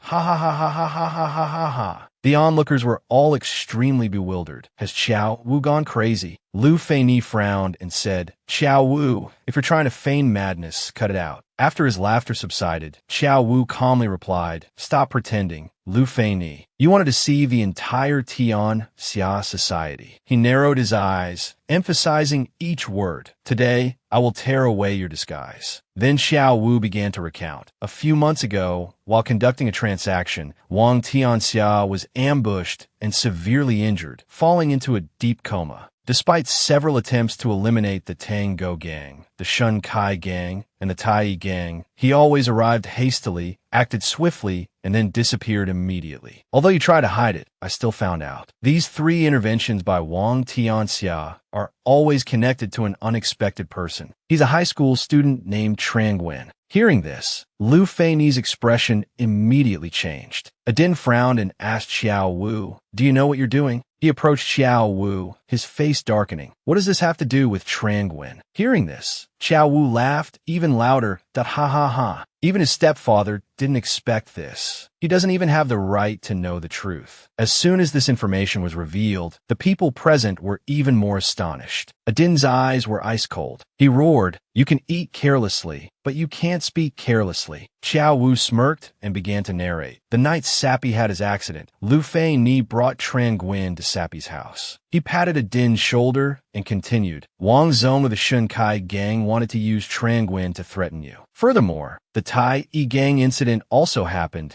because True Man Nam captured Trang Nguyen's friend. All these matters are related to a high school student. Don't tell me it's a coincidence." Although Adin was displeased, he couldn't refute anything. Xiao Wu turned around, shrugged, and said, "Can't answer, can you?" "Don't worry, there's more interesting stuff to come." He walked around, speaking so everyone could hear clearly. This kid, Trang Nguyen, according to investigations, was just someone who could be bullied by anyone at school. But after Wang Tianxia's incident, this kid immediately transformed into a completely different person. Not only did he become good at fighting back, colluding with his upper-class woman, he even subdued the 2 biggest powers in the school, becoming the leader of 5 High. Even more miraculously, he frequently appeared at our Tianxia Society building. In just a blink of an eye, the expressions of Lu Feini, Wang Tianxia, and Adin darkened. Trang Nguyen worried silently, "I'm dead. Could it be he's found out about the soul swap between me and Wang Tianxia?" Lu Feini quietly reassured him, "Calm down. Don't panic." Xiao Wu's voice grew louder and more impassioned. Point 1. A severely injured underworld boss goes into hiding. 2. A nobody suddenly retaliates. Not only do these 2 incidents align perfectly in terms of timing, but they're also both related to recent events. Do you think you're reading a comic book? There can't be so many coincidences in this world. Xiao Wu tilted his head and asked. He approached Adin, a smirk playing on his lips. "Oh, that's right. I think Trang Nguyen is probably nearby, isn't he? Why don't we call him out? If he doesn't show up, his mother might just have an accident." Xiao Wu's voice turned threatening. Trang Nguyen immediately flew into a rage. But before he could rush out, Lu Feini grabbed his AR, M.O. Adin lunged forward, grabbing Xiao Wu by the collar. "You bastard! Are you looking for a death wish?" Just then, Wang Tianxia's voice rang out from behind. "Wait a minute," he said coldly to Xiao Wu. "If you dare to lay a finger on her, I will never forgive you." As Wang Tianxia stepped forward, the surrounding crowd fell silent. Xiao Wu let out a triumphant laugh. Ha ha. "Adin, look who it is. Little Gwyn." Xiao Wu stared at Wang Tianxia, his laughter continuing unabated. Ha ha ha. Then, he smirked at, "Don't worry. I, Xiao Wu, am a man of principles. I never lay a hand on innocent bystanders." Hearing this, the surrounding crowd erupted in murmurs. Xiao Wu is actually telling the truth. What's the relationship between that kid and Wang Tianxia? Could he be Wang Tianxia's illegitimate son? Wang Tianxia frowned, thinking to himself, what does he actually know? One of Xiao Wu's confused underlings asked, "Brother Xiao Wu, even though this kid has shown up, we still don't understand. What's his relationship with Brother Wang Tianxia? Can you explain it more clearly?" Xiao Wu pointed at them contemptuously. "You bunch of idiots. You still don't get it." He declared loudly, "One boss disappears, and at the same time, a teenager appears. Moreover, their actions are identical. This can only mean one thing. This kid, Trang Nguyen, is actually Wang Tianxia." Xiao Wu narrowed his eyes as he made his proclamation. Hearing this, Xiao Wu's underlings were stunned. What? Even Wang Tianxia and Lu Feini were speechless. Then, Xiao Wu pointed at Wang Tianxia and finished his sentence that he is Wang Tianxia's successor. Wang Tianxia breathed a sigh of relief, thinking that scared me. Xiao Wu continued, smugly. After being assassinated, Wang Tianxia was severely injured and could no longer lead the Tianxia society. So he chose this kid. Once he's grown up, he'll directly hand over the position to him, allowing him to continue controlling the Tianxia society. Hearing this scenario, both Lu Feini and Wang Tianxia were wide-eyed. Xiao Wu, convinced he was right, smirked, just like how his father groomed him back then. "Am I right, Brother Tianxia?" All three were startled into silence. Lu Feini forced a smile. You're right. She covered her mouth with her hand, her cheeks flushing. Because Tianxia and I haven't been able to have children, we decided to groom an heir. This wasn't intentional. I didn't want to hide it from everyone. It's just that, Wang Tianxia can't do it. So he didn't want anyone to know. This excuse gets more embarrassing the more I talk about it. Wang Tianxia is so angry he's about to explode. Hearing this, his subordinates all looked sympathetic. So it's like that with Brother Tianxia. Brother Tianxia must have overworked himself for us. Brother Tianxia, you've worked so hard. One particularly understanding gang leader said, I understand, you're a man. This kind of thing isn't easy to talk about. Other gang leaders behind him covered their mouths, secretly laughing. Brother Tianxia, don't give up. Modern medicine is very advanced. Tran Guin scratched his head, embarrassed, and replied, that, Wang Tianxia's face turned green. Damn it. Even if it's to maintain the lie, couldn't he have come up with a better excuse? Tranquinustutara, Lawin foolishly. Seeing that everything was clear, Xiao Wu said, Gentlemen, if everyone acknowledges that Wang Tianxia can no longer perform, he asked in a deep voice, shouldn't the position of leader of the Tianxia society be handed over? Xiao Wu looked up, then pointed at Tran Guin and said, Wang Tianxia, I, Xiao Wu of the Tanjiao gang, today, in front of all the brothers of the Tianxia society, request a long Dao Tran with you. Do you accept? Hearing these words, Tran Guin's face immediately turned pale. It should be known that Long Dao is the title of the leader of the Tianxia society, the position of leader, the Tianxia society's Long Dao Tran. If any member of the gang is dissatisfied with the leader, believing themselves more capable of being the Long Dao, they can propose a life or death battle. If the challenger wins, they become the new Long Dao. If they lose, they die. Xiao Wu, not satisfied with saying it once, repeated Xiao Wu, request a Long Dao Tran with Wang Tianxia. Hearing this, everyone was shocked. What? Xiao Wu, what is he doing? Is Xiao Wu crazy? Lu Kanfong asked Xiao Wu in a deep voice, are you sure you want to initiate a Long Dao Tran with Wang Tianxia? Xiao Wu said with absolute certainty, of course. A fight without life or death isn't interesting. He smirked. Sappy saved my life once. It's no loss to wager it now. Lu Feini said sternly, to hold a Long Dao Tran, it's not enough for just you to say so. If it were that easy, the Tianxia society would be in chaos. Xiao Wu, she emphasized, you need the support of two gang leaders. At this moment, two people behind him said, in unison, we support Xiao Wu. Xiao Wu said triumphantly, so, can I initiate the Long Dao Tran now? Tran Guin suddenly looked towards the front, startled. Wang Tianxia was secretly making a hand signal, giving him the okay. Having received permission, Tran Guin immediately nodded. All right, I accept the challenge. After returning home, Tran Guin's voice, in Wang Tianxia's body, was filled with worry. Brother Tianxia, this is a life or death battle. Why did you let me agree? Tran Guin was sweating, filled with fear. Wang Tianxia twisted open a water bottle. He said in a deep voice, as the leader of the Tianxia society, how can I be cowardly in front of so many brothers? He looked towards Tran Guin and said calmly, moreover, as the current leader, even if I lose, I'll only be crippled. I can still live. Wang Tianxia calmly took a sip of water. Crippled, huh? Tran Guin's face immediately turned pale. Lu Feini said quietly, the main point now isn't that. She sat cross-legged, her voice filled with tension that we should be worried about the content of the challenge. I'm afraid that before the match even ends, Xiao will have already killed Tran Guin. Hearing this, Tran Guin was even more terrified. This Long Dao Tran really that scary? Lu Feini replied, the Long Dao Tran is a battle, a challenge for the position of the society's leader. Of course, it won't be simple. She rubbed her chin. If I recall correctly, the Long Dao Tran is divided into 3 parts. The Long Vai Tran, the Long Zhao Tran, and finally the Long Dao. The Long Vai Tran is about tactics, connections, and winning people over. It's also called the Wen Tran. After 1 month, all the elders and incense masters of the Tianxia society will vote. Whoever can can garner more votes wins. The Long Zhao Tran tests the leader's abilities. It examines their ability to judge and utilize people. Within 1 month, 2 subordinates will be appointed to use their own skills and any means necessary to seize the opponent's token. The final round, the Long Dao, is where the 2 individuals will fight on stage. No external help is allowed, and there are no limits on any tactics. The ultimate goal is to defeat the opponent. Lu Feini held up 2 fingers, 3 battles, 2 months. This is the content of the Long Dao Tran. Tran Guin said, sweating, listening to this, it seems that except for the final battle, the first 2 don't seem too dangerous. You're too naive, Wang Tianxia replied coldly. If it were that simple, how could this be the method used to replace the leader of the Tianxia society? Even though it's a Wen Tran,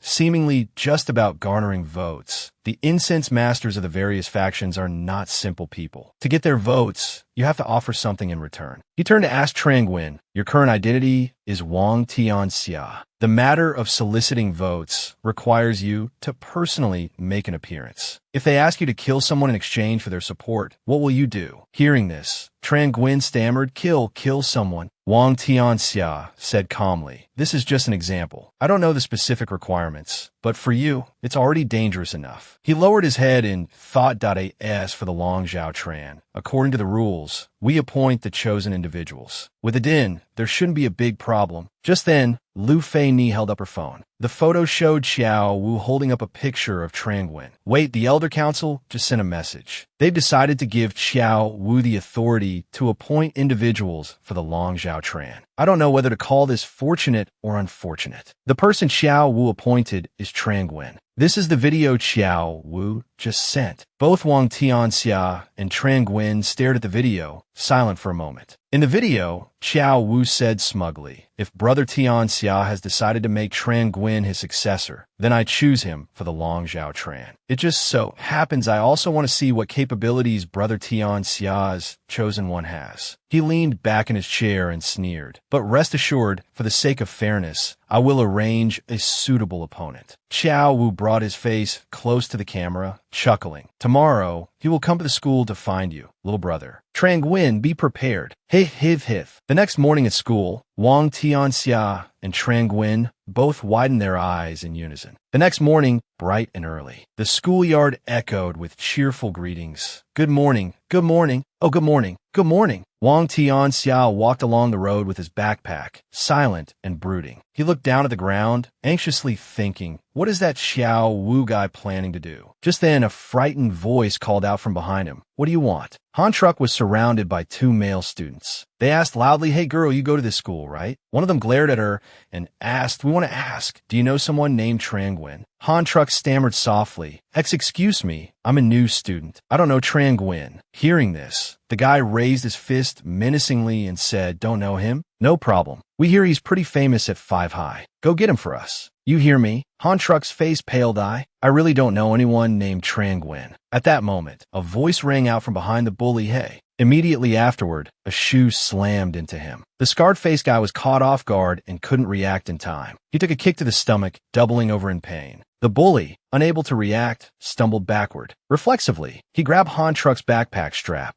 Han Truck, still stunned, was pulled along with him. Just then, Wang Tianxia rushed forward, trying to grab her, careful. But because he moved too quickly, his hands landed directly on Han Truck's breasts. Truck, Han Truck's face flushed crimson as she cried out. She quickly covered her chest with her hands and asked in embarrassment, what are you doing? Wang Tianxia, sweating profusely, stammered, My hand slipped. I was afraid you'd fall, so I... At this point, the leader of the bullies clutched his stomach and got up. His lackeys rushed over and asked, Boss, are you all right? The scarred-faced bully, trembling with pain, said angrily, Damn it, where did that bastard come from? Kicking me in the gut. Wang Tianxia looked at him coldly and asked, Weren't you looking for me? I'm Tran Guin. The scarred-faced bully gritted his teeth and said, Tran Guin, I'm from Xiao Wu's gang. You know why I'm looking for you, right? His gaze immediately shifted to Xiao Wu. Xiao Wu spread his hands out mockingly and ordered, Hand over the Long Zhao Tran token. Otherwise, don't blame us for ganging up on you. He raised his fist, along with his 2 lackeys, trying to intimidate him. Wang Tianxia asked dryly, Are you serious? This is 5 High. My turf. You sure you want to play the numbers game with me here? At this moment, the lackeys also rushed forward, surrounding Wang Tianxia. There were nearly 100 of them. Tun Hu Dong smiled with amusement. Guinji, it's so lively this early in the morning. Kwang Du is also incredibly excited.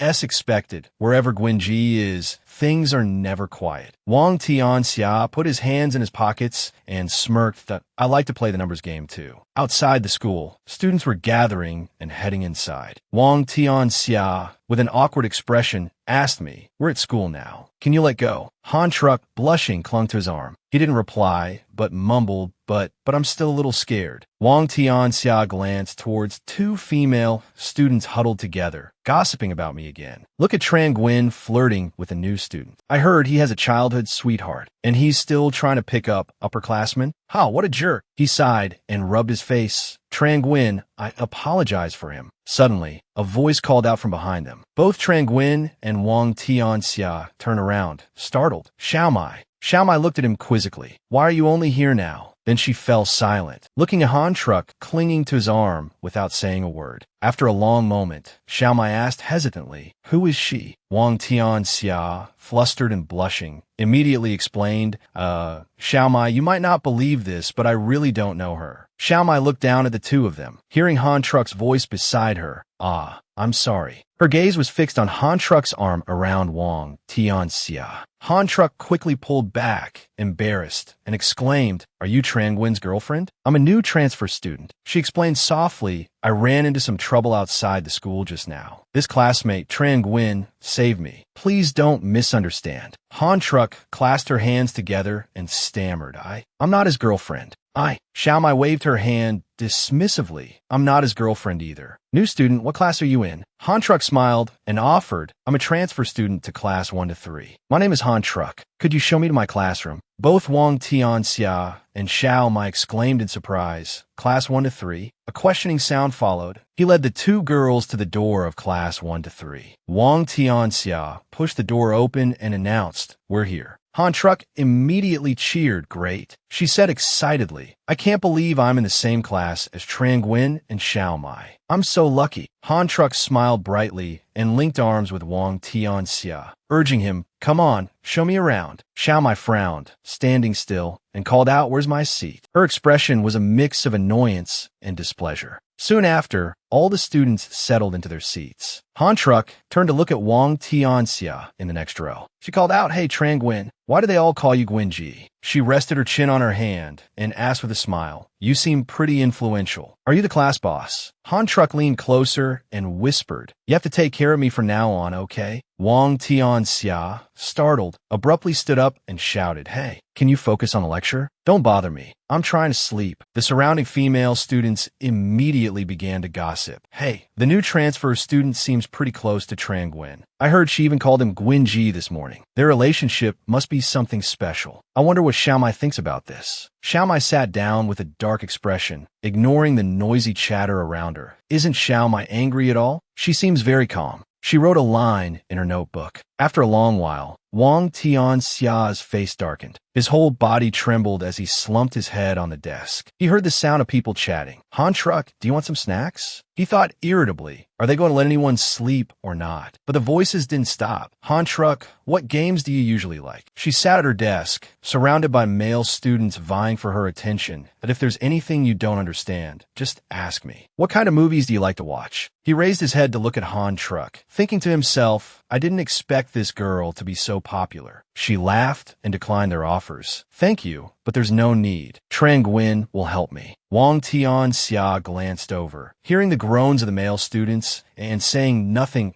as expected. Guinji already has the upper hand. Damn it, he already has Xiao Mai and the upperclassmen, and now he's competing with us too. Suddenly, a loud shout rang out, Tran Nguyen. All the students simultaneously looked towards the newcomer. The crowd around them, seeing that it was Tran Nuoc Lam, shouted in unison, Upperclassman Nuoc Lam. Wang Tianxia looked away in alarm, thinking, Why is she here? She strode forward and slammed her hand down on his desk. Wang Tianxia's face paled, and he trembled as he called out, Hello, Upperclassman Nuoc Lam. Tran Nuoc Lam's face was filled with anger as she yelled at Trang Nguyen, "You've got guts." She brought her face close to his and shouted, "I haven't seen you in a few days, and I hear you found a new joy." Sweat dripped from Wang Tianxia's forehead. He panicked and said, "Upperclassman, you've misunderstood." Suddenly, Tran Nuoc Lam stopped when she heard a voice from behind her. "Excuse me, upperclassman," it inquired. "Who are you?" Han Truck asked, sitting with her legs crossed on the desk. "Why are you so fierce with Gwynji?" Tran Nuoc Lam turned around and laughed loudly. "Da ha ha. You're the new transfer student, aren't you? Listen up." She placed her hand on Wang Tianxia provocatively and declared, "This guy is mine. You need to keep your distance from him. Understand?" Han Truck raised a finger and said with a smile, "Ah, so upperclassman is Trang Nguyen's girlfriend. I thought Trang Nguyen liked Xiao Mai." Tran Nuoc Lam's face darkened as she stared at her. Han Truck didn't back down and stared right back. Seeing this, Wang Tianxia was frightened and thought to himself, "I need to find a way to escape quickly." Xiao Mai, holding a book, appeared behind him. She said coldly, "Trang Nguyen, hand in your homework." Wang Tianxia jumped up in alarm, thinking Xiao Mai. His face darkened as he thought, "Wait a minute, heaven is helping me." "Yes." Wang Tianxia picked up a notebook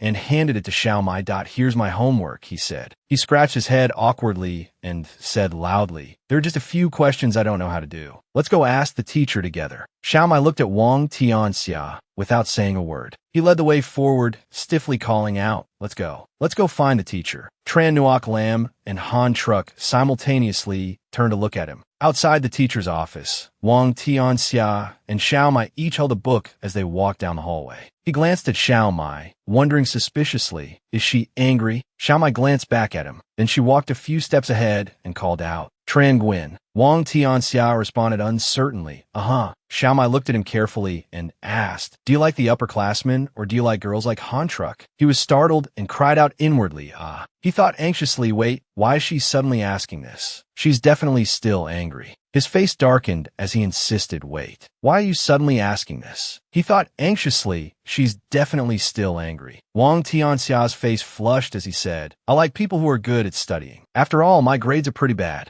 Xiao Mai blushed and scoffed. "Humph, idiot." She walked ahead and said, "You have to buy me something good to eat after school." His voice rang out in reply, "I don't have any money." Xiao Mai's voice continued, "I don't care." That evening, Scarface, Chiao Wu's follower, stood before his waiting underlings. He threw his burning cigarette to the ground and crushed it under his foot. He raised his fist, gritting his teeth and yelling, "Damn it, that punk dared to kick me this morning. I'm going to make him pay." Scarface's underlings, armed with weapons, shouted, "Later, if he dares to show up, we'll all jump him and get revenge for you, boss." Revenge. Suddenly, a dark figure appeared from behind them and asked, "Are you all ready?" Scarface's group immediately turned and shouted, "Big Sis. Big Sis is here." Scarface raised his fist and said with a grin, "Don't worry, Big Sis. If Trang Nguyen dares to come, we'll teach him a lesson." Han Truck crossed her arms and said with a smile, "Good. Don't mess this up. I'm really looking forward to Trang Nguyen's upcoming performance." A while later, Wang Tianxia was surrounded by a group of male students. They immediately yelled, "Trang Nguyen, you've got guts. You actually dared to come." Scarface raised the wooden club in his hand and sneered menacingly, "You better hand over the Dragon Claw token. Otherwise, you won't be leaving here today." Wang Tianxia laughed and said, "Chao Wu actually sent an idiot like you. He's looking down on me, isn't he?" Scarface hefted the wooden club on his shoulder and cursed, "Damn it, what do you mean by that?" Wang Tianxia pulled his backpack strap off his shoulder and said, "I mean, if you want the token, come and get it yourself." Scarface, enraged, lunged forward, shouting, "Damn it, I gave you face, and you don't want it." He swung the club, but Wang Tianxia easily ducked. Immediately afterward, he retaliated with a punch to Scarface's face. Seeing their boss fall back, the underlings cried out in alarm, "Boss! Boss!" Wang Tianxia raised his hand disdainfully and said, "Enough with the chatter. Come at me, all of you. I'll take on 10 of you at once." He then elbowed one of them in the face and immediately followed up with a powerful kick to another's face. Next, he delivered a straight punch to another's face, sending him crashing to the ground, bruised and battered. The entire group lay scattered around him. Wang Tianxia looked at the gasping Scarface across from him. He pointed a finger at him and said, "Now it's just you."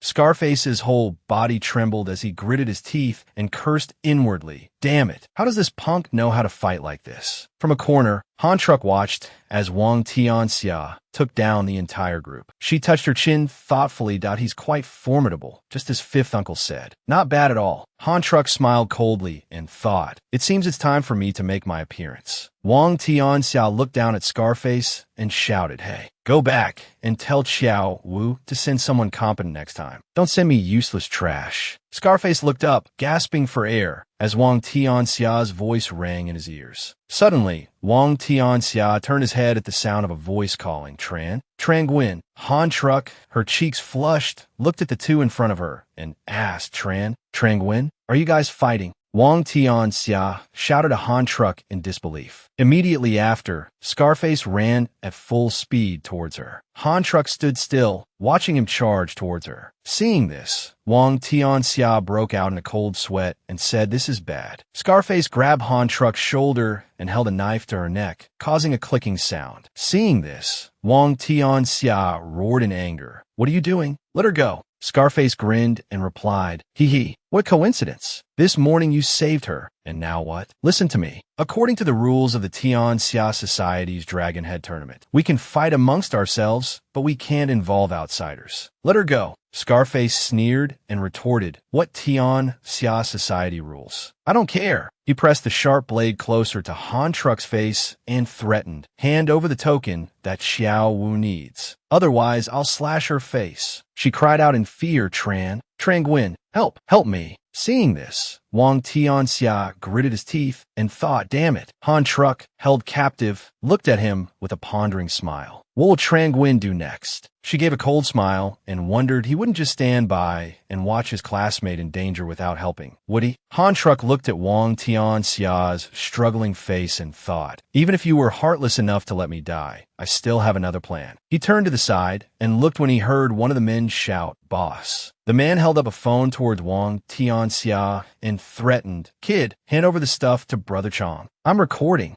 Scarface pressed the knife against Han Truck's face and laughed. Hee, if you dare to run, everyone will know you abandoned your classmate and left her die. She looked at the silent Wang Tianxia and thought, so you have no choice now. Tran Nguyen raised his head and shouted, you can have it. Inside the large building last night, a voice shouted, Han Truck, this time, bringing you back is to deal with Tran Nguyen. Sitting on a chair, she listened and replied disdainfully, he's just a high school student. Not a problem. Xiao Wu raised his hand and said, don't underestimate him. He's the successor that Wang Tianxia is grooming. After all, Han Truck's laughter rang out. Haha. Fifth uncle, don't worry. With this kind of high school boy, the easiest mistake they make is, she frowned and continued, being tricked by a girl. Back to the scene tonight. Wang Tianxia stood still, watching Han Truck being held captive by Scarface. He held out the token engraved with the two words Tianxia and demanded, you can have this, but you have to release her first. Scarface immediately scoffed.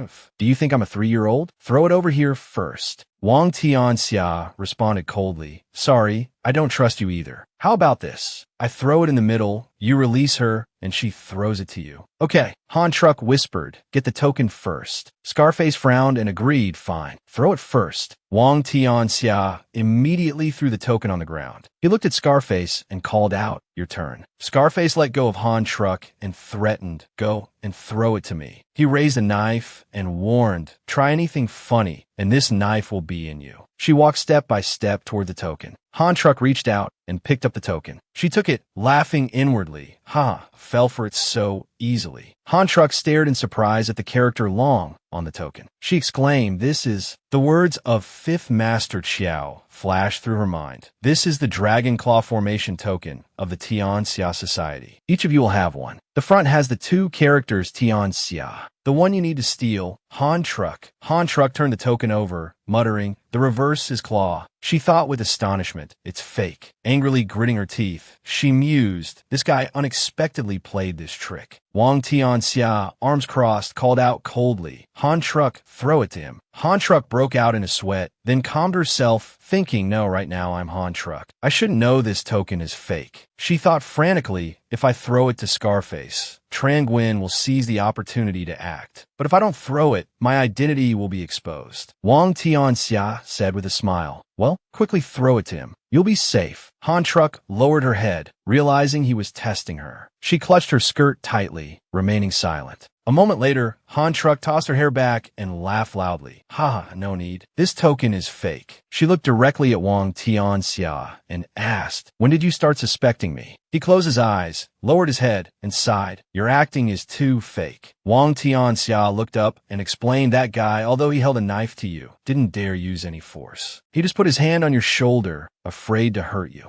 Han Truck blew it. He continued, and arranging someone to film it? Even more foolish. He looked up at her and exclaimed, using that clip to threaten me? Aren't you afraid I'll take the knife and give it to the police? That's evidence of crime, you know. Han Truck clapped her hands repeatedly, praising him. Impressive, impressive. Such skill. I underestimated you. She clasped her hands in mock worship, worthy of being Tianxia's right-hand man. Wang Tianxia looked directly at Han Truck and declared, you are the 1/5 Master Chiao, arranged to carry out the Dragon Claw formation, aren't you? He gestured with his hand, feigning surprise that I can't believe it's a woman. Han Truck laughed. That what's wrong with being a woman? Does that mean I can't be your opponent? She turned to leave. This charade didn't fool you. I lost. We'll face off again next time. Wang Tianxia rushed forward, shouting, no need to wait for next time. Han Truck's eyes widened in surprise. He appeared behind her and grabbed her. Wang Tianxia pinned her neck and said, now you're my hands. The others immediately stood up and yelled, bastard, release our big sis. Bullying a girl? What kind of man are you? Got the guts to face me. He laughed at a girl. Sorry, in the Dragon Claw formation, they're only opponents, no men or women. Wang Tianxia's gaze sharpened. Now hand it over. In this tense situation, Han Truck turned her head slightly and whispered into Trang Nguyen's ear, hee hee, little brother, don't be so hasty. She leaned against his arm and complained, you're holding me so tight. How am I supposed to get it for you? Trang Nguyen hesitated. She looked up innocently and said, a weak girl like me, what could I possibly do to you?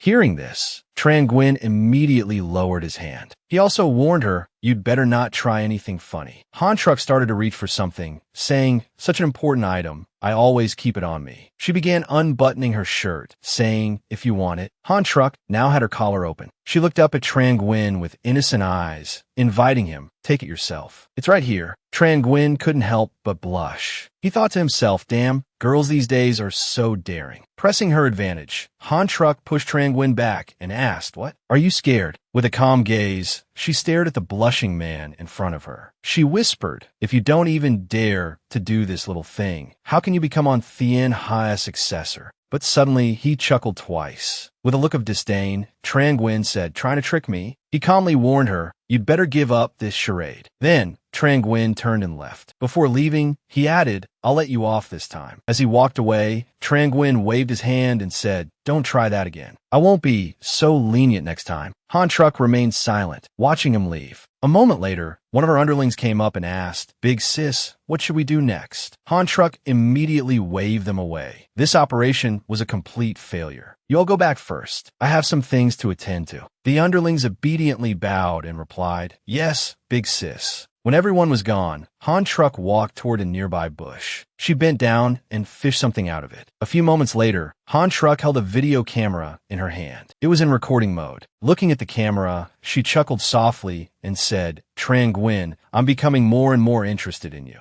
That evening, Han Truck returned to Fifth Uncle's building. Clasping her hands on her lap, she said, I'm sorry, Fifth Uncle. Her face was filled with remorse as she continued, I lost the first round. Fifth Uncle wasn't disappointed. Instead, he smirked and asked, you lost? Then, as if thinking of something, he burst out laughing. Ha, interesting. Fifth Uncle pointed his finger as he analyzed the situation. A game that's too simple isn't fun. You tried your best, so it's all right that you lost. He stroked his chin and said, we've got the remaining 2 rounds in the bag. The next morning, at a company building, the director of the rival company softly announced, I apologize, on Thien Ha. Only 5 people were present in the meeting room. He continued, we cannot vote for you in this long by-election. We will abstain. Vong Thien Ha, sitting in the center, coldly asked, I need a reason. They seemed to hesitate, glancing at each other. Then, Vong Thien Ha heard them say, we are all guided by Elder Hong. We can't afford to disrespect him. Hearing this, Vong Tianhai immediately became angry. He sternly dismissed them. I understand. You may leave. Not long after, Vong Tianhai's voice echoed through the company, calling Sister Fai Ni. He approached Lu Fai Ni, who was sitting on a chair. He said, "It seems that this elder Hong is backing fifth uncle." Then, Lu Fai Ni coldly crossed her arms and replied, "I don't understand the relationships between the gangs. The Tianxia Society's factions and elders are very complex. It's not simple at all." Lu Fai Ni continued worriedly, "The most difficult thing to deal with right now is Xiao has already reached our doorstep." "Yes," Wang Tianxia exclaimed unexpectedly, "our doorstep." Lu Fai Ni immediately responded seriously, "That's right, Long. The opening matches are best of 3. Although I won against Xiao Wu in the previous ceremony, it was just luck." Wang Tianxia listened in astonishment as she said, "In a real fight, I'm definitely no match for him. Therefore, we've already lost 1 round before even fighting." Hearing this, Wang Tianxia realized something, which also means even if Brother Tianxia can win the Dragon Claw match, if the Dragon Tail match is lost, I will still. Suddenly, he remembered the scene of Long Tu threatening him, saying that if he lost, his tendons in his hands and feet would be cut. He couldn't help but gulp. Uncle Chu, sitting beside him, suddenly spoke, "Miss Fai Ni is right. Elder Hong and Xiao will have joined forces, putting pressure on the incense masters who support Young Master." He continued thoughtfully, "They have some reservations, so they can only choose to give up their right to vote." Lu Fai Ni also propped her chin and thought that, if this continues, I'm afraid we'll easily lose the Dragon Tail match. "Uncle Chu, is there any other way?" He immediately said in a deep voice, "There is a way, but it's a taboo of the Tianxia Society." A moment later, they drove up to a luxurious building. Uncle Chu stepped out of the car and announced, "We're here." Wang Tianxia followed him out, and the two, one older and one younger, immediately entered the building. Wang Tianxia followed behind, saying worriedly, "Uncle Chu, Sister Fai Ni, and Brother Tianxia aren't here. I can't handle this. What should I do?" Uncle Chu simply reminded him, "This place only allows elders and the current leader to enter. Others cannot." Hearing this, Wang Tianxia immediately adjusted his clothes. Then Uncle Chu said seriously, "Let's go in, young master." Just then, a security guard came forward to greet them. Elder Chu.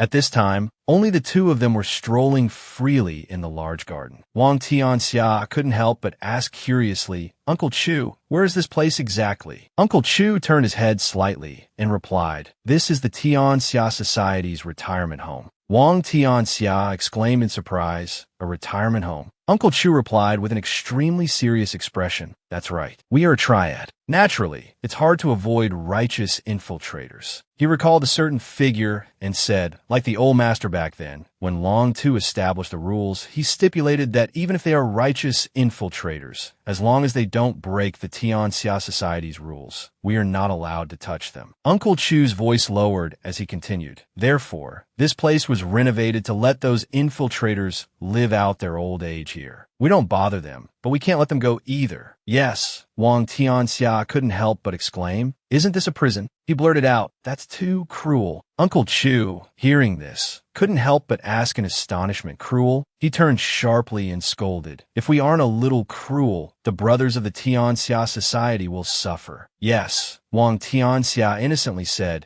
"Can't everyone just not be gangsters and be good people instead?" When Uncle Chu led Wang Tianxia in front of a certain person, that person spoke, "Long Tu's enlightened thinking has already reached such a high level." They were surrounded by a group of tall, imposing bodyguards, each carrying a large gun. The man spoke again, "Go on, old man Chu." The other man, his hands nimbly knitting, replied, "A big shot like you coming all this way to find me." He continued knitting as he casually inquired, "Has something happened at the Tianxia Society?" Wang Tianxia glanced at Uncle Chu, who was sipping tea beside him, and asked softly, "Uncle Chu." Uncle Chu slowly set down his teacup and turned to answer, "Young master, this is the man we've been looking for, Xiao Lang Han, Elder Han." Wang Tianxia, stunned, exclaimed, "Elder?" Uncle Chu took another sip of tea and replied, "That's right. Years ago, Lang Han saved your father and many of our brothers in the Tianxia Society. That's why he was granted the title of Elder." Hearing this, the man named Xiao Lang Han scoffed and said, "If I hadn't been afraid of blowing my cover as an inside man, I wouldn't have saved that bastard Wang Ba." He sighed and asked, "Tell me, big shot. Why have you come all this way to find me? What's the matter? Uncle Chu spoke frankly. We've come to see you about the Tian Xia Society's Dragon Head tournament. You saved those men back then, and you hold a vote for the Dragon Tail match. We hope you can help the young master. Wang Tian Xia chimed in. Yes, we hope Elder Han will help me. Xiaolang Han muttered. So it's about the Dragon Head tournament. Interesting. He then adjusted his glasses and said in a low voice, I'll help you, but first, you have to do something for me. Wang Tianxia asked anxiously, what is it? It's not murder, is it? Xiaolang Han placed his glasses on the table with a click. Don't worry. He reassured him that I won't ask you to do anything bad. Wang Tianxia breathed a sigh of relief. Xiaolang Han gently lifted the fabric in his hands, gazing at it as he stroked it with his fingers. A lonely expression crossed his face as he said, I just want to see my daughter. Wang Tianxia, surprised, turned to Uncle Chu and asked, daughter. Uncle Chu shook his head helplessly. He closed his eyes and explained, I don't know the specifics. To prevent retaliation against family members of those in the society, those records are top secret. Only the old master knew about their affairs. Xiaolang Han said helplessly, I've been locked up here for 10 years. I know Wang Ba won't let me go. He clenched his fists on his thighs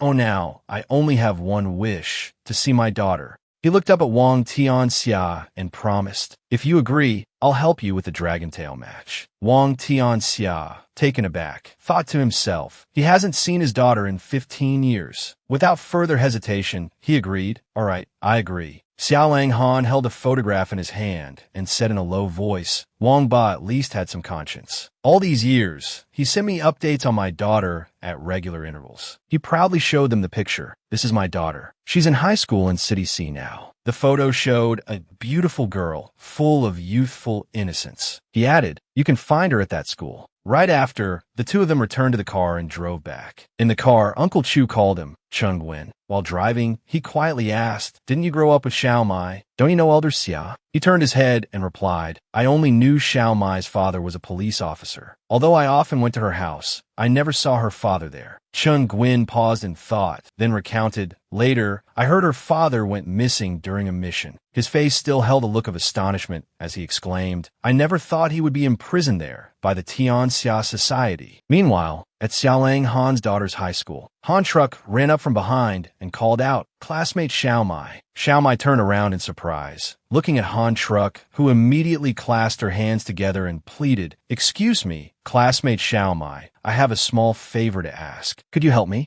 Xiao Mai didn't understand, but politely replied, what do you need help with, Han Truck? Han Truck shyly covered her face and revealed her purpose. I like Chung Guin. I heard the two of you have known each other since childhood. Could you help me pursue him? Han Truck suddenly grabbed her hand excitedly. Classmate Xiao Mai, you'll help me, right? Xiao Mai frowned in annoyance and reminded her, you liking Chung Guin has nothing to do with me. You can go directly to him. Han Truck put on a pitiful, doe-eyed expression and confessed, I'm a girl, after all. It's embarrassing to confess in front of everyone. Could you help me arrange a meeting with him? Xiao Mai coldly turned and walked away. Sorry, I can't help you. At this point, Han Truck revealed her true colors. She sneered at Xiao Mai. Do you also like Chung Guin? Is that why you don't want to help me? Xiao Mai's calm expression immediately turned to shock. She lowered her head, her voice flustered. I would never like that idiot. Han Truck gave her a sinister look.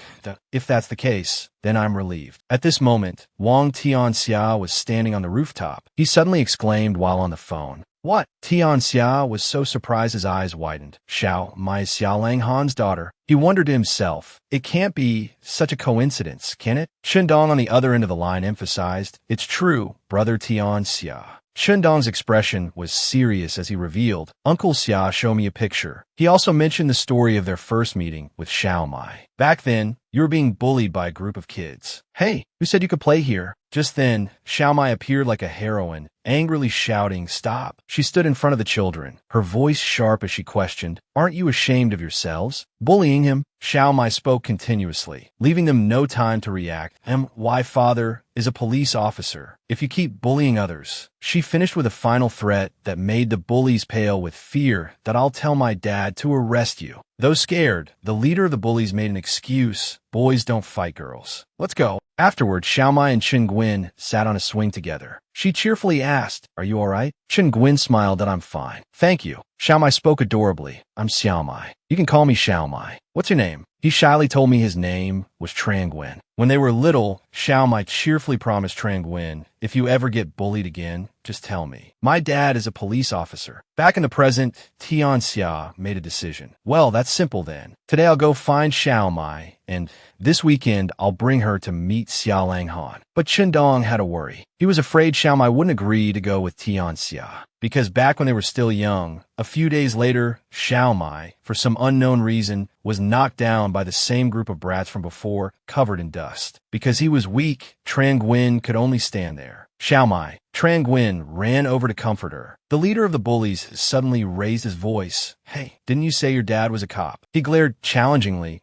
If you got the guts, call your dad here. Let's see if he dares to arrest us. Xiaomai, furious, immediately called her father. He had his phone in his hand, but he frowned, looking annoyed, staring at the phone. A subordinate behind him asked Xiaomai, why are you calling at this time? He coldly replied, I know. After a few seconds of hesitation, he decided to hang up. Xiaomai was extremely disappointed, her eyes brimming with tears. Dad, why aren't you answering? The bullies, emboldened, sneered. Why isn't your dad coming to arrest us? I'm so scared. The leader ordered, hit her. Xiaomai's two small phones lay lonely on the ground as she succumbed to the pain. From that day on, Chundong sadly recounted, Xiaomai never mentioned her father again. This was also the first time he knew such a disappointing thing could happen. Such a thing happened. Yes, Tianxia smiled confidently. Don't worry, leave Xiaomai to me. In the classroom, above everyone else, the students were as noisy and boisterous as ever, chattering about all sorts of things. Our Wang Tianxia had his face buried in his desk, constantly thinking about how to talk to Xiaomai about this. Suddenly, Xiaomai's voice called down from above, Tranguin, your homework. Xiaomai walked over to collect Wang Tianxia's homework. At this moment, Wang Tianxia raised his head, scratching his head sheepishly. Xiaomai, perfect timing. I have something I want to talk to you about. Xiaomai's face flushed slightly with embarrassment. What is it? So mysterious. Wang Tianxia took a deep breath and asked, are you free this weekend? Tranguin, He was interrupted by Han Truck's sweet voice.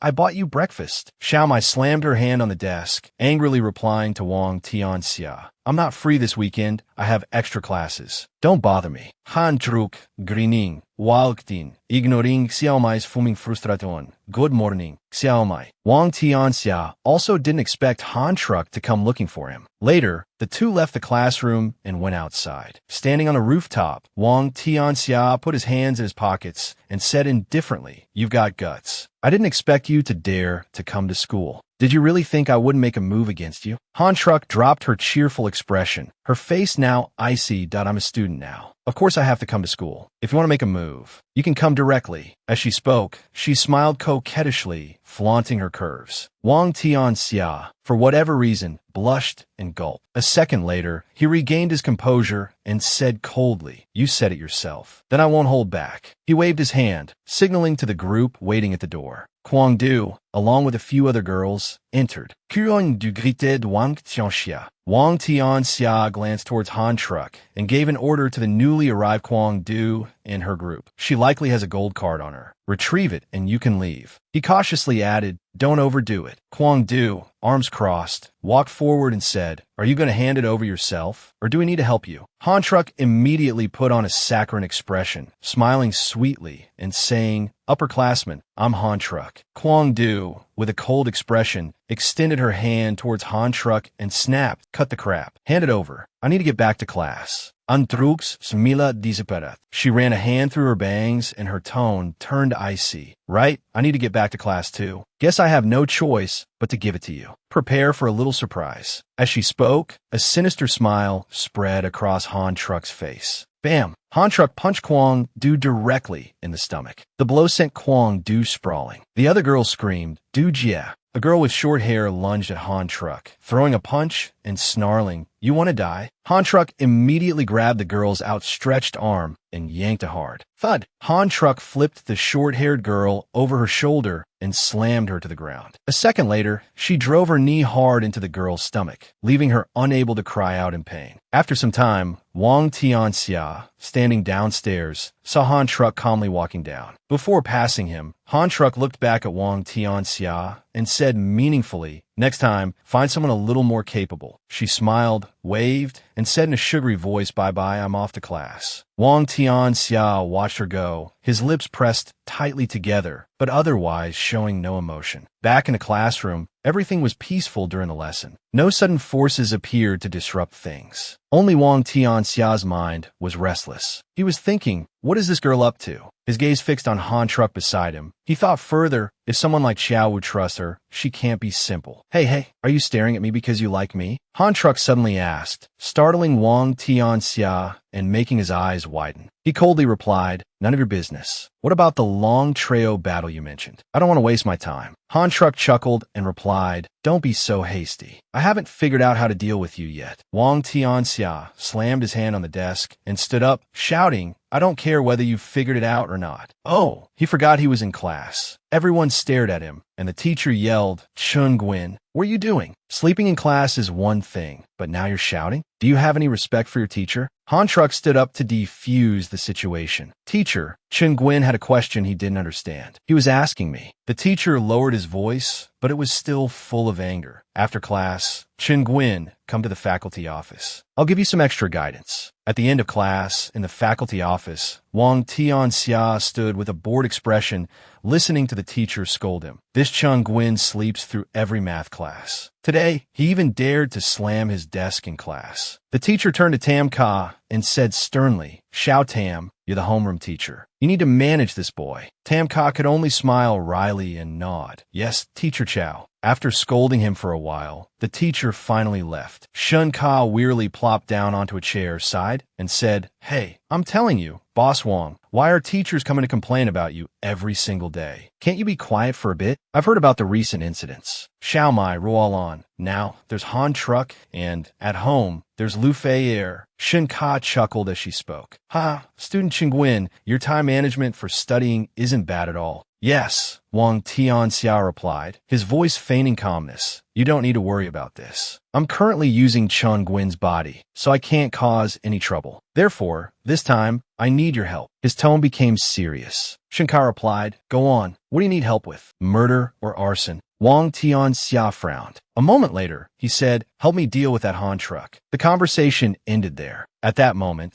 the school's loudspeaker announced, "Attention members of the basketball club, please gather at the stadium." Wang Tianxia stepped outside to look for Xiao Mai. He asked a female student, "Have you seen Xiao Mai?" The female student replied, "Xiao Mai went with Han Truck." The mere mention of Han Truck's name made Wang Tianxia jolt as if he'd been electrocuted. At a crowded hot pot restaurant on the street, Xiao Mai's voice could be heard. "Why did you bring me here?" Immediately after, Han Truck's voice replied, "Of course, to treat my strategist to a meal." A table laden with tempting food made Xiao Mai slightly surprised. "But are we the only two eating? I order a bit too much." Han Truck smoothed her hair and replied with a gentle smile. Naturally, when asking for someone's help, one must show a little sincerity. Xiao Mai sipped her ice cream, her voice tinged with guilt. "But about Chun Gwyn. Hey, two pretty ladies." Her words were cut short by someone's voice. Two strange men approached, their expressions suggestive and teasing. "Ordered so much food, can't finish it all, can you? Need any help?" One of the men, wearing a gray shirt, casually pulled up a chair next to Xiao Mai. He said, "Two pretty ladies eating alone is so lonely. Let me join you." As he spoke, he draped his arm over Xiao Mai's shoulder, making her extremely uncomfortable. Xiao Mai glared and snapped, "We don't need you. Leave, or I'll call the police." The man in gray scoffed, bringing his face close to hers provocatively. "The police? I'm so scared. Go ahead, call them, and have them arrest me." Splash! A glass of water was thrown, drenching the man in gray's face. Han Truck, sitting opposite, held the empty glass and shouted, "Bastard, what do you think you're doing?" The two men's faces darkened with anger. "Damn it, she dared to throw water on me." Seeing them about to advance, Han Truck pushed Xiao Mai behind her protectively. "Trying to bully Xiao Mai? I'm not that easy to bully." The two men sneered. "Well, today we're definitely going to have our way with you." Han Truck gave a cold laugh, her expression defiant. "Try it if you dare." At the same time, Wang Tianxia, in Chun Gwyn's body, was running frantically down the street. As he ran, he worried, thinking, Han Truck took Xiao Mai to eat. What is she really planning? There's definitely something going on. A while later, Wang Tianxia arrived at the street with the hot pot restaurants. The two girls were sitting. They seemed to say they were going for Japanese food. Wang Tianxia scanned the crowded street. After a few minutes, he finally located the place. Inside, food was scattered across the floor in disarray. Usually boisterous, Han Truck was now reeling from the blows. Xiao Mai worriedly asked, "Are you okay, Han Truck?" Han Truck put on a brave face and replied, "I'm fine." Afraid, Xiao Mai whispered in Han Truck's ear, "Why did you fight those two guys? It was so dangerous." Han Truck forced a smile and winked that if Chen Guin found out I took you to eat and you got hurt because of it, he would definitely hate me. So, I had to protect you. Xiao Mai was stunned into silence by Han Truck's words. Xiao Mai, what happened? Wang Tianxia arrived, out of breath. Xiao Mai, while supporting Han Truck, looked at him in surprise. Xiao Guin, why are you here? Han Truck's eyes suddenly welled up with tears. Filled with remorse, she said, "I'm sorry, Chen Guin. I invited Xiao Mai to eat, and we ran into those thugs. But don't worry, Xiao Mai is fine." "Is that so?" Wang Tianxia replied indifferently. He then turned to the restaurant's waiter and asked, "Something like this happened in your restaurant, and no one intervened?" The panicked waiter explained, "It's not that we didn't want to. Those two are notorious thugs around here. We heard they have gang connections, so we didn't dare interfere." Nearby patrons murmured, "That's so scary." Wang Tianxia frowned and asked coldly, "Notorious thugs around here? Tell me where they usually hang out." Meanwhile, the two thugs were walking down the street. The one in the gray shirt grumbled, "Damn, what bad luck today. Who knew we'd run into a crazy girl?" He pulled out a cigarette, lit it, and then said with a look of amusement, "But that girl with the short hair wasn't bad. She's my type, just like my first love back then." He exhaled a puff of smoke. The thug in the star-patterned shirt next to him chimed in knowingly. "Judging by her uniform, she's from number 5 high school. If you like, I can arrange something for you. Next time when she's alone, what do you plan to do?" Wang Tianxia's familiar voice rang out, startling both thugs. "Who's there?" they shouted. Wang Tianxia's expression was deadly serious as he glared at them. The thug who had been smoking smirked. "Oh, little punk, you know that girl Xiao Mai?" Wang Tianxia replied coldly, "She's my friend." The thug, oblivious to the danger he was in, continued with his vulgar remarks to, "Oh, a friend? How about this? I'll give you an offer. Set up a dinner date for your friend with us, and we'll take you on as a little brother. What do you say?" His companion snickered. "If you don't agree, kid, you're gonna regret it." Wang Tianxia raised his fist threateningly. "I'll give you an offer too. Tell me your connection to Han Truck, and I'll go easy on you." The two thugs looked confused. Han Truck. Before the thug could finish his sentence, Wang Tianxia's fist connected with his face. "Kid, I don't know what you're talking about." He delivered another punch, still playing dumb. The other thug charged forward. "Bastard, you dare lay a hand on us." His punch was weak and childish. Wang Tianxia easily dodged it. Now completely serious, Wang Tianxia threatened, "If you won't talk, I'll beat you until you do." He moved with lightning speed, his punches landing squarely on the thug's face. Not just one, but a barrage of punches rained down. He finished with a final blow that sent the thug flying. The thug foamed at the mouth, and his eyes rolled back. He had clearly learned his lesson. Seeing his companion unconscious, the lead thug's eyes widened in fear. Tran Nguyen emphasized again, "Are you going to talk now?" The thug fearfully stepped back, stammering, "B-boss, what do you want us to say? Who is Han Truck? We don't know her at all." He realized his suspicion was wrong. Beads of sweat dotted his face. "You don't know her?" "The other long-haired girl at the Japanese restaurant just now." The thug trembled, but forced himself to answer boldly. "The long-haired girl. We just saw 2 pretty girls. We don't know them at all." Tran Nguyen froze for about 5 seconds. Could it be these 2 weren't sent by Han Truck? Just then, Xiao Mai arrived with a bruised and scraped Han Truck. "Tran Nguyen, where did you go?" He had to make up an excuse. Sudden stomachache. Had to use the restroom. Haha. Knowing his personality, she angrily questioned him. "Did you go find those 2 guys?" Tran Nguyen scratched his head, refusing to admit it. "How could I? They're adults. How could a student like me fight them?" Han Truck spoke up in a remorseful tone. "Tran Nguyen, I'm sorry." He glared at her threateningly. "If I find out today's incident has anything to do with you, I won't let you off." Seeing this, Xiao Mai angrily stepped forward. "Tran Nguyen, what are you doing?" She was incredibly naive and continued to defend Han Truck. "Han Truck got hurt helping me. How can you be so mean to her?" Unable to explain right then, he simply said, "Xiao Mai, there are some things you don't know. The day before, Han Truck had confessed her feelings for him to Xiao Mai. Taking advantage of the situation, Xiao Mai pushed Han Truck towards him. I don't care. Take Han Truck home. He then turned and left the two of them.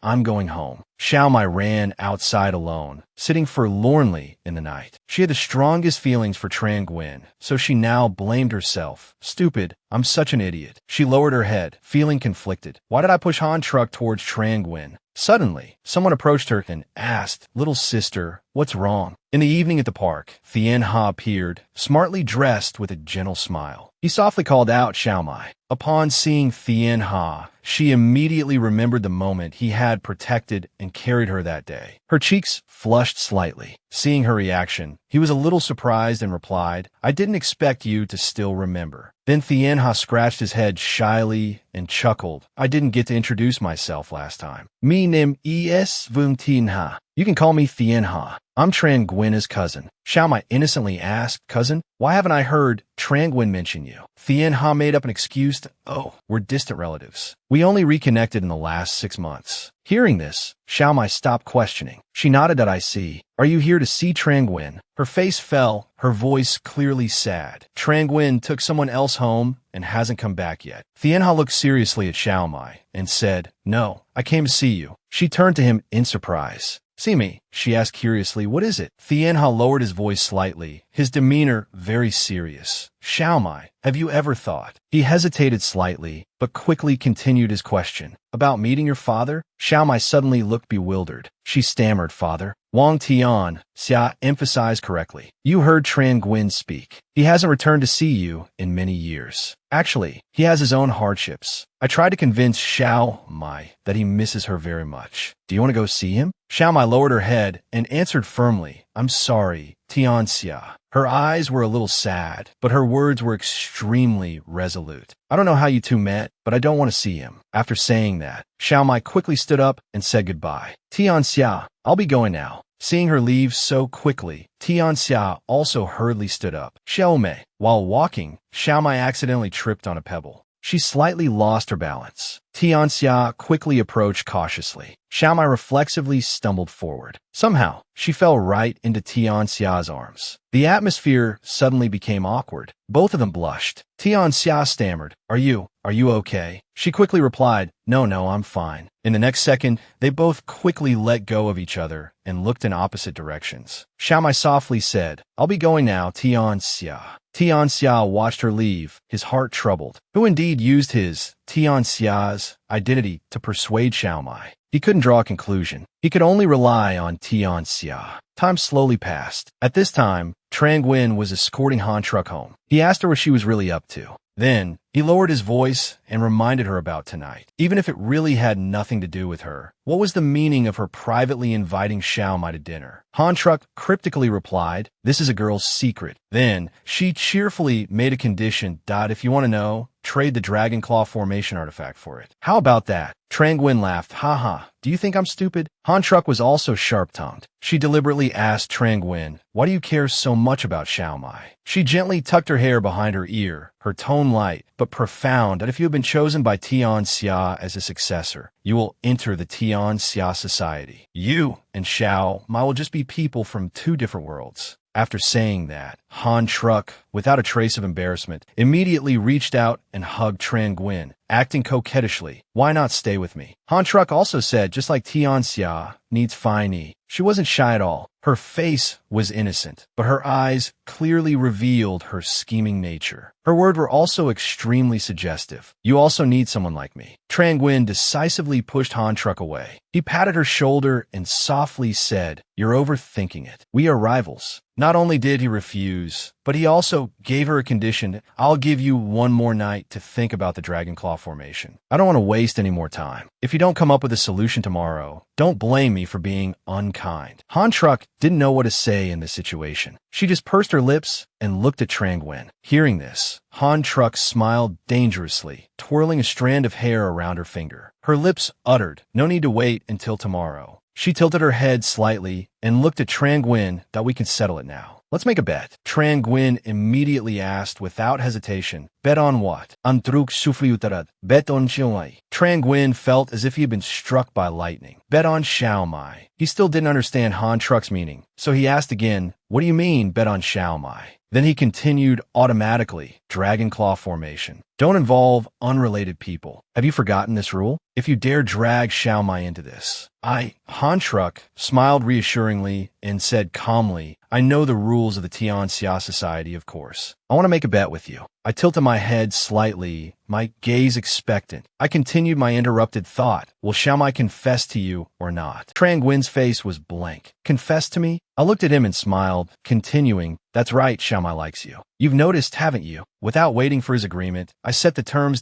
If that's the case, we'll have half a month. Can you get Xiaomai to confess to you? If you can win her over, I lose. And of course, I stated directly, if not, you lose. Tran Nguyen replied seriously, a bet on something I'm sure to win? What game are you playing? I laughed cryptically, sure to win. I chuckled, Tran Nguyen, don't underestimate a girl's feelings. But immediately after, my attitude changed 180 degrees. I asked, so, do you dare to bet? Tran Nguyen's mind was now focused on 4 words. Win over Xiaomai. Tran Nguyen's face, his thoughts a chaotic mess. Will Tran Nguyen turn against me? He was speculating when he suddenly realized something. That I'm using Tran Nguyen's body now. This is like helping him, isn't it? Inside, Tianxia automatically answered for Tran Nguyen. All right, I accept. I smiled dangerously, my eyes excited. Haha, I'm looking forward to your performance. That evening, when they returned, the 2 brothers met, and Tran Nguyen quickly recounted everything that happened in the park. Brother Tianxia, that's what happened. Tianxia laughed and said, Big brother, I can only help you this much. He put his arm around Tran Nguyen, who was in Tianxia's body. When we switch back, Xiaomai will be your girlfriend. Happy? Tran Nguyen asked hesitantly. What if we can't switch back? Finey interjected. If you can't switch back, I'll be your girlfriend, Tran Nguyen. You won't lose out. Tianxia gave a wry smile after hearing this. Haha, don't worry. I'll figure out how to switch back. At Han Truck's apartment, she was smiling and tapping on her phone. I cheered. The plan was a success. I touched the screen, feeling relieved. It's a good thing I've never interacted with these 2 before. I smiled mischievously, my heart full of cunning intentions. Tran Nguyen really isn't easy to fool. Next, I just need to secure Xiaomai. 2 days prior, I had invited Xiaomai to a restaurant. Xiaomai, I have a favor to ask. I had pretended to say, I really like Tran Nguyen. I think you like him too. My expression then was just like baby cheese, my eyes sparkling with innocence. But could you give me a chance? Please. Xiaomai still didn't understand and asked, a chance for what? I exclaimed, half a month. Give me half a month. I insisted, my face looking like I was about to cry out. If I can't make Tran Nguyen fall for me, I'll leave. Can you help me for the next half month? Xiaomai was silent for a moment, then nodded. Okay, I agree. The next morning, the students prepared for class. Inside the familiar classroom, a voice called out, Xiaomai. Tran Nguyen appeared with a pile of delicious food in his hands.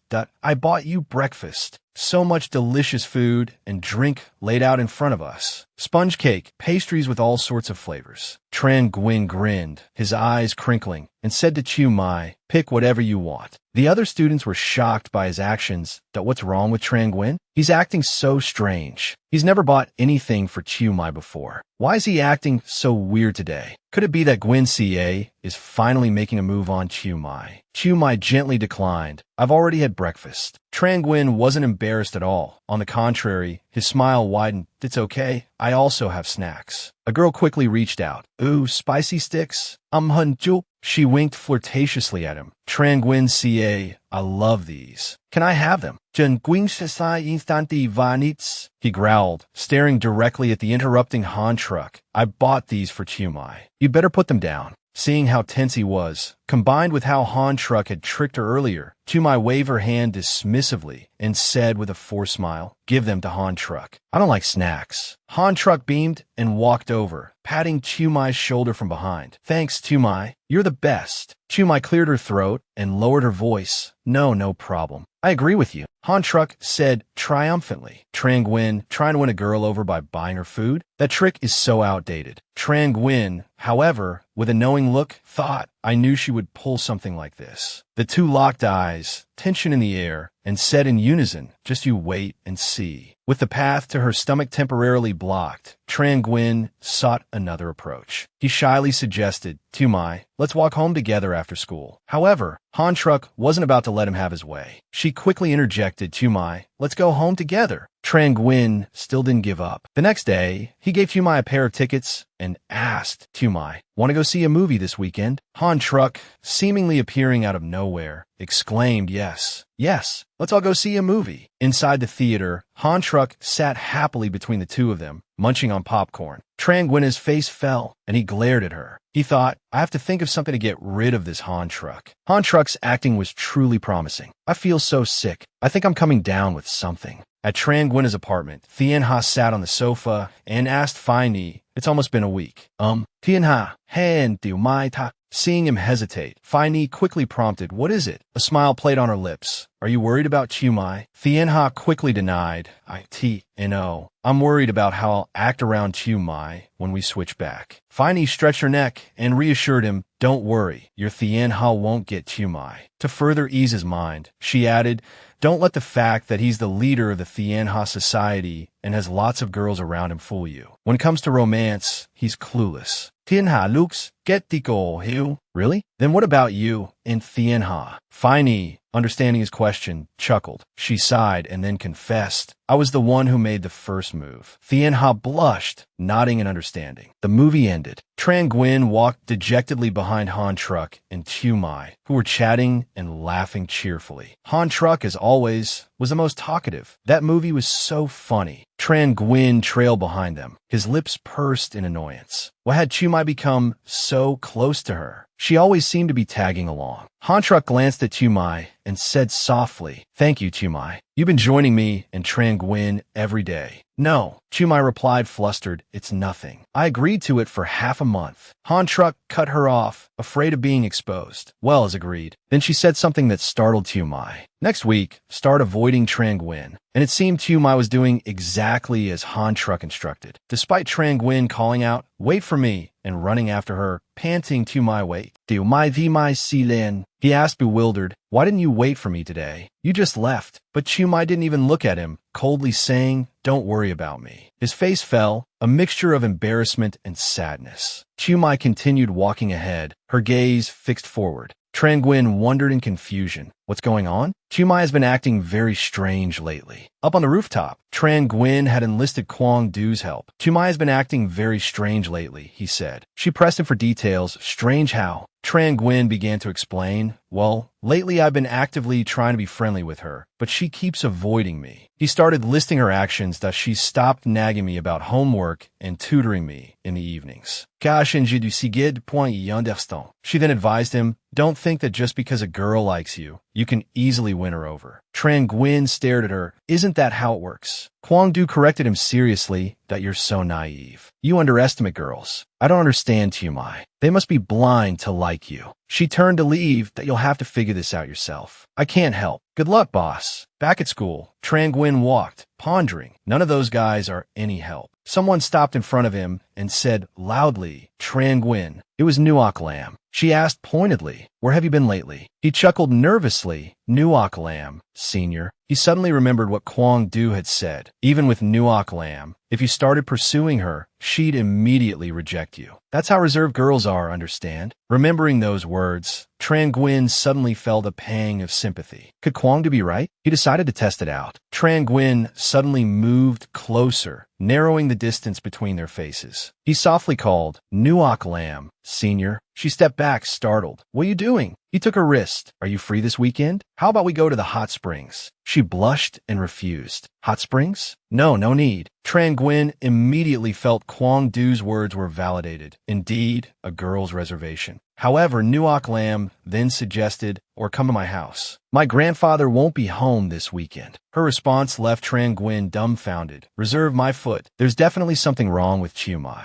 They were in the middle of a charged moment when a sudden scream interrupted them. Tran Nguyen, startled, turned around to look. He then softly called Tu Mai's name. Han Truck immediately launched into a performance, covering her mouth with both hands and stammering TTT2. Neither of them expected Tran Nguyen to completely ignore Han Truck. He was only concerned about Tu Mai's reaction. Tu Mai, wait, let me explain. But she didn't even bother to stay, turning her back and leaving immediately. Han Truck, of course, couldn't hide her glee. We'll be going now. We won't disturb Tran Nguyen and Senior Nuoc Lam's date. He panicked and yelled, wait. Nuoc Lam clung to him. Tran Nguyen beamed, delighted. You can't go yet. We haven't finished talking about our date. Han Truck left with a sinister smile. Her calculating gaze was evident. Tran Nguyen, this is the karma you brought upon yourself. Don't blame me. Half a school day had passed. Behind the school, in the courtyard, Han Truck was about to say something to Tu Mai. She stammered, Tu Mai. Jun Guinya Jumhat eh. Han Truck feigned sadness as she inquired, what's his relationship with that Senior Nuoc Lam? Does Tran Nguyen like her? Tu Mai answered honestly, I don't know. Lately, I feel like Tran Nguyen has become a different person. Han Truck suddenly grabbed Tu Mai's hand and then declared resolutely, Tu Mai. Tears immediately streamed down Tu Mai's face. She spoke pitifully, her voice choked with emotion. You have to help me. Han Truck said, sounding very pathetic. You're the only one I can rely on at this school. Tu Mai's emotions were incredibly complex at this moment, clearly reflected in her melancholic expression. School was out. Students cheerfully greeted each other. Only Tran Nguyen walked silently down the hallway. He still hadn't recovered from the earlier incident. That Nuoc Lam is getting harder and harder to shake off. I guess I'll have to hide from her from now on. Just then, a classmate approached him with a message. Ha Mai said, she's waiting for you on the rooftop. He was surprised. Waiting for me? Hasn't she stopped waiting for me to walk home together for days now? A flicker of hope suddenly ignited in his heart. Could it be?